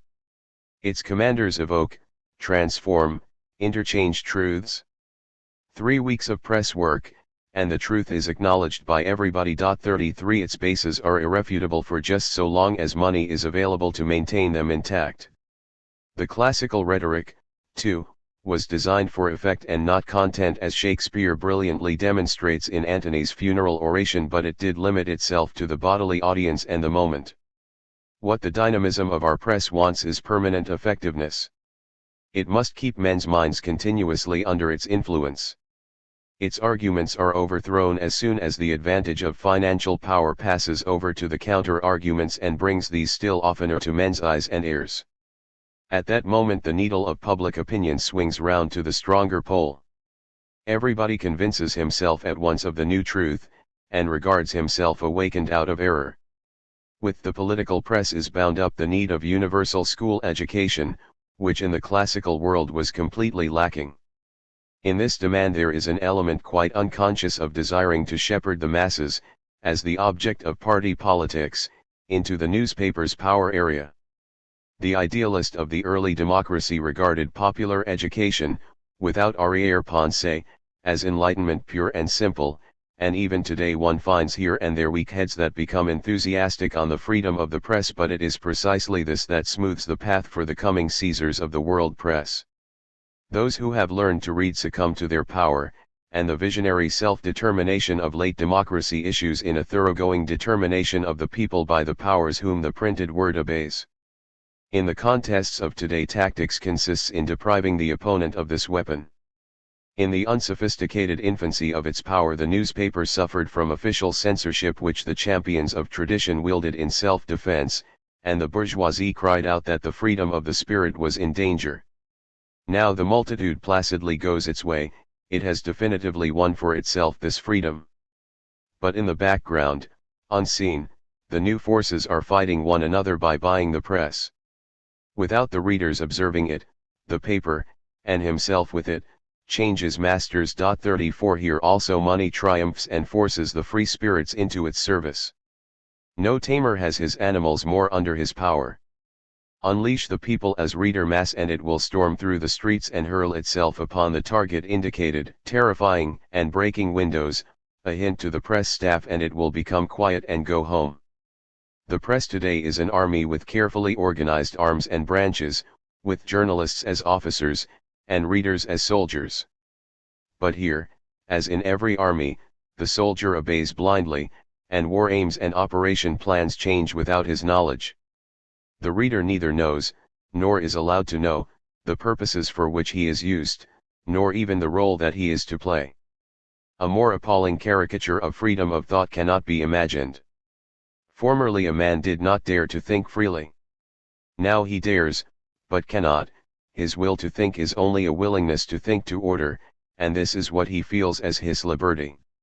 And the other side of this belated freedom: it is permitted to everyone to say what he pleases, but the press is free to take notice of what he says or not.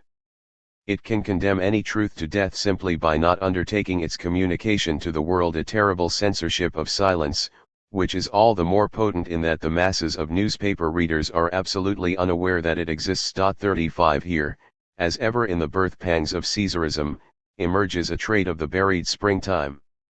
The arc of happening is about to close on itself. Just as in the concrete and steel buildings the expression will of early Gothic once more bursts forth, but cold, controlled, and civilized, so the iron will of the Gothic Church to power over souls reappears as the freedom of democracy. The age of the book is flanked on either hand by that of the sermon and that of the newspaper. Books are a personal expression, sermon and newspaper obey an impersonal purpose. The years of scholasticism afford the only example in world history of an intellectual discipline that was applied universally and permitted no writing, no speech, no thought to come forth that contradicted the willed unity. This is spiritual dynamics. Classical, Indian, or Chinese mankind would have been horrified at this spectacle. But the same things recur, and as a necessary result of the European American liberalism, the despotism of freedom against tyranny, as Robespierre put it. In lieu of steak and faggots there is the great silence. The dictature of party leaders supports itself upon that of the press. The competitors strive by means of money to detach readers, nay, peoples en masse, from the hostile allegiance and to bring them under their own mind training. And all that they learn in this mind training, is what it is considered that they should know. A higher will puts together the picture of their world for them. There is no need now, as there was for Baroque princes, to impose military service liability on the subject. One whips their souls with articles, telegrams, and pictures, Northcliffe, until they clamor for weapons and force their leaders into a conflict to which they will to be forced. This is the end of democracy. If in the world of truths it is proof that decides all, in that of facts it is success. Success means that one being triumphs over the others. Life has won through, and the dreams of the world improvers have turned out to be but the tools of master natures. In the late democracy, race bursts forth and either makes ideals its slaves or throws them scornfully into the pit. It was so, too, in Egyptian Thebes, in Rome, in China, but in no other civilization has the will to power manifested itself in so inexorable a form as in this of ours.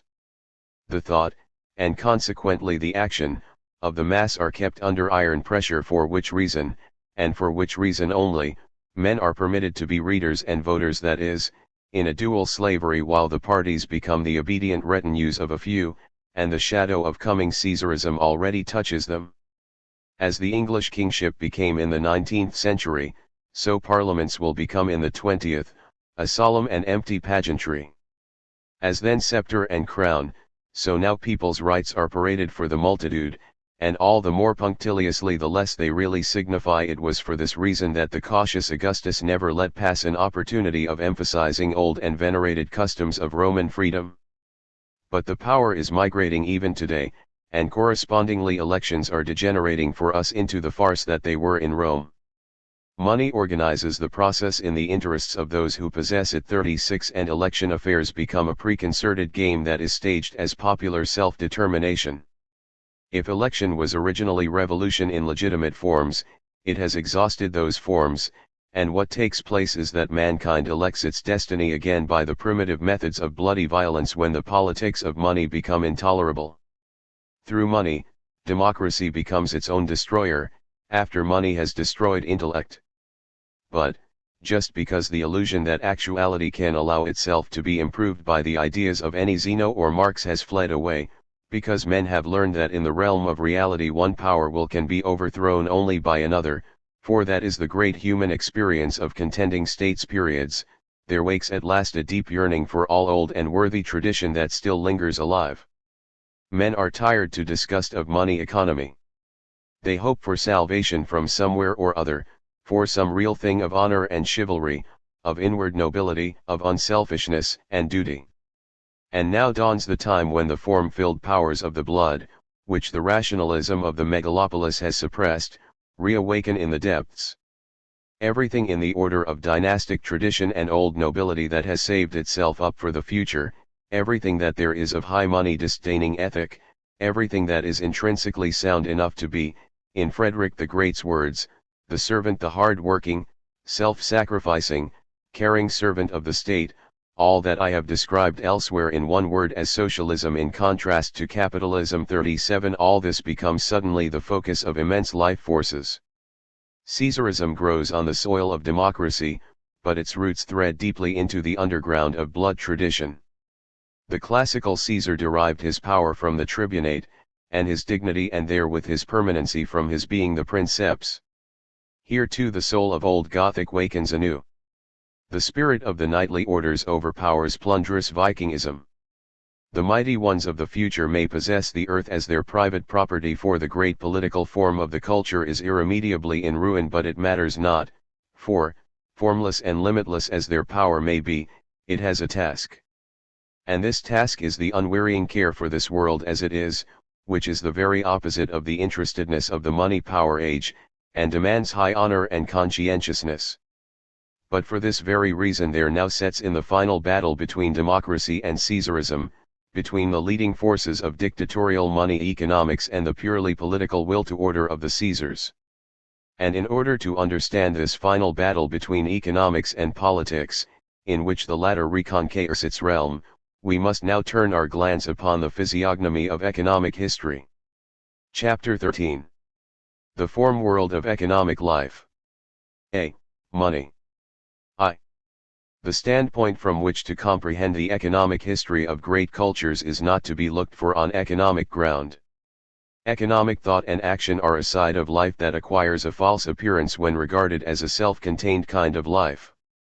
Least of all is the secure standpoint to be had on the basis of the present-day world economics, which for the last 150 years has been mounting fantastically, perilously, and in the end almost desperately an economics, moreover, that is exclusively Western dynamic, anything but common human.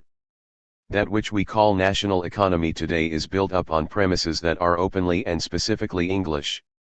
The industry of machines, which is unknown to all other cultures, stands in the center as though it were a matter of course and, without men being conscious of the fact, completely dominates the formulation of ideas and the deduction of so-called laws.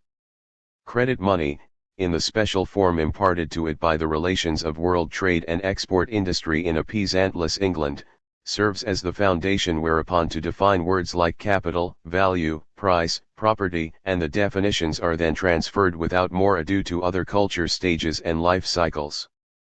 The insular position of England has determined a conception of politics, and of its relation to economics, that rules in all economic theories.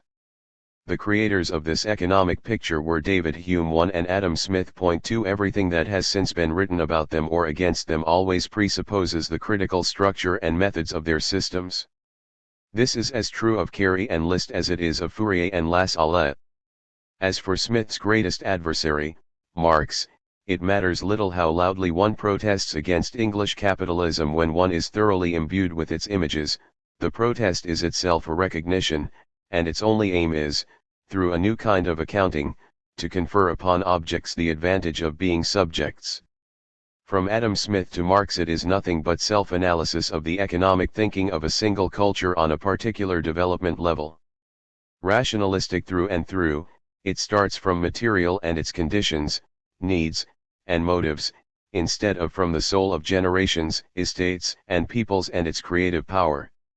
It looks upon men as constituent parts of situations, and knows nothing of the big personality and history-shaping will, of individuals or of groups, the will that sees in the facts of economics not ends but means. It takes economic life to be something that can be accounted for without remainder by visible causes and effects, something of which the structure is quite mechanical and completely self-contained, and even, finally, something that stands in some sort of causal relation to religion and politics, these again being considered as individual self-contained domains. As this outlook is the systematic and not the historical, the timeless and universal validity of its concepts and rules is an article of faith, and its ambition is to establish the one and only correct method of applying the science of management. And accordingly, wherever its truths have come into contact with the facts, it has experienced a complete fiasco, as was the case with the prophecies of bourgeois theorists concerning the World War III and with those of proletarian theorists on the induction of the Soviet economy. Up to now, therefore, there has been no national economy, in the sense of a morphology of the economic side of life, and more particularly of that side in the life of the high cultures, with their formations concordant as to stage, tempo, and duration of economic styles. Economics has no system, but a physiognomy. To fathom the secret of its inner form, its soul, demands the physiognomic flair. To succeed in it, it is necessary to be a judge of it as one is a judge of men or of horses, and requires even less knowledge than that which a horseman needs to have of zoology. But this faculty of judgment can be awakened, and the way to awaken it is through the sympathetic outlook on history, which gives a shrewd idea of the race instincts, which are at work in the economic as in other constituents of active existence, symbolically shaping the external position, the economic stuff, the need in harmony with their own inner character. All economic life is the expression of a soul life. This is a new, a German, outlook upon economics, an outlook from beyond all capitalism and socialism, both of which were products of the jejune rationality of the 18th century, and aimed at nothing but a material analysis and subsequent synthesis of the economic surface. All that has been taught hitherto is no more than preparatory. Economic thought, like legal, stands now on the verge of its true and proper development, which, for us, as for the Hellenistic Roman age, sets in only where art and philosophy have irrevocably passed away. The attempt which follows is meant only as a flying survey of the possibilities here available. Economics and politics are sides of the one livingly flowing current of being, and not of the waking consciousness, the intellect. In each of them is manifested the pulse of the cosmic flowings that are occluded in the sequent generations of individual existences. They may be said, not to have history, but to be history. Irreversible time, the when, rules in them. They belong, both of them, to race and not, as religion and science belong, to language with its spatial causal tensions. They regard facts, not truths. There are economic destinies as there are political, whereas in scientific doctrines, as in religious, there is timeless connection of cause and effect. Life, therefore, has a political and an economic kind of condition of fitness for history. They overlay, they support, they oppose each other, but the political is unconditionally the first. Life's will is to preserve itself and to prevail, or, rather, to make itself stronger in order that it may prevail. But in the economic state of fitness the being streams are fit as self-regarding, whereas in a political they are fit ascitha-regarding. And this holds good all along the series, from the simplest unicellular plant to swarms and to peoples of the highest free mobility in space. Nourishment and winning through the difference of dignity between the two sides of life is recognizable in their relation to death. There is no contrast so profound as that between hunger death and hero death. Economically life is in the widest sense threatened, dishonored, and debased by hunger, with which is to be included stunting of possibilities, straitened circumstances, darkness, and pressure not less than starvation in the literal sense. Whole peoples have lost the tense force of their race through the gnawing wretchedness of their living. Here men die of something and not for something. Politics sacrifices men for an idea, they fall for an idea, but economy merely wastes them away. War is the creator, hunger the destroyer, of all great things. In war life is elevated by death, often to that point of irresistible force whose mere existence guarantees victory, but in the economic life hunger awakens the ugly, vulgar, and wholly unmetaphysical sort of fearfulness for one's life under which the higher form world of a culture miserably collapses and the naked struggle for existence of the human beasts begins. The double sense of all history that is manifested in man and woman has been discussed in an earlier chapter. There is a private history which represents life in space as a procreation series of the generations, and a public history that defends and secures it as a political informedness, the spindle side and the sword side of being. They find expression in the ideas of family and of state, but also in the primary form of the house wherein the good spirits of the marriage bed, the genius and the Juno of every old Roman dwelling were protected by that of the door, the Janus. To this private history of the family the economic now attached itself. The duration of a flourishing life is inseparable from its strength. Its secret of begetting and conceiving is seen at its purest in the being of breed strong peasant stock that is rooted, healthy and fruitful, in its soil. And as in the form of the body the organ of sex is bound up with that of the circulation, so the middle of the house in another sense is formed by the sacred hearths, the vesta. For this very reason the significance of economic history is something quite different from that of political. In the latter the foreground is taken up by the great individual destinies, which fulfill themselves indeed in the binding forms of their epoch, but are nevertheless, each in itself, strictly personal. The concern of the former, and of family history, is the course of development of the form language. Everything once occurring and personal is an unimportant private destiny, and only the basic form common to the million cases matters. But even so economics is only a foundation, for being that is in any way meaningful. What really signifies is not that an individual or a people is in condition, well nourished and fruitful, but for what he or it is so, and the higher man climbs historically, the more conspicuously his political and religious will to inward symbolism and force of expression towers above everything in the way of form and depth that the economic life as such possesses. It is only with the coming of the civilization, when the whole form world begins to ebb, that mere life preserving begins to outline itself, nakedly and insistently. This is the time when the banal assertion that hunger and love are the driving forces of life ceases to be ashamed of itself, when life comes to mean, not a waxing in strength for the task, but a matter of happiness of the greatest number, of comfort and ease, of panem et circenses, and when, in the place of grand politics, we have economic politics as an end in itself. Since economics belongs to the race side of life, it possesses, like politics, a customary ethic and not a moral. Yet again the distinction of nobility and priesthood, facts and truths. A vocation class, like an estate, possesses a matter of course feeling for, not good and evil, but, good and bad. Not to have this feeling is to be void of honor, law. For those engaged in the economic life, too, honor stands as central criterion, with its tact and fine flair for what is the right thing, something quite separate from the sin idea underlying the religious contemplation of the world.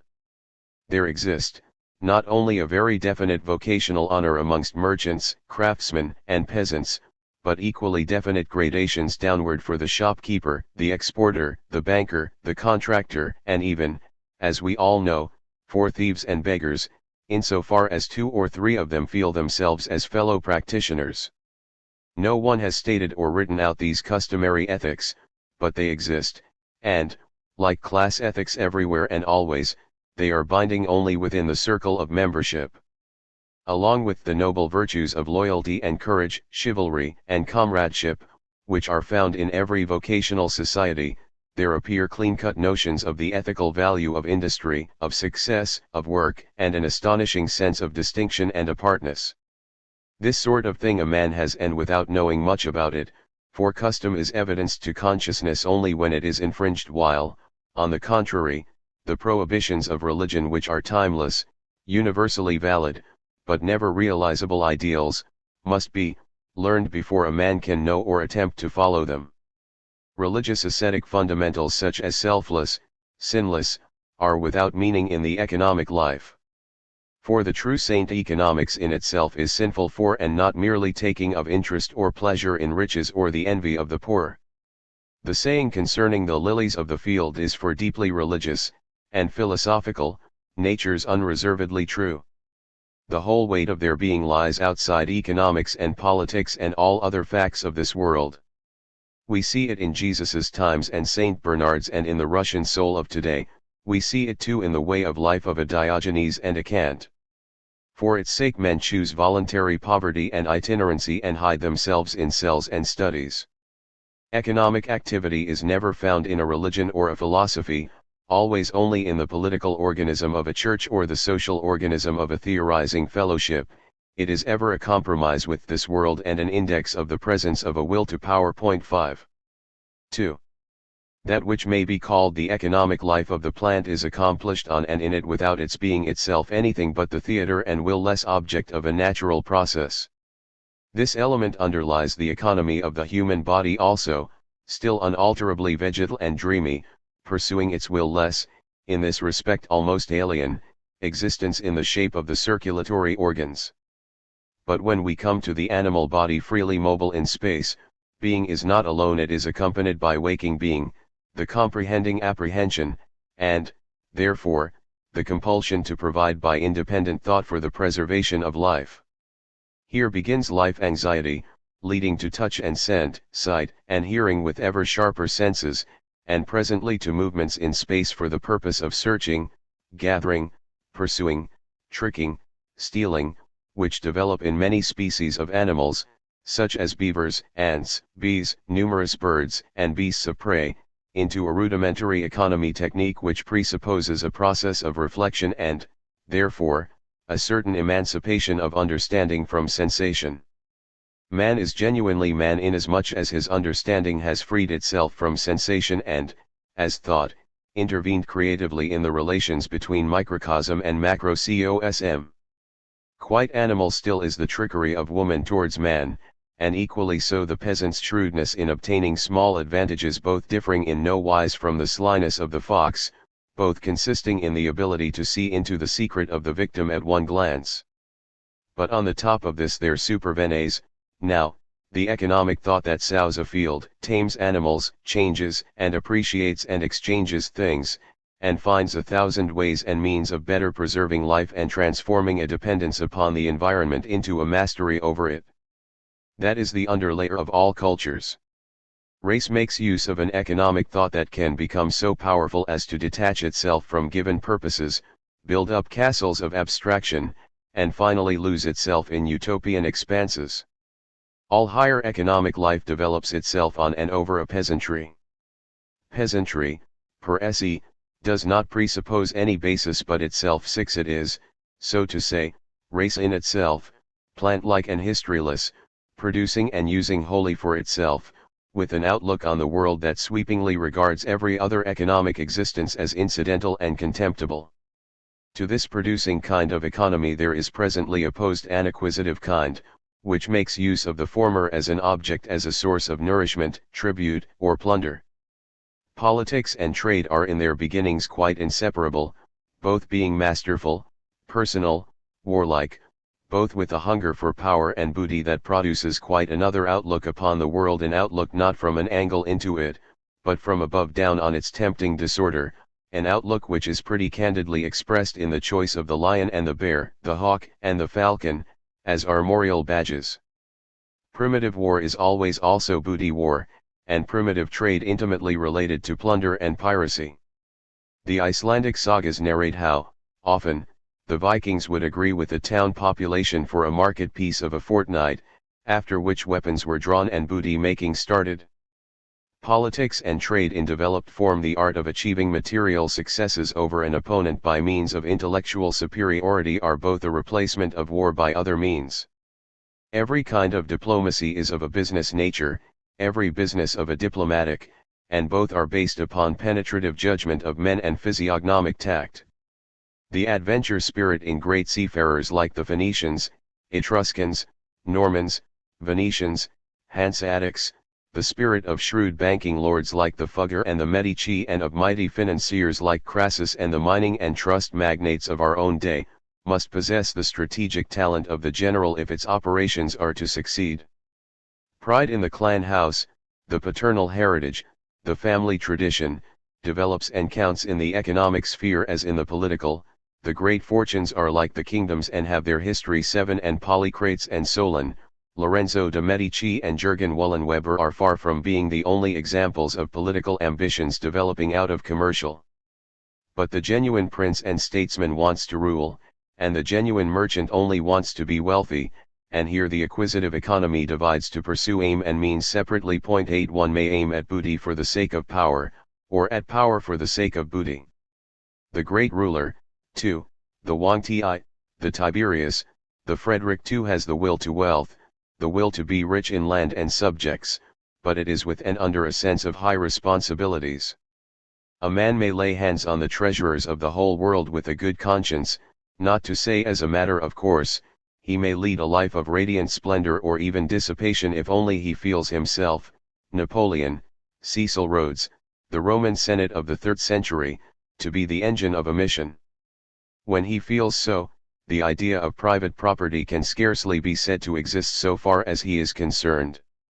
He who is out for purely economic advantages as the Carthaginians were in Roman times and, in a far greater degree still, the Americans in ours is correspondingly incapable of purely political thinking. In the decisions of high politics he is ever deceived and made a tool of, as the case of Wilson shows, especially when the absence of statesmanlike instinct leaves a chair vacant for moral sentiments. This is why the great economic groupings of the present day, for example, employers and employees' unions, pile one political failure on another, unless indeed they find a real political politician as leader, and he makes use of them. Economic and political thinking, in spite of a high degree of consonance of form, are in direction, and therefore in all tactical details, basically different. Great business successes 9 awaken an unbridled sense of public power in the very word capital. One catches an unmistakable undertone of this. But it is only in a few individuals that the color and direction of their willing and their criteria of situations of things undergo change. Only when a man has really ceased to feel his enterprise as his own business, and its aim as the simple amassing of property, does it become possible for the captain of industry to become the statesman, the Cecil Rhodes. But, conversely, the men of the political world are exposed to the danger of their will and thought for historical tasks degenerating into mere provision for their private life upkeep. Then a nobility can become a robber order, and we see emerging the familiar types of princes and ministers, demagogues and revolution heroes, whose zeal exhausts itself in lazy comfortableness and the piling up of immense riches. There is little to choose in this respect between Versailles and the Jacobin Club. Business bosses and trade union leaders, Russian governors and Bolshevists. And in the maturity of democracy the politics of those who have got there is identical, not merely with business, but with speculative business of the dirtiest great city sort. All this, however, is the very manifestation of the hidden course of a high culture. In the beginning appear the primary orders, nobility and priesthood, with their symbolism of time and space. The political life, like the religious experience, has its fixed place, its ordained adepts, and its allotted aims for facts and truths alike. In a well-ordered society, and down below, the economic life moves unconscious along a sure path. Then the stream of being becomes entangled in the stone structures of the town, and intellect and money thenceforward take over its historical guidance. The heroic and the saintly with their youthful symbolic force become rarer, and withdraw into narrower and narrower circles. Cool bourgeois clarity takes their place. At bottom, the concluding of a system and the concluding of a deal call for one and the same kind of professional intelligence. Scarcely differentiated now by any measure of symbolic force, political and economic life, religious and scientific experience make each other's acquaintance, jostle one another, commingle. In the frictions of the city the stream of being loses its strict rich form. Elementary economic factors come to the surface and interplay with the remains of form-imbued politics, just as sovereign science at the same time adds religion to its stock of objects. Over a life of economics political self-satisfaction spreads a critical edifying world sentiment. But out of it all emerge, in place of the decayed estates, the individual life courses, big with true political or religious force, that are to become destiny for the whole. and thus we begin to discern the morphology of economic history. First, there is a primitive economy of man, which like that of plants and animals follows a biological time scale in the development of its forms. It completely dominates the primitive age, and it continues to move on, infinitely slowly and confusedly, underneath and between the high cultures. Animals and plants are brought into it and transformed by taming and breeding, selection and sowing, fire and metals are exploited, and the properties of inorganic nature made by technical processes serviceable for the conduct of life. All this is perfused with political, religious ethic and meaning, without its being possible distinctly to separate totem and taboo, hunger, soul fear, sexual love, art, war, sacrificial rites, belief, and experience. Wholly different from this, both in idea and in evolution, and sharply marked off in tempo and duration, are the economic histories of the high cultures, each of which has its own economic style. To feudalism belongs the economy of the townless countryside. With the state ruled radially from cities appears the urban economy of money, and this rises, with the oncoming of the civilization, into the dictature of money, simultaneously with the victory of world city democracy. Every culture has its own independently developed form world. Bodily money of the Apollinian style, that is, the stamped coin, is as antithetical to relational money of the Faustian dynamic style, that is, the booking of credit units, as the polis is to the state of Charles V. But the economic life, just like the social, forms itself pyramidally. In the rustic underground a thoroughly primitive condition maintains itself almost unaffected by the culture. The late urban economy, which is already the activity of a resolute minority, looks down with steady contempt upon the pristine land economy that continues all around it, while the latter in turn glares sulkily at the intellectualized style that prevails within the walls. Finally, the cosmopolis brings in a civilized world economy, which radiates from very small nuclei within a few centers, and subjects the rest to itself as a provincial economy, while in the remoter landscapes thoroughly primitive, patriarchal, custom often prevails still. With the growth of the cities the way of life becomes ever more artificial, subtle, and complex. The great city worker of Caesar's Rome, of Harun al-Rashid's Baghdad, and of the present-day Berlin feels as self-evidently necessary much that the richest yeoman deep in the country regards as silly luxury, but this self-evident standard is hard to reach and hard to maintain. In every culture the quantum of work grows bigger and bigger till at the beginning of every civilization we find an intensity of economic life, of which the tensions are even excessive and dangerous, and which it is impossible to maintain for a long period.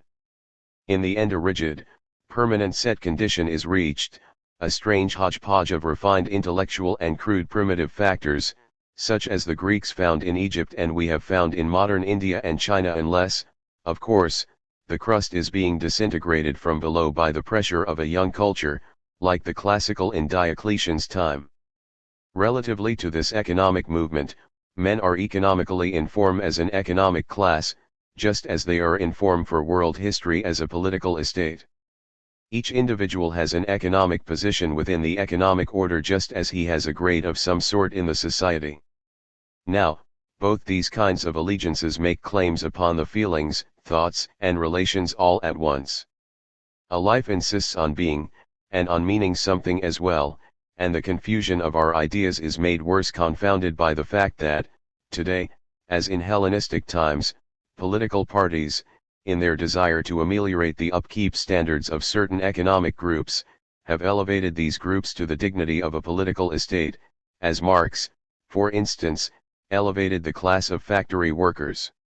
Confusion for the first and genuine estate is nobility. From it the officer and the judge and all concerned in the highest duties of government and administration are direct derivatives. They are estate-like formations that mean something.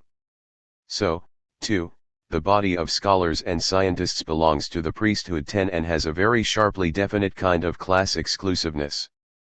But the grand symbolism of the estates goes out with castle and cathedral.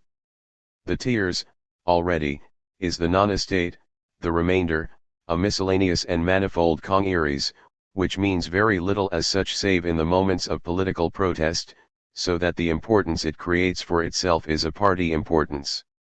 The individual is conscious of himself not as a bourgeois, but because he is a liberal and thus part and parcel of a great thing, not indeed as representing it in his person, but as adhering to it from conviction. In consequence of this weakness of its social form, the economic form of the bourgeoisie becomes all the more relatively conspicuous in its callings, guilds, and unions. In the cities, at any rate, a man is primarily designated according to the way in which he makes his living. Economically, the first, and anciently almost the only, mode of life is that of the peasant 11, which is pure production, and therefore the precondition of every other mode. Even the primary estates, too, in early times, base their way of life entirely upon hunting, stock-keeping, and agricultural landowning, and even in late periods land is regarded by nobles and priests as the only truly honorable kind of property. In opposition to it stands trade, the mode of the acquisitive middleman or intervener 12, powerful out of all proportion to its numbers, already indispensable even in quite early conditions, a refined parasitism, completely unproductive and, therefore, land alien and far-ranging, free, and unhampered spiritually, too, by the ethic and the practice of the countryside, a life sustaining itself on another life.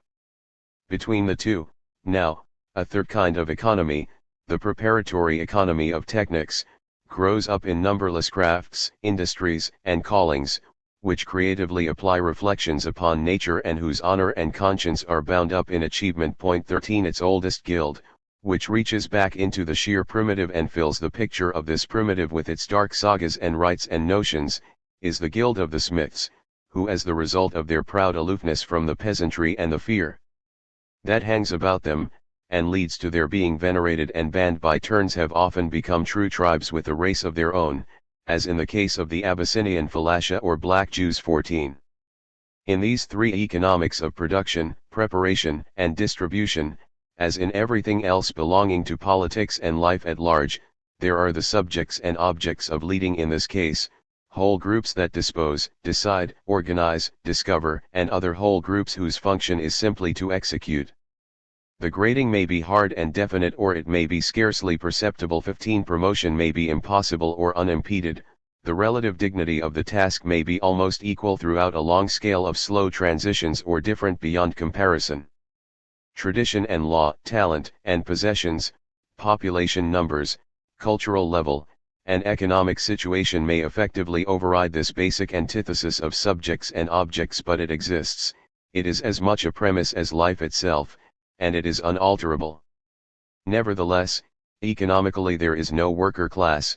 That is an invention of theorists who have fixed their eyes on the position of factory workers in England and industrial, peasantless land in a transitional phase, and then extended the resultant scheme so confidently over all the cultures and all the ages that the politicians have taken it up and used it as a means of building themselves parties. In actuality there is an almost uncountable number of purely serving activities in workshop and counting houses, office and cargo deck, roads, mine shafts, fields, and meadows. This counting up, portering, running of errands, hammering, serving, and minding often enough lacks that element which elevates life above mere upkeep and invests work with the dignity and the delight attaching, for example, to the status duties of the officer and the savant, or the personal triumphs of the engineer, the manager, and the merchant. But, even apart from that, all these things are quite incapable of being compared amongst themselves. The brain or brawn of the work, its situation in village or in megalopolis, the duration and intensity of the doing of it, bring it to pass that farm laborers, bank clerks, and tailors' hands live in perfectly different economic worlds, and it is only, I repeat, the party politics of quite late phases that lures them by means of catchwords into a protest combination, with the intention of making use of its aggregate mass.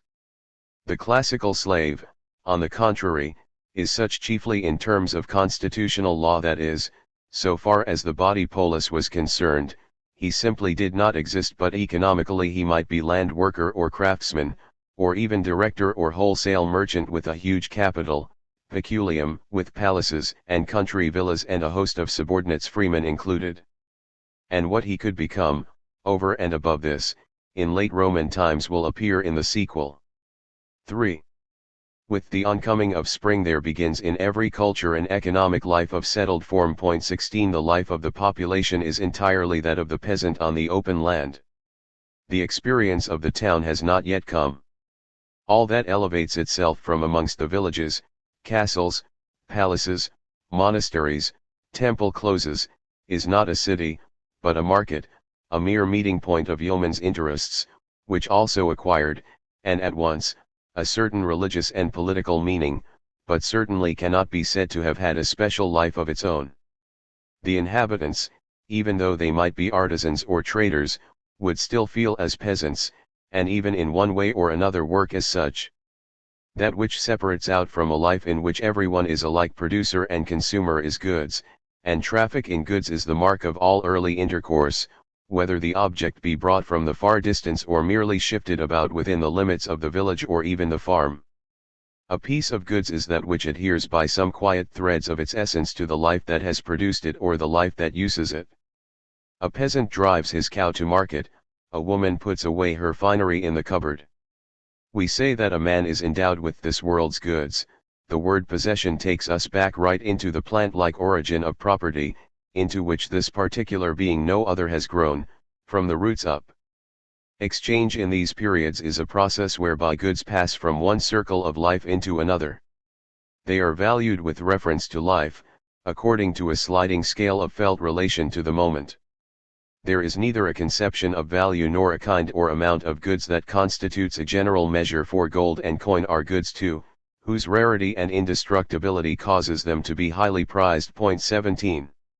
Into the rhythm and course of this barter the dealer only comes as an intervener. 18 In the market the acquisitive and the creative economics encounter one another, but even at places where fleets and caravans unload, trade only appears as the organ of countryside traffic. 19 It is the eternal form of economy, and is even today seen in the immemorially ancient figure of the peddler of the country districts remote from towns, and in out-of-the-way suburban lanes where small barter circles form.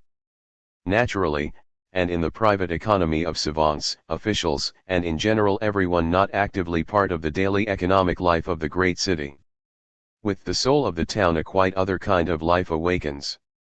As soon as the market has become the town, it is not longer a question of mere centers for goods streams traversing a purely peasant landscape, but of a second world within the walls, for which the merely producing life out there is nothing but object and means, and out of which another stream begins to circle. The decisive point is this: the true urban man is not a producer in the prime terrene sense.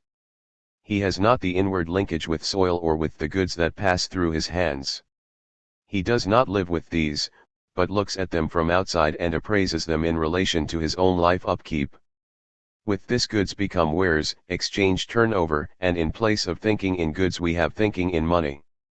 With this a purely extensional something, a form of limit defining, is abstracted from the visible objects of economics just as mathematical thought abstracts something from the mechanistically conceived environment. Abstract money corresponds exactly to abstract number. 20 Both are entirely inorganic. The economic picture is reduced exclusively to quantities, whereas the important point about goods had been their quality.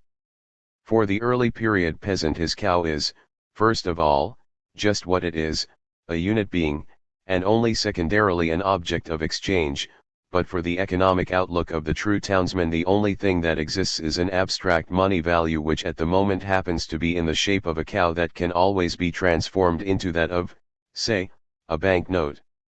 Even so the genuine engineer sees in a famous waterfall not a unique natural spectacle, but just a calculable quantum of unexploited energy. It is an error of all modern money theories that they start from the value token or even the material of the payment medium instead of from the form of economic thought. 21 In reality, money, like number and law, is a category of thought. There is a monetary, just as there is a juristic and a mathematical and a technical, thinking of the world around. From the sense experience of a house we obtain quite different abstracts, according as we are mentally appraising it from the point of view of a merchant, a judge, or an engineer, and with reference to a balance sheet, a lawsuit, or a danger of collapse. Next of kin to thinking in money, however, is mathematics. To think in terms of business is to calculate. The money value is a numerical value measured by a unit of reckoning. 22 This exact value in itself, like number in itself, the man of the town, the man without roots, is the first to imagine. For peasants there are only ephemeral felt values in relation to now this and now that object of exchange. What he does not use, or does not want to possess, has no value for him. Only in the economy picture of the real townsman are there objective values and kinds of values which have an existence apart from his private needs, as thought elements of a generalized validity, although in actuality every individual has his proper system of values and his proper stock of the most varied kinds of value, and feels the ruling prices of the market as cheap or dear with reference to these. 23. Whereas the earlier mankind compares goods, and does so not by means of the reason only, the later reckons the values of wares, and does so by rigid unqualitative measures.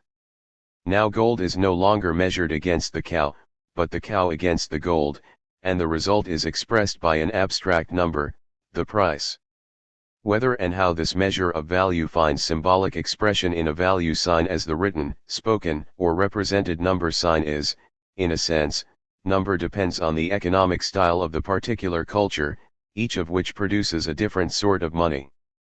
The common condition for the appearance of this is the existence of an urban population that thinks economically in terms of it, and it is its particular character that settles whether the value token shall serve also as payment medium. Thus the classical coin and probably the Babylonian silver did so serve, whereas the Egyptian deben, raw copper weighed out in pounds, was a measure of exchange, but neither token nor payment medium. The Western and the contemporary Chinese banknote 24 again, is a medium, but not a measure. In fact we are accustomed to deceive ourselves thoroughly as to the role played by coins of precious metal in our sort of economy. They are just wares fashioned in imitation of the classical custom, and hence, measured against book values of credit money, they have a price. The outcome of this way of thinking is that the old possession, bound up with life and the soil, gives way to the fortune, which is essentially mobile and qualitatively undefined. It does not consist in goods, but it is laid out in them. Considered by itself, it is a purely numerical quantum of money value. 25. As the seat of this thinking, the city becomes the money market, the center of values, and a stream of money values begins to infuse, intellectualize, and command the stream of goods.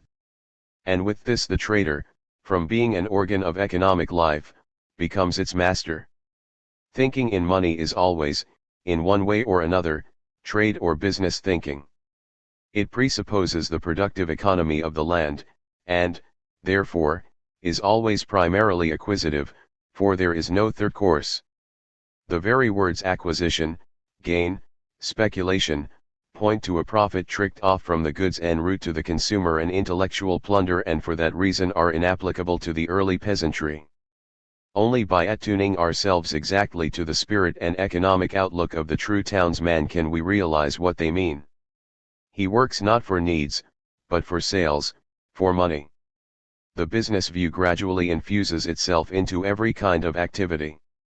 The countryman, inwardly bound up with traffic in goods, was at once giver and taker, and even the trader of the primitive market was hardly an exception to this rule. But with money traffic there appears between producer and consumer, as though between two separate worlds, the third party, the middleman, whose thought is dominated a priori by the business side of life.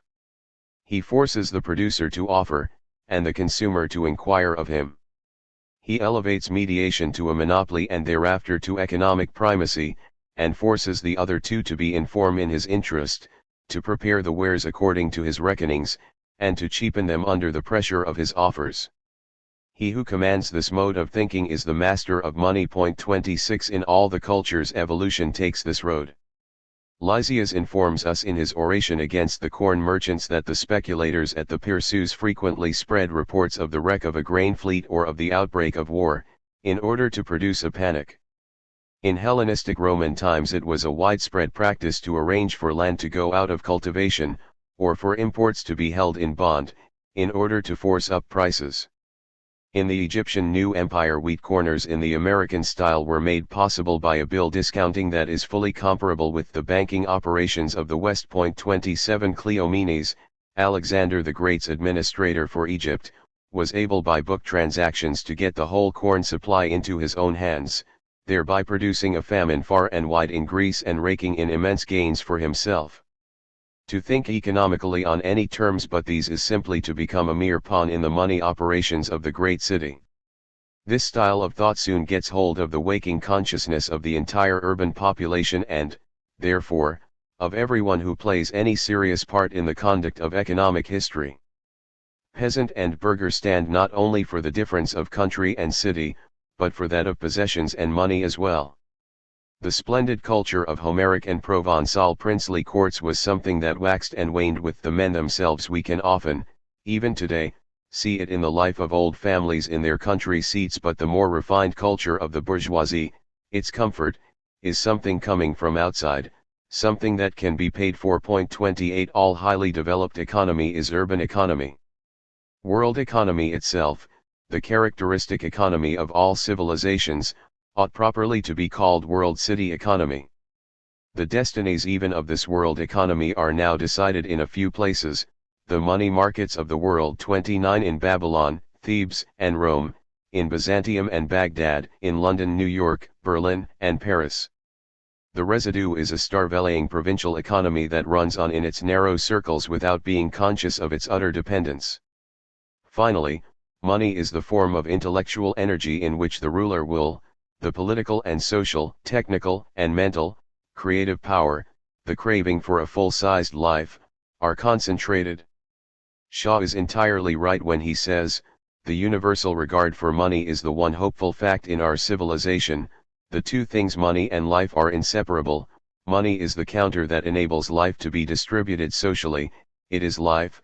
30 What is here described as civilization, then, is the stage of a culture at which tradition and personality have lost their immediate effectiveness, and every idea, to be actualized, has to be put into terms of money.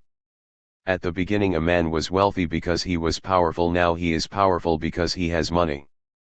Intellect reaches the throne only when money puts it there. Democracy is the completed equating of money with political power. Through the economic history of every culture there runs a desperate conflict waged by the soil-rooted tradition of a race, by its soul, against the spirit of money. The peasant wars of the beginning of a late period, in the classical, 700 to 500, in the Western, 1450 to 1650, in the Egyptian, end of Old Kingdom, are the first reaction of the blood against the money that is stretching forth its hand from the waxing cities over the soil. Stein's warning that he who mobilizes the soil dissolves it into dust points to a danger common to all cultures. If money is unable to attack possession, it insinuates itself into the thoughts of the noble and peasant possessors, until the inherited possession that has grown with the family's growth begins to seem like resources merely put into land and soil and, so far as their essence is concerned, mobile. 31 Money aims at mobilizing all things. World economy is the actualized economy of values that are completely detached in thought from the land, and made fluid. 32 The classical money thinking, from Hannibal's day, transformed whole cities into coin and whole populations into slaves and thereby converted both into money that could be brought from everywhere to Rome, and used outwards from Rome as a power. The Faustian money thinking opens up whole continents, the water power of gigantic river basins, the muscular power of the peoples of broad regions, the coal measures, the virgin forests, the laws of nature, and transforms them all into financial energy, which is laid out in one way or in another in the shape of press, or elections, or budgets, or armies for the realization of masters' plans. Ever new values are abstracted from whatever world stock is still, from the business point of view, unclaimed, the slumbering spirits of gold, as John Gabriel Borkman says, and what the things themselves are, apart from this, is of no economic significance at all. 4. As every culture has its own mode of thinking in money, so also it has its proper money symbol through which it brings to visible expression its principle of valuation in the economic field. This something, a sense actualizing of the thought, is in importance fully the equal of the spoken, written, or drawn figures and other symbols of the mathematic. Here lies a deep and fruitful domain of inquiry, so far almost unexplored. Not even the basic notions have been correctly enunciated, and it is therefore quite impossible today to translate intelligibly the money idea that underlay the barter and the bill business of Egypt, the banking of Babylonia, the bookkeeping of China, and the capitalism of the Jews, Parsis, Greeks, and Arabs from Harun al-Rashid's day. All that is possible is to set forth the essential opposition of Apollinian and Faustian money, the one, money as magnitude, and the other, money as function. 33. Economically, as in other ways, classical man saw his world around as a sum of bodies that changed their place, traveled, drove or hit or annihilated one another, as in Democritus's description of nature. Man was a body among bodies, and the polis as some thereof a body of higher order. All the needs of life consisted in corporeal quantities, and money, too, therefore represented such a body, in the same way as an Apollo statue represented a god. About 650, simultaneously with the stone body of the Doric temple and the free statue truly modeled in the round, appeared the coin, a metal weight of beautiful impressed form. Value as a magnitude had long existed, in fact as long as the sculpture itself. In Homer, a talent is a little aggregate of gold, in bullion and decorative objects, of a definite total weight. The shield of Achilles represents 2 talents of gold, and even as late as Roman times it was usual to specify silver and gold vessels by weight. 34. The discovery of the classically formed money body, however, is so extraordinary that we have not even yet grasped it in its deep and purely classical significance. We regard it as one of the achievements of humanity, and so we strike these coinages everywhere, just as we put statues in our streets and squares. So much and no more it is within our power to do. We can imitate the shape, but we cannot impart the same economic significance thereto. The coin as money is a purely classical phenomenon only possible in an environment conceived wholly on Euclidean ideas, but they're creatively dominant over all economic life. Notions like income, resources, debt, capital, meant in the classical cities something quite different from what they mean to us. They meant, not economic energy radiating from a point, but a sum of valuable objects in hand. Wealth was always a mobile cash supply, which was altered by addition and subtraction of valuable objects and had nothing at all to do with possessions in land, for in classical thinking the two were completely separate. Credit consisted in the lending of cash in the expectation that the loan would be repaid in cash. Catiline was poor because, in spite of his wide estates 35, he could find nobody to lend him the cash that he needed for his political aims, and the immense debts of Roman politicians had for their ultimate security, not their equivalent in land, but the definite prospect of a province to be plundered of its movable assets. 36.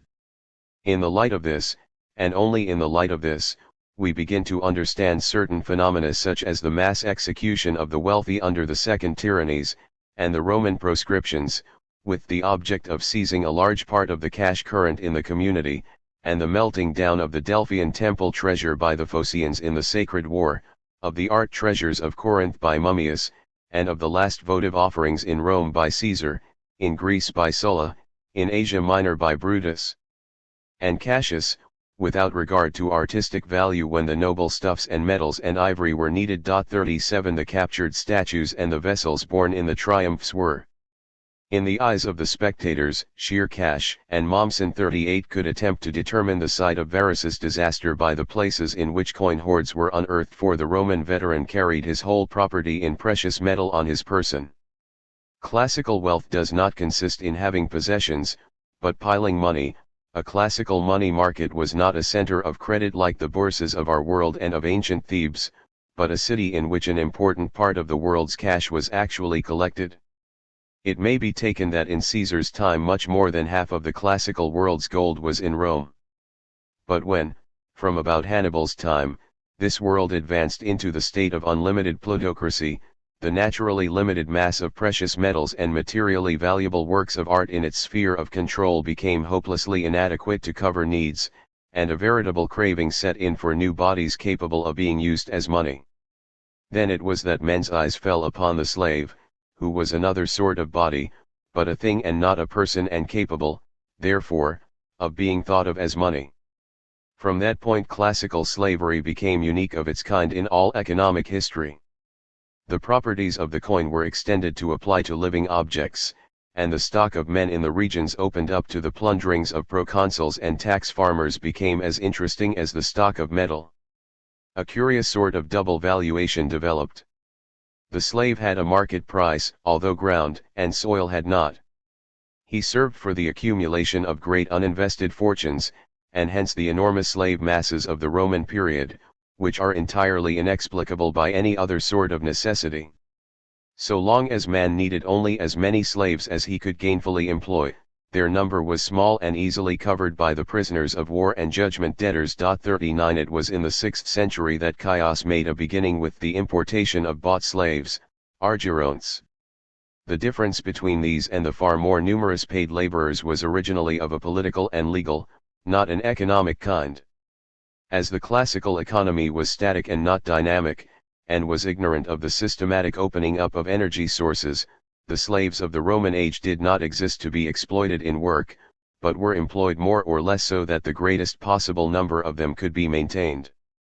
Specially presentable slaves possessing particular qualifications of one sort or another were preferred, because for equal cost of maintenance they represented a better asset, they were loaned as cash was loaned, and they were allowed to have businesses on their account, so that they could become rich. Free labor was undersold, all this so as to cover at any rate the upkeep of this capital. 40 The bulk of them cannot have been employed at all. They answered their purpose by simply existing, as a stock of money in hand which was not bound up to a natural limit like the stock of metal available in those days. And through that very fact the need of slaves grew and grew indefinitely, and led, not only to wars that were undertaken simply for slave getting, but to slave hunting by private entrepreneurs all along the Mediterranean coasts, which Rome winked at, and to a new way of making the proconsuls' fortunes, which consisted in bleeding the population of a region and then selling it into slavery for debt. The market of Delos must have dealt with 10,000 slaves a day. When Caesar went to Britain, the disappointment caused in Rome by the money poverty of the Britons was compensated by the prospect of rich booty in slaves. When, for example, Corinth was destroyed, the melting down of the statues for coinage and the auctioning of the inhabitants at the slave mart were, for classical minds, one and the same operation, the transformation of corporeal objects into money. In extremest contrast to this stands the symbol of Faustian money, money as function, the value of which lies in its effect and not its mere existence. The specific style of this economic thinking appears already in the way in which the Normans of AD 1000 organized their spoils of men and land into an economic force. 41 Compare the pure book valuation of these ducal officials, commemorated in our words check, account, and checking, 42 with the contemporary gold talent of the Iliad. One meets at the very outset of the culture the rudiments of its modern credit system, which is the outcome of confidence in the force and durability of its economic mode, and with which the idea of money in our sense is almost identical. These financial methods, transplanted to the Roman kingdom of Sicily by Roger II, were developed by the Hohenstaufen Emperor Frederick II, about 1230, into a powerful system far surpassing the original in dynamism and making him the first capitalist power of the world. 43 And while this fraternization of mathematical thinking power and royal will to power made its way from Normandy into France and was applied on the grand scale to the exploitation of conquered England, to this day English soil is nominally royal domain, its Sicilian side was imitated by the Italian city republics, and, as their ruling patricians soon took the methods of the civic economy into use for their private bookkeeping, spread over the commercial thought and practice of the whole Western world. Little later, the Sicilian methods were adopted by the order of the Teutonic Knights and by the dynasty of Aragon, and it is probably to these origins that we should assign the model accountancy of Spain in the days of Philip II, and of Prussia in those of Frederick William I. The decisive event, however, was the invention contemporary with that of the classical coin about 650 of double-entry bookkeeping by Fra Luca Pacioli in 1494. Goethe calls this in Wilhelm Meister, one of the finest discoveries of the human intellect, and indeed its author may without hesitation be ranked with his contemporaries Columbus and Copernicus. To the Normans we owe our modes of reckoning and to the Lombards our bookkeeping. These, be it observed, were the same two Germanic stocks which created the two most suggestive juristic works of the early Gothic, and whose longing into distant seas gave the impulses for the two discoveries of America. Double-entry bookkeeping is born of the same spirit as the system of Galileo and Newton. With the same means as these, it orders the phenomenon into an elegant system, and it may be called the first cosmos built up on the basis of a mechanistic thought. Double-entry bookkeeping discloses to us the cosmos of the economic world by the same method as later the cosmos of the stellar universe was unveiled by the great investigation of natural philosophy. Double-entry bookkeeping rests on the basic principle, logically carried out, of comprehending all phenomena purely as quantities. 44. Double-entry bookkeeping is a pure analysis of the space of values, referred to a coordinate system, of which the origin is the firm. The coinage of the classical world had only permitted of arithmetical compilations with value magnitudes. Here, as ever, Pythagoras and Descartes stand opposed. It is legitimate for us to talk of the integration of an undertaking, and the graphic curve is the same optical auxiliary to economics as it is to science. The classical economy world was ordered, like the cosmos of Democritus, according to stuff and form. A stuff, in the form of a coin, carries the economic movement and presses against the demand unit of equal value quantity at the place of use. Our economy world is ordered by force and mass. A field of money tensions lies in space and assigns to every object, irrespective of its specific kind, a positive or negative effect value 45 which is represented by a book entry. Quod non est in libris, non est in mundo. But the symbol of the functional money thus imagined, that which alone may be compared with the classical coin, is not the actual book entry, nor yet the share voucher, check, or note, but the act by which the function is fulfilled in writing, and the role of the value paper is merely to be the generalized historical evidence of this act. Yet side by side with this the West, in its unquestioning admiration of the classical, has gone on striking coins, not merely as tokens of sovereignty, but in the belief that this evidenced money was money corresponding in reality to the economics in thought. In just the same way, even within the Gothic age, we took over Roman law with its equating of things to bodily magnitudes, and the Euclidean mathematic, which was built upon the concept of number as magnitude.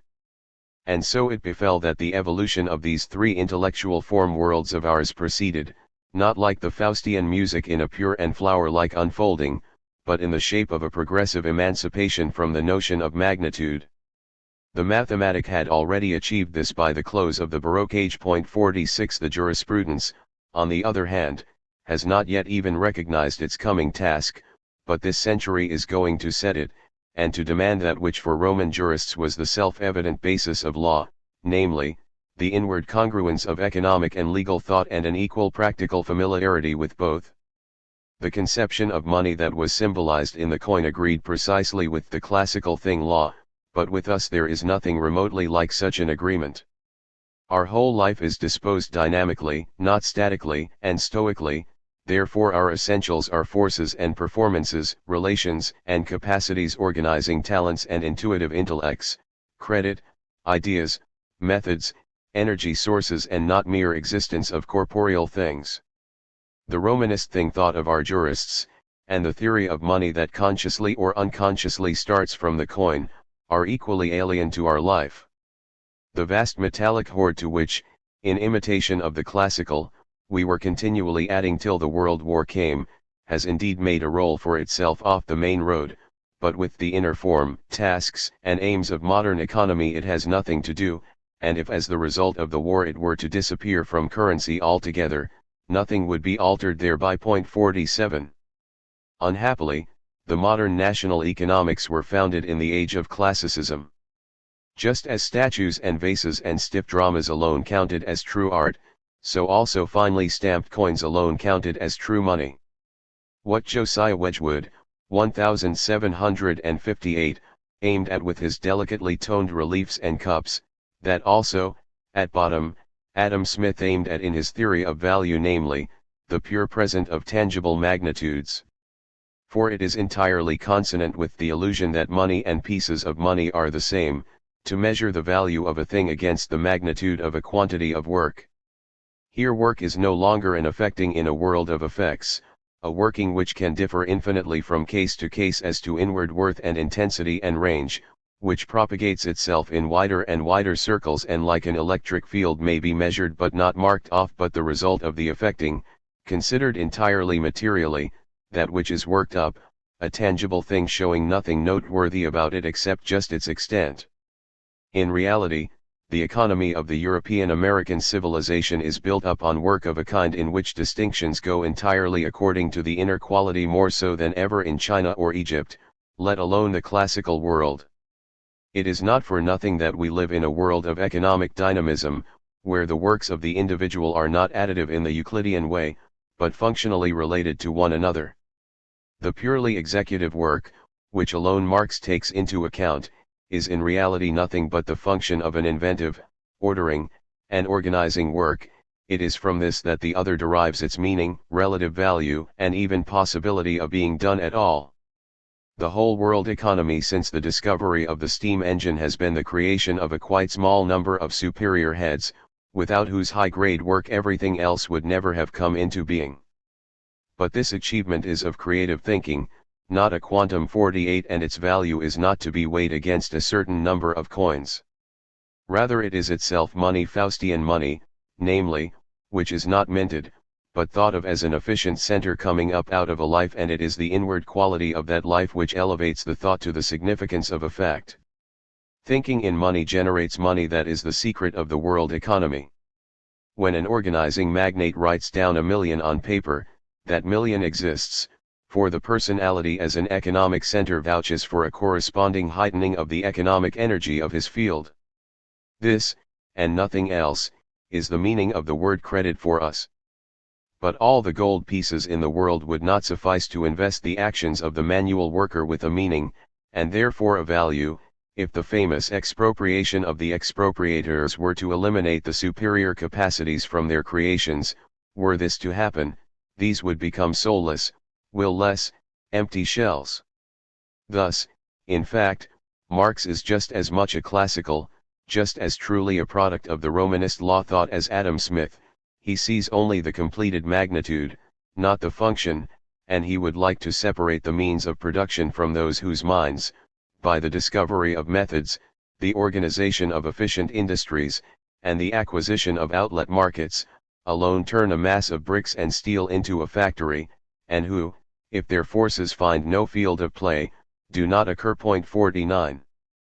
If anyone seeks to enunciate a theory of modern work, let him begin by thinking of this basic trait of all life. There are subjects and objects in every kind of life as lived, and the more important, the more rich in form, the life is, the clearer the distinction between them. As every stream of being consists of a minority of leaders and a huge majority of led, so every sort of economy consists in leader work and executive work. The Frog's perspective of Marx and the social ethical ideologues shows only the aggregate of last small things, but these only exist at all in virtue of the first things, and the spirit of this world of work can be grasped only through a grasp of its highest possibilities. The inventor of the steam engine and not its stoker is the determinant. The thought is what matters. And, similarly, thinking in money has subjects and objects, those who by force of their personality generate and guide money, and those who are maintained by money. Money of the Faustian brand is the force distilled from economy dynamics of the Faustian brand, and it appertains to the destiny of the individual, on the economic side of his life destiny, that he is inwardly constituted to represent a part of this force, or that he is, on the contrary, nothing but mass to it. V. The word capital signifies the center of this thought, not the aggregate of values, but that which keeps them in movement as such. Capitalism comes into existence only with the world city existence of a civilization, and it is confined to the very small ring of those who represent this existence by their persons and intelligence. Its opposite is the provincial economy. It was the unconditional supremacy achieved by the coin in classical life, including the political side of that life, that generated the static capital, the phi-omicron Romu or starting point, that by its existence drew to itself, in a sort of magnetic attraction, things and again things en masse.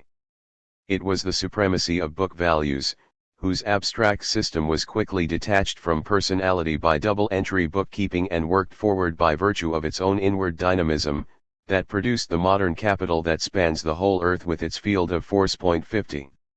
Under the influence of its own sort of capital, the economic life of the classical world took the form of a gold stream that flowed from the provinces to Rome and back, and was ever seeking new areas whose stock of worked-up gold had not yet been opened up. Brutus and Cassius carried the gold of Asia Minor on long mule trains to the battlefield of Philippi. One can imagine what sort of an economic operation the plunder of a camp after a battle must have been, and even C. Gracchus, almost a century earlier, alluded to the amphorae that went out from Rome to the provinces full of wine and came back full of gold. This hunt for the gold possessions of alien peoples corresponds exactly to the present-day hunt for coal, which in its deeper meaning is not a thing, but a store of energy. But, equally, the classical craving for the near and present could not but match the polis ideal with an economic ideal of autarkia, an economic atomization corresponding to the political. Each of these tiny life units desired to have an economic stream wholly of its own, wholly self-contained, circling independently of all others and within the radius of visibility. The polar opposite of this is the Western notion of the firm, which is thought of as an entirely impersonal and incorporeal center of force, from which activity streams out in all directions to an indefinite distance, and which the proprietor by his ability to think in money does not represent, but possesses and directs, that is, has in his power like a little cosmos. The duality of firm and proprietor would have been utterly unimaginable for the classical mind. 51. Consequently, as the Western culture presents a maximum, so the classical shows a minimum, of organization. For this was completely absent even as an idea from classical man. His finance was one of provisional expedients made rule and habit. The wealthy burgher of Athens and Rome could be burdened with the equipment of warships. The political power of the Roman aedile, and his debts, rested on the fact that he not only produced the games and the streets and the buildings, but paid for them too. Of course, he could recoup himself later by plundering his province.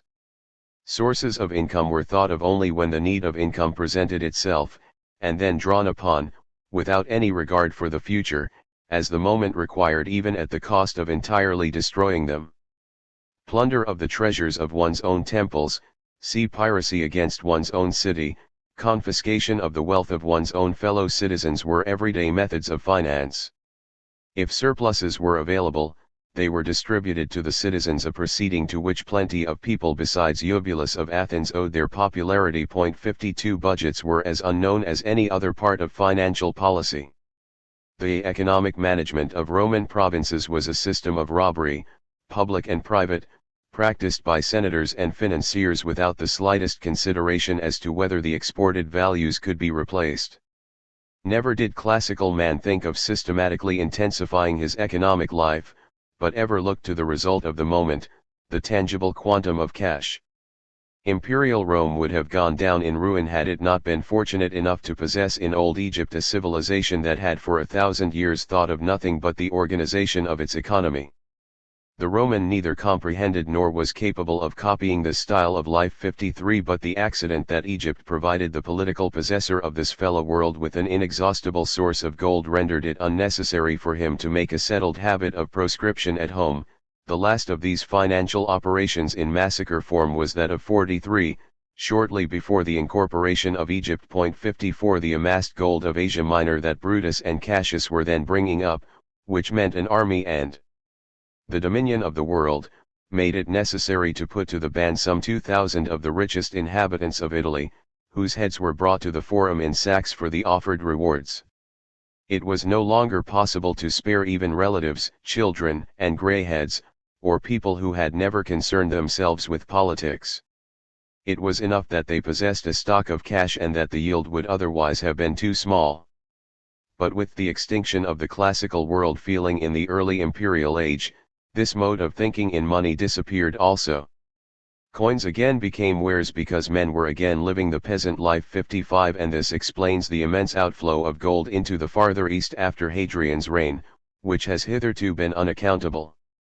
And as economic life in forms of gold streams was extinguished in the upheaval of a young culture, so also the slave ceased to be money, and the ebb of the gold was paralleled by that mass emancipation of the slaves which numerous imperial laws, from Augustus's reign onwards, tried in vain to check till under Diocletian, in whose famous maximum tariff 56 money economy was no longer the standpoint, the type of the classical slave had ceased to exist. Chapter 14. The form world of economic life. B. The machine. I. Technique is as old as free-moving life itself. Only the plant, so far as we can see into nature, is the mere theater of technical processes. The animal, in that it moves, has a technique of movement so that it may nourish and protect itself. The original relation between a waking microcosm and its macrocosm nature consists in a touch through the senses which rises from mere sense impressions to sense judgment, so that already it works critically, that is, separatingly, or, what comes to the same thing, causal analytically. The stock of what has been determined then is enlarged into a system, as complete as may be, of the most primary experiences, identifying marks a spontaneous method by which one is enabled to feel at home in one's world. In the case of many animals this has led to an amazing richness of experience that no human science has transcended. But the primary waking being is always an active one, remote from mere theory of all sorts, and thus it is in the minor technique of everyday life, and upon things insofar as they are dead, that these experiences are involuntarily acquired. This is the difference between cult and myth, for at this level there is no boundary line between religion and the profane. All waking consciousness is religion. The decisive turn in the history of the higher life occurs when the determination of nature, in order to be guided by it, changes into a fixation, that is, a purposed alteration of nature. With this, technique becomes more or less sovereign and the instinctive prime experience changes into a definitely conscious prime knowing. Thought has emancipated itself from sensation. It is the language of words that brings about this epochal change. The liberation of speech from speaking gives rise to a stock of signs for communication speech which are much more than identification marks. They are names bound up with a sense of meaning, whereby man has the secret of noumena, deities, nature forces, in his power, and number, formulas, simple laws, whereby the inner form of the actual is abstracted from the accidentally sensuous. With that, the system of identification marks develops into a theory, a picture which detaches itself from the technique of the day one, whether this be a day of high-level civilized techniques or a day of simplest beginnings by way of abstraction, as a piece of waking consciousness uncommitted to activity. One knows what one wants, but much must have happened for one to have that knowledge, and we must make no mistake as to its character. By numerical experience man is enabled to switch the secret on and off, but he has not discovered it. The figure of the modern sorcerer, a switchboard with levers and labels at which the workman calls mighty effects into play by the pressure of a finger without possessing the slightest notion of their essence, is only the symbol of human technique in general. The picture of the light world around us, insofar as we have developed it critically, analytically, as theory, as picture, is nothing but a switchboard of the kind, on which particular things are so labeled that by, so to say, pressing the appropriate button particular effects follow with certainty. The secret itself remains none the less oppressive on that account. Point 2. But through this technique the waking consciousness does, all the same, intervene masterfully in the fact world. Life makes use of thought as an open sesame, and at the peak of many a civilization, in its great cities, there arrives finally the moment when technical critique becomes tired of being life's servant and makes itself tyrant. The Western culture is even now experiencing an orgy of this unbridled thought, and on a tragic scale. Man has listened into the march of nature and made notes of its indices. He begins to imitate it by means and methods that utilize the laws of the cosmic pulse. He is emboldened to play the part of God, and it is easy to understand how the earliest preparers and experts of these artificial things, for it was here that art came to be, as counter-concept to nature, and how in particular the guardians of the smith's art, appeared to those around them as something uncanny and were regarded with awe or horror as the case might be. The stock of such discoveries grew and grew. Often they were made and forgotten and made again, were imitated, shunned, improved. But in the end they constituted for whole continents a store of self-evident means: fire, metal working, instruments, arms, plows, boats, houses, animal taming, and husbandry. Above all, the metals, to whose site in the earth primitive man is led by some uncannily mystical trait in him. Immemorially old trade routes lead to ore deposits that are kept secret, through the life of the settled countryside and over-frequented seas, and along these, later, travel cults and ornaments and persistent legends of islands of tin and lands of gold. The primary trade of all is the metal trade, and with it the economics of production and of work are joined intrusively by a third alien, venturesome, free-ranging over the lands. On this foundation, now, arises the technique of the higher cultures, expressive in quality and color and passion of the whole soul of these major entities. It need hardly be said that classical man, who felt himself and his environment alike Euclidean, set himself a priori in hostile opposition to the very idea of technique. If by classical technique we mean something that, along with the rest that we comprehend in the adjective, rose with determined effort above the universal dead perfection of the Mycenaean age, then there was no classical technique. 3 Its triremes were glorified rowboats, its catapults and onagers mere substitutes for arms and fists not to be named in the same breath with the war engines of Assyria and China. And as for Hero and his like, it was flukes and not discoveries that they achieved. They lacked the inner weight, the fatedness of their moment, the deep necessity. Here and there men played with data, and why not, that probably came from the East, but no one devoted serious attention to them, and, above all, no one made a real effort to introduce them into the ensemble picture of life. Very different is the Faustian technics, which with all its passion of the third dimension, and from earliest Gothic days, thrusts itself upon nature, with the firm resolve to be its master. Here, and only here, is the connection of insight and utilization a matter of course. 4 Theory is working hypothesis from the outset. The classical investigator contemplated like Aristotle's deity, the Arabian sought as alchemist for magical means, such as the philosopher's stone, whereby to possess himself of nature's treasures without effort. 5 But the Western strives to direct the world according to his will. The Faustian inventor and discoverer is a unique type. The primitive force of his will, the brilliance of his visions, the steely energy of his practical ponderings, must appear queer and incomprehensible to anyone at the standpoint of another culture, but for us they are in the blood. Our whole culture has a discoverer's soul. To discover that which is not seen, to draw it into the light world of the inner eye so as to master it, that was its stubborn passion from the first days on. All its great inventions slowly ripened in the deeps, to emerge at last with the necessity of a destiny. All of them were very nearly approached by the high-hearted, happy research of the early Gothic monks. 6 Here, if anywhere, the religious origins of all technical thought are manifested. 7 These meditative discoverers in their cells, who with prayers and fastings wrung God's secret out of him, felt that they were serving God thereby. Here is the Faust figure, the grand symbol of a true discovering culture. The Scientia Experimentalis, as Roger Bacon was the first to call nature research, the insistent questioning of nature with levers and screws, began that of which the issue lies under our eyes as a countryside sprouting factory chimneys and conveyor towers. But for all of them, too, there was the truly Faustian danger of the devil's having a hand in the game, the risk that he was leading them in spirit to that mountain on which he promises all the power of the earth. This is the significance of the perpetuum mobile dreamed of by those strange Dominicans like Petrus Peregrinus, which would wrest the almightiness from God. Again and again they succumb to this ambition, they force the secret out of God in order themselves to be God. they listened for the laws of the cosmic pulse in order to overpower it. And so they created the idea of the machine as a small cosmos obeying the will of man alone.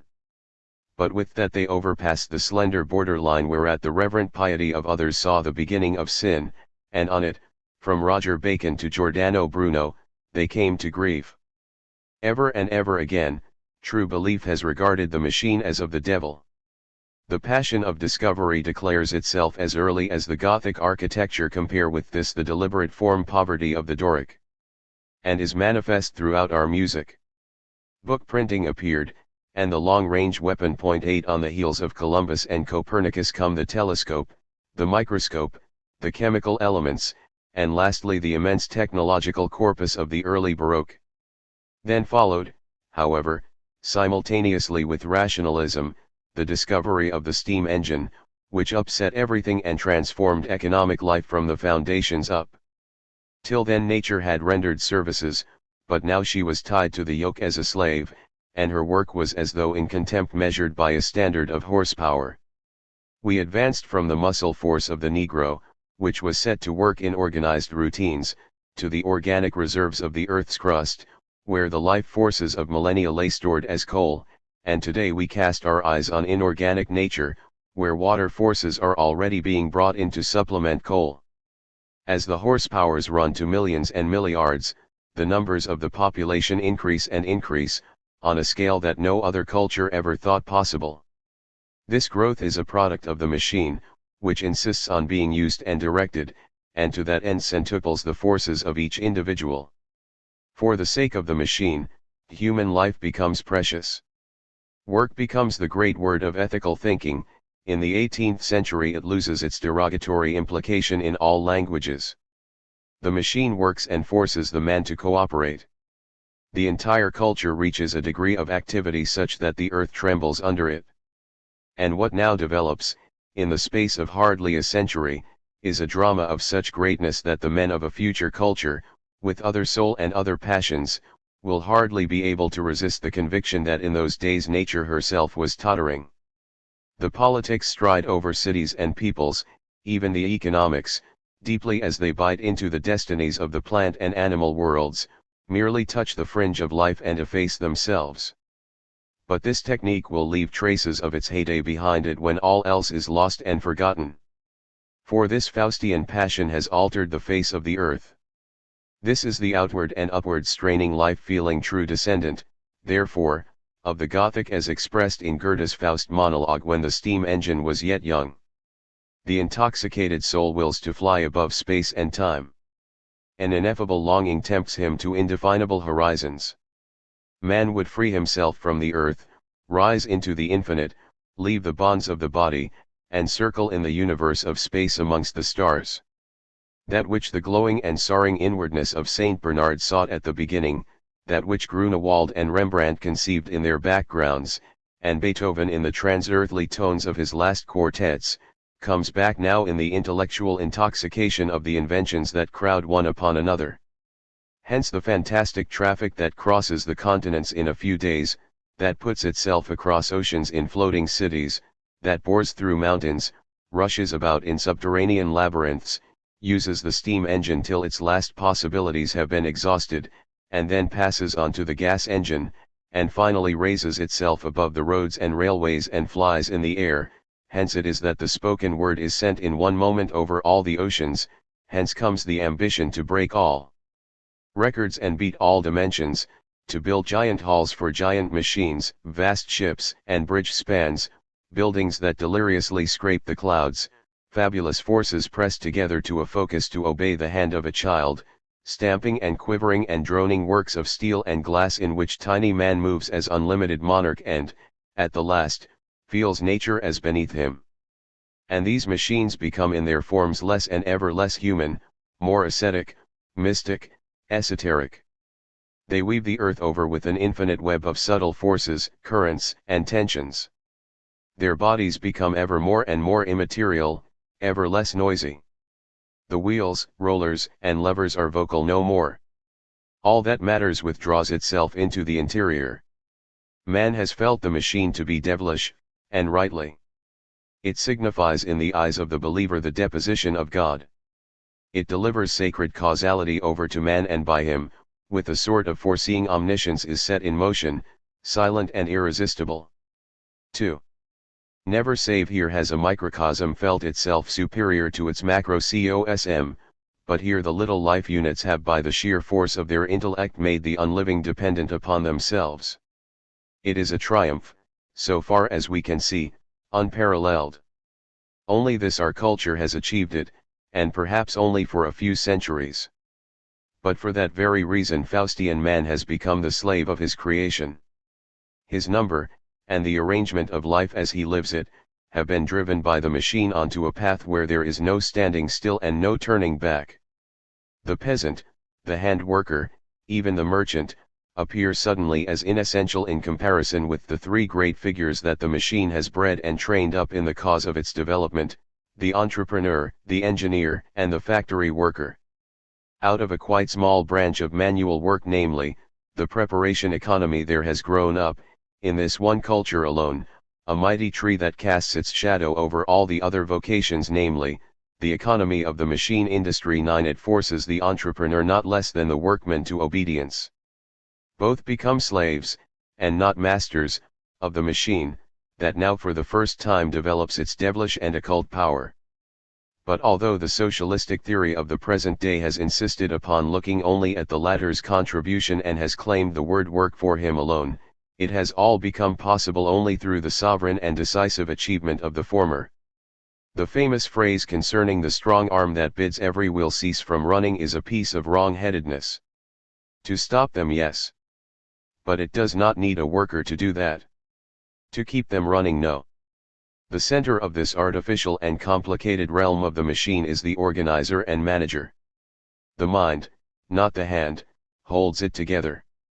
But, for that very reason, to preserve the ever-endangered structure, one figure is even more important than all the energy of enterprising master men that make cities to grow out of the ground and alter the picture of the landscape.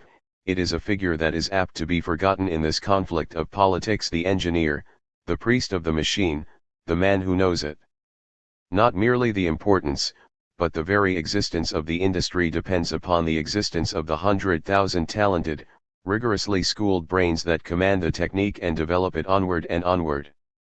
The quiet engineer it is who is the machine's master and destiny.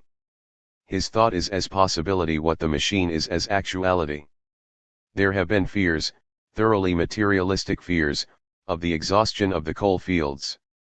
But so long as there are worthy technical pathfinders, dangers of this sort have no existence. When, and only when, the crop of recruits for this army fails, this army whose thought work forms one inward unit with the work of the machine, the industry must flicker out in spite of all that managerial energy and the workers can do. Suppose that, in future generations, the most gifted minds were to find their soul's health more important than all the powers of this world. Suppose that, under the influence of the metaphysic and mysticism that is taking the place of rationalism today, the very elite of intellect that is now concerned with the machine comes to be overpowered by a growing sense of its Satanism. It is the step from Roger Bacon to Bernard of Clairvaux. Then nothing can hinder the end of this grand drama that has been a play of intellects, with hands as mere auxiliaries. The Western industry has diverted the ancient traditions of the other cultures. The streams of economic life move towards the seats of king coal and the great regions of raw material. Nature becomes exhausted, the globe sacrificed to Faustian thinking in energies. Through working earth is the Faustian aspect of her, the aspect contemplated by the Faust of Part 2, the supreme transfiguration of enterprising work and contemplating. He does. Nothing is so utterly antipodal to the motionless satiate being of the classical empire. It is the engineer who is remotest from the classical law thought, and he will see to it that his economy has its own law, wherein forces and efficiencies will take the place of person and thing. 3. But titanic, too, is the onslaught of money upon this intellectual force. Industry, too, is earthbound like the yeoman. It has its station, and its materials stream up out of the earth.